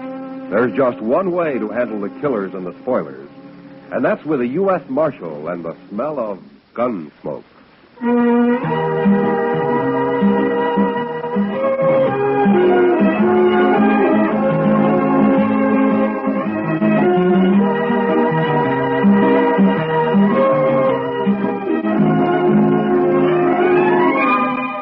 Gunsmoke, starring William Conrad. The story of the violence that moved west with young America. The story of a man who moved with it. Matt Dillon, United States Marshal.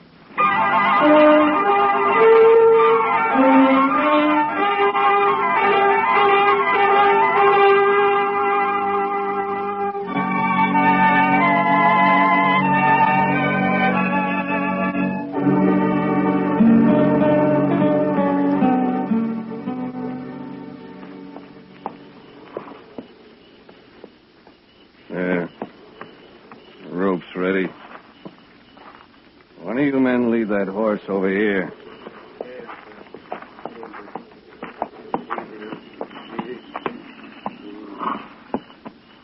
All right.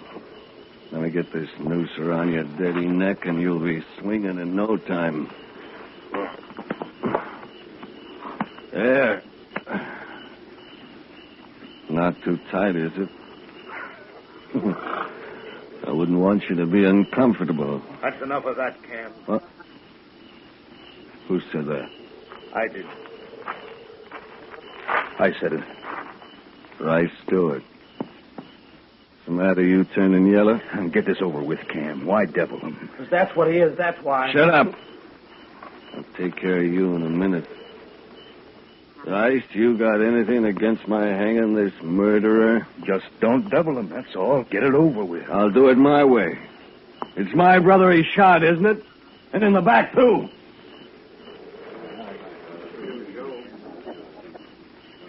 Rice, maybe you'd like me to turn this bushwhacker loose. Is that it? Oh. Well, ask him his name. Nobody's even asked him his name. You'll hate this night. All of you. I was in on a lynching once, and I swore I'd never be in on another. Well, I guess the joke's on you, isn't it, fella? Look, I hear you laugh again, Cam, so help me, I'll shoot you. Maybe you shouldn't be here, Rice. How can you hang a man you don't even know his name? What do I care what his name is? So long as he pays for murdering Job. What's your name, fella? What do you care? You don't want to stop him. You just want it off your conscience, that's all. Tell me your name. It's Billy Saxton, that's my name, Billy Saxton. How's it sound? Billy, why'd you kill Job, pal? That's enough talk. What difference it make? He killed him, and that's all I need to know. Yeah, what do you care? He's gonna hang me anyway. Sure I am. Right now. Billy, I got a rifle. I'll end it for you when we ride off. You won't have to strangle for long. Thanks, mister. Thanks. Get back, Rice. I'm going to slap that horse out from under him. You ready? That's for you!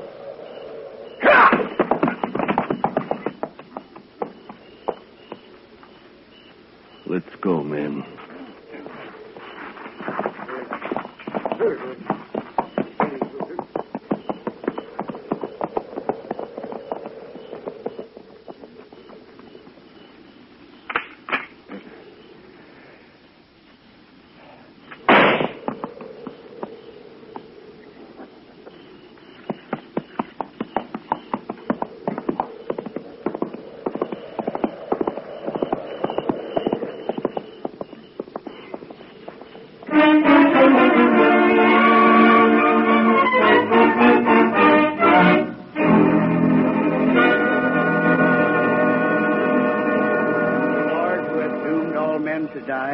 But has concealed the hour of their death, grant that we may pass our days in the practice of holiness and justice, and that we may be able to quit this world in the peace of a good conscience. Amen.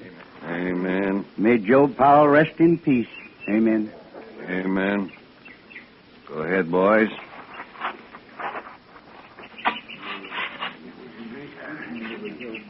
Thank you. Good morning, Cam. I'm sorry to hear about Job. You're late for the burial, Marshal. Well, I was out at Fort Dodge last night. Just heard about it this morning.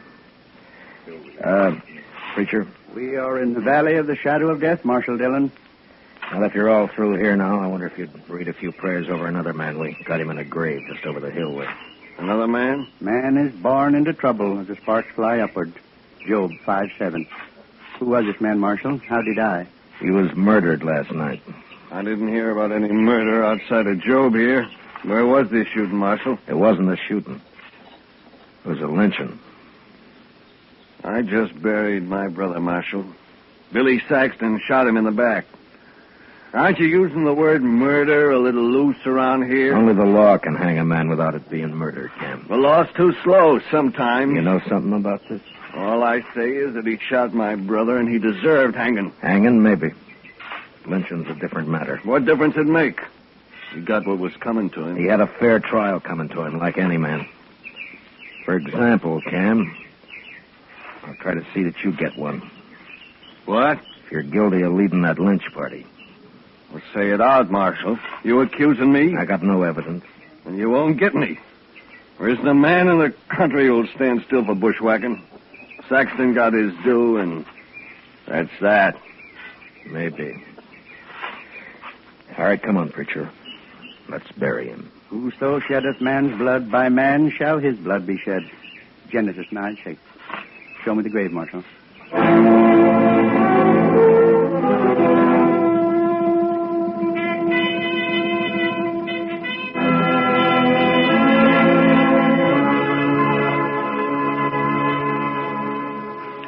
Why don't you just arrest Cam Powell, Mr. Dillon? Yeah, he won't admit anything, Chester, and I can't find a witness. Must be somebody who'll talk. Cam's a bigger man than ever now with Job dead. The others don't want to cross him. He owns a lot of land, all right. And Job also owned a piece of the bank. Cam will get that now. Ranchers always need money, so they won't talk. Yes, and maybe they're ashamed, too, Mr. Dillon. Yeah, maybe. I saw Lynching once, and not a man there could look in the eye for a long time afterwards. You weren't in on it, were you, Chester? Oh, my gracious, no, Mr. Dillon. I was just a small boy. That was back in Waco. They hung a cousin of mine there. Oh? Why? Well, sir, it's kind of hard to explain. He was about as honest a fellow as I ever knew, outside of some loose notions about other people's cattle. But, Mr. Dillon, I just don't believe that struck him as stealing. Why not? Well, because there wasn't anything personal about it, if you know what I mean. Well, I don't, but maybe you can explain it to me. Well, sir, just that there was all those cattle running loose on the plains, and I guess they seemed like a natural part of the landscape to him. He figured anybody could own them. Your cousin wasn't very bright, was he, Chester? I didn't know him well enough to say, Mr. Dillon. But anyway, they shouldn't have lynched him. No, they shouldn't have. And nobody's going to get by with lynching around Dodge if I have anything to do with it. No, sir. I heard Billy Saxton was at the Texas Trail last night. Maybe I can start there. He sure must have hated Job to kill him like that, Mr. Dillon. Yeah. I'll be back later, Chester. Yes, sir, Mr. Dillon.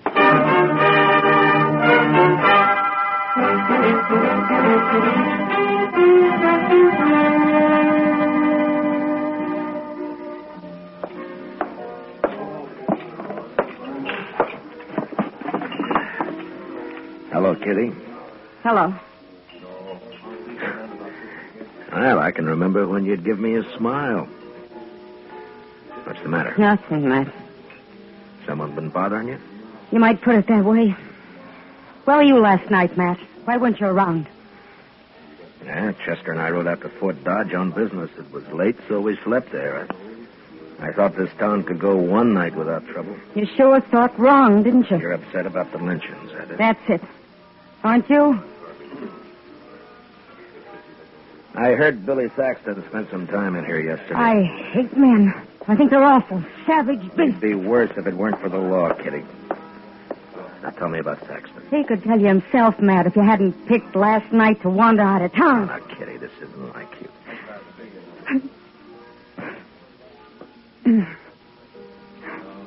I'm sorry, Matt. He seemed like such a nice kid. Where was he from? I never heard of him around here before. The Dakotas, somewhere. He was just a cowpuncher, looking for a job. No more a gunman than I am. No, you can't be sure, Kitty. Did he say he'd ever been in Texas? The Powells came from Texas, didn't they? Never really. Well, he never mentioned Texas one way or the other. What'd he talk about? Horses, mostly. How he'd like to have a little spread of his own someday. And a woman. I see. And he talked nice about it. He wasn't like these hard cases around here. Anything else? Cam Powell was in this morning.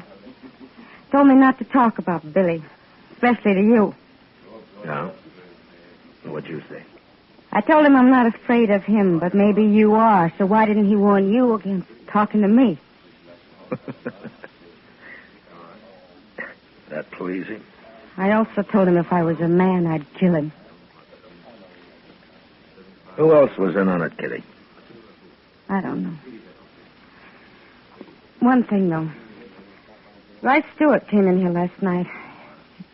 Must have been afterwards.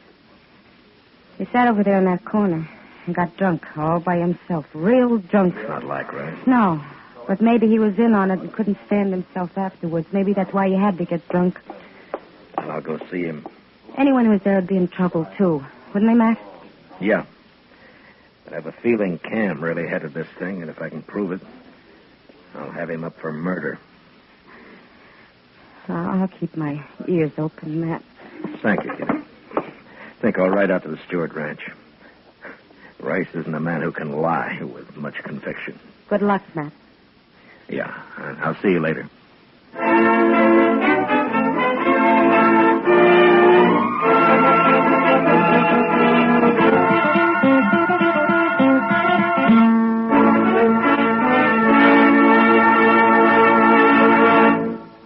We'll return for the second act of Gunsmoke in just a moment. But first, do you know how old the school building in your community is?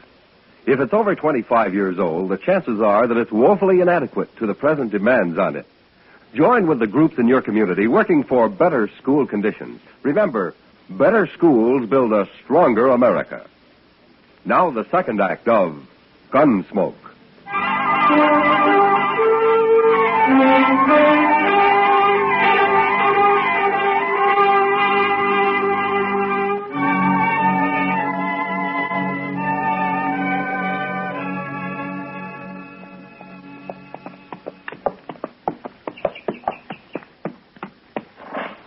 Hello?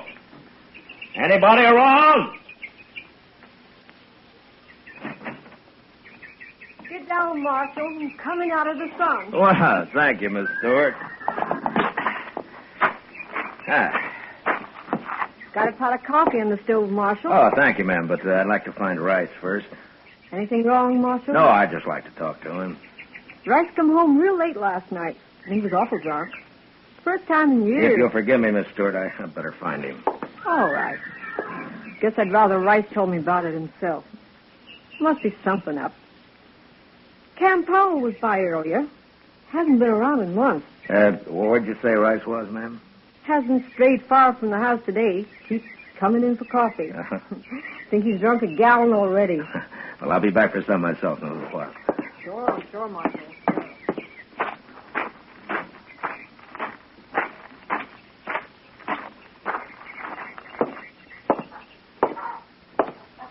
Rice? Rice, you in here? I'm here. Who is it? Matt Dillon. Oh.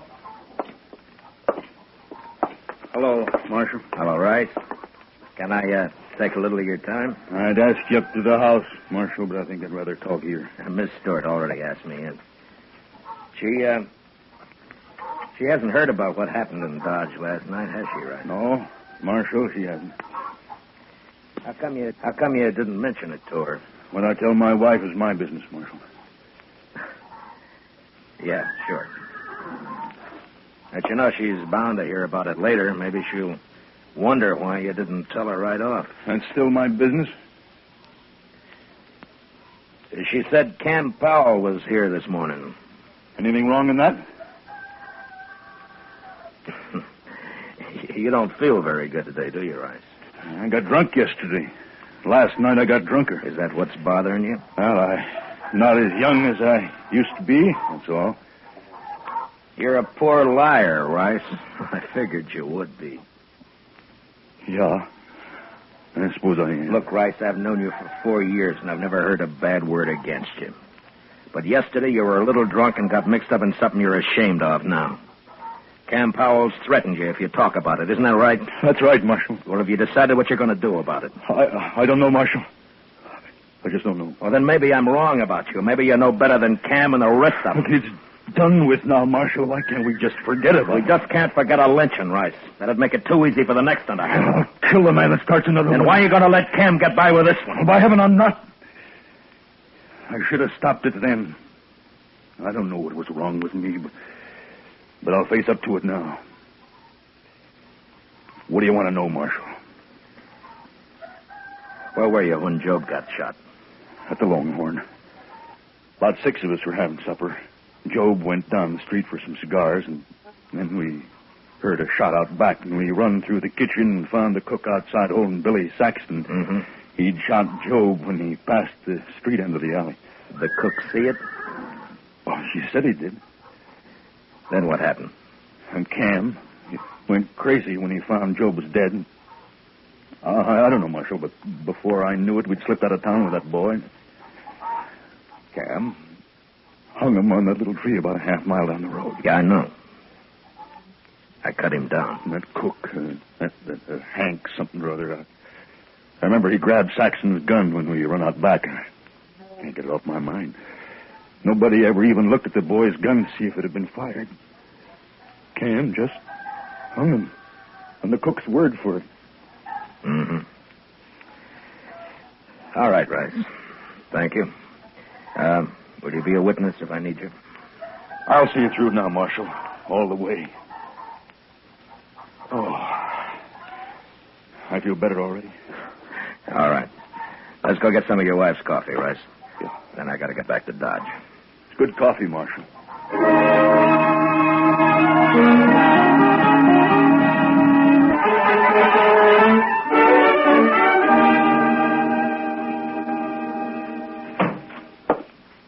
Chester?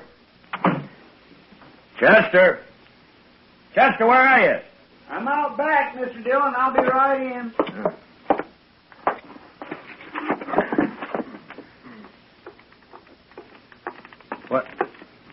What's that you've got all over you? Paint, Mr. Dillon. White paint. Paint? Well, where'd you get it? Now, what are you up to now, Chester? I sent St. Louis for it, sir. I thought it'd be a good idea to make the hitching rail out back all white. Well, what for? Well, sir, we might be in an awful big hurry some night, and that... all right, Chester. All right. Look, I want you to go get cleaned up. I want you to have supper at the Longhorn tonight. Well, I sure do thank you, Mr. Dillon. No, Chester. I want you to go there alone. Oh. Yes, sir? It's for a reason. Do you know the cook over there, Hank something or other? That's Hank Ashford. He's not a very good cook, Mr. Dillon. How long's he been around? Oh, about a week. I don't think he likes cooking much. He don't seem to be very willing either. Well, it doesn't matter. I doubt if he'll be around for long. Why not, sir? I'm guessing that he'll be wanting to get out of Dodge fast after you let it drop. Real casual-like, mind, that I've ridden out to arrest Cam Powell. Is that so? You going to bring Cam in tonight, Mr. Dillon? No. You're just going to make Hank Ashford think I am. And don't let anyone else hear about it, though. Oh. I've got it, sir. You happen to know where Hank rooms? The Dodge house, Mr. Dillon. That's pretty fancy for a cook, isn't it? Yes, sir. All right, you go to supper about 6 o'clock. And I'm gambling that Hank Ashford will be packing his things at the Dodge house by 7. All right, Mr. Dillon.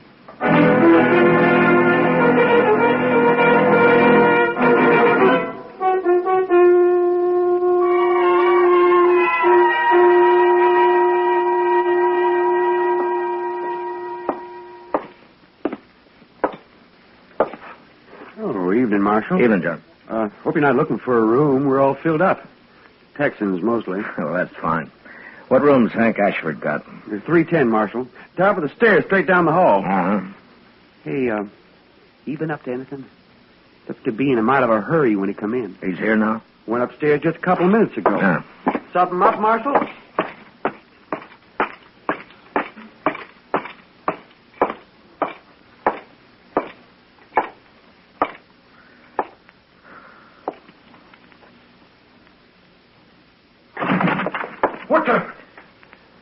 What do you want? Leave that gun lay where it is, mister. Here, I'll just put it in my belt. Less likely to get you in trouble that way. You're the marshal, ain't you? You leaving town, Hank? Yeah, I am. Why? I'm tired of cooking, that's why. You got Billy Saxton's gun up here, Hank? What? Or shall I tear your stuff apart and find it myself? No, it's in that drawer there. Yeah. But I wasn't at that lynching, Marshal. I can prove I wasn't. Yeah, I'm sure you weren't.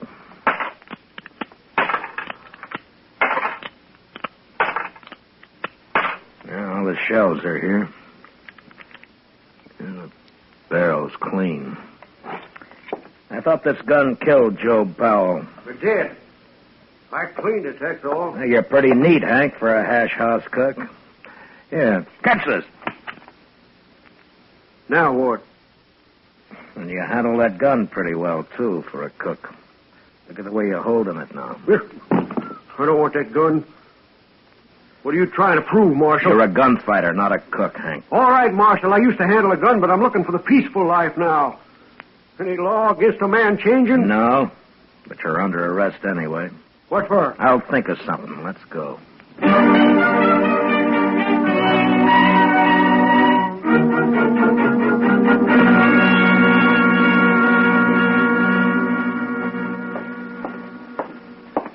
Hank wouldn't eat any breakfast, Mr. Dillon. Yeah, that's too bad. He says he won't be here long anyway. They all say that, don't they? Yeah, he may be right. I see Cam Powell coming across the street for him right now. You going to let him go, Mr. Dillon? Well, we'll see.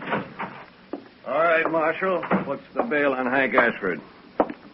There's no bail at all, Cam. What do you mean, no bail? You can't hold a man like this. I'm not holding him.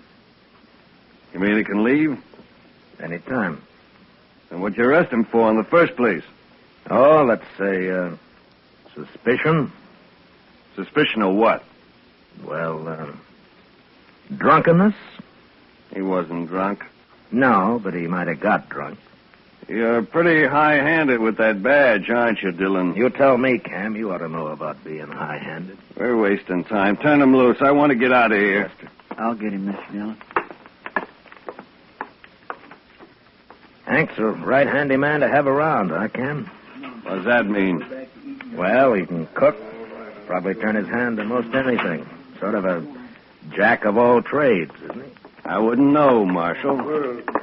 Thanks for bailing me out, Cam. I didn't have to bail you out. You're free. Is that right, Marshal? That's right, Hank. So go on, enjoy yourself. Yeah, I sure will. Then I'll start by having a drink. Come on, Cam, let's see if the Alfraganza's open. Mr. Dillon? Yeah. You think Hank shot Job Powell, don't you? Well, that'd be my guess, Chester. Then why'd you let him go? No evidence. They lynched the only witness. But I've made him a little nervous now. He'll get real jumpy with the help of some liquor. Well, what good will that do, sir? They just might hang themselves, Chester. Yes, sir. With a prod or two from me.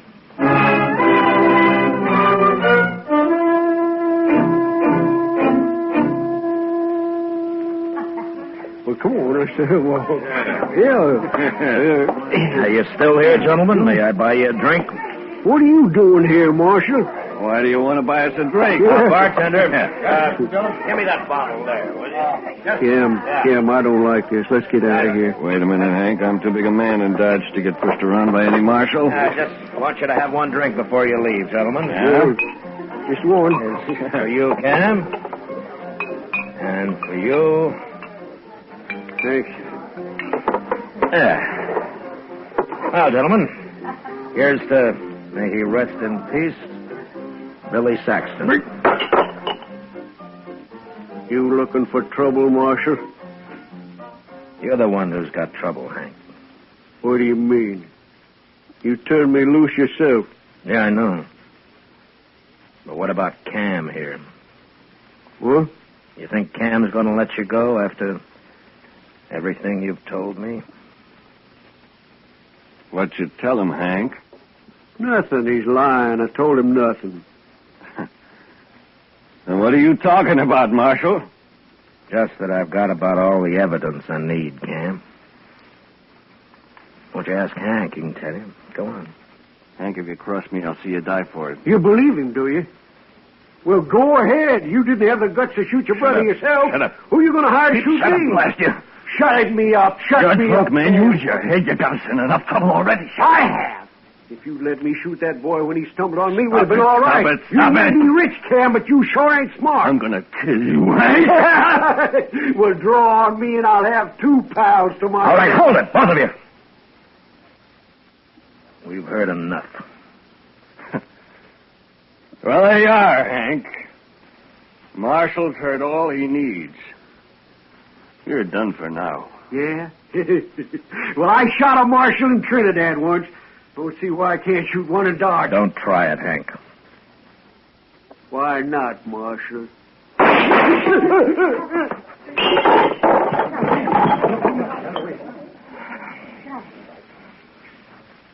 Good riddance. You're under arrest, Cam. Hank shot Job Marshall. You heard him say so. I heard him. But I'm still interested in who murdered Billy Saxton. And you're right back where you started, Marshall. Seems nobody knows about that lynching. I know about it. Right stood. I'm not proud of it, but I was there. I witnessed the whole thing. I'll take your gun now, Cam. I guess you win, Marshall. Nobody wins this time, Cam. Now, maybe the next time anybody gets an idea about lynching a man around here, they'll think twice. Now, you lead the way.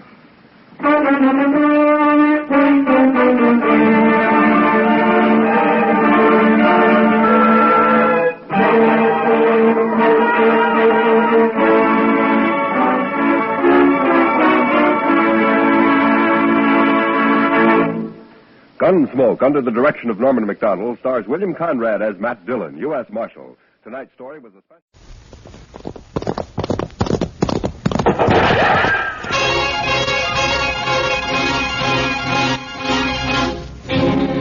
Around Dodge City and in the territory on West, there's just one way to handle the killers and the spoilers, and that's with the U.S. Marshal and the smell of Gunsmoke.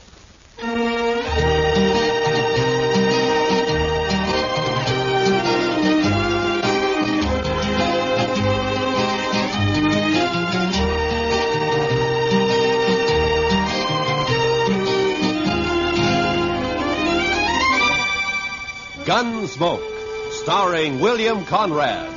The story of the violence that moved west with young America. The story of a man who moved with it. Matt Dillon, United States Marshal.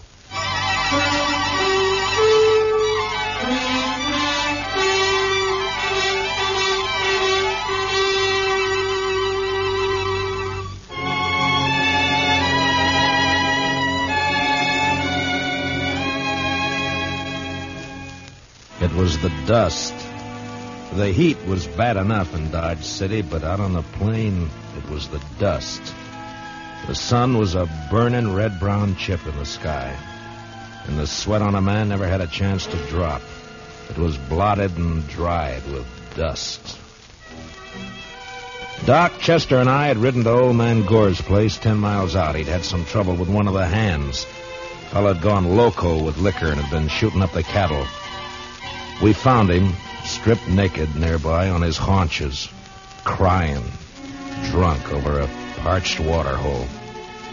Doc had got him to bed and fixed him up some. And now we were heading back for Dodge.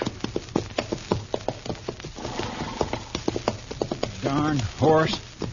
Seems he's just bound to stomp all the dust in Kansas in my eyes. Maybe the marshal will buy you a camel, Chester. This keeps up, we'll all buy camels. I remember the time back in Waco when I was just Doc, a small... Chester, boy. You see something ahead on the side of the trail there? Yeah, maybe. It looks like some poor calf strayed off and dropped. I don't think so. It looks like a man. Come on.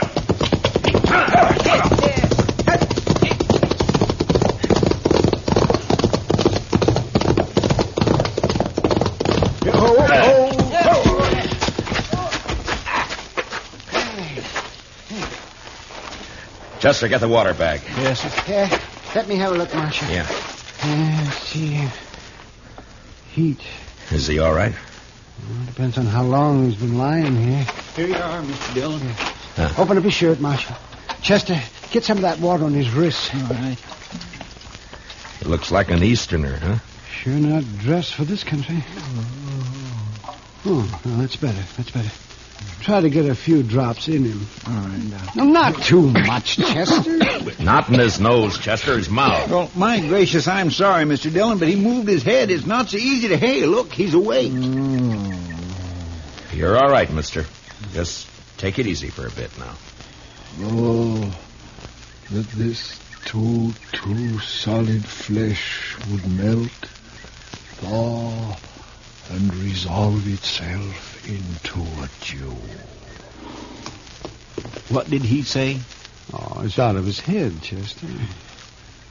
For this relief, much thanks. Forget it. Chester, get around the other side and shade him from the sun. Yes, sir. The sun. I begin to be weary of the sun. I don't blame you.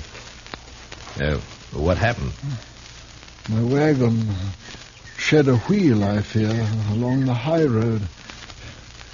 I know not where I am. You're about 4 miles out of Dodge City. Kansas. Kansas.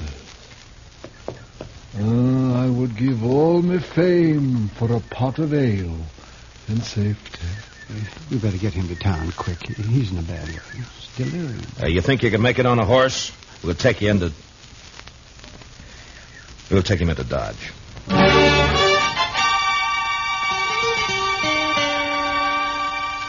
And he passed out again. We tied him across Doc's horse. Doc and I doubled up, and Chester rode behind. The stranger was a tall, skinny man with a face like a friendly mule. Big hands and thin wrists stretched out from his sleeves. He had no papers on him, nothing. And until he woke up, we wouldn't even know his name. Doc settled him down in the back of his place, and he was still asleep when Chester and I rode out to where we figured he'd left his wagon. Wasn't hard to see when we found it. What color wagon would you call that, Mr. Dillon? Puce, Chester. Puce. I guess so. Seems to be some writing on the side there. Yeah. Oh, Irving Henry, thespian supreme, disciple of the immortal bard.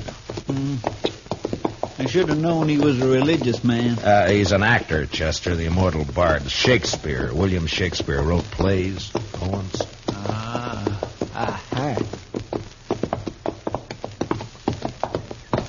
But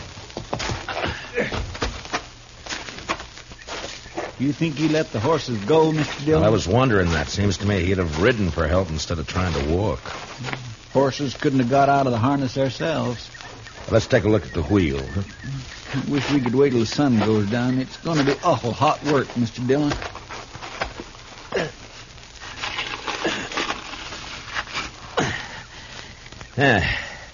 It's not too bad. The pin fell out. Must be another in the box at the back. Take a look, will you, Chester? Yes, sir. I'll prop the wheel up here. Now. Mr. Dillon? Yeah, can't you find it? Will you come here a minute? What's the matter?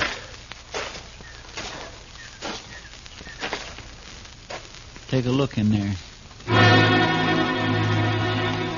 It took a second or two to get used to the darkness inside the wagon. And then I saw the hand sticking out from behind the trunk. You didn't have to be the doc to know that it was a dead hand. The body was of a man about 40. He was dirty. And in a greasy, torn waistcoat, I found a pocketbook with his name. Sam Matchett. And that was all. Below his left shoulder and his back was a patch of dried blood. And in the middle, a bullet hole. We got the wagon wheel on, hitched up our horses, and drove into Dodge.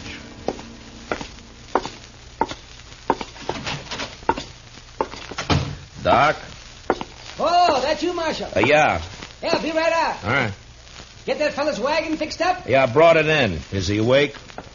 Oh, I haven't looked in the last half hour. I was making coffee. You want some? No, thanks. Oh, it's a funny thing about coffee. When it's hot weather like this, drink it scalded and it makes you feel cooler outside. Look, Doc, I got to see that fellow. I want to ask him a couple of questions. Oh, that's so? I found a dead man in the back of his wagon.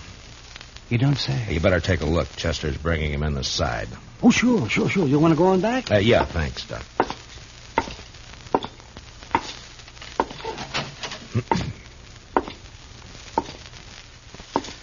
Mr. Henry?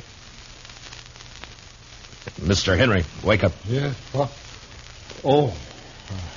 Your name, Irving Henry? Oh, Irving Henry. What is this place? Now, you got to listen to me for a minute. We found your wagon. Ah? Did you let the horses go before you sat on your own? Of course. I could not let them remain to die. Well, how come you didn't take one to ride? I have a loathing of horses. I cannot bear one under my body. There is a carafe of water beside the bed. Would you be good enough, Mr. Dillon, Matt Dillon. I'm the marshal here in Dodge City. Here you are. Oh, my thanks. Now, what were you doing with a dead man in your wagon, Mr. Henry? A dead man? A dead man shot in the back, lying in your wagon. This is very midsummer madness. I won't argue about that, but I'll thank you to answer my question.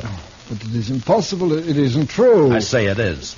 You lie in your throat if you say that I'm any other than an honest man. Look, mister, I didn't say you weren't honest. You're an actor. And you got a fine way of saying things, but murder's murder. I don't care how you say it. Now, I'm asking questions, and I want straight answers. Your pardon, sir.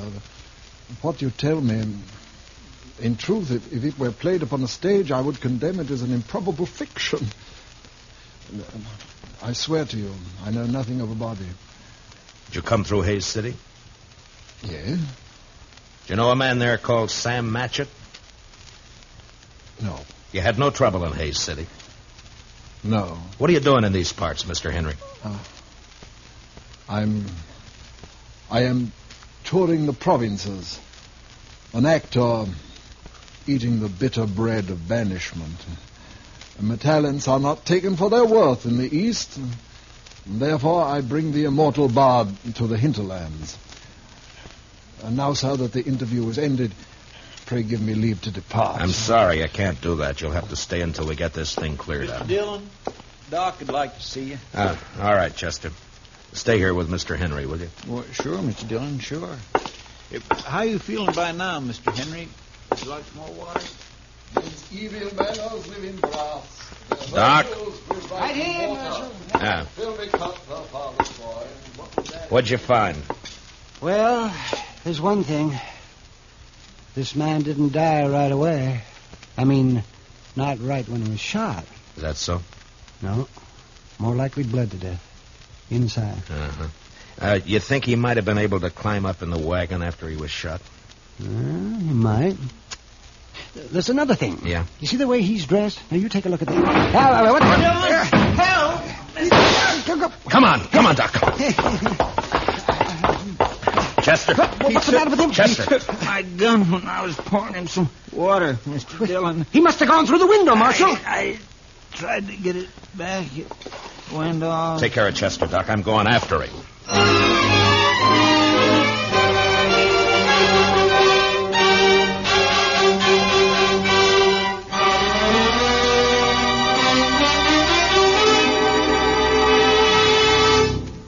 We will return for the second act of Gunsmoke in just a moment. But first, do you know how old the school building in your community is? If it's over 25 years old, the chances are that it's woefully inadequate to the present demands on it.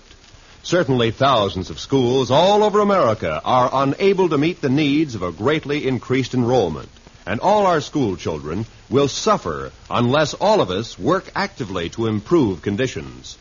Join with the groups in your community working for better school conditions. Remember, better schools build a stronger America. Now, the second act of Gunsmoke.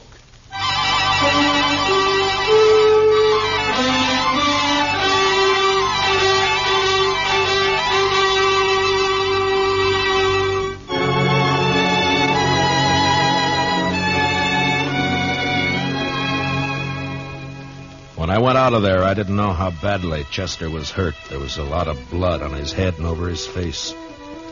It was nearly dark outside, and the street was empty. It was supper time.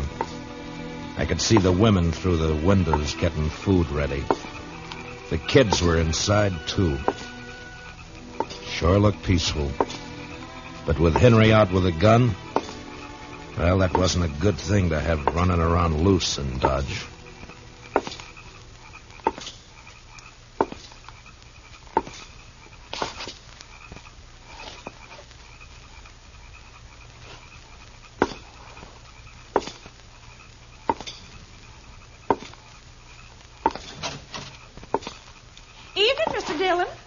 Did you see a man run down the street, Miss Fletcher? No. Oh, you better get inside and lock your door. Don't come out again. There's a killer loose.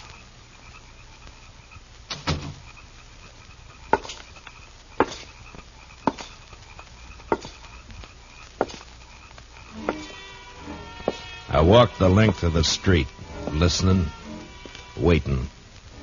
And when I got to the end, there was nothing. He hadn't taken a horse, I'd have heard that. And in a way, I was sorry, because if he'd tried to hide and dodge, there'd be no way to get out of shooting that wouldn't get women and kids hurt. A breeze came up and swirls of dust flew around, and then settled as the air became still and hot again. I went back to Doc's place.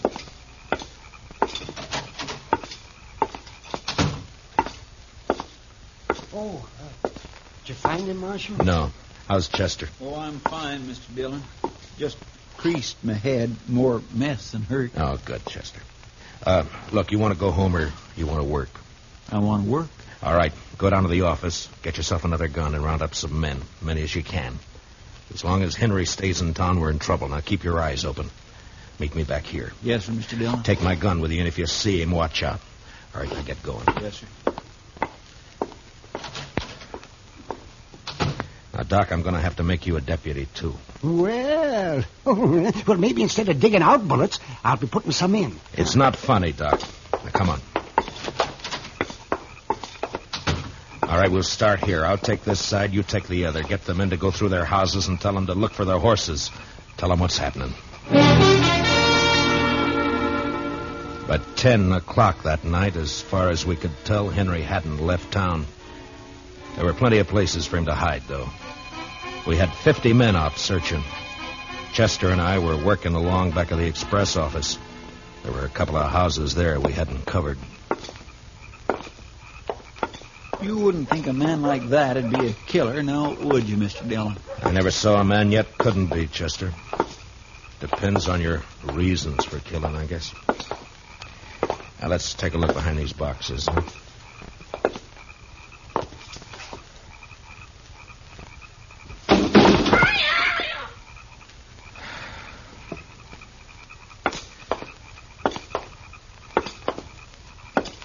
You think he could have got this far? Yeah, he might. A lot of back streets to sneak around in the dark. That's Miss Cullen's place there, isn't it? Yes, sir. Looks like she's still awake. Light burning back there. Yeah.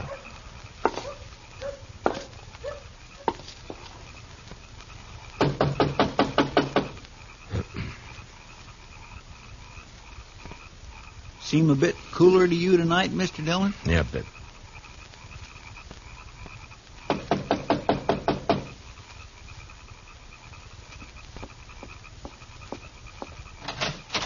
Oh, evening, Miss Cullen. I'm sorry to get you up, but we're looking for a man, a stranger around. He's tall, thin. You seen anyone about tonight? No. No, I haven't.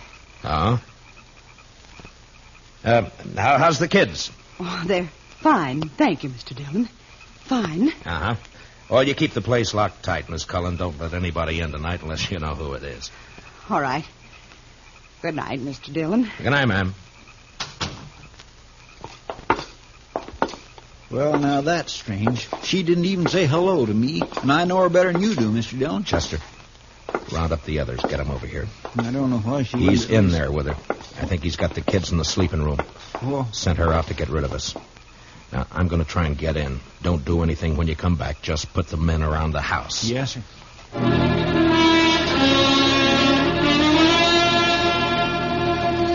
I'd seen Miss Cullen make a move with her head, and her eyes said the rest. When I told her to lock up, I shook my head, and I hoped she understood. I wanted that front door to stay open.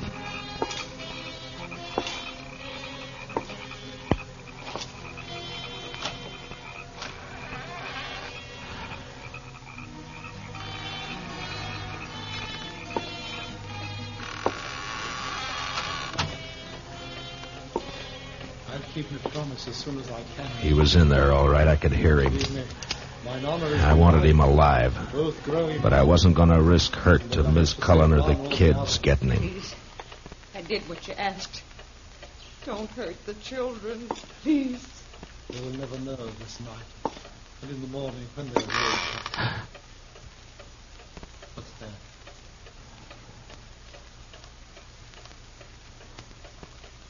You said you locked the door after you. No, don't. Don't. I shall keep the pistol turned to the girl's head now. Someone is here. They try to take me.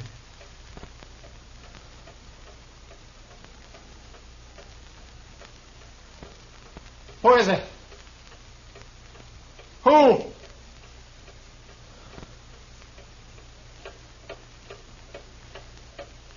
Mr. Dillon, go away. Please. He'll kill us. You lied. You lied. Your tiger's heart wrapped in a woman's hide. Listen to me, Marshal Dillon. Throw your pistol in here, and then come in with your hands before you. I have no stomach for child killing, but I will not hesitate to do so.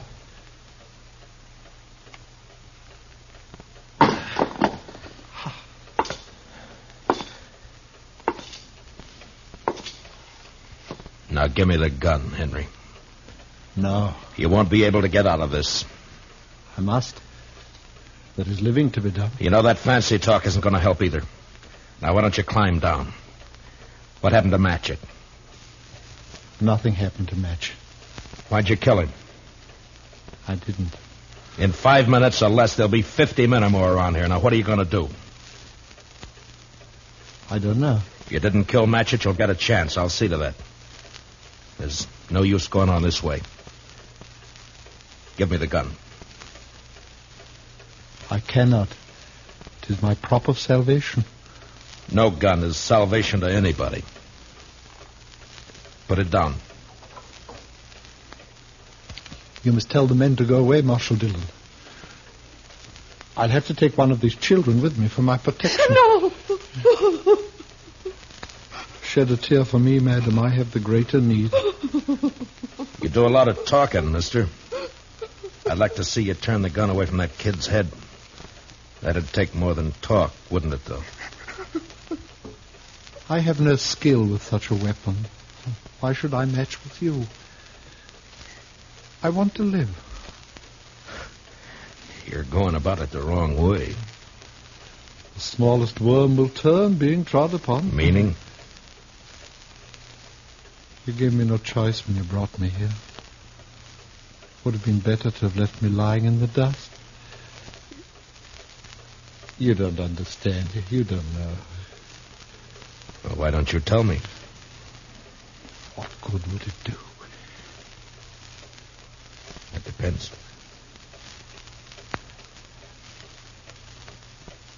My life has been the theater.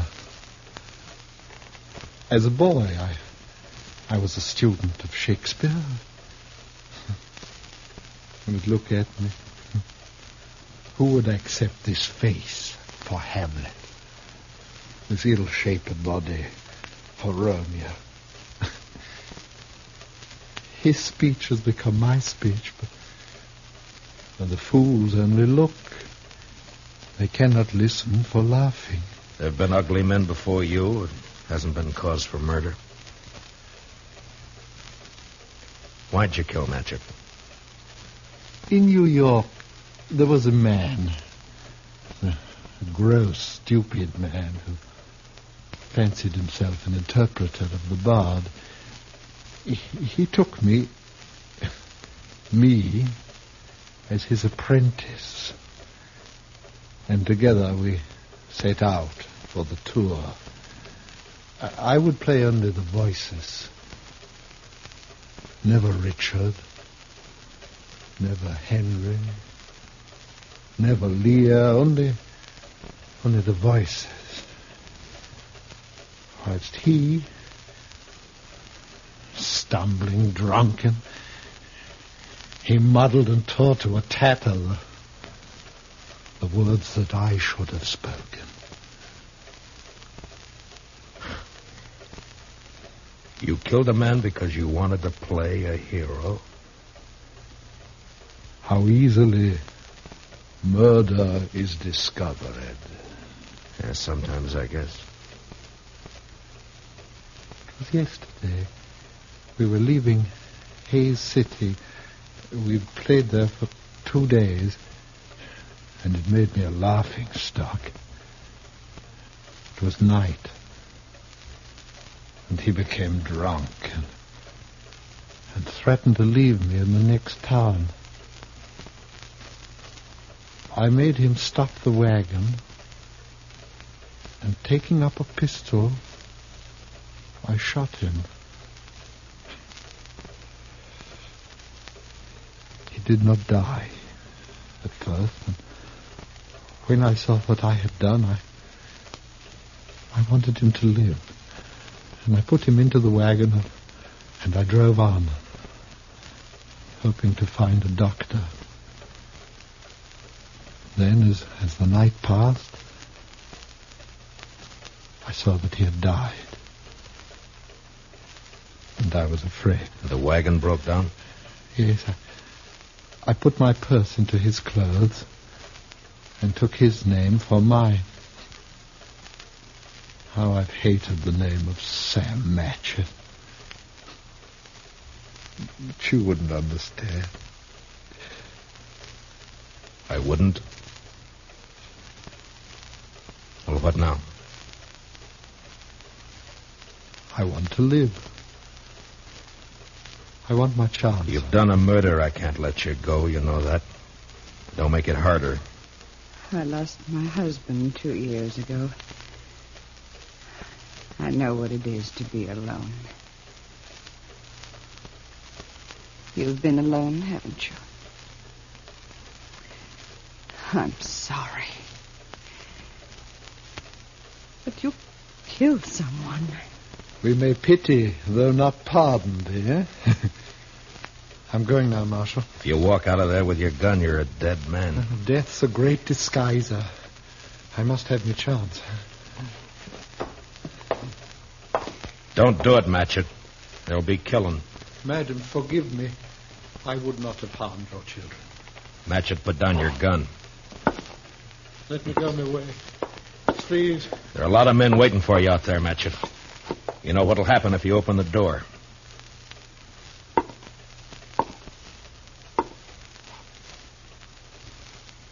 Don't do it, Matchett.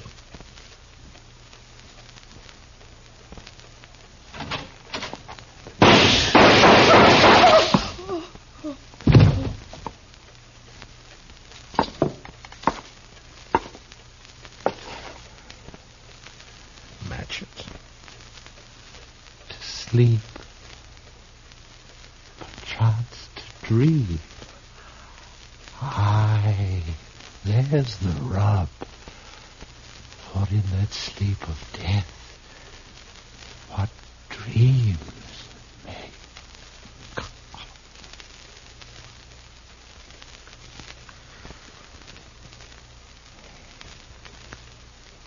Matchett.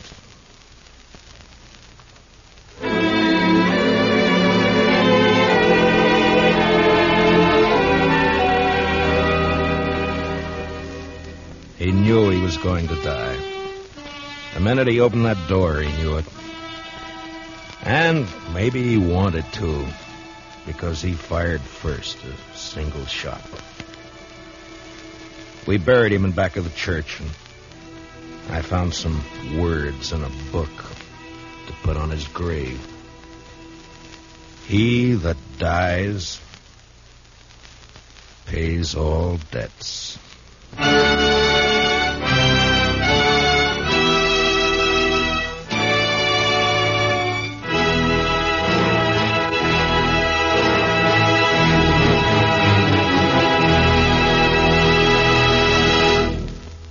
Gunsmoke, under the direction of Norman Macdonald, stars William Conrad as Matt Dillon, U.S. Marshal.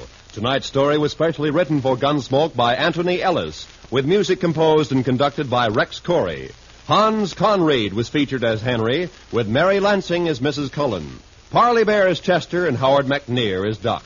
Join us again next week as Matt Dillon, U.S. Marshal, fights to bring law and order out of the wild violence of the West in Gunsmoke.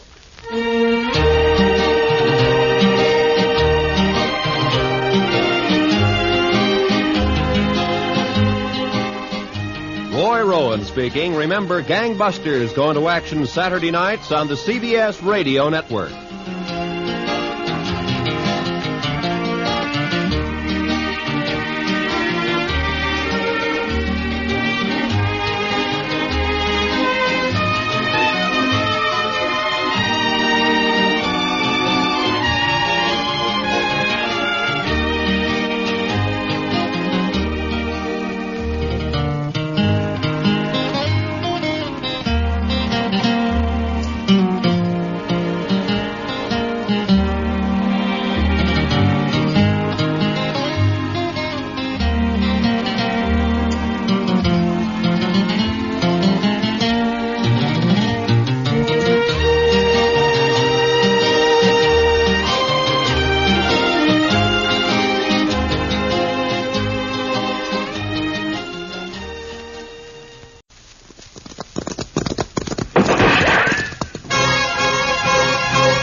City and in the territory on West, there's just one way to handle the killers and the spoilers, and that's with a U.S. Marshal and the smell of Gunsmoke.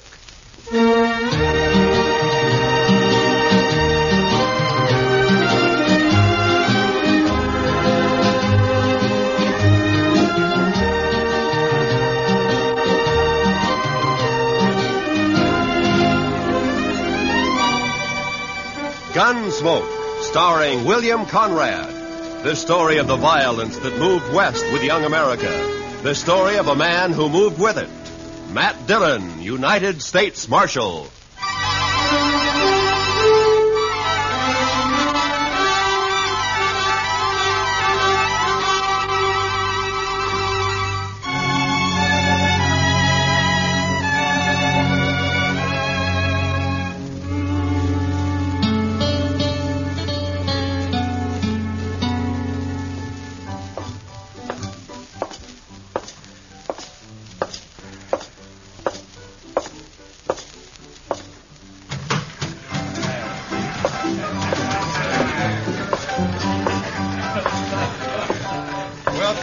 Cherokee Palace, Marshal. I see you received my complaint. I got it, Mingo. Where's Stanley? Where do you think? Upstairs. Brandy? Naturally. She always does mother him when he's in trouble. Be careful, Marshal. He might be dangerous.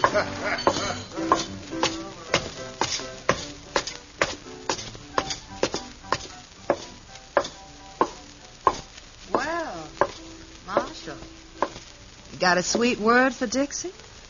Yeah. Move. Oh, it's not very sweet. It was to the point. Say hello to Jim for me, huh?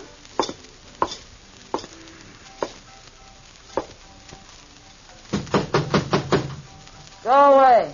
It's me, Brandy. Matt. Come in, Matt. Join me in a drink? Where is he, Brandy? In the next room. Cried himself to sleep. Save it, Brandy. I gotta take him. Oh, why, Matt? Jim Stanley never did a mean thing in his life. He's no bad man. He stole money from Mingo's roulette table, and he threw a bottle at him when he was caught. Mingo's pressing charges. Stanley can clear himself in court. Huh? Against Mingo's witnesses? Do you bring Stanley out, or do I go get him? Go get him. But I wouldn't be proud, Matt. Stick to running dance hall girls, Brandy. Let me run the law, huh?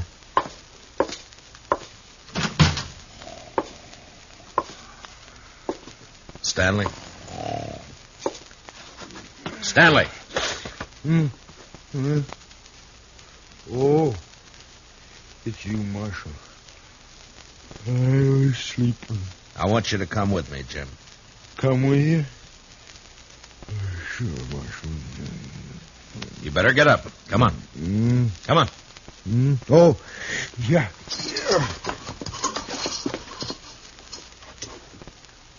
Oh, where are we going, Marshal? Would you like to visit my ranch? I got a new colt. The prettiest little sorrel you ever saw. Jim, we're going to jail. Jail? Me, Marshal? Do I have to? Yes, Jim. I've never been in a jail. I'm sorry, Jim. No. I can't go in there. Oh, Marshal, I ain't never been locked up before. Please, don't make me. I have to. I didn't mean to do it, honest. I just lost my head when I realized my money was gone. I wouldn't have kept those chips. I know that. I just grabbed them. I don't know why. They were there, and I just grabbed them, and then Mingo started in on me. He kept saying things, bad things about... Take it easy, Jim. I wouldn't have cared, except that, well, Dixie was there. He kept yelling at me that I was a thief right in front of her. I tried to make him stop, and he wouldn't. Then something happened. The bottle was there. You threw it at Mingo? No, I just threw it, Marshal. I was crazy.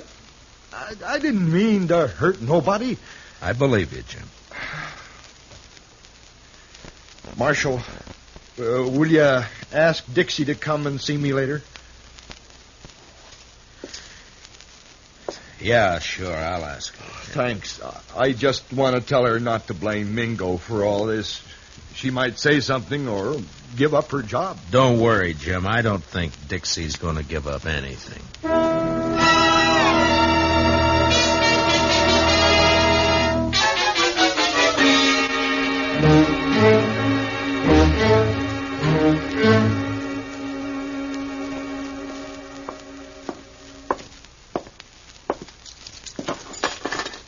He won't eat his dinner, Mr. Dillon. He just sits there staring. Yeah, poor devil. He won't really be convicted, will he? Well, I hope not, Chester. Mingo's the one who ought to be in jail. Look, Chester, this isn't exactly my idea of justice either. A shady gambler against a simple-minded horse rancher. Hello, Marshal. Goodbye, Chester. Oh, goodbye. I'll run along. You stay put, Chester. Oh, now, Marshal, I wanted to be alone with you. I sent for you to come and visit Jim Stanley, and you better be nice to him. Most fellas are tickled pink if I like them. They say I'm pretty. You're pretty enough. That's better. I knew you liked me. I said you were pretty. I didn't say I liked you. Oh, now that's nasty. Would you like to hear what I really think of you? No, don't bother. I get the idea. You're Mingo's girl. When I feel like it. And why do you have to tease a man like Stanley, drive him to drinking and gambling and trouble like he's in now? He's sweet. He thinks I'm beautiful. Yeah. But even men like him wake up. Stick to Mingo.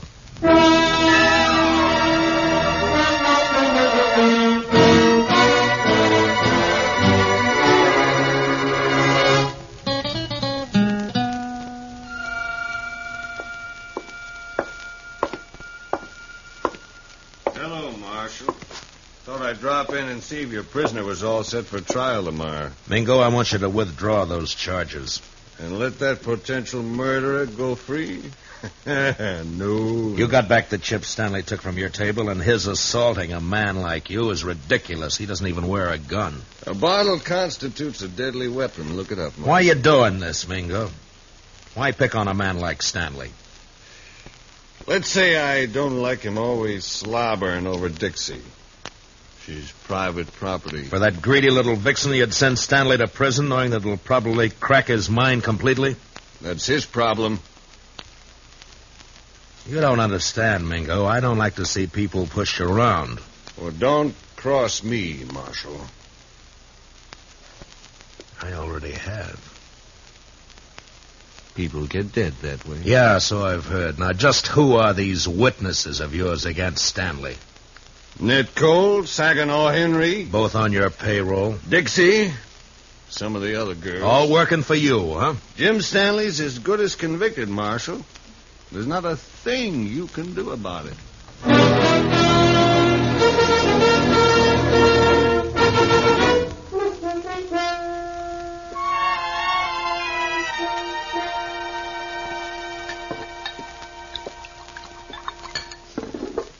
Here, man. Drink this. Thanks, Brandy. You know, all you need to do is stop fighting yourself, Matt. You're mixed up. Yeah, that's sure true, Brandy. You know, it's funny when it's something you can fight with your fists and your guns, it's easy, but how do you fight a deal like this?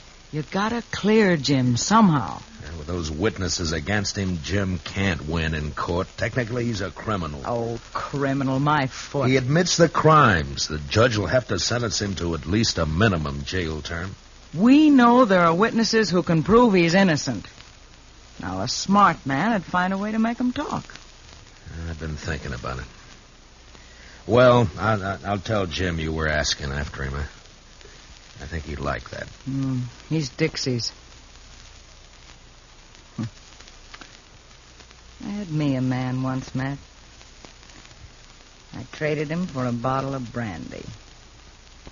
I paid a stiff price for my name. You're not through yet, Brandy. Oh, sure. I play mother to everybody. Take everybody's troubles on my shoulders. Help salve my conscience. Don't ever hurt a person, Matt. You never get through paying for it. Well, I better be going. Where? To try to get some of those witnesses to talk.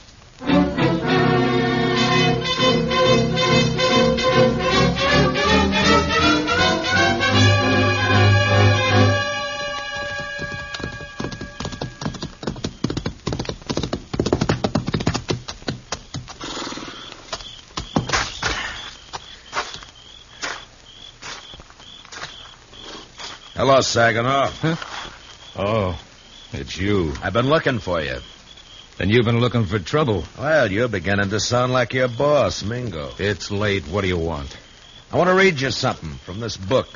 What book? This law book. Oh, so? First law I see says that anyone giving a drink to an Indian is liable to fine up to $500.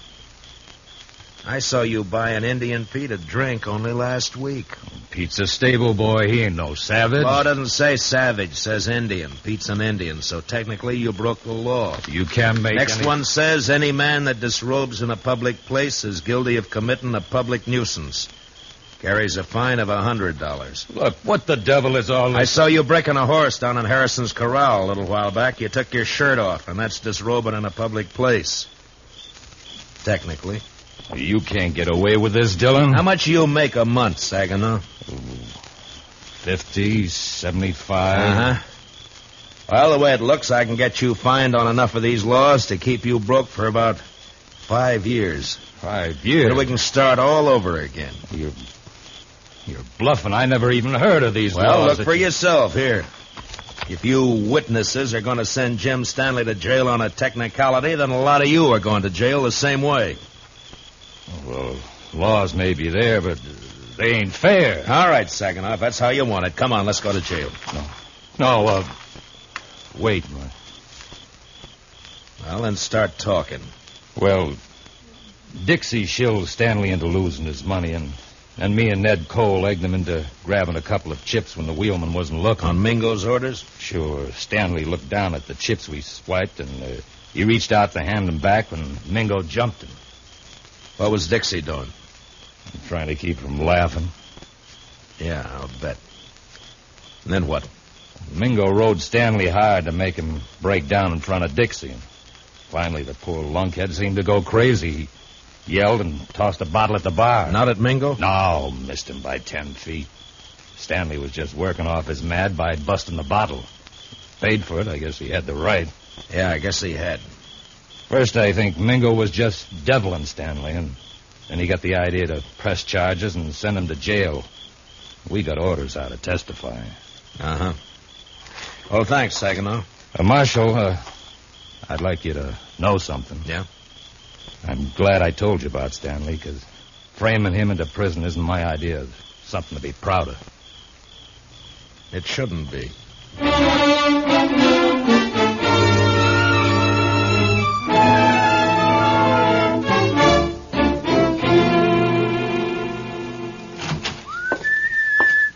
Good evening, Chester. My, what are you so happy about, Mr. Dillon? Everything, Chester, everything. Is it about Jim Stanley? It is about Jim Stanley. He's going to clear himself in court tomorrow. Come on, let's go tell him. Well, gracious, that is good news. He couldn't have taken much more of being locked up. I know. Hey, Jim, wake up. We're going to Jim. Mr. Dillon, he's gone. Both window bars are cut. Yeah. And here's what cut him. A hacksaw blade. And look yonder, there's another. Oh, that fool. Why couldn't he have waited one more day and he'd have been free? Jim Stanley didn't have those hacksaw blades on him, Mr. Dillon. I know. I searched him good. You searched Dixie good? Oh, mercy, no, Mr. Dillon. She's a girl. He didn't have any other visitors? No, sir.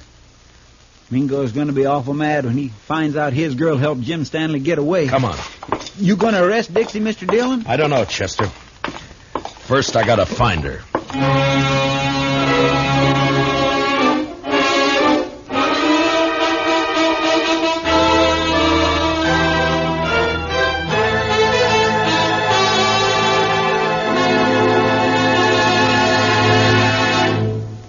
We will return for the second act of Gunsmoke in just a moment. But first, every Sunday on CBS Radio, hear both sides debate the issues on Pick the Winner.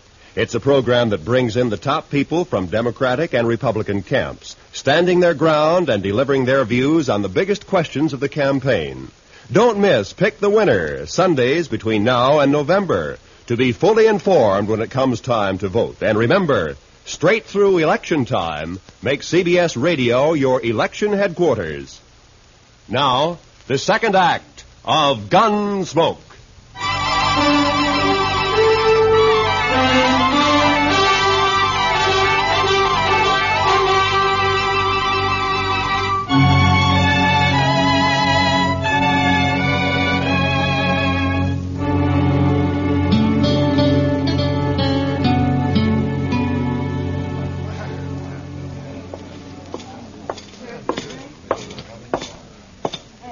Late, aren't you, Marshal? Where's Dixie, Mingo?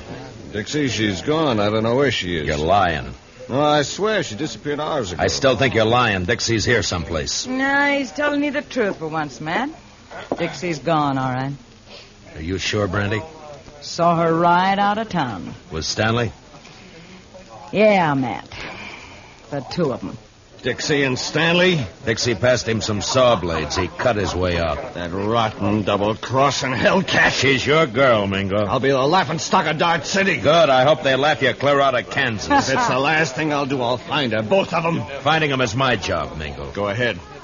But you better beat me to them, or you'll be arresting them dead.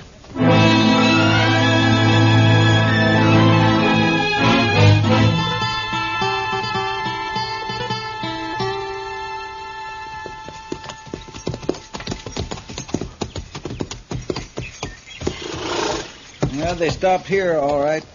Probably changed horses and got some supplies. That wasn't why Stanley came home.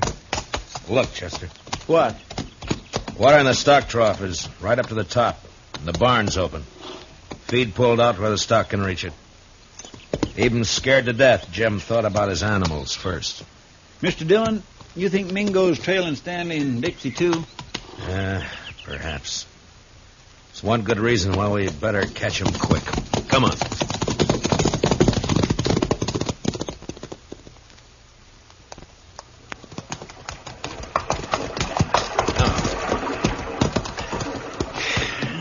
Still no sign.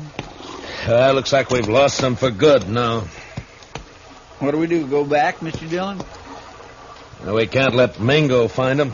Sure, but the way they've been zigzagging back and forth for the last 4 days, we don't have a chance in 1,000. I'm not so sure, Chester. You know, there's a certain pattern about the way Stanley and Dixie have been moving. I don't think they're trying to leave this section at all. Yeah, we have been getting closer and closer to Dodge with every circle lately. And not only to Dodge. Mr. Dillon, you got an idea? Yeah, maybe. Come on, we'll ride back to Stanley's ranch.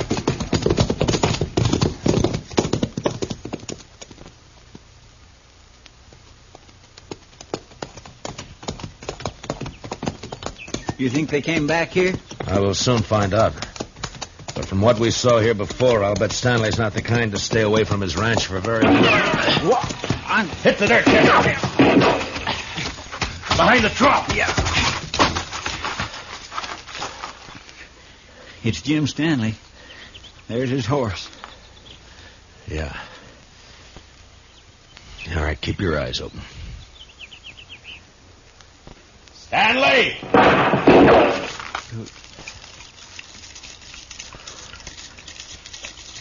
Jim, it's Matt Dillon. Let me talk to you. You go away, Marshal.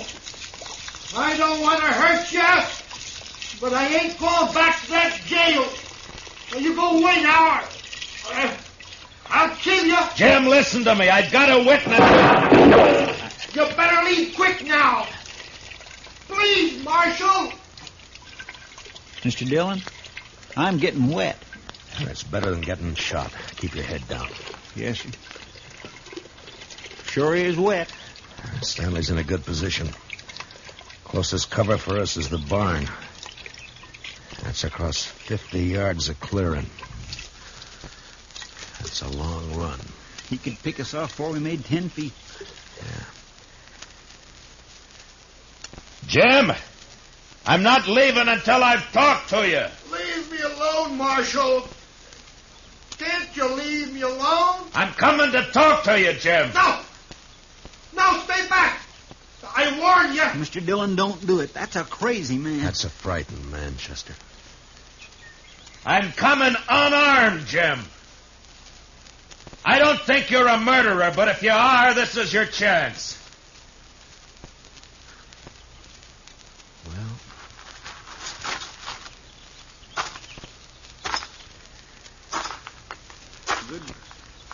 Good luck, Mr. Dillon. Mr. Dillon! Stanley's shot sliced across my side like a branding iron. It was all I could do to ignore my fear and keep going. But somehow I reached the ranch house alive. And I opened the door.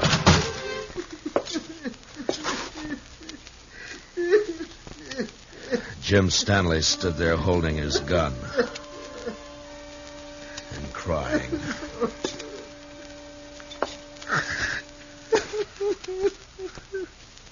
Jim? I didn't mean it. I didn't mean it. I was only trying to scare you. I'm not a killer. I never shot anybody in my life. Honest, Marshal, I can't even shoot a rabbit. I know that, Jim. I'm afraid. I've always been afraid of things.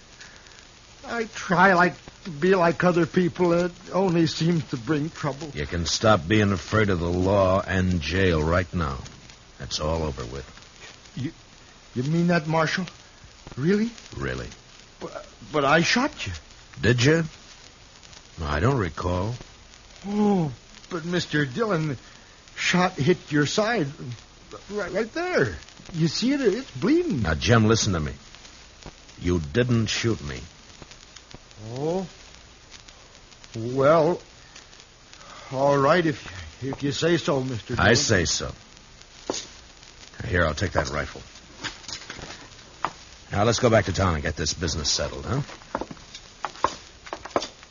You've been good to me, Marshal. Forget it, Jim. There is one thing, though. Dixie. Oh, she brought me hacksaw blades. I know that. She said you were going to hang me and that I had to escape. She kept saying it. She was riding with you. Well, where is she now? Oh, she left me last night. I was glad. I was nearly wild listening to her talk about you and prison. I even swore I'd kill myself before I'd go back to jail. And I'm glad you didn't mean it. Oh, I meant it at the time. Oh, I was sure scared. You feel better now? Oh, yeah. Yes, I know. Everything's just going to be fine.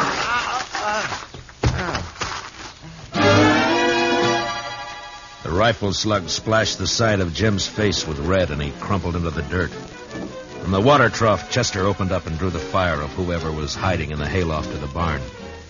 I could see a gun barrel poking out from the side of the hayloft. and I picked up Stanley's rifle.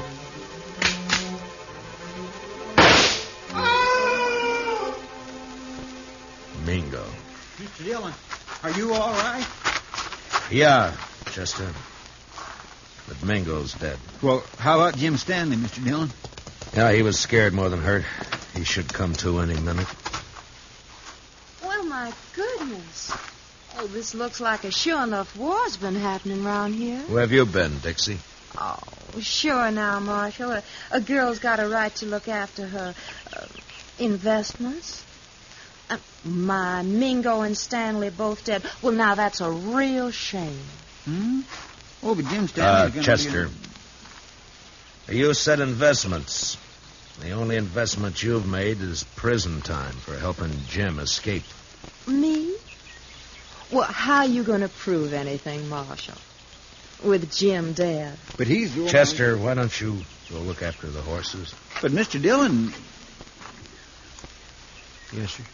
It's a right good thing because I'm going to be terribly busy, you know, taking care of poor Jim's ranch and money and of course, the funeral and everything. Why should all that concern you, Dixie? Because I'm Jim Stanley's widow. What? I married him 3 days ago in this city. It was such a sweet wedding. Yeah, I'm sure it was. And now all I have left are some memories. And, of course, this little old ranch and Jim's money. Dixie, there's something you should know. Hmm? You also got a husband. Have you heard enough, Jim? Enough. Jim! When I saw you fall... You're pure bad, Dixie. Oh, Jim, you mustn't pay no mind to what I said. I was upset. Didn't I come back just to be with you? No good, Dixie. Jim's onto you now. Jim, are you going to let him talk to me like that? He's my friend. And I don't like you now, Dixie. Oh, that's too bad. I'm still your wife. Marshal, can she make that stick? Well, by law, you have to support her, Jim. Of course, it don't say how. Marshal, you stop putting ideas And, of course, she has to take care of your house for you, Jim. Clean it, do the chores, cook for you. Cook? Me? Cook for him?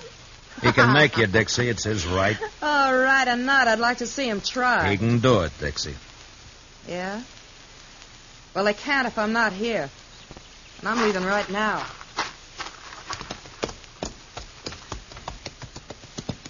You want to ride into town with us, Jim? No. I think I'd rather stay here for a while, Marshal. If it's all right. Yeah, sure. I'll fix it. But in a few days, when you feel like it, come in and see me, and we'll help you get that divorce taken care of.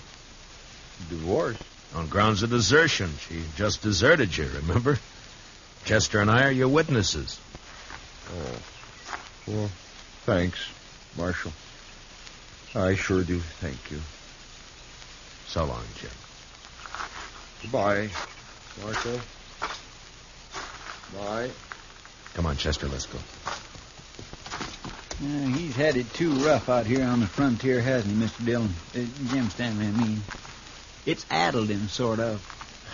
Yeah, I guess that's it, Chester.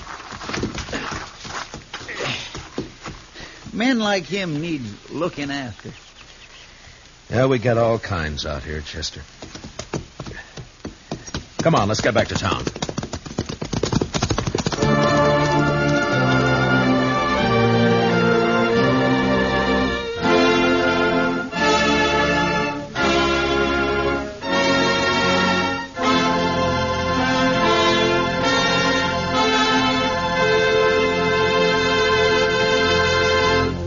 Gunsmoke, under the direction of Norman MacDonald, stars William Conrad as Matt Dillon, U.S. Marshal. Tonight's story was specially written for Gunsmoke by Herb Purdom, with music composed and conducted by Rex Corey. Featured in the cast were John Daner and Michael Ann Barrett, with Paul Dubov, Vivi Janis, and Bill Lally. Parley Bear is Chester. Join us again next week as Matt Dillon, U.S. Marshal, fights to bring law and order out of the wild violence of the West in Gunsmoke. Tomorrow's speakers on Pick the Winner, representing both the major parties, will be Harold Stassen, Republican, and George Ball, Democrat. Listen for this important program, Pick the Winner, tomorrow and every Sunday from now to November. This is Roy Rowan speaking, and this is the CBS Radio Network.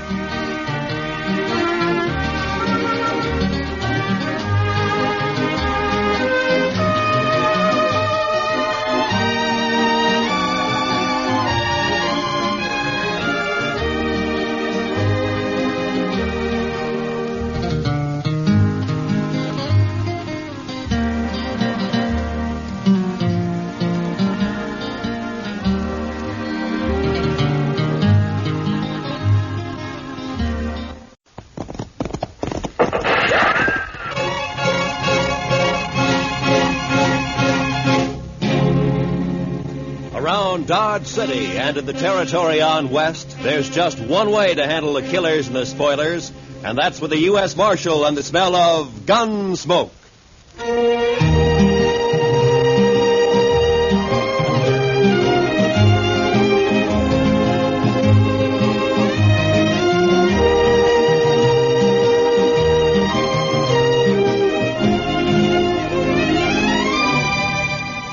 Gunsmoke, starring William Conrad.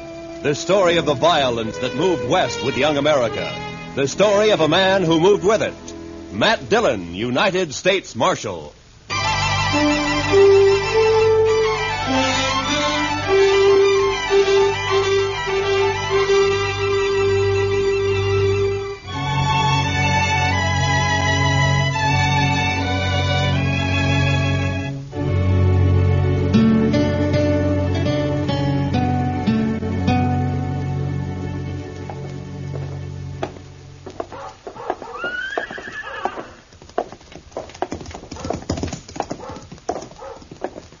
There it is. Yeah. Wonder if he's in. We'll soon find out. Look him over close. We've got to know how he stacks up. Yeah, I know. Hope he doesn't recognize us. He won't. Come on. Morning, boys. Morning, sir. Are you the marshal here in Dodge? Yeah, that's right. My name is Dillon. Matt Dillon. Thompson's our name. I'm Jim. This is my brother, Will. Yeah, I'm glad to know you. This is my sidekick, Chester Proudfoot. Pleased to meet you. Howdy. Howdy. Mr. Dillon, we're after some information. Huh? What kind of information? Well, you see, Will and I just brought a trail herd up from the Pecos country, around 2,000 head. We're holding them downriver a few miles. Oh, toward Walnut Creek? Yeah, I guess that's what they call it. You see, we planned to drive them on up toward Wyoming and put them on grass for a couple of months. We got thinking we might sell them here if we could get a fair price. Well, you shouldn't have any trouble. The market's good right now. So we've heard. And the only thing is, we don't know any buyers here. We were wondering if you might have an idea or two. I see. Well, let me see. I suggest you go talk to Clem Bates. He runs the bank down the west end of Front Street. Clem Bates, huh? Now, he'll know of any buyers that happen to be in town. Might even buy the herd himself if it's in good condition. Well, we'll go right down and see him now, Mr. Dillon. And much obliged to you, sir. Forget it. Coming, Will? Yeah. It's been a pleasure talking to you, Marshal. Thank you. Same to you. Goodbye. Well, they seem like a couple of nice men, Mr. Dillon. Yeah. A couple of strange ones, Chester. Wonder what they're here for. Why, to sell a herd of cattle. You heard what they said. Chester, when's the last time a trail driver came in here and asked me where to sell his cattle? Well, I don't recollect that one ever did before, but all the same... Of course not. They go to the bank or one of the saloons. They don't come to the jail. Then why do you figure the Thompsons did? Well, I got an idea they might be sizing me up. I think that's the kind of information they wanted. But why? I don't know. Maybe they're planning something they think I might interfere with. What do you say we ride out to Walnut Creek and find out if they really got a herd, huh? All right, Mr. Dillon, whatever you say. That older one, Jim. You know, there's something familiar. I can't quite place it. Thompson brothers, huh? Well, come on, Chester, let's ride.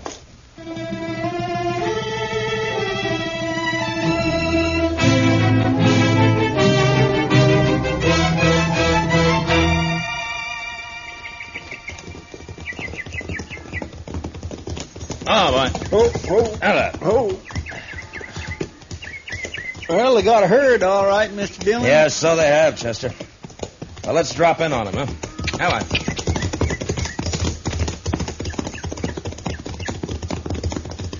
Smoke's coming up behind those willows. Must be their camp. Yeah, I guess so. These cattle are carrying a Circle Bar Tea brand. I never heard of it. It's like the Thompson brothers, Chester. I never heard of them either. At least not by that name. Camp looks deserted, Mr. Dillon. Yeah, Right way out! Somebody coming out of the wagon there. Yeah, he must have been asleep or... Well. You fellas better turn them horses around. Hello, Houston. Dillon, I didn't recognize you. Well, now that you have, why don't you put the rifle down? Well, sure, Marshal. I got no quarrel with you. You used to figure you did. Well, How long you been working for the Thompsons, Houston? Just a couple of months. I ran into them down on the Pecos and hired out for the drive. Did you know them before that? No, I just happened to run into them, and I heard they was looking for riders. Riders? I never knew you to hire out for anything but gunslinging. Why don't you let bygones be bygones, Marshal? A man can change. Maybe. Now, you take me. I don't hold no grudges. You run me out of town last year, and I was pretty sore about it, but not anymore. I'm willing to forget it. If you do, you'll be making a mistake, Houston. Now, look, I told you to get out of Dodge City and stay out. That still goes. You understand me? All right, Marshal. That's the way you want it. I'm not in Dodge City. Not yet.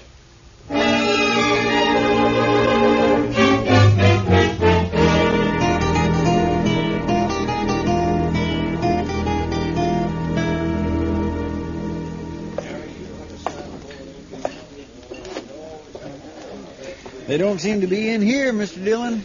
Yeah, we'll wait, Chester. They will be sooner or later. Well, it was a real dull day up until now. Hiya, Kitty. Good to see you, Matt. Chester. You're on your own. What? Stick around, though, huh? All right, Mr. Dillon. See you later, Miss Kitty. All right, Chester. You like a drink? Not now, thanks, Kitty. I was looking for a couple of strangers in town, the Thompson brothers. Oh, yeah. They were in earlier. Seemed very pleasant, quiet, real polite. Mm-hmm. People aren't always what they seem to be, Kitty. Well, are they mixed up in something, Matt? I don't know. Well, then what do you mean? I don't think their name is Thompson. And I don't think they came here to sell cattle. But they brought a herd in, Yeah, Matt. I know that. But I'm pretty sure I've seen that older brother somewhere before. Somewhere, sometime. You're suspicious of everybody, aren't you, Matt? Are you going to start that again? All right. But you got the wrong attitude, you know. You miss a lot that way. Yeah? Yeah.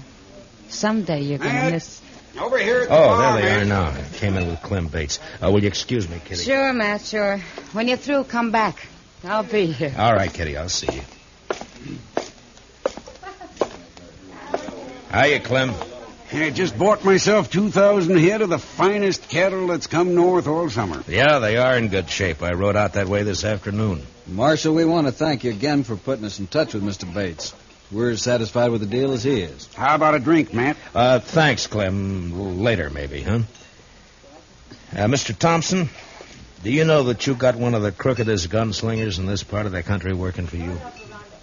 No, I didn't know it. What do you mean? Man who calls himself Houston Jack. Houston Jack. Is he back in town? Well, not back in town, exactly. I ran into him out at the trail camp. I ordered him out of Dodge a year ago, Mr. Thompson. The order still stands. That's funny. He didn't tell us he'd ever been in Dodge.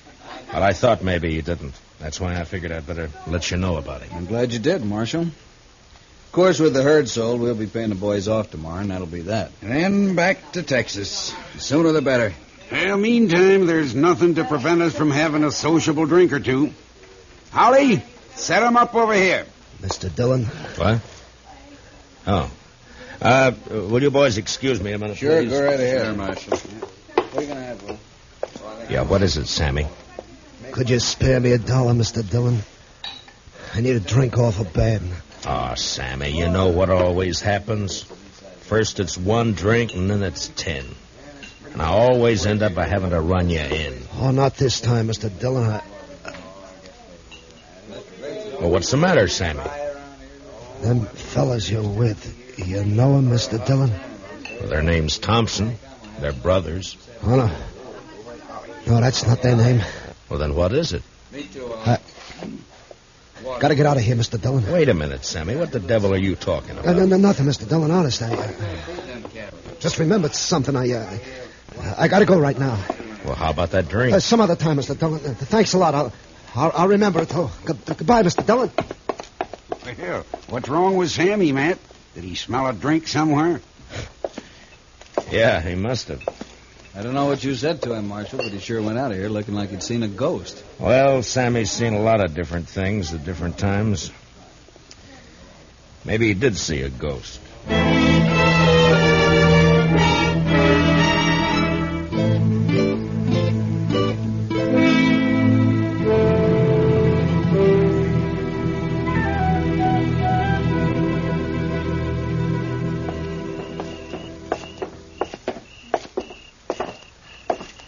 I can't figure where he got to, Mr. Dillon. I looked in all the places he usually hangs out, but there wasn't any sign of him.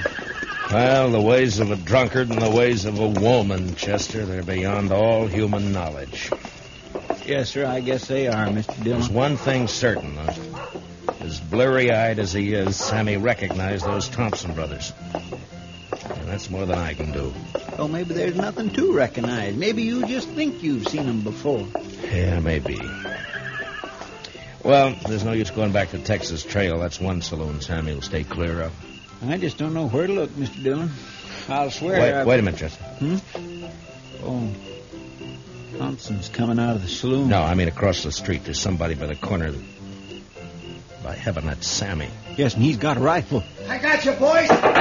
Sammy, you fool! Over there by the corner. Come on, Chester. He must have been crazy, Mr. Dillon. He must have been out of his mind. Yeah, I guess. One side. Let me through here, please. Let me through. Sammy. Mr. Dillon, I could use that drink now. Thought I'd get the reward.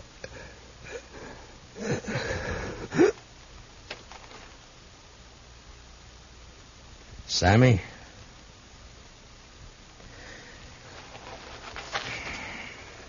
Is he dead? Yeah. We sure hated to do it, Marshal. We had nothing against this man. Didn't even know him, in fact. But I guess you saw what happened. Yeah, I saw it. He threw a rifle on you, tried to kill you. You couldn't do anything else. I can't figure it, Marshal. My brother and me didn't have no quarrel with this fella. Well, Sammy drank a lot. He wasn't always in his right mind. But you won't be held. It was out and out self-defense. Thanks, Marshal. Thanks a lot. Come on, Will, let's get out of here. Yeah.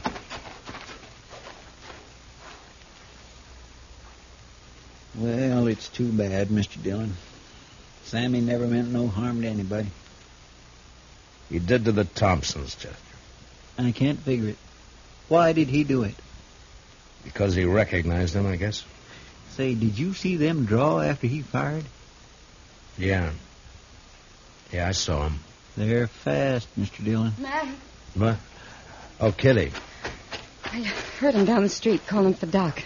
Who's hurt? Sammy got himself killed. Oh. Poor little guy. Yeah. Matt, you got trouble, too. What do you mean? Houston Jack's in town. What? He's over at the saloon now, looking for you.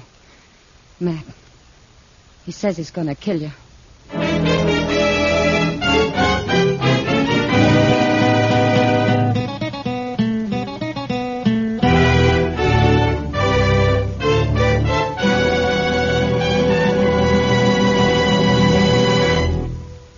We will return for the second act of Gunsmoke in just a moment. But first, adventure on your mind, then keep tuned. The Gene Autry Show is straight ahead on most of these same CBS radio stations, bringing you the Melody Ranch Gang and Gene Autry songs.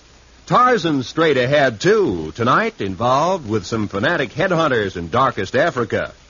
There's another true police case on gangbusters this evening. And Broadway is My Beat offers mystery fiction that's packed with excitement. They're all ahead tonight on CBS Radio. Now, the second act of Gunsmoke.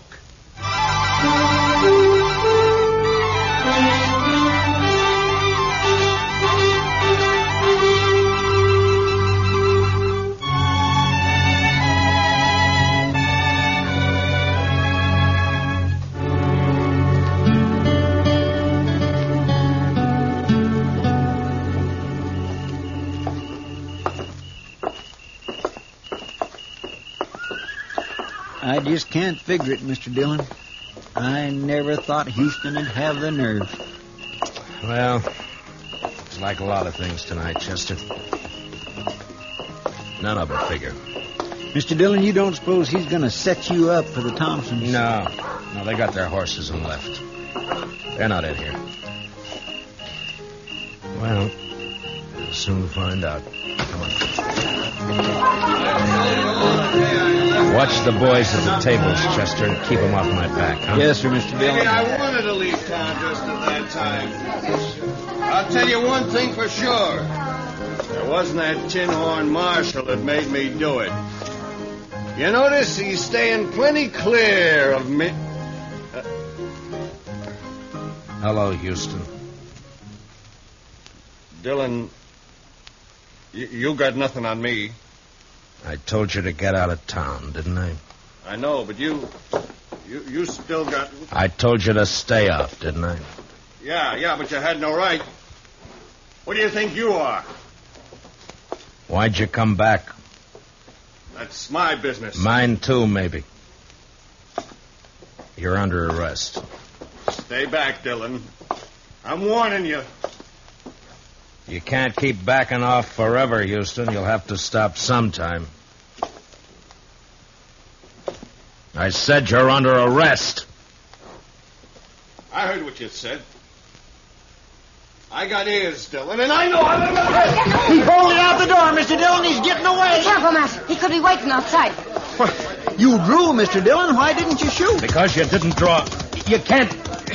There he goes. Well, come on, Chester.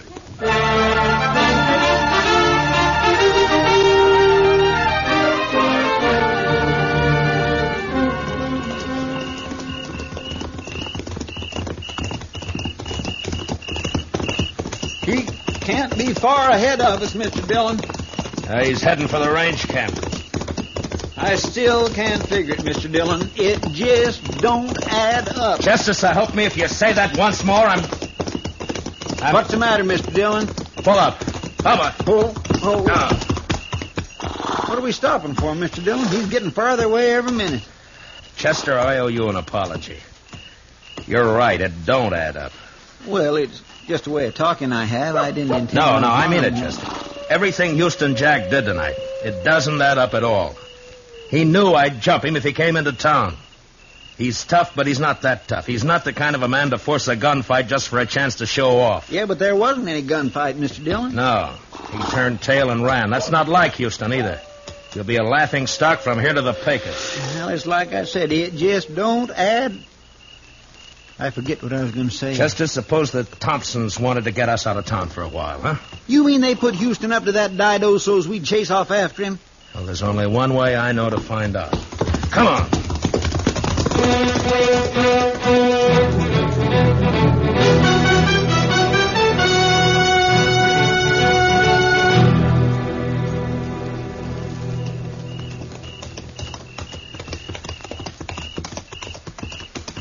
Dodge is kind of spooky this time of night, Mr. Dillon.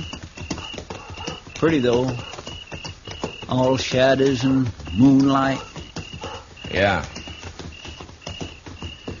Man could do a fair job of shooting tonight. My. sometimes I think Kitty is right about you, Mr. Dillon. Meaning? No heart. Maybe not, Chester. No offense, Mr. Dillon. Oh, forget it. You know, Chester, there's something about moonlight connected with those Thompson brothers. I wish I could remember what... Chester, don't look. Just ride straight ahead. Keep riding. There are 4 horses tied over there by the bank. Uh-huh. So that's it. One of them's been run. He's wet. I can see it in the moonlight. Houston must have circled back. Him and the Thompsons. Yes, but what about that 4th horse, Mr. Dillon? It's probably Clem Bates. They'd have to have him. The vault's locked at night. All right, around the corner now. They may be watching from the front windows. The Thompson brothers. I wouldn't never have figured them for a bank holdup. Yeah. All right, we'll leave the horses here. Slip back to the side entrance. Yeah. Ho.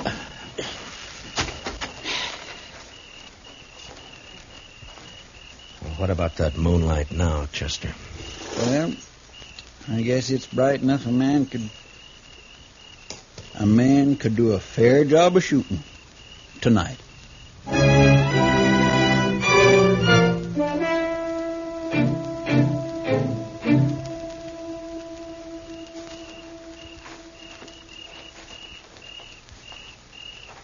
No sign of life, Mr. Dillon. Yeah. They're in there, though. Side door's open.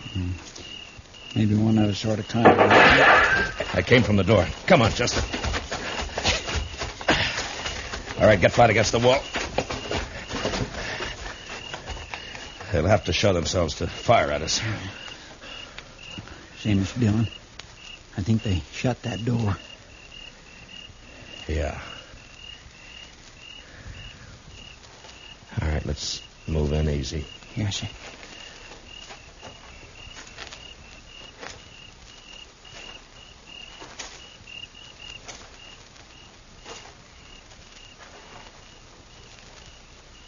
It's shut all right.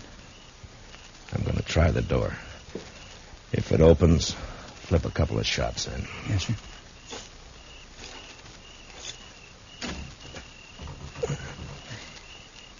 It's bolted. All right, cover me, Chester. Here goes. I think I hear him running inside. Yeah, one more. They crashed out through the front window, Mr. Dillon. Yeah, come on. Oh, there's Clem on the floor. They must have laid him out. Easy, Chester. They may be waiting outside for us. There they go. They're making a run for it. Yeah, come on. Let's get out through this window. Mr. Dillon? Mr. Dillon! It's all right, Chester. Nicked a rib, I think. I'm all right, though. I thought for a minute there that they'd... Yeah, I know. Looks like one of them stayed behind. That shot came from the corner of the livery stable over there. Maybe I can... What's the matter, Dillon? You're supposed to be good. It's Houston, all right. He's back at that old stone well. Yeah. Stay here and keep him pinned down, Chester. I'm going up on the roof through the trap door back here. All right, Mr. Dillon. Watch yourself. Yeah. Throw a shot or two at him. Keep him busy, huh? Yes, sir. You gotta do better than that, Dillon. I will, Houston. Don't worry about that. Now, if I can just get this open without... There. Now... You're not getting Lily, are you, Dillon? South corner there. Put me right over him. And then I... Wait a minute. Moonlight night and a bank. So that's who they are.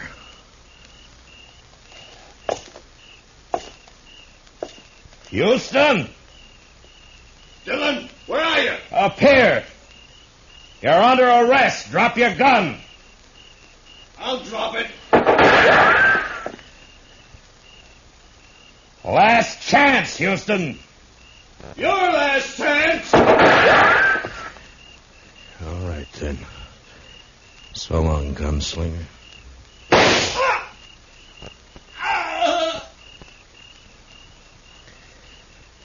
I reckon that did it, Mr. Dillon. Yeah. Moonlight's real bright up here, Chester. All right, Chester, I'm coming down.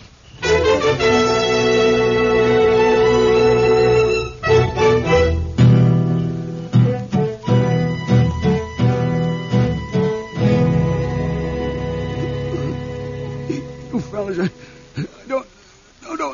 Mr. Bates is coming, too, Mr. Dillon.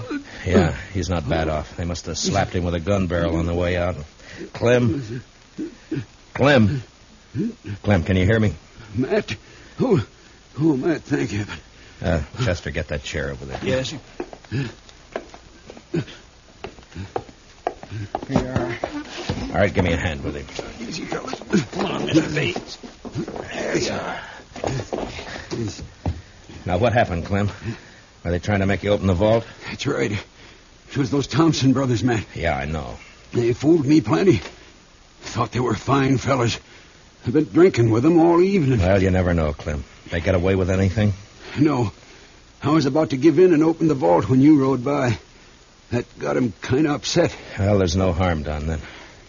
Houston Jack was long overdue for killing. We going to go after the Thompsons, Mr. Dillon? Where, Chester? They could have gone in any one of a dozen directions. There'd be no chance of trying to track them till morning.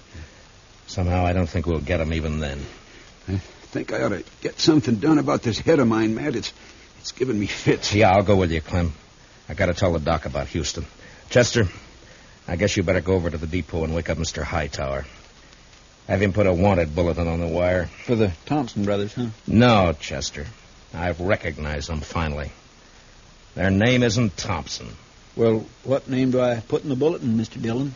Just say, wanted for attempted bank robbery in Dodge City, Frank and Jesse James.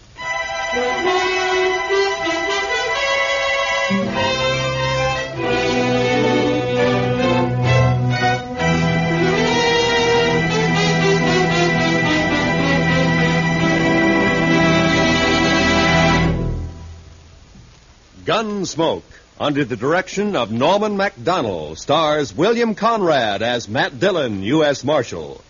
Tonight's story was specially written for Gunsmoke by Les Crutchfield, with music composed and conducted by Rex Corey. Featured in the cast were Harry Bartell and Vic Perrin, with Paul Dubov, Joe Duvall, and Lou Krugman. Parley Bear is Chester, Georgia Ellis is Kitty. Join us again next week as Matt Dillon, U.S. Marshal, fights to bring law and order out of the wild violence of the West in Gunsmoke.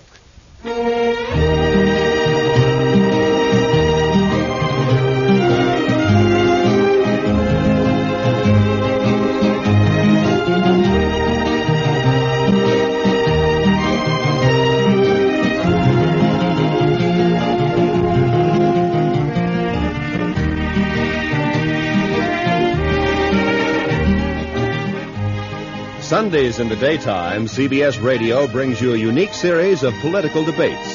A program called Pick the Winner, on which the major parties select their highest authorities to discuss important election issues. Tomorrow on most of these same CBS radio stations, hear another major election issue debated. Hear Pick the Winner. And don't forget, to make the full use of what these programs tell you, register so you may vote this fall. This is Roy Rowan speaking. Remember, every Sunday we extend a cordial invitation to great music on the CBS Radio Network.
City and in the territory on West, there's just one way to handle the killers and the spoilers, and that's with a U.S. Marshal and the smell of Gunsmoke.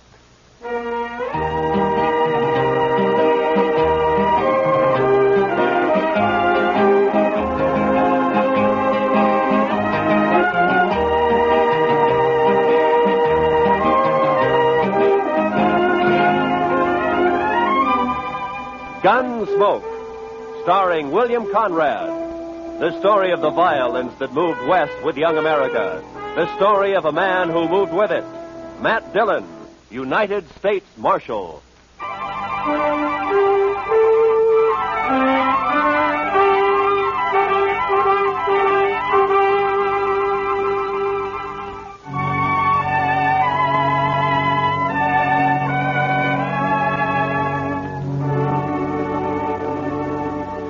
They told us a man we'd been looking for, a murderer, was in a cow camp on the North Fork of the Canadian River, about 100 miles south of Dodge. So Chester and I rode down to take a look. We found a fella there with a right name but the wrong face. So we started back. First night we camped in a dry, buffalo-rutted depression. The next morning I woke shortly after daybreak to find Chester already cooking breakfast. Morning, Mr. Dillon. Meat'll be done soon. Is the coffee made, Chester? That's what I need. It's boiling. I didn't make much, though. I thought I'd better save our water. You know, Chester, I'll bet right now the doc's back there in St. Louis, holed up in some fancy hotel and still asleep.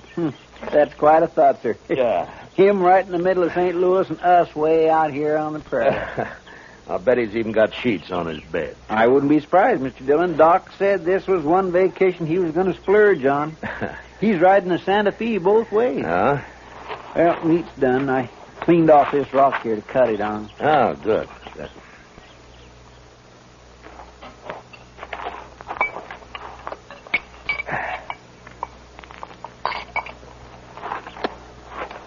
Oh, you got it warm anyway, Chester. Well, now, meat shouldn't be overcooked, Mr. Dillon.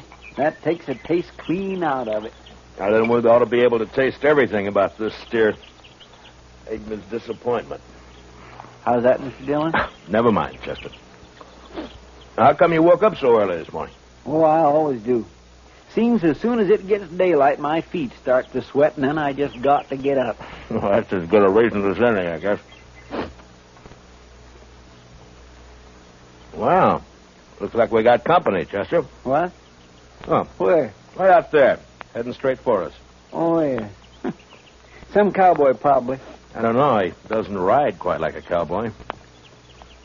Why, it's just a kid, Mr. Dillon. Yeah, it sure is. Sure needs a haircut. What? Say, Mr. Dillon, it's a girl. What could she be doing out here? And carrying a rifle, too. Well, get on, miss, and have some coffee. Who are you, mister? Hi, this is Chester Proudfoot, and I'm Matt Dillon. How do you do? You rustlers or what? Not exactly. I'm the U.S. Marshal out of Dodge, man. U.S. Marshal? Oh, that's good. It is? Why? I need help, Mr. Marshal. My daddy's awful sick. Sick? Well, where is your daddy? We got a homestead about a mile over that rise back there. Oh, what's he sick with? It's his leg, Mr. Marshal. A horse threw him and his saddle both in the corral, and then it stepped on his foot. Now his whole leg's all funny. He's got a fever, too. Mr. Dillon, that sounds like... Yeah, I know, Chester. Tell me, miss, when the horse stepped on him, did it cut his foot, break the skin anywhere? Just a scratch. Tore his boot off, though. Oh. Please, Mr. Marshal, please come see him. I'm scared, the way his leg is and everything. Well, sure we'll come. Your mother with him now? I don't have a mother, Mr. Marshal. Oh. Well, then, what are you doing out here if your daddy's sick? We ran out of meat about 3 days ago, and I don't have anything to feed him. Oh. All right. Chester, I'll ride back with... what is your name, anyway? Tara Hantry. Oh. I'll be 16 next January. Well, that's fine. We'll go back to the Hantry place, Chester. You scout around for some meat. All right, sir. And if you don't find any antelope, shoot the first calf you see. Anybody's calf. I'll do it, Mr. Dillon.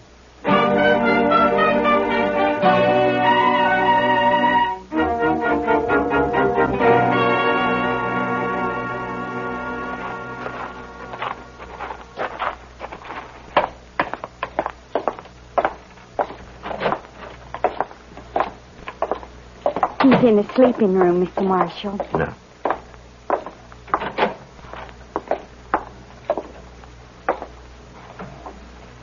Daddy. Daddy, I found a man, and he's going to help us. And, Daddy, he's a marshal, a U.S. marshal. Matt Dillon, Mr. Hantry. How are you feeling? Dillon? I've heard of you. You're from Dodge, aren't you? That's right. Well, Marshal, I ain't feeling so good. My foot don't hurt no more, but it and my leg is all sort of, well, it ain't pretty. I don't know much about these things, but maybe I better take a look at it anyway, huh? Sure, Marshal. There she is. All right, you can cover it up. I was in the war, Marshal. I know what gangrene is. Guess you do, too, huh? Yeah. Well, the first thing, a friend of mine is out getting you some meat, and then we'll load you in your wagon. Well, And Ben took the wagon. What? Ben Warling. He took the wagon when Daddy got hurt. Said he'd find a doctor and bring him back. Well, who's Ben Warling? Oh, he's been sort of working here, Mr. Marshall. I should have run him off long ago. That's what. Well, where is he? What'd he take the wagon for? Where's he going to find a doctor around here anyway? Closest doctor's in Dodge I know of. Yeah, and he's in St. Louis, and he won't be back for a couple of weeks. I couldn't get to him anyway. Well, tell me, when did this happen? About 6 days ago, Mr. Marshall. Uh-huh. Ben left the day after. Well, you think he's coming back? Did he steal the wagon or what? He comes back here and me not able to get around. I don't know what I'll do. I ought to take a bullwhip to Now, him. take it easy, Just Mr. a Hand. bullwhip. Take it.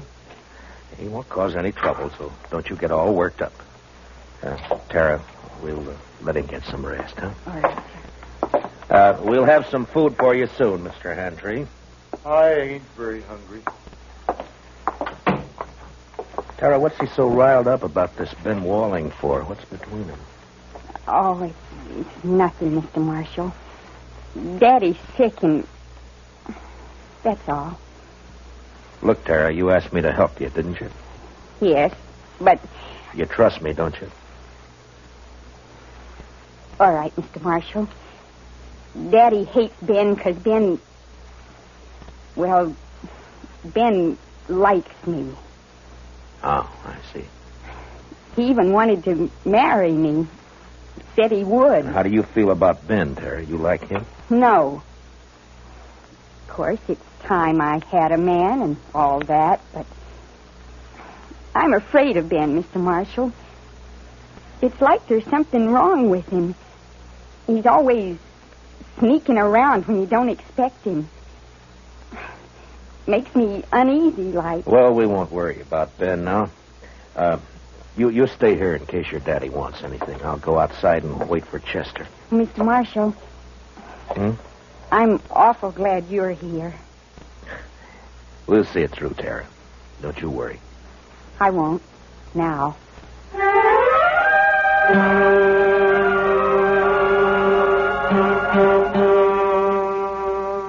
I went outside and walked over to the small corral that stood nearby. There I rolled a smoke and looked out across the flat distances of the prairie. And I wondered how anyone could survive in all that emptiness. Hantry lying on his bed back there in the house. He wouldn't survive. The prairie had got to him all right. And its vast loneliness had put him out of reach of any help. And Tara, what could she do out here in this endless land of grass? I was glad to get my mind off it when Chester rode in with an antelope across his saddle. We hung it on the corral, dressed it, took a hind quarter into Tara. Then we went back outside and sat down. Yes, sir. She's a plucky girl, Mr. Dillon. Yeah, fine girl, Chester.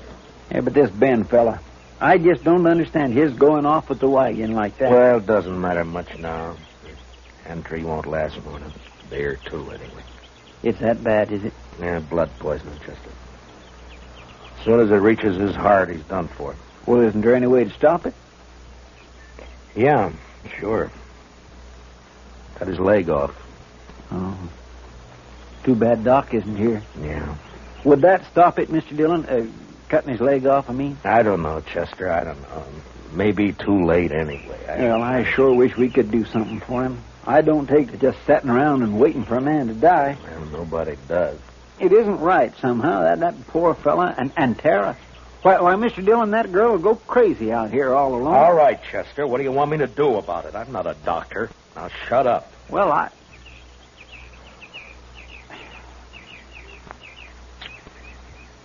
Mr. Dillon, you could do it. I know you could. Do what? Be a doctor. Long enough to save Mr. Hantree's life. Are you anyway. out of your head? No, sir. Then what are you talking like that for? The most I ever did was doctor a horse for the colic. That's fine training for this, isn't it? I know. I couldn't do it. I just plain don't have the spirit. But you do. Oh, why didn't I leave you back in Dodge? It wouldn't have mattered anyway, Mr. Dillon, because you would never just stand by and let a man die. Let's go talk to him, Chester. Yes, sir, Mr. Dillon.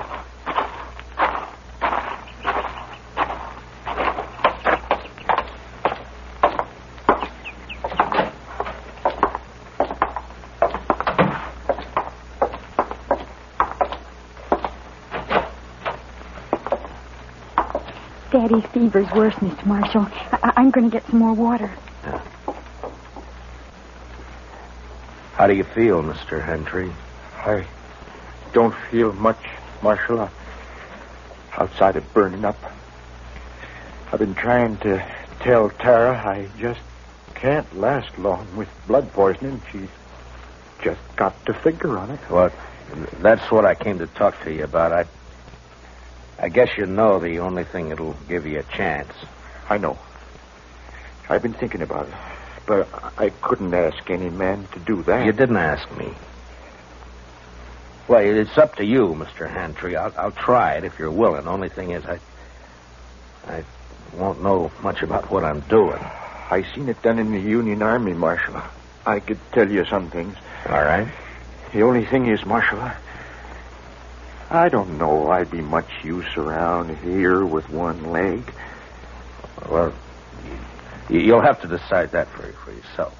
I know. You could move to town, Mr. Hantry, you and Tara. That's it, Tara. If it was just me, I wouldn't do it, but I can't leave Tara alone.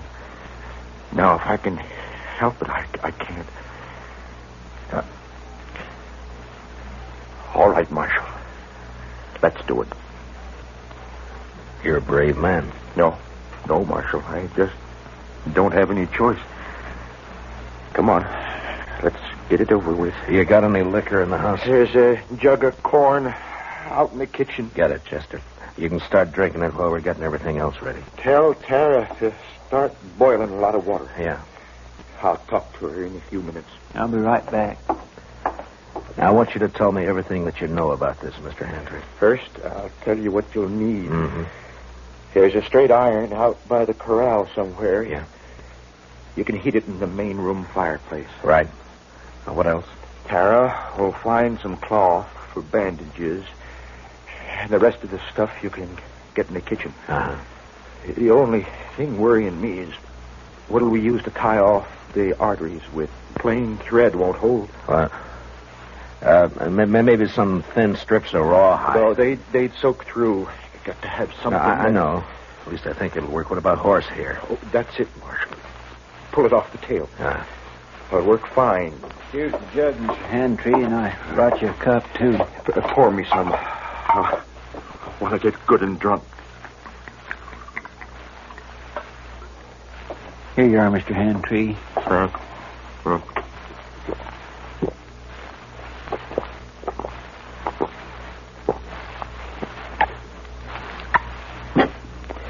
You know, I ain't been drunk in the daytime since we got the news about President Lincoln in the spring of 65. You better have your talk with Tara before that takes hold. Ask her to come in, will you? Come on, Chester. We got work to do. Yes, sir. Good luck, Mr. Handtree. Thanks.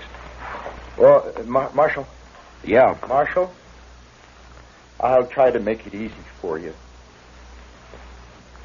Yeah. Sure.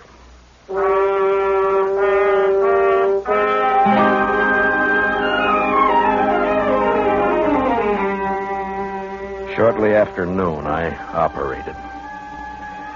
Whether it was the corn whiskey or his own hard courage, I don't know, but Handtree never whimpered. Chester stood outside the door and brought me whatever I needed. Tara waited in the kitchen, boiling more water and thinking her own thoughts. Maybe it was harder on her than any of us. And toward the end, Handtree mercifully passed out. When I'd finally finished bandaging him, I was kind of faint myself. I'd done everything I could. I just hoped I'd done it right. How is he, Mr. Dillon? You'll have to clean up in there, Chester. I've got to get outside for some air. Yes, sir, I'll do it. And put that fire out. It's hot enough around here. I don't know how you did it, Mr. Dillon. Tara? Tara, will you come on outside for a while?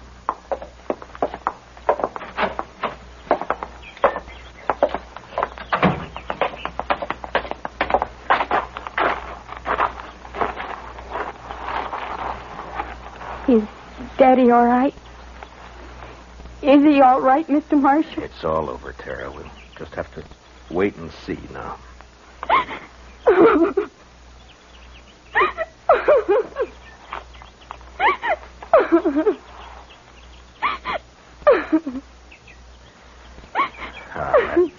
There now, Tara. He's all right. I'm sorry, but it took so long. I thought you'd never finish. He didn't feel much, Tara. The corn liquor worked fine. Fine. Will he get well now? Well, I hope so, Tara. I hope so. Mr. Marshall, are you going to wait and see? Oh, now, Tara, you don't have to worry about that, Chester, and I'll be here as long as you need us. I just wanted to be sure. Can I go see Daddy now? Well, as soon as Chester comes out, Tara, then you can. All right. I'll wait, Mr. Marshall.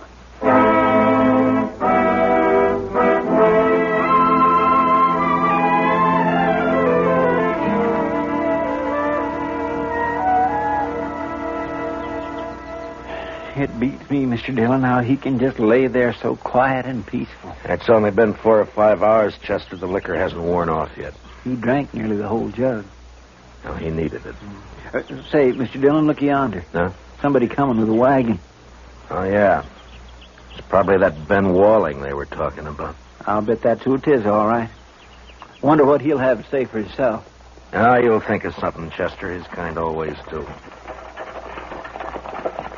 You recognize him? No, sir. Do you? Oh, I never saw him before.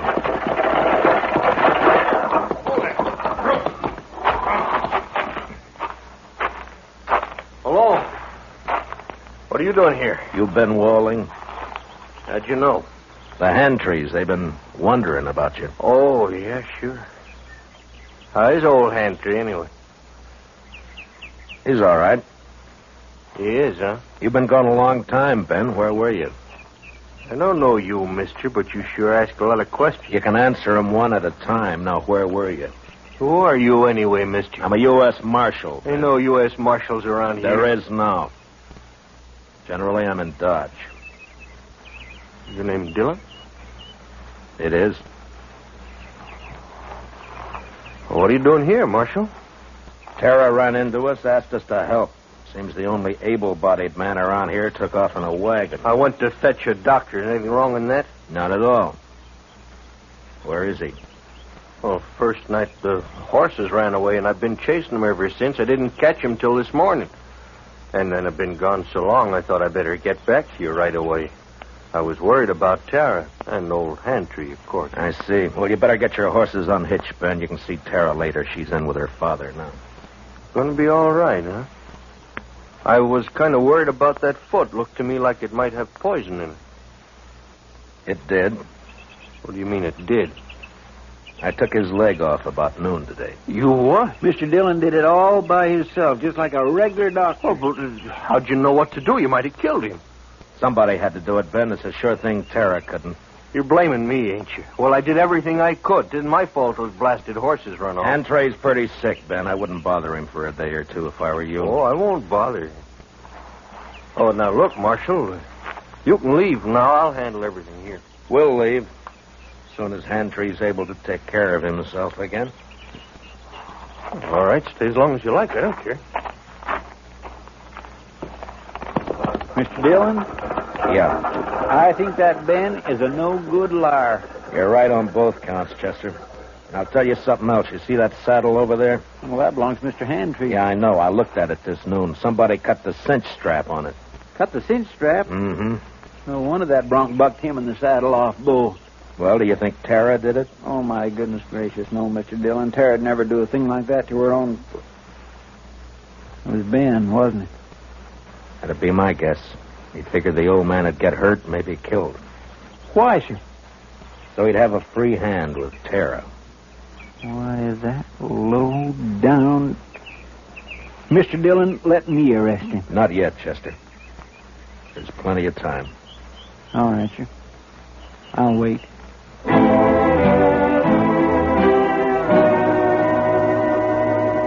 There wasn't as much time as I figured. Hantry had a bad night, and by morning he was so weak he couldn't lift his head. I tried to take his pulse, but I could hardly find it. Maybe I'd operated too late. Maybe the poison had already moved up into his body. I didn't know. I had no way of knowing. So there was nothing to do now but wait. Want some more coffee, Mr. Dillon? Yeah, thank you, Chester. We'll fill it up, huh?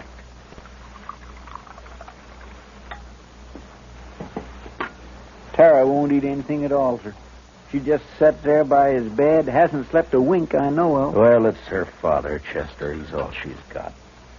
I never thought much about it before, Mr. Dillon, but seeing Tara, I kind of wish I had a daughter. You'd have to change your profession if you were going to take care of a daughter, Chester. Why, I don't have any profession, Mr. Dillon. Oh, Mr. Marshall. Yeah, what is it, Tara? Please come. Daddy wants you. I think he's... You better come too, Chester. Yes, sir.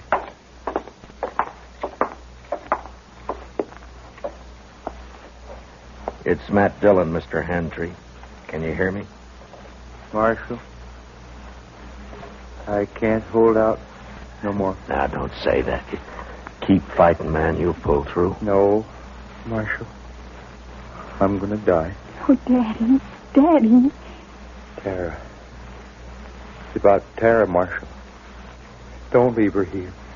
Ben Walling, he's no good.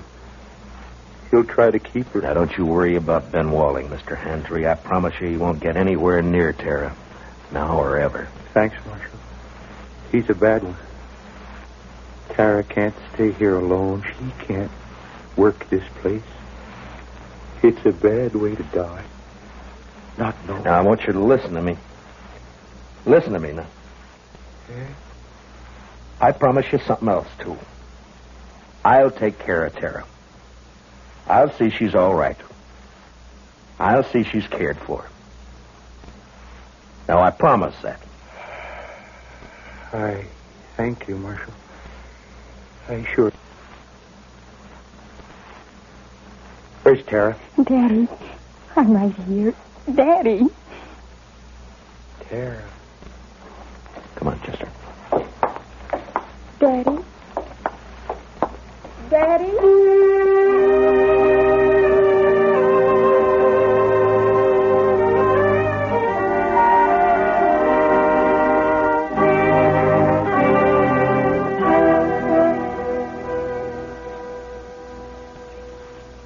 I don't know, Mr. Mr. Dillon, I don't think they'd have made out on this place anyway. Why not, Chester? Well, there just isn't enough water. That one little old spring is all they've got. Well, if they had a lake, it'd still be too much for Tara. What are we going to do with her, Mr. Dillon? I don't know, Chester. We'll have to think of something, though. My, I wish she'd come out of that house. I don't like it, her in there breaking her heart. Give her a little time, Chester. She'll be all right. Don't you move a finger, either one of you. Well, no, you're mighty careless with that rifle, Ben. Don't get smart with me, Marshal. I know what I'm doing. And what would that be? I heard you in there. Heard you promise to take Tara away. I was right by the window. I heard it all. You got a curious way of courting a girl, Ben, trying to kill her father. Yeah, and I saw you yesterday looking at that saddle, but I didn't kill him, Marshal. You did. That's a lie, Ben Walling, and you know it. shut up. I won't shut up. If we'd have just got here sooner, Mr. Dillon would have saved him, that's all. It was too bad you got here at all. Because you're going to die for it. Both of you. Put the gun down, Ben. You're under arrest for attempted murder. You stay right where you are, Marshal. You know, I have an idea you've smelled powder before, Ben, and that you're afraid of it. Marshal? I have an idea that's why you tried to get hand-tree like you did instead of facing it. Stop her. And right now you wish you didn't have that rifle at all, don't you, Ben? Because I might have to shoot you for it, huh? No, don't, Marshal. Give me that. You all right, Mr. Dillon? He didn't even try, Chester.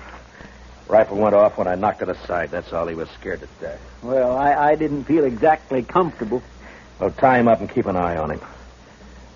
I'll go see Tara. Yes, sir, Mr. Dillon.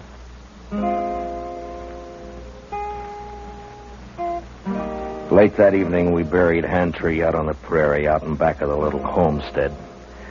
They would die now, too, and fall apart without him. The next morning, we loaded everything we could get into the wagon. With Tara beside me, we started out for Dodge. Ben Wallen never said a word. Chester led his horse, and they rode along ahead of us. I had plenty of time to tell Tara all about Dodge and how there were some good people there and how we'd find her a home and a family. She sat there, tight-lipped. She didn't say much, but she never once looked back.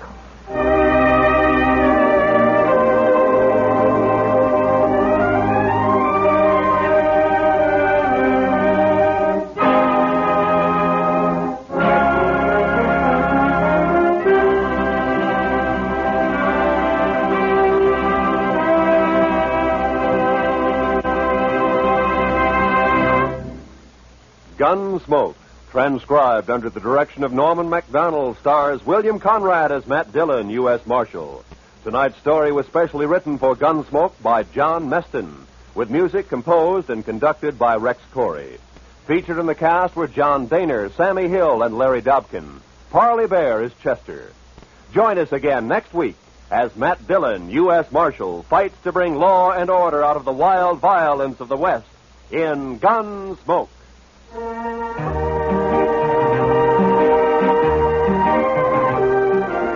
case you didn't know, Jack Benny and his gang begin their new season tomorrow night. Jack, Mary, Don, Dennis, and Rochester welcome a new member to the team, the head man of CBS Radio's Club 15 show, Bob Crosby. Roy Rowan speaking. Remember, the top dramatic show of them all, the Lux Radio Theater, is heard Monday nights on the CBS Radio Network.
There's just one way to handle the killers and the spoilers, and that's with the U.S. Marshal and the smell of Gunsmoke.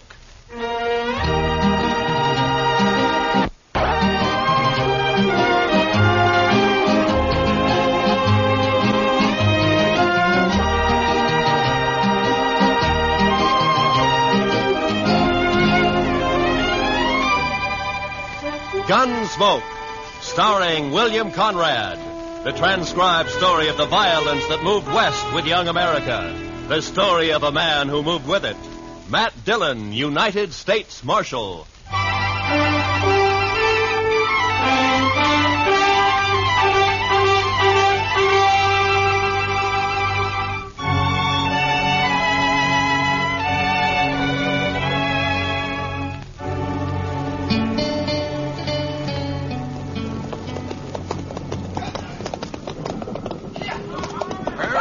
Mr. Jackson, dry as a bone. Our last hope of water for the herd. Not quite, Pecos.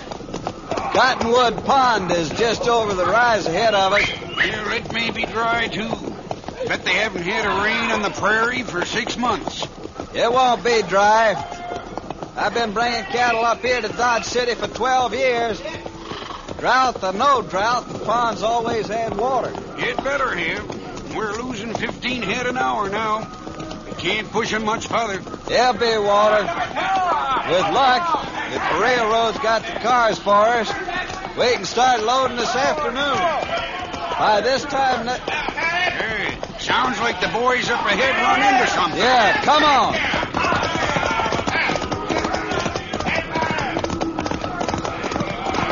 There's a pond, Pecos. Plenty of water. Yeah, I guess you were right. Wonder why the herd's piling up. They ought to be stampeding for that pond. You think you have to... Hold up, Pecos. A barbed wire fence. Somebody's fenced off the pond. Mr. Jackson, it looks like we've got a fight on our hands.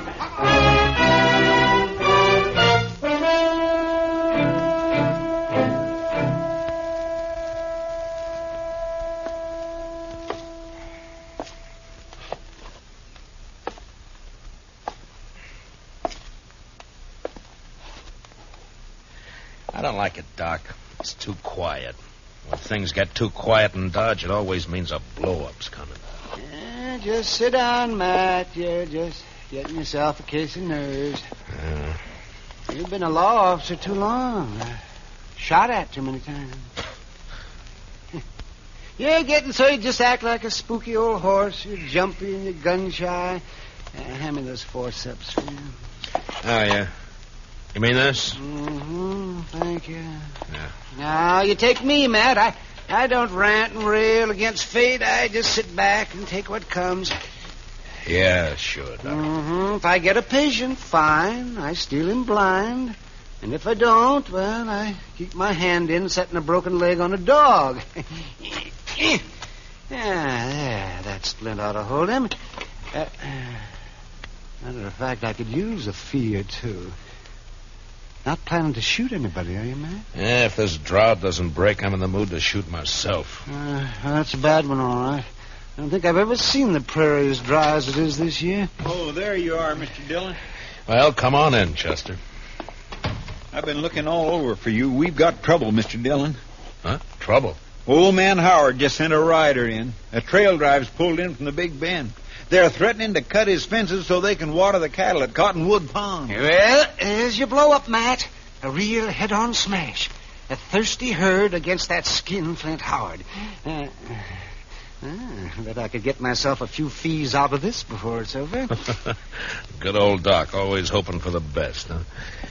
Now, come on, Chester, let's ride out to Cottonwood.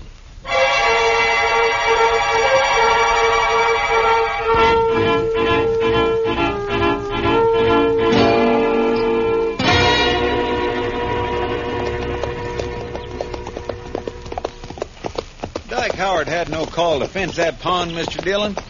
There's enough water there for all the trail herds in the next 10 years. That's on his ranch, Chester.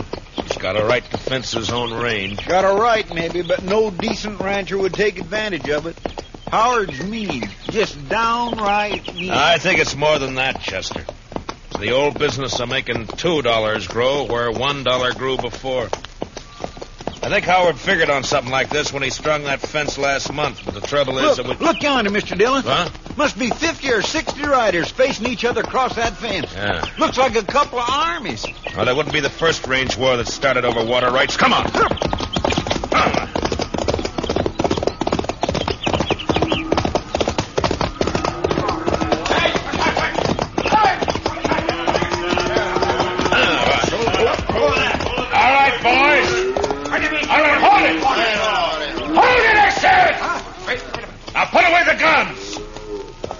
Over. Who says so, mister? I do. Who are you? Dillon, U.S. Marshal out of Dodge. Marshal, that man and his gang are threatening to break through my fences and trespass on my property. I demand the protection of the law. You'll get it, Howard. You the owner of this herd? That's right, Marshal. Jack Jackson from the Circle Z spread down in the Big Bend. Maybe you can make this fella see reason. I got a herd of cattle here that's dying like flies for lack of water. Over there, 100 yards, is plenty of water. Only this sneaking crook has fenced it in. How about it, Marshal? Well, it's his land, Jackson. The law gives him the right to fence it. Law? Right. Everything I got in the world's tied up in that herd. There's 25 trail riders there in the saddle I can't even pay wages to if I lose these cattle. Does the law uphold pushing a man against the wall and wiping him out? It wasn't intended to. Howard, why don't you ride up here to the fence and talk, huh? Sure, Marshal. No objections at all. My fence, ain't it? Well, nobody's doubting it. Now, look, is there any reason why you can't get together with this man and let him take that herd in and water it? I made him an offer. He turned it down. An offer, $1 a head a day for water, or buy the herd himself for $3 a head. That's a pretty stiff terms, Howard. Better than losing everything like he's gonna do. Why, you dirty All right, hold it, both of you. Now, look, if there's any gunslinging starts, I'm gonna be in on it, too, you understand? Howard, I just don't understand you. Most people out here on the frontier stick together when trouble starts. They don't kick a man when he's down. And they don't look on a drought or a blizzard as a chance to make a personal cleaning. Just a minute, Dillon. You call yourself the law in Dodge. All right. Does the law say I can fence in my own land? It does. And never mind your opinions, Marshal. All I want out of you is enforcement of the law. All right, Howard, you'll get it. And that's all you'll get. Jackson, you better have your boys start the herd circling. This mean you're backing him up, Marshal? I'm backing up the law, that's all, Jackson. Then I don't think much of your laws up here. I only enforce them, I don't make them. Now, you better circle that herd. I say you better. I'm ordering my boys to shoot the first man or steer that comes through that fence. Chester, you cover Howard. Yes, sir, Mr. Dillon. And if he orders any of his men to fire a shot, kill him. Be a pleasure, Mr. Dillon. What's your idea, Marshal? You wanted the law enforced. All right, you're getting it. But I'm going to do the enforcing, Howard, not you. So if you're smart, you won't give any orders about shooting. All right, Mr. Dillon, you got a tough job. I guess you're trying to do it fair and square. Man does what he has to do, Jackson. I know. It's like with me. If that herd of mine beds down without water, most of them won't get off the ground in the morning. So law or no law, we're going through that fence tonight.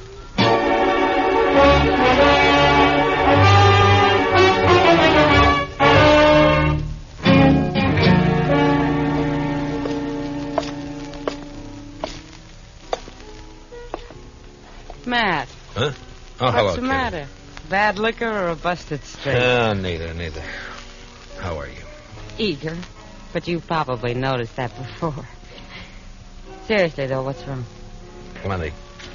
One of the bloodiest little range wars you ever saw is just about to break. Out of Cottonwood Pond, I heard about it. Did you hear, too, that I'm back on the wrong side? Here, pull a stool up to the bar. Harry, a drink for Mr. Dillon. No, thanks. I can't stay, Kitty. I got to try to round up some deputies, and try is probably about as far as I'm going to get. Old Ton will be siding with the Texas boys against Howard and against me. Maybe you ought to switch sides, Matt. Oh, sure, I ought to. I know, but I can't. If I started making my own rules, it'd mean the end of law and order in Dodge City. Yeah, I just can't do it, Kitty. Much as I'd like to. Well, not for me to say. You're the one who has to decide. Yeah, Chester. What'd you find out? Mr. Hightower down at the railroad depot checked clear through to Topeka. They can't get enough cattle cars here to load that herd out before day after tomorrow. Well, that's that. It's an outside chance anyway. I thought we might load them up fast, Kitty, and run them up to Walnut Creek. It's still got a little water in it. But Matt, there's something wrong with a law that upholds a low-down scheme like this. Well, what Howard's doing is wrong morally, but it's right legally. I gotta find a legal way to stop him. I bet a lawyer could find a way of some kind. Too bad this town doesn't have one. Heaven forbid. Just the same, Matt. Dillon? Yeah, what is it? My name's Fenton. I'm range boss. Yeah, I know. You work for Dyke Howard. Well, what's on your mind? Well, Mr. Howard figures you ought to be arranging to protect his property. Jackson gave me his word he'd lay off until 9 tonight. His word, sure. But Mr. Howard figures it'd be a good idea if you deputize his riders. Fenton, get out.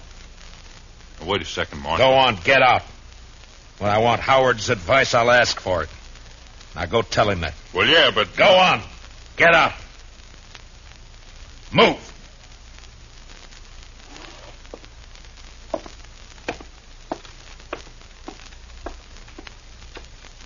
Deputize his riders. Sure he'd like that. Well, it just may come to that, Mr. Dillon. I couldn't get anybody else. You know, I ought to throw this badge away and go out there and help Jackson cut that fence. Matt, I still think what you ought to do... I know. I ought to get a lawyer. Well, Kitty, the only lawyer Dodge City ever saw was that young fellow from Boston who died here last year on his way... Hey. What is it, Matt? Chester, what happened to those books of his? Well, nobody never claimed them. They're still in the back of the jail there somewhere. That's a long shot, but... Kitty, I love you. Matt. Come on, Chester, let's find those books.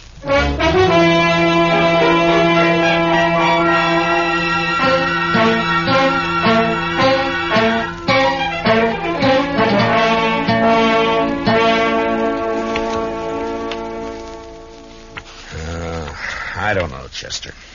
Take a man a year just to learn what these words mean. Well, I sure can't help you, Mr. Dillon. Looky there. Tort. Replevin. Statutory malfeasance. Why don't they write the laws out in English? There'd be no work for lawyers, then. The only thing that might do it is this one. I'm not too sure what it means. Evening, Matt. Oh, Doc, come on in here, will you? I figured I'd bring you a little courage for the battle. What? Might be snakes out at Cottonwood Pond. It's very thoughtful. Yes, sir. Calomel and Irish whiskey. No doctor west of the Mississippi ought to be without him. The calomel's for the woman, you understand? Yeah, sure. Mm-hmm. Of course, a bottle of Jameson might not cure a patient, but it sure makes him enjoy his illness. Yeah. Look, Doc, you've been to school. At least I guess you have. Oh, well, I browsed through a couple. Well, listen to this now, and tell me what you think about this paragraph right here. Well, let me see. A schedule of territorial ordinances and judicial precedents. Handbook for local administrators. Well, I didn't go to law school, man. No, but you've read books, and you know big words. Now listen to this. The local administrator or other duly constituted authority in a territorial division is hereby empowered to declare a state of acute emergency in case of riot, rebellion, or any natural catastrophe which threatens the general welfare. Now, Doc, would you say I'm a duly constituted authority, huh? Well, in Dodge City, I guess you're about the only authority. Yeah, now, would you say this drought we're having is a threat to the general welfare? Well, I've never seen a worse one, but... All right, now listen to this. Yeah? During the period of such emergency, the officer in charge is authorized to seize, confiscate, allocate, or otherwise administer critical materials and facilities in accordance with the common need and his own discretion. All right, Matt. water is a material. Yeah? And as far as keeping cattle alive is concerned, Cottonwood Pond is a facility. That's all I wanted to know. I don't see how it'll help you, though, Matt. Howard will never stand for it. You're still going to have a pitched battle on your hands. Maybe so, Doc. But at least I'll be fighting in the way I want to fight. Well, come on, Chester, let's go. It's 8 o'clock.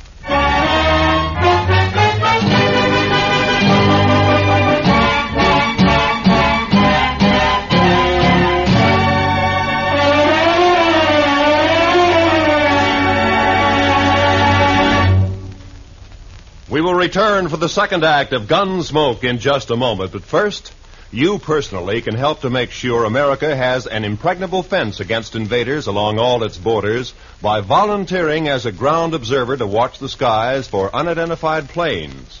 Men and women from teenage up, write or phone your nearest Civil Defense Center. Now, the second act of Gunsmoke.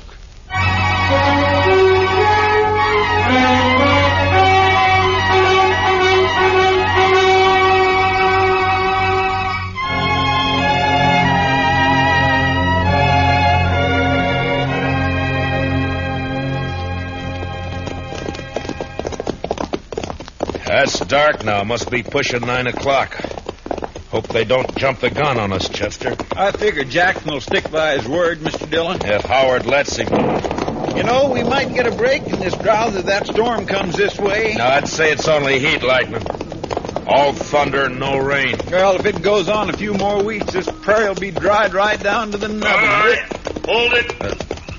Pull up them horses. He's right there by the fence, Mr. Dillon. Yeah, I see it. Who's there? Well, speak up.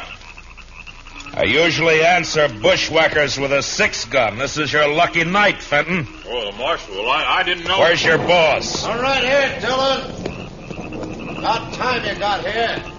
That mob may try to rush the fence any minute now. Not yet, Howard. I said 9 o'clock. You got 5 minutes yet. Come on over here, Jackson. I want you to hear this, too. I kind of wish you'd stayed out of it, Marshal. I'd rather not have fought against you. Never mind. Mr. Howard, by the authority vested in me as a U.S. Marshal, and under the territorial laws and ordinances of the United States, I'm hereby declaring a state of acute emergency due to the drought. What are you talking about, Dillon? The U.S. Territorial Ordinance Schedule of 1858, Section 721C. What are you trying to say? Just this. For the duration of the emergency, I am taking charge of Cottonwood Pond in the name of the United States government. And I'm allocating use of it to Mr. Jackson here to water his herd. Now, if you want to try to make a deal with him, you got 5 minutes before I cut the wire and open the fence. I've never bought water before, but I'll give you 10 cents a head, Howard. How about it? I'll see you dead first. And I'll be struck dead myself before I see one head of your stock onto my property. Dillon, I don't know what's behind this move. Maybe you've sold out, made a deal of your own. Easy, Howard. If not that, then you've lost your mind. Your 5 minutes are running out now. What are you going to do? Fight! What do you think I'm going to do? Going to resist the law? You call it the law, I don't. Dillon, I'm giving my boys orders to shoot any man who lays a hand on this fence. And that goes for you. Listen to me, Howard. You got a chance to do something that costs you nothing and means life or death to somebody else. And you're refusing to do it. Well, I'm sorry to see it that way. But in any case, this herd gets water. Maybe they will. All right, boys, you heard it. Keep that fence covered. If they want to fight, they'll get one. Jackson, I guess I'm going to need some deputies. Well, I got 25 men here, Marshal. They're yours if you want them. All right, boys. Will you all raise your right hands? Do you swear to uphold the Constitution, ordinances, and bylaws of the United States to the best of your ability, so help you? I do. All right, you're all temporary deputy marshals acting under my orders. Now bunch the cattle in this way and start them through the fence as soon as I open the wire. They won't need much starting, Marshal. They've been smelling that water for hours. Now don't shoot unless you're fired on.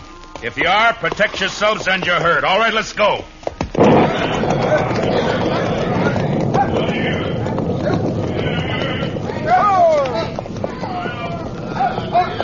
Breakers! Keep those flankers closing them in toward the opening here.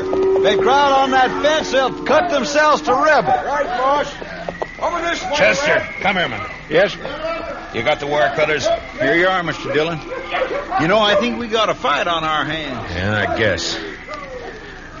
All right, keep me covered. I'll watch the left over here. All right, Mr. Jackson. Well, there's one strand left. They're cutting the fence, Mr. Howard. All right, fire at the flash, Chester. Yes, sir. Oh, my gracious, I wish there was a moon. There's one more strand. I spotted him. Here's the last one. Now. All right, boys, the fence is open. Bring them through. Come on through, boys. Come on.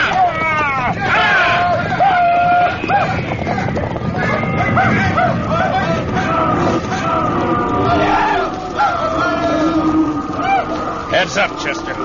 They won't give in this easy. Yeah, you can hear them out there, but you can't see for the dust. Yeah. Wind's coming up off that cloud. Oh, come on. Let's try to find Howard. I'm going to take him in for attempted murder. Last time I heard him, he was down along the fence here, Summers. All right, boys. Fire the grass. What the? Look at them torches, Mr. Dillon. They're setting fire in the grass. Yeah. As dry as it is, they'll start the whole prairie blazing. Jackson! Get your herd through the fence. They're trying to stampede it. It'll take more than fire to turn those cattle away from water. I guess you're right. Look, send as many of your boys as you can to help me. We got to get that fire stopped and fast.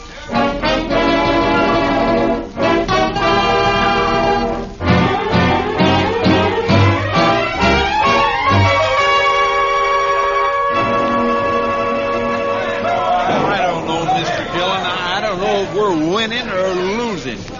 Well, if that backfire holds it, we're winning, Chester. Otherwise... Couldn't have been a worse time. The prairie's dry as gunpowder. Well, at least the herd's safe. They wouldn't leave that pond if the whole world caught fire. Any orders for the boys, Mr. Dillon? Yeah, just have them keep working along the edge of the backfire, Pecos. Beat out any sparks that get across. Right, Marshal, I got you. Have you seen anything of the Howard gang? No, not a sign. I guess they figured they'd done all they could. Yeah, maybe. Mr. Dillon, I'd swear a storm's going to break. I can halfway smell the rain. I don't know about that, Chester. But it's doing one thing it won't help us. What do you mean? Look, the wind's shifting. It's starting to drive those flames across the backfire. Well, if it catches there again, it'll get clear away from us. Yeah, it sure will. Now, come on. Let's grab some of the boys and start working behind it. Let's go, Dillon. Well, Fenton, I figured you'd be halfway to the Mexican border by now. Well, you figured wrong. You keep your hands still, both of you. One move and it's your last move. That's about the way you planned it anyway, isn't it? You wiped us out, Dillon. That backfire of yours took the ranch house and the farms. There's nothing for us to do now but drift. Only first I'm going to kill you. Hit the dirt, Chester. Fenton, drop the gun. You're under arrest. I'll drop it, you dirt. Dillon,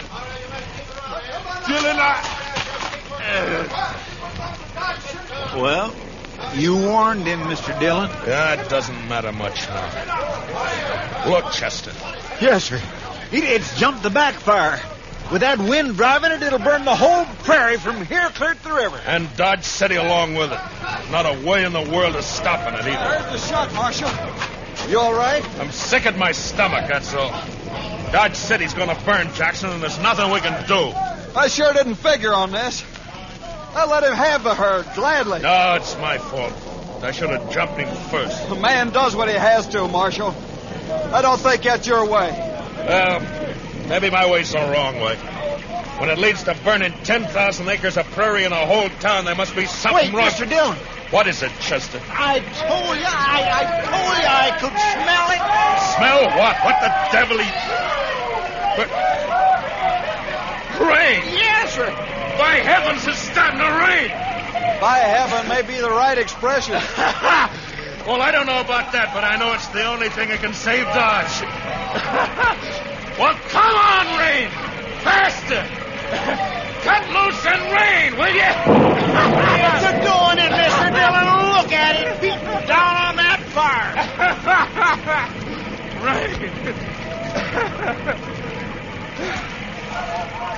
Chester, You know, out here on the frontier sometimes, when a thing like this happens, it makes you wonder if maybe...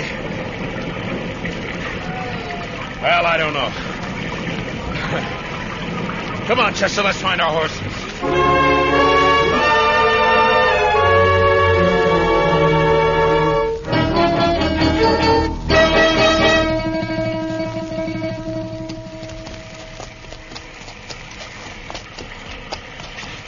It's sure not letting up any, Mr. Dillon. No. We're still quite a ways from town. Let's swing over along the bluff, Chester, and find a place to wait it out for a while, huh? That's what I was hoping you'd say. Come on. Well, it took a long time to break loose, but it's sure making up for loss. Wow! I never saw lightning this big before. Usually lets up once the rain starts. I guess it's just a freak storm anyway. What? Off your horse, Chester. Flat on the ground. Now.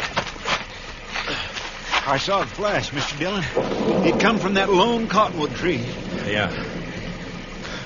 It's a bad spot.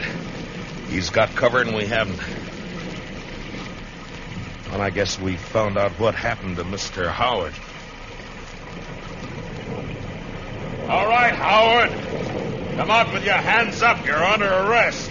Why don't you come and get me, Dillon? I'm going to flip a shot at the tree, Chester. Roll away as soon as I fire. Yes, sir.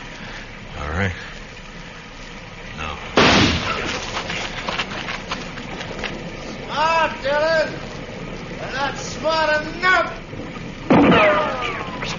That was close. There's enough light for him to see. He's got all the odds. If he keeps it up, he'll get us sure. Maybe we might just well rush him, Mr. Dillon. We haven't got much to lose. That's an outside chance, Chester. And he's bound to get one of us. Yeah, but this way it's both. Yeah, I know. All right. We'll go in on the count of 3.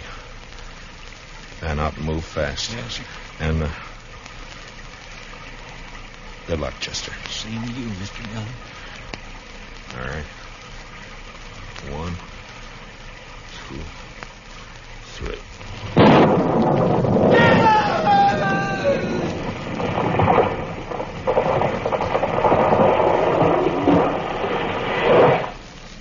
Mr. Dillon, what happened?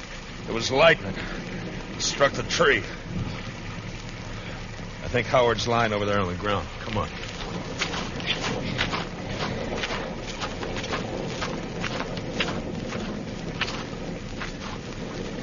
Yeah. He's down, all right. He said he'd be struck dead before he'd ever give in. Well, he was. By heaven, I don't know. The second time tonight. You know, Chester, I think I'm going to change my ways.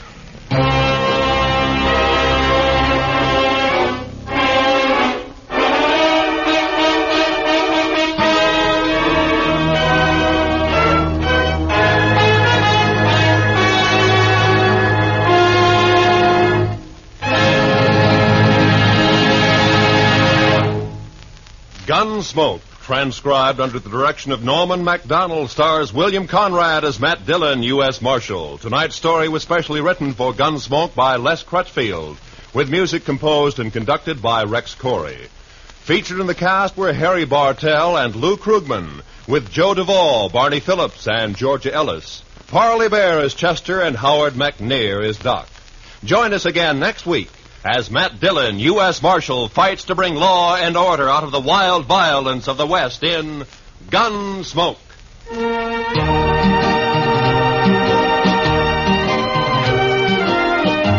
Where there's crime afoot, look for gangbusters. Tonight, listen for CBS Radio's Gangbusters.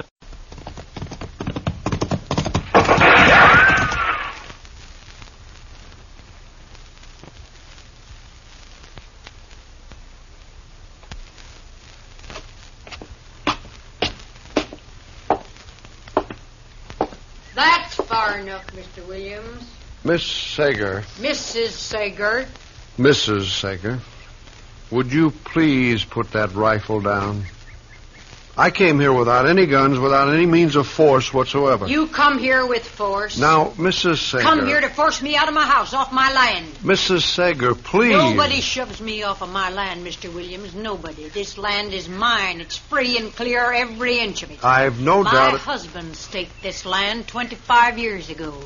He homesteaded it and raised cattle on it every year till he died. Every year till he died, he raised cattle on this land. I have every respect for And nobody takes me off this land, Mr. Williams, you or your filthy railroad or anybody else.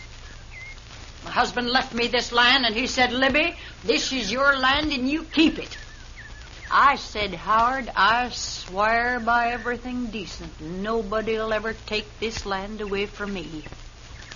A solemn and holy oath, Mr. Williams, to a dying man. Mrs. Sager, now, listen to me for just a minute. Well, I know what you're going to say. Just a minute. 1 minute, Mrs. Sager. Said it 100 times if you said it once. Please, Mrs. Sager, just 1 minute. Well, go on, talk then, talk and get it over with. 1 minute. 1 minute. That's right. I represent the railroad. I know that. And we have reserved from the United States government a right-of-way of land across the United States for our railroad, Transcontinental Railroad, Mrs. Sager, Transcontinental. The United States government... United States government, I heard you. What do you want to do, scare me or something? Transcontinental, it's progress, Mrs. Sager. You can't hold back the time. That's what you always say. You can't hold Your back land. Your land, Mrs. Sager, is directly in the right-of-way. Now, we're willing, more than willing, we're happy to pay you 3 times the worth of this land. I said I wouldn't sell, Mr. Williams. How many times I got to repeat it? It's not a matter of... Mrs. Sager, please, I wish you'd lower that carbine. It's making me nervous. I noticed you shaking. The minute's almost up. The point is, you've got to sell. You're on public land to be reconverted. Now, we sent you a check and a notice to get off the land.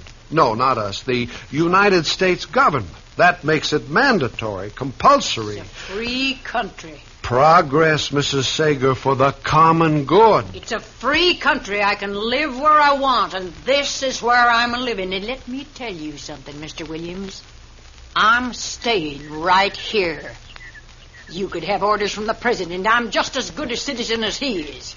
Now you just scoot off on this property. I'd hate to have to call the United States Marshal.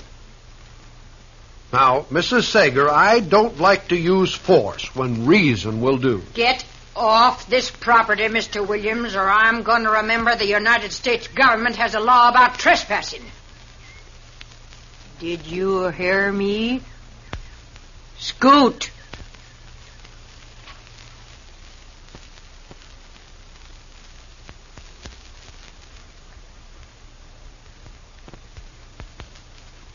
You can't hold back the times. That's what I told her, Marshal. She held that rifle on me every second. It seems funny to you, I suppose. No, I didn't mean to laugh at you, Mr. Williams, but... Well, Libby Sager's quite a woman. I've known her a long time. I knew her husband. Anybody could be married to that. Now, what you've got to understand about Libby is, Mr. Williams, that Libby isn't an ordinary woman. That's sure. No, Libby is... Well, she's kind of like the West. I mean by that, she's got her ways, and her ways are free. And she's hard to tame. Well, I'll tell you this, Marshal.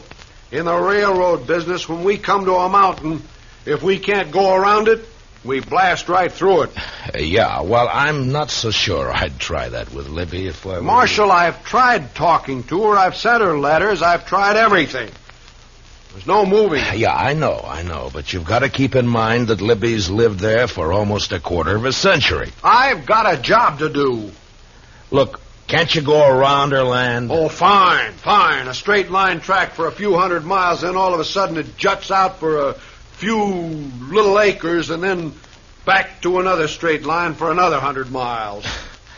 I would break it up a little, wouldn't it? Marshal, I want you to get out there with this order. It's an order to vacate. Every time we send her a check, she sends it right back.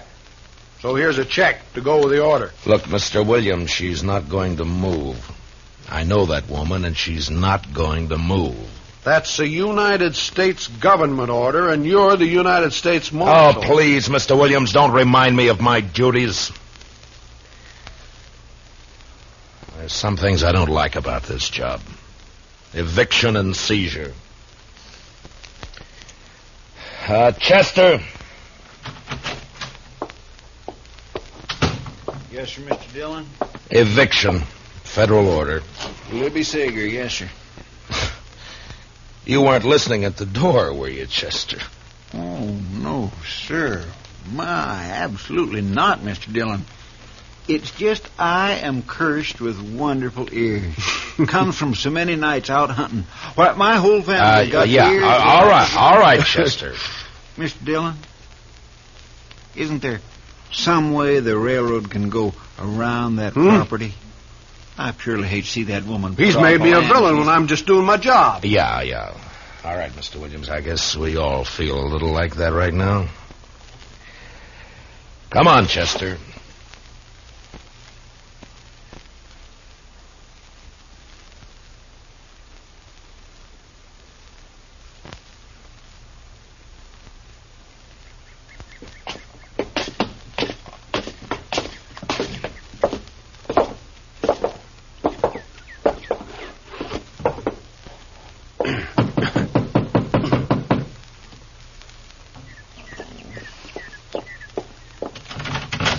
Listen, this here... Now, hold it, Libby. Saw you through the curtains. Well, I saw you peeking. Coward little railroad has to bring the marshal. Mr. Williams I asked had me to, Mrs. Sager. I told you before that... Hot-bellied little railroad had to get the marshal. Now, Libby... Libby, I want you to put that carbine down, and I want you to act like a human being. Huh? Don't you start anything with me, that kind of talk. Now, Matt Dillon, I knew you too long for that kind of talk. Libby, what would Howard have said if he could see you standing there holding a carbine on me? You can say what you got to say right here and right now. Just leave my poor dead husband out of this. You think he'd stand in the way of progress the way you are? Progress? That big, loud, steaming, dirty thing a-howling by, black smoke, bringing in the trash from back east? You call that progress? I'll make a deal with you, Libby. You put down your gun, and I'll send Mr. Williams and Chester back to town, huh? I got nothing to say to you, Marshal. Chester? Yes, sir, Mr. Dillon. Here, take my gun, Chester. And this. What are you doing, Mr. Dillon? You took off your star. Take it back to the office with you, and take Mr. Williams with you, too. Libby and I are going to talk. Yes, sir. Come on, Mr. Williams. You can't hold back the times, Mrs. Sager. Get him off here, You better go, Mr. Williams. I'll see you back in town, Marshal.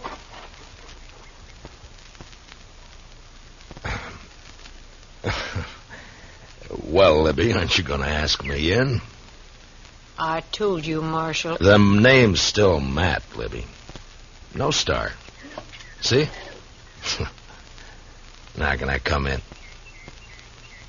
Well, I suppose. Thank you.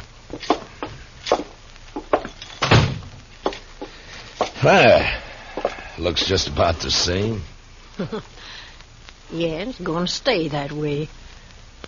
Nothing's going to come steaming through this sitting room. Sit down, man. Libby, I'd give anything not to have to give you this order, but... Here. Well, Howard took me out here to this piece of land. He staked it out here because it had a creek for the cattle and some good grassland. We just got married. Took me out here and stood me right about where you're standing now. And he said, Libby, this is ours. Yours and mine. Uh-huh. He built this place, Matt. Every board he split with his own hands. Every board of it, every nail in it. Yeah, I know. You don't know. 3 days and 3 nights, just the two of us. behind that upsot wagon, caught out there in the attack. Oh, they'd have burned the house down. But we held them off. All of them Indians, a-hooping and a-hollering. Wasn't until the second day they got him. Yeah. Oh, that arrow must have been terrible inside him. It was like something in my own chest, man, I swear. It couldn't have hurt no more. I held him in my arms. I was crying. I just couldn't help it. And he looked like a little boy. I swear it seemed like he wasn't a man anymore. He's just a little boy in my arms there. He said, "Libby, you gotta hang on to the land, Libby. It's all there is." I said, "I know it, Howard." He said, "Don't let nobody drive you off here." I said, "Howard, I won't." And I didn't. I stayed there, no food, no water, 2 days more. Still waiting. But they'd gone. And the place was still mine. Libby. Now, do you think I'm going to get off of this land now? Just because of a little piece of paper? Matt, you go on back. Tell that railroad I'm here for good. Dead or alive. Next time, you better keep your guns.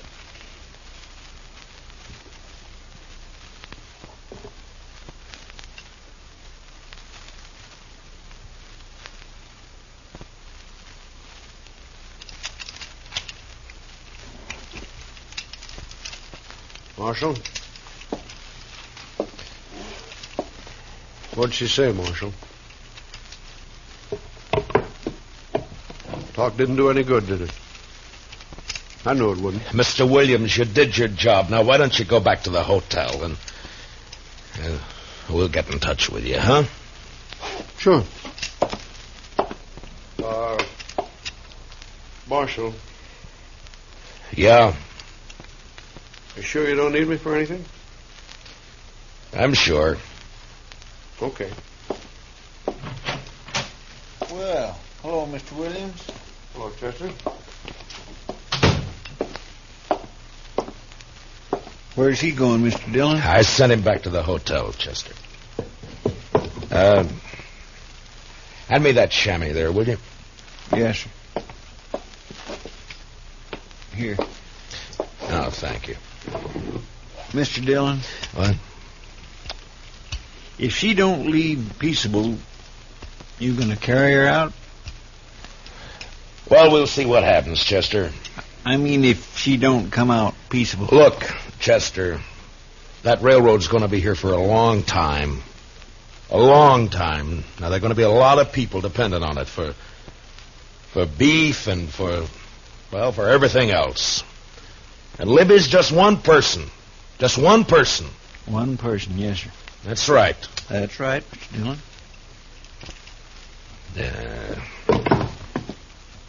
Mr. Dillon, I've never seen you like this before. Chester, I can't do it. Now, you gave her 10 days to give you an answer, Mr. Dillon. And the order come down almost a month ago. You did everything you could, if you ask me. You oughtn't to feel bad. You just got to do it, that's all. Never hurt anybody. Paid all her bills. Now we got to run her off our land. Well, it wasn't nobody's fault that Howard Sager homesteaded on what was going to be a railroad track. Wasn't his fault, nor her fault, nor your fault. Wasn't even the railroad's fault. I know you're right, Chester. You're right. And Mr. Dillon, she'll have enough money she can live anywhere. Yeah. Yeah, sure. Sure. Anywhere except where she really wants to live. Well, Yeah, I know, Chester. Well, it's almost 10:30. We gave her till noon today. I guess we better get packing. Guess we better.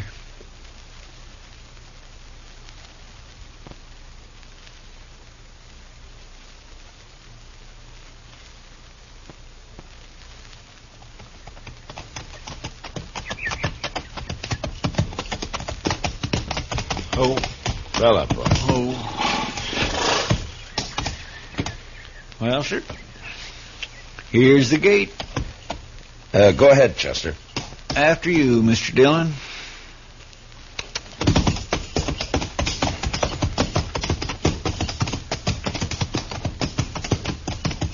Matt Dillon? Oh. There she is, Mr. Dillon, on the porch. She's got her carbine. Yeah, I see her. Get off my property. Libby! Now, we gave you plenty of notice. Get off my property, Marshal, or I'll shoot. Now, you know me, Matt. I don't just talk. Libby, you got your check. Now, why don't you... I'm counting 3. You're not starting off with this land by the count of 3. I'm going to shoot. I swear it, Matt. You're a perfect target now. I'm warning you. Libby, 1, why... 2, 3...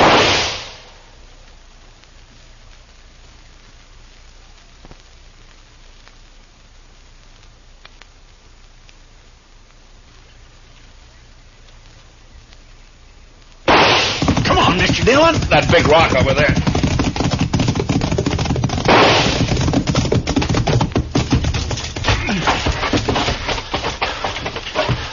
Way over our heads. Yeah, she meant it that way. Makes me feel a little silly running cover from a woman. I got a decent respect for Libby's eye, Chester. Well, what do we do, Mr. Dillon? Well... We can't just stay here forever. Look, maybe we can sneak up from the other side.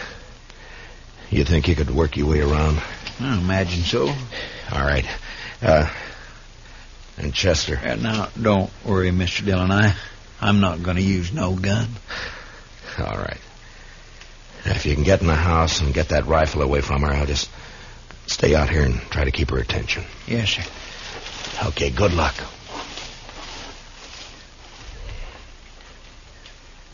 Libby! I'm going to shoot to kill, Matt. Next man tries to get me out of here, shoot to kill.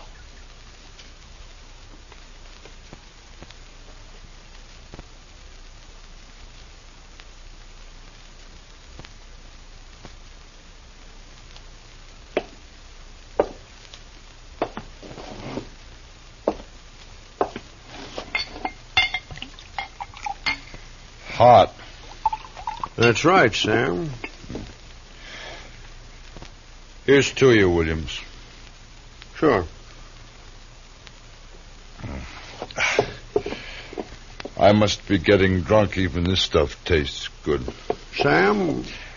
I can't help but admire that woman. But then I'm always the one to boost the underdog. We got to start construction on the 18th to keep the schedule. You haven't even had a chance to start surveying. One woman standing alone against a whole mess of us. Spikes, crew, rails. It's inspiring. Ties all creosoted. I'll get bounced, sure. Let me tell you, Williams, she's 1 out of 1,000,000. Quite a woman. Quite a woman. Yeah. I said then, and I say right now, nobody takes that woman off her land alive. Nobody. She's got more real stuff in her than you and me put together. You're drunk. Hanging on to the last breath. Why, it's wonderful. Woman like that can't hold back the progress of a whole nation. Absolutely not. Nobody can hold back the time. Time and tide wait for no man. If everybody felt like her, there wouldn't be any railroads. There wouldn't be any progress whatsoever. You need a drink. Maybe I do. Sam? I don't think that marshal's doing a thing out there. Minion of the law. Strikes me as sentimental, that marshal. Oh, I don't know. Point is, there's a job to do. I think we ought to go out there and prod him. Well, you said he told you to stay in the hotel room. I know. No, that's what you said. Well, if you want to go down there, it's fine with me, but that's what you told me he said. Well, how does it look, the railroad representative taking the afternoon off at a time like this, huh?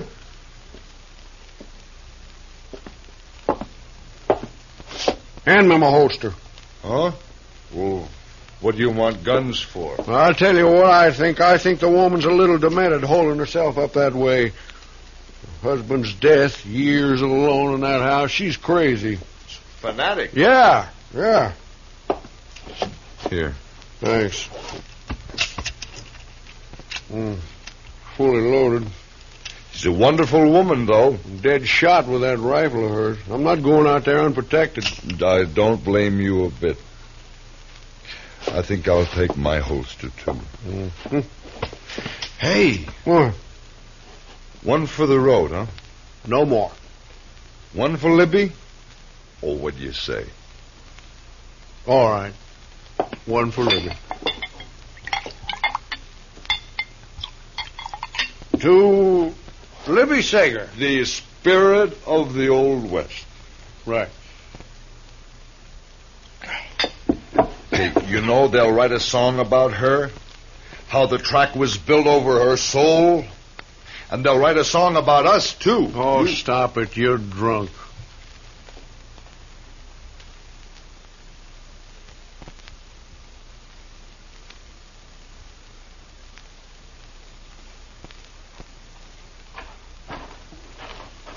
How's it going, Marshal? Didn't I tell you to stay back at the hotel? I brought Sam with me. Thought maybe you could use some help. Sam with you. Huh? Hello, Marshal. You don't mind if we just stick around, do you? Well, stay back and keep quiet. Where's your friend? Trying to sneak in the back. Only trouble Marshal? is... Right here, Libby. I got my eye on that sidekick of yours. You either call him back or I'm going to have to shoot him. Chester! Oh, coming, Mr. Dillon.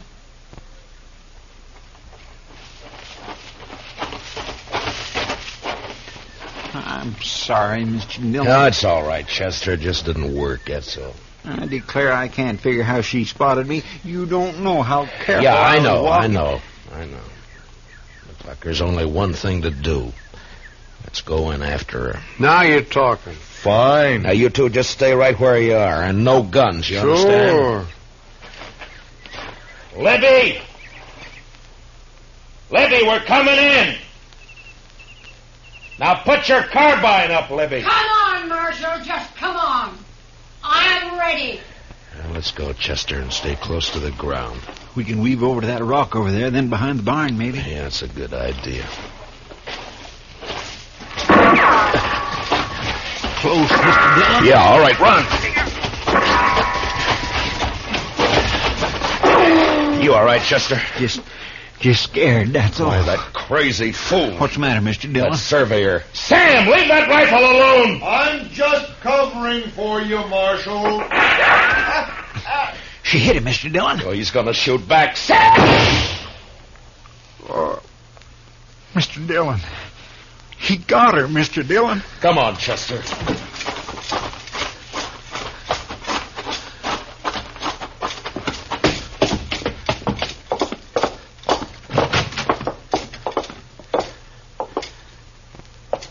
Libby? A good shot, Marshal. It wasn't him, Miss Sager. Lift up her head, Chester. It's better this way. Matt. Much better this way.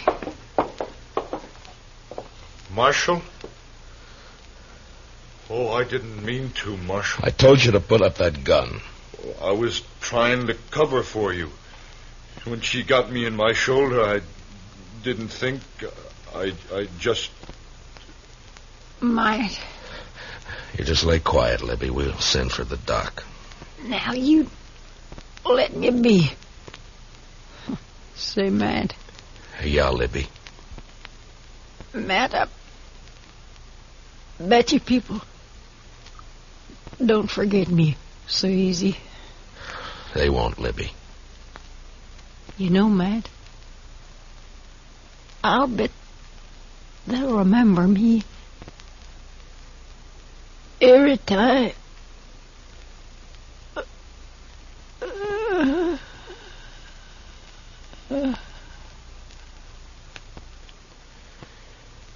Yeah. Every time that train whistle blows. My gracious. You know, Chester, sometimes progress is hard to come by.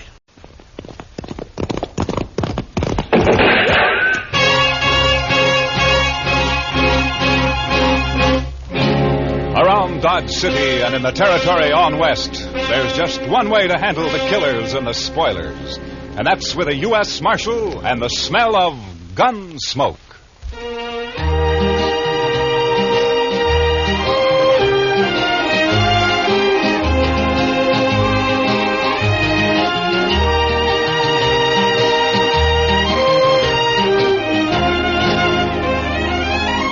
Gunsmoke, starring William Conrad. The transcribed story of the violence that moved west with young America. The story of a man who moved with it. Matt Dillon, United States Marshal.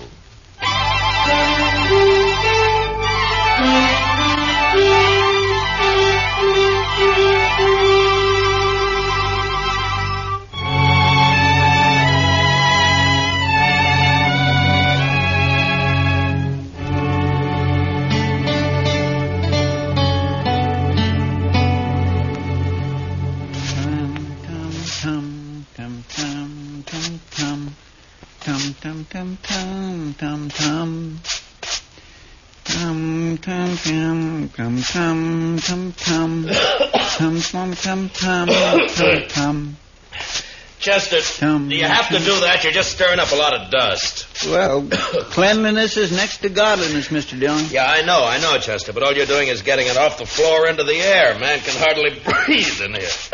All right, Mr. Dillon. I'll do my sweeping later. Yeah, good. My mother taught me that, Mr. Dillon. Taught you what, Chester? That cleanliness is next to godliness. She was a fine woman, too. Oh, look, Chester, it's a good saying, and it's probably true, and I got nothing against your mother, except that she also should have taught you how to sweep. Well, maybe she just didn't have the time, Mr. Dillon. You see, there was an awful lot of us, and what with chores and... hello, Doc. Come on, I'll buy you a drink. What? Doc said he'd buy you a drink, Mr. Dillon. He really said that? You coming? Doc, you got to quit throwing your money around the way you do. Maybe you don't need a drink. No, wait a minute, Doc. I'm with you. I'll tell you all about it when I get back, Chester. I'd be mighty interested, Mr. Dillon.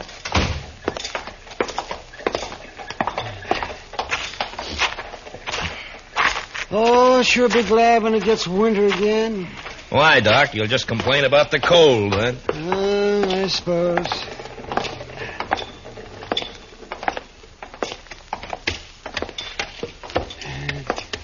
You go sit with Kitty, Matt. I'll bring a bottle of Irish. Okay, Doc.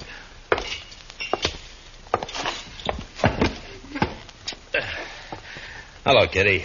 Hello, Matt. What are you and Doc up to? Hey, he wants someone to talk to, so he picked me. And you. Fine. I'm a good listener.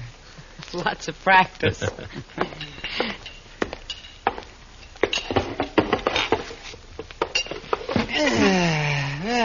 Nice. You like Jameson's, don't you, Kitty? Sure, Doc. What are we celebrating? Let's see here. We'll drink to a fella that you don't know. Uh-huh. Cain Vestal. Well, here's to him. Yeah? Here's to him. Yes, he'll be dead in a couple of months. What? That's what I told him. What do you mean, Doc? Well, I'm not the only one who's told him that. I'm just the last. Well, who is this Cain Vestal, Doc? Oh, it's just a fella came in on the train last night, leaving for Arizona tomorrow. Huh? That's where he's going to die, in Arizona. He's a musician. He plays the guitar, he tells me. Well, how's he going to die? Consumption. He's got it bad. I'm the last doctor who's going to ask about it, he says. Poor fella. Yeah, the climate out there keep him going for a little while longer. Oh, I don't know. He's such a sad man for some reason. Well, who wouldn't be, Doc? No, Kitty. I think Cain's been sad for a long, long time. He's a very nice fellow, too. Nothing can help him, huh? No, nothing. You know, it's a funny thing, Doc. I'm just sitting here thinking. Sometimes you have to tell men they're going to die. Sometimes I have to. Yeah, that's right, man. Oh, let's see. There is. See that fellow with the car there? He just came in. Oh. Yeah, I don't think he knows anyone around here. You mind if I ask him over? Sure. Your party, Doc. Oh, good. Cain? Cain? Over here?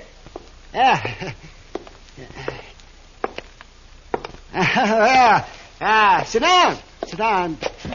Cain, this is Kitty. Hello, Cain. Kitty. This is Marshal Dillon. Hello, Marshal. Pleasure to meet you. It's doing it, yeah. There we are. Have a drink. Well, thank you, Doc. This your first trip west, Cain? Yes, Marshal, it is. Oh, but where are you from? Why, no place in particular, Miss Kitty.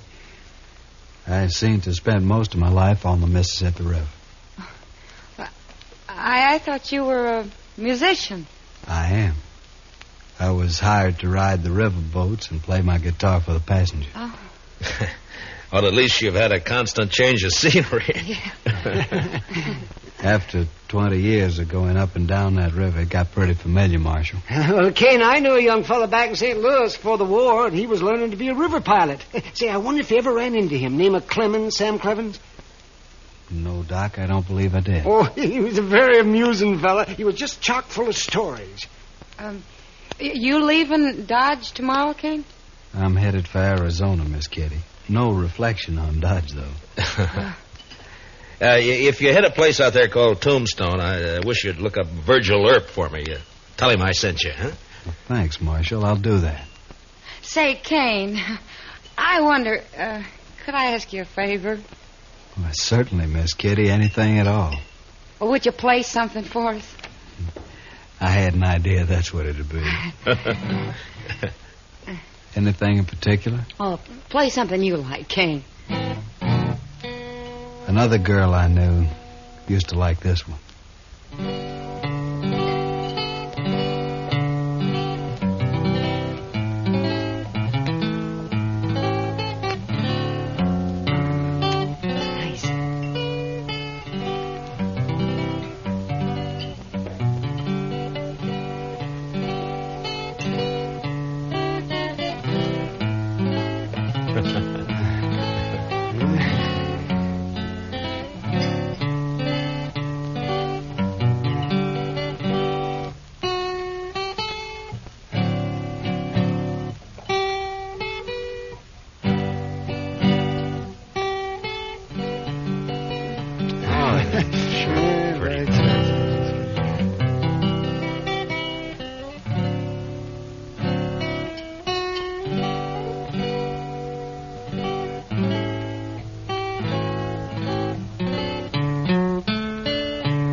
Thank you, Miss Kitty. I wish you were going to stay here a while.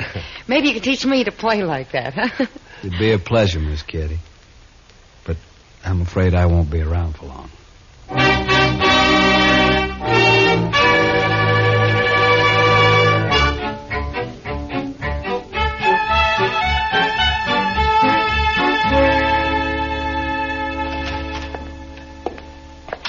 Morning, Mr. Dillon. It's, noon, Chester. Yes, sir, I know, but you went off with Doc yesterday, so I figured I had a little time coming today. Well, that depends on how you spent it. Now, if you've been gambling, now, Mr. Dillon, you know I never gamble.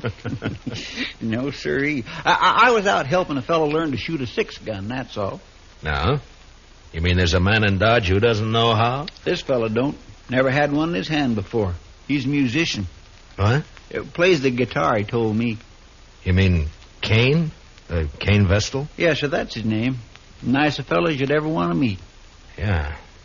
But he was supposed to leave on the stage this morning. And what's he done with his 6-gun anyway? Well, I don't know, Mr. Dillon. He just come by here early this morning and asked me if I'd teach him. Now, where'd he get the gun? Said he just bought it. Anything wrong, Mr. Dillon? No.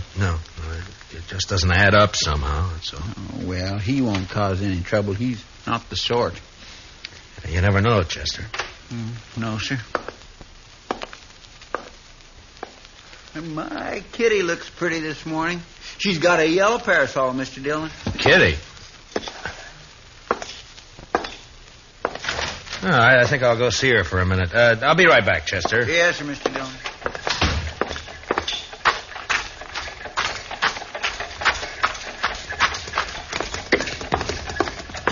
Kitty? Hello, Matt. Kitty, I'd like to talk to you for a minute. Oh, sure. What is it? I'm curious about something, Kitty. Maybe you can help me. Maybe.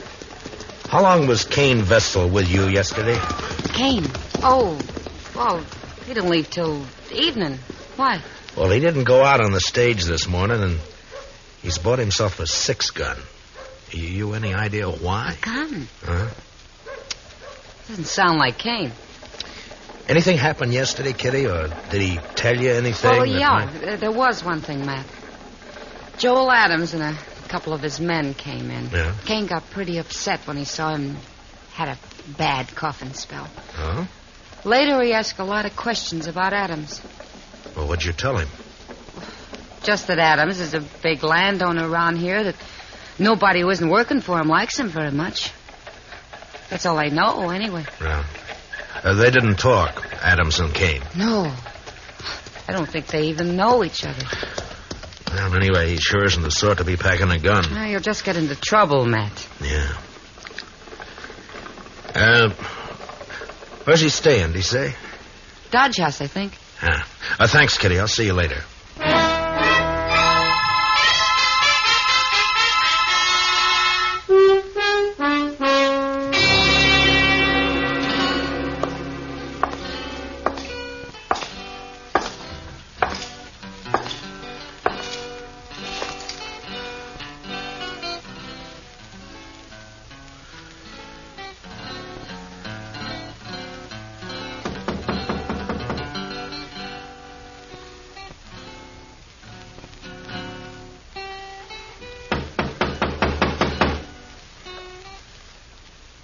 Come in.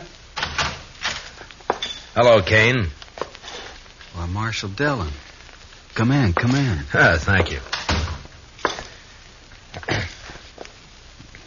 What can I do for you, Marshal? I thought you were leaving Dodge on the stage this morning. Well, I was, Marshal, but I changed my mind. You know how it is. Sure, Cain, sure. Now, we're glad to have you around. I'm just curious, though. Your staying have anything to do with that gun you bought this morning?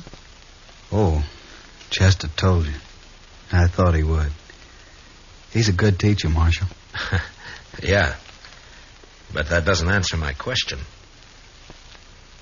Do I have to answer it? Well, I'm just trying to help you, that's all.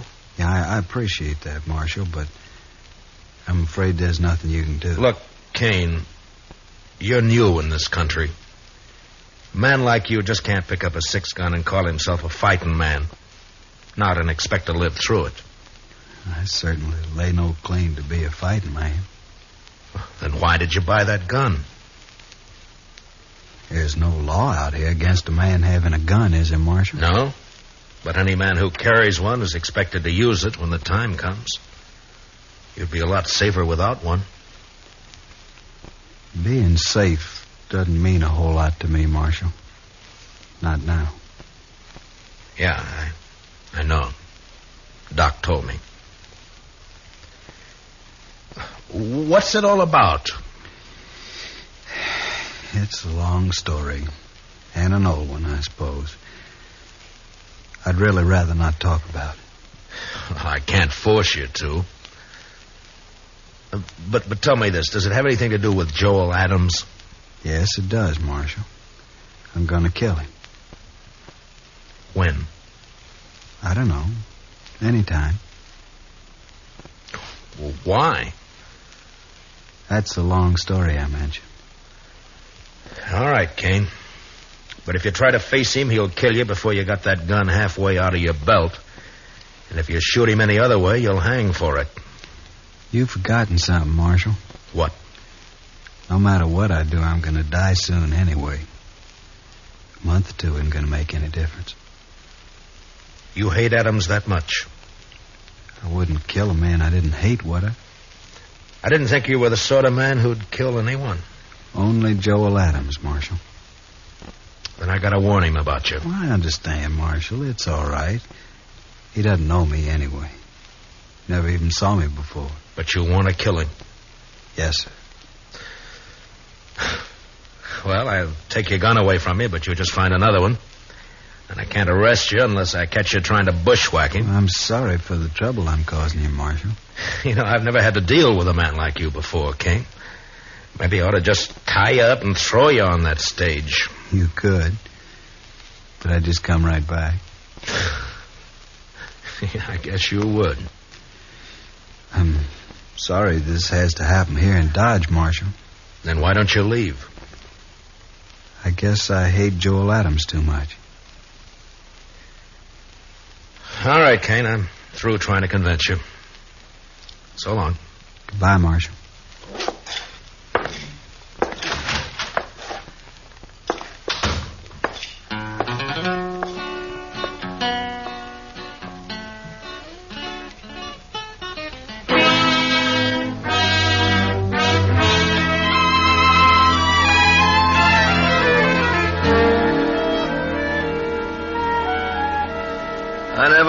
Cain Vestal, Marshal. I never saw him before last night. You must have known him somewhere, Adams. You're trying to make me out a liar, Marshal. I'm trying to save Cain's life and yours, maybe. Oh, he ain't gonna shoot me. I'll kill him first time he looks sidewise. Maybe you won't see him. Oh? Shoot me in the back, eh? Well, in that case... In that case, what? Why, nothing, Dillon, nothing. Forget it. If Cain's shot in the back, you'll be the first man I take in, Adams. I don't even know him. Why should I shoot him? I'm only warning you. Well, just leave me be, Marshal. I can take care of myself. See that you do, Adams, and only yourself. Why, sure, Marshal. Only I don't much like the idea of some stranger gunning for me. Makes me sort of uneasy. There must be some reason for it. Don't start it again, Marshal. There ain't no reason. I know. You've led a blameless life. You never hurt anyone. I told you twice. There are men around here who'd shoot you on sight if they thought they could get by with it. I don't think you were ever any good, Adam, so don't tell me Cain's got no reason. I don't believe it. You're pushing me now, Marshal. I'm tired of your talk, that's all. Maybe it's true you don't know him, but he sure knows something about you. Well, then he'll wish you didn't. That's all I got to say. Well, just keep out of his way. Give it a little time, and maybe there won't be any killing at all. Why, sure. All the time in the world. All right, Adams. I've done all I can. Just don't worry about me. I'm not. Then goodbye, Marshal. Goodbye.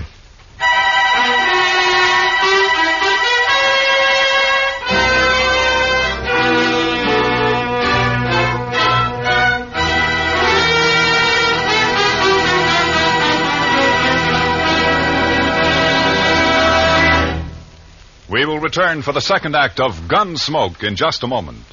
But first... back tomorrow night. Pull up your chair, or better still, roll back your rug. It's the Vaughn Monroe Show returning to the Star's Address. Listen for Vaughn, the Moon Maids, the Moon Men, in their wonderful way with popular music and songs. Once again at their old familiar Saturday night time on CBS Radio. Remember, they're coming back tomorrow night. You and the whole family are invited to this season's scintillating premiere of the Vaughn Monroe Show on most of these same stations. Now, the second act of Gunsmoke.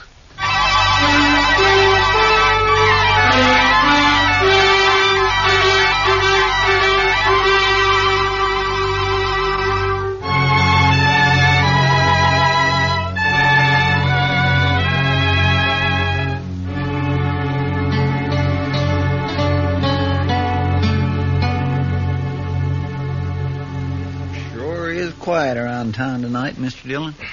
Yeah. There's a trail herd due in a couple of days. I suppose business will pick up then. You'd think those cowboys be too tuckered out after a ride like that to have any juice left in them at all, Mr. Dillon. Yeah, they're too poor to cut loose any other time. Well, that don't stop them down in Texas, Mr. Dillon. No? No. It's just like an uncle of mine back in Waco. He was poor, he was mean poor. But he always said the only good money was to have fun with. Oh, did he have fun? But no, sir. He was too poor, like I said. All right, Chester, all right. All I ask is that you don't try to explain it to me. Well, but there's nothing to explain, Mr. Dillon. It's just that he was the one poorest man you'd ever... Marshal, say, you want to talk to Cain Vestal? What? Cain is upstairs in my office. He been shot? No, not shot. Beat up. Well, how is he, Doc? Well, he's not too bad. A couple of cowboys found him just outside of town. They heard a shot and said 2 men rode off before they could stop them. Yeah? And I guess whoever it was, they didn't have time to finish the job. They just got started working on him. So Adams made the first move, huh? I'll be back soon, Chester. Yes, sir, Mr. Dillon. They hit him on the head with a gun butt. Scratched him up some. Outside of that, he's fine. It's still assault, even if they didn't kill him, Doc. Yeah, I suppose it is. Anyway, they took a shot at him when they heard those riders coming along. Went right through his coat. Yeah. They probably think he's dead. So that's where you went, Doc. I might have known. Didn't even give you a chance to use that gun, did he, Cain? I didn't have a gun on me, Marshal, but it wasn't he. It was they. Huh? Did you recognize them? Well, I don't know many people around here. You know Joel Adams, so you told me. It wasn't Adam. Could you pick him out if you saw him again? No, Marshal, I don't believe I could. Where were you when they grabbed you, Cain? End of Front Street. I was taking a walk after supper. They rode up behind me, one on each side, lifted me up, and carried me out of town a ways. You must have got a good look at him, at least when they got off their horses. It was too dark, Marshal. Yeah. Doc, how long has he been here? Oh, about half an hour, Marshal. Why? Those cowboys who saw you, Cain, they brought you right in here, didn't they? Yes. So it was maybe an hour ago when those 2 men hauled you out of town? It was plenty light enough then. Was it, Marshal? You're gonna fight it yourself, aren't you? Yes, Marshal. It's my affair. It was, Cain, but you've been assaulted and shot at, so it's the law's business now. I won't prefer any charges, Marshal. You don't have to. I've seen you, and I know who did it, or who hired it done, as well as you do. Please, Marshal. I got to handle this my own way. There's a law that says you can't murder a man, Cain, and the same law says he can't murder you. Are you so full of hate you can't get that through your head? I guess that's it, Marshal. All right, Cain. You do what you have to do. So will I.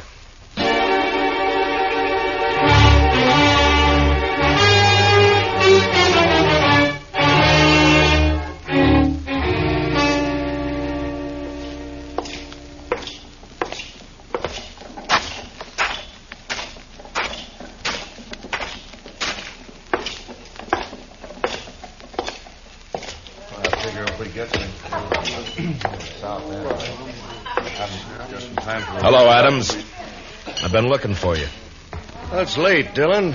Can't you see me tomorrow? It's not even midnight. That's early for you. You see how this marshal's always trying to get me on the prod, boys? That's right. These boys of yours play pretty rough themselves, Adams. Meaning? Didn't they tell you? Tell me what? What they did to Cain Vestal? They did not kill Cain Vestal, and you can't prove it. No, Adams, I can't. Cain isn't even dead. What? You know, I'm curious, Adams. Why'd you think he might be? Why, somebody said he got himself hurt. Joel Adams. You arranged this, Marshal? You know I didn't. Who is he? What does he want? Hello, Joel Adams. Don't strain yourself so. You don't know me. Who are you? Cain Vestal. But my name doesn't matter. What are you haunting me for? I never saw you before in my life. That's true. You didn't. But we had a friend in common once. A friend? Who? Julie Travis. What about Julie? You were a riverboat gambler then, Adams, and you had money and fine clothes and a way with women, especially young girls. Julie was only 16 at the time. Never mind all that. So she went away with you. To be married, you told her. Oh. I think I guessed the rest. You wanted to marry her, but I got her instead. Is that it? That's it, Adams. That's exactly it. Oh, now I thought you really had something on your mind, Vestal. Well, all right, why don't you get out of here and quit bothering people while you can still walk? Julie killed herself, Adams. She committed suicide. What? You didn't know that, did you? Well, it's got nothing to do with me. Because you never married her after all. It was just a year after you abandoned her in New Orleans. I think it has a lot to do with you, Joel Adams. What are your plans, mister?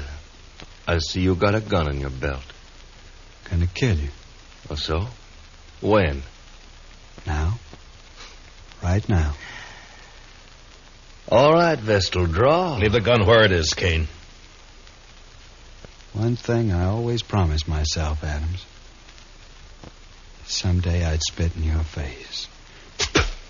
Why, you...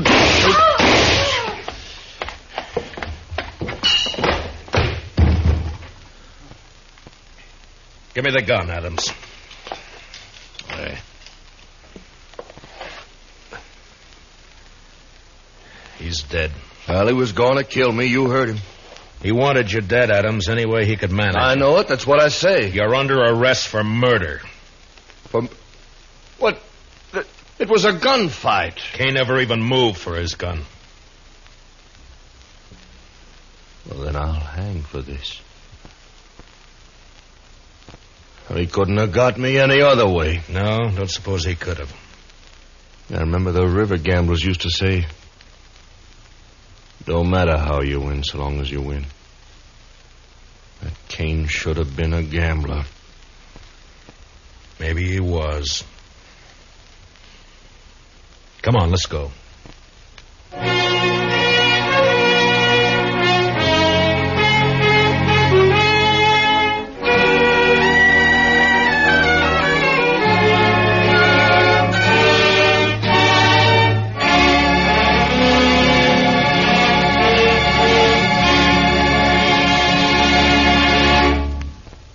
Gunsmoke, transcribed under the direction of Norman MacDonald, stars William Conrad as Matt Dillon, U.S. Marshal.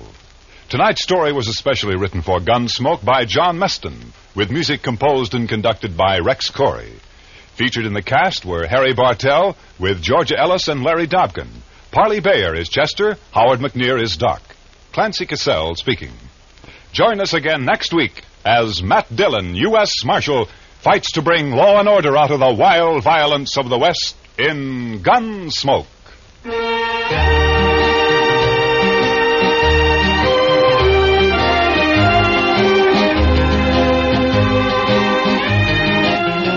Both back this Sunday night. Edgar Bergen and Company and Eve Arden is our Miss Brooks. Yes, it's the Bergen and McCarthy Show with Mortimer Snerd, Podine Puffington, Effie Clinker, Ray Noble's Orchestra, and guest stars.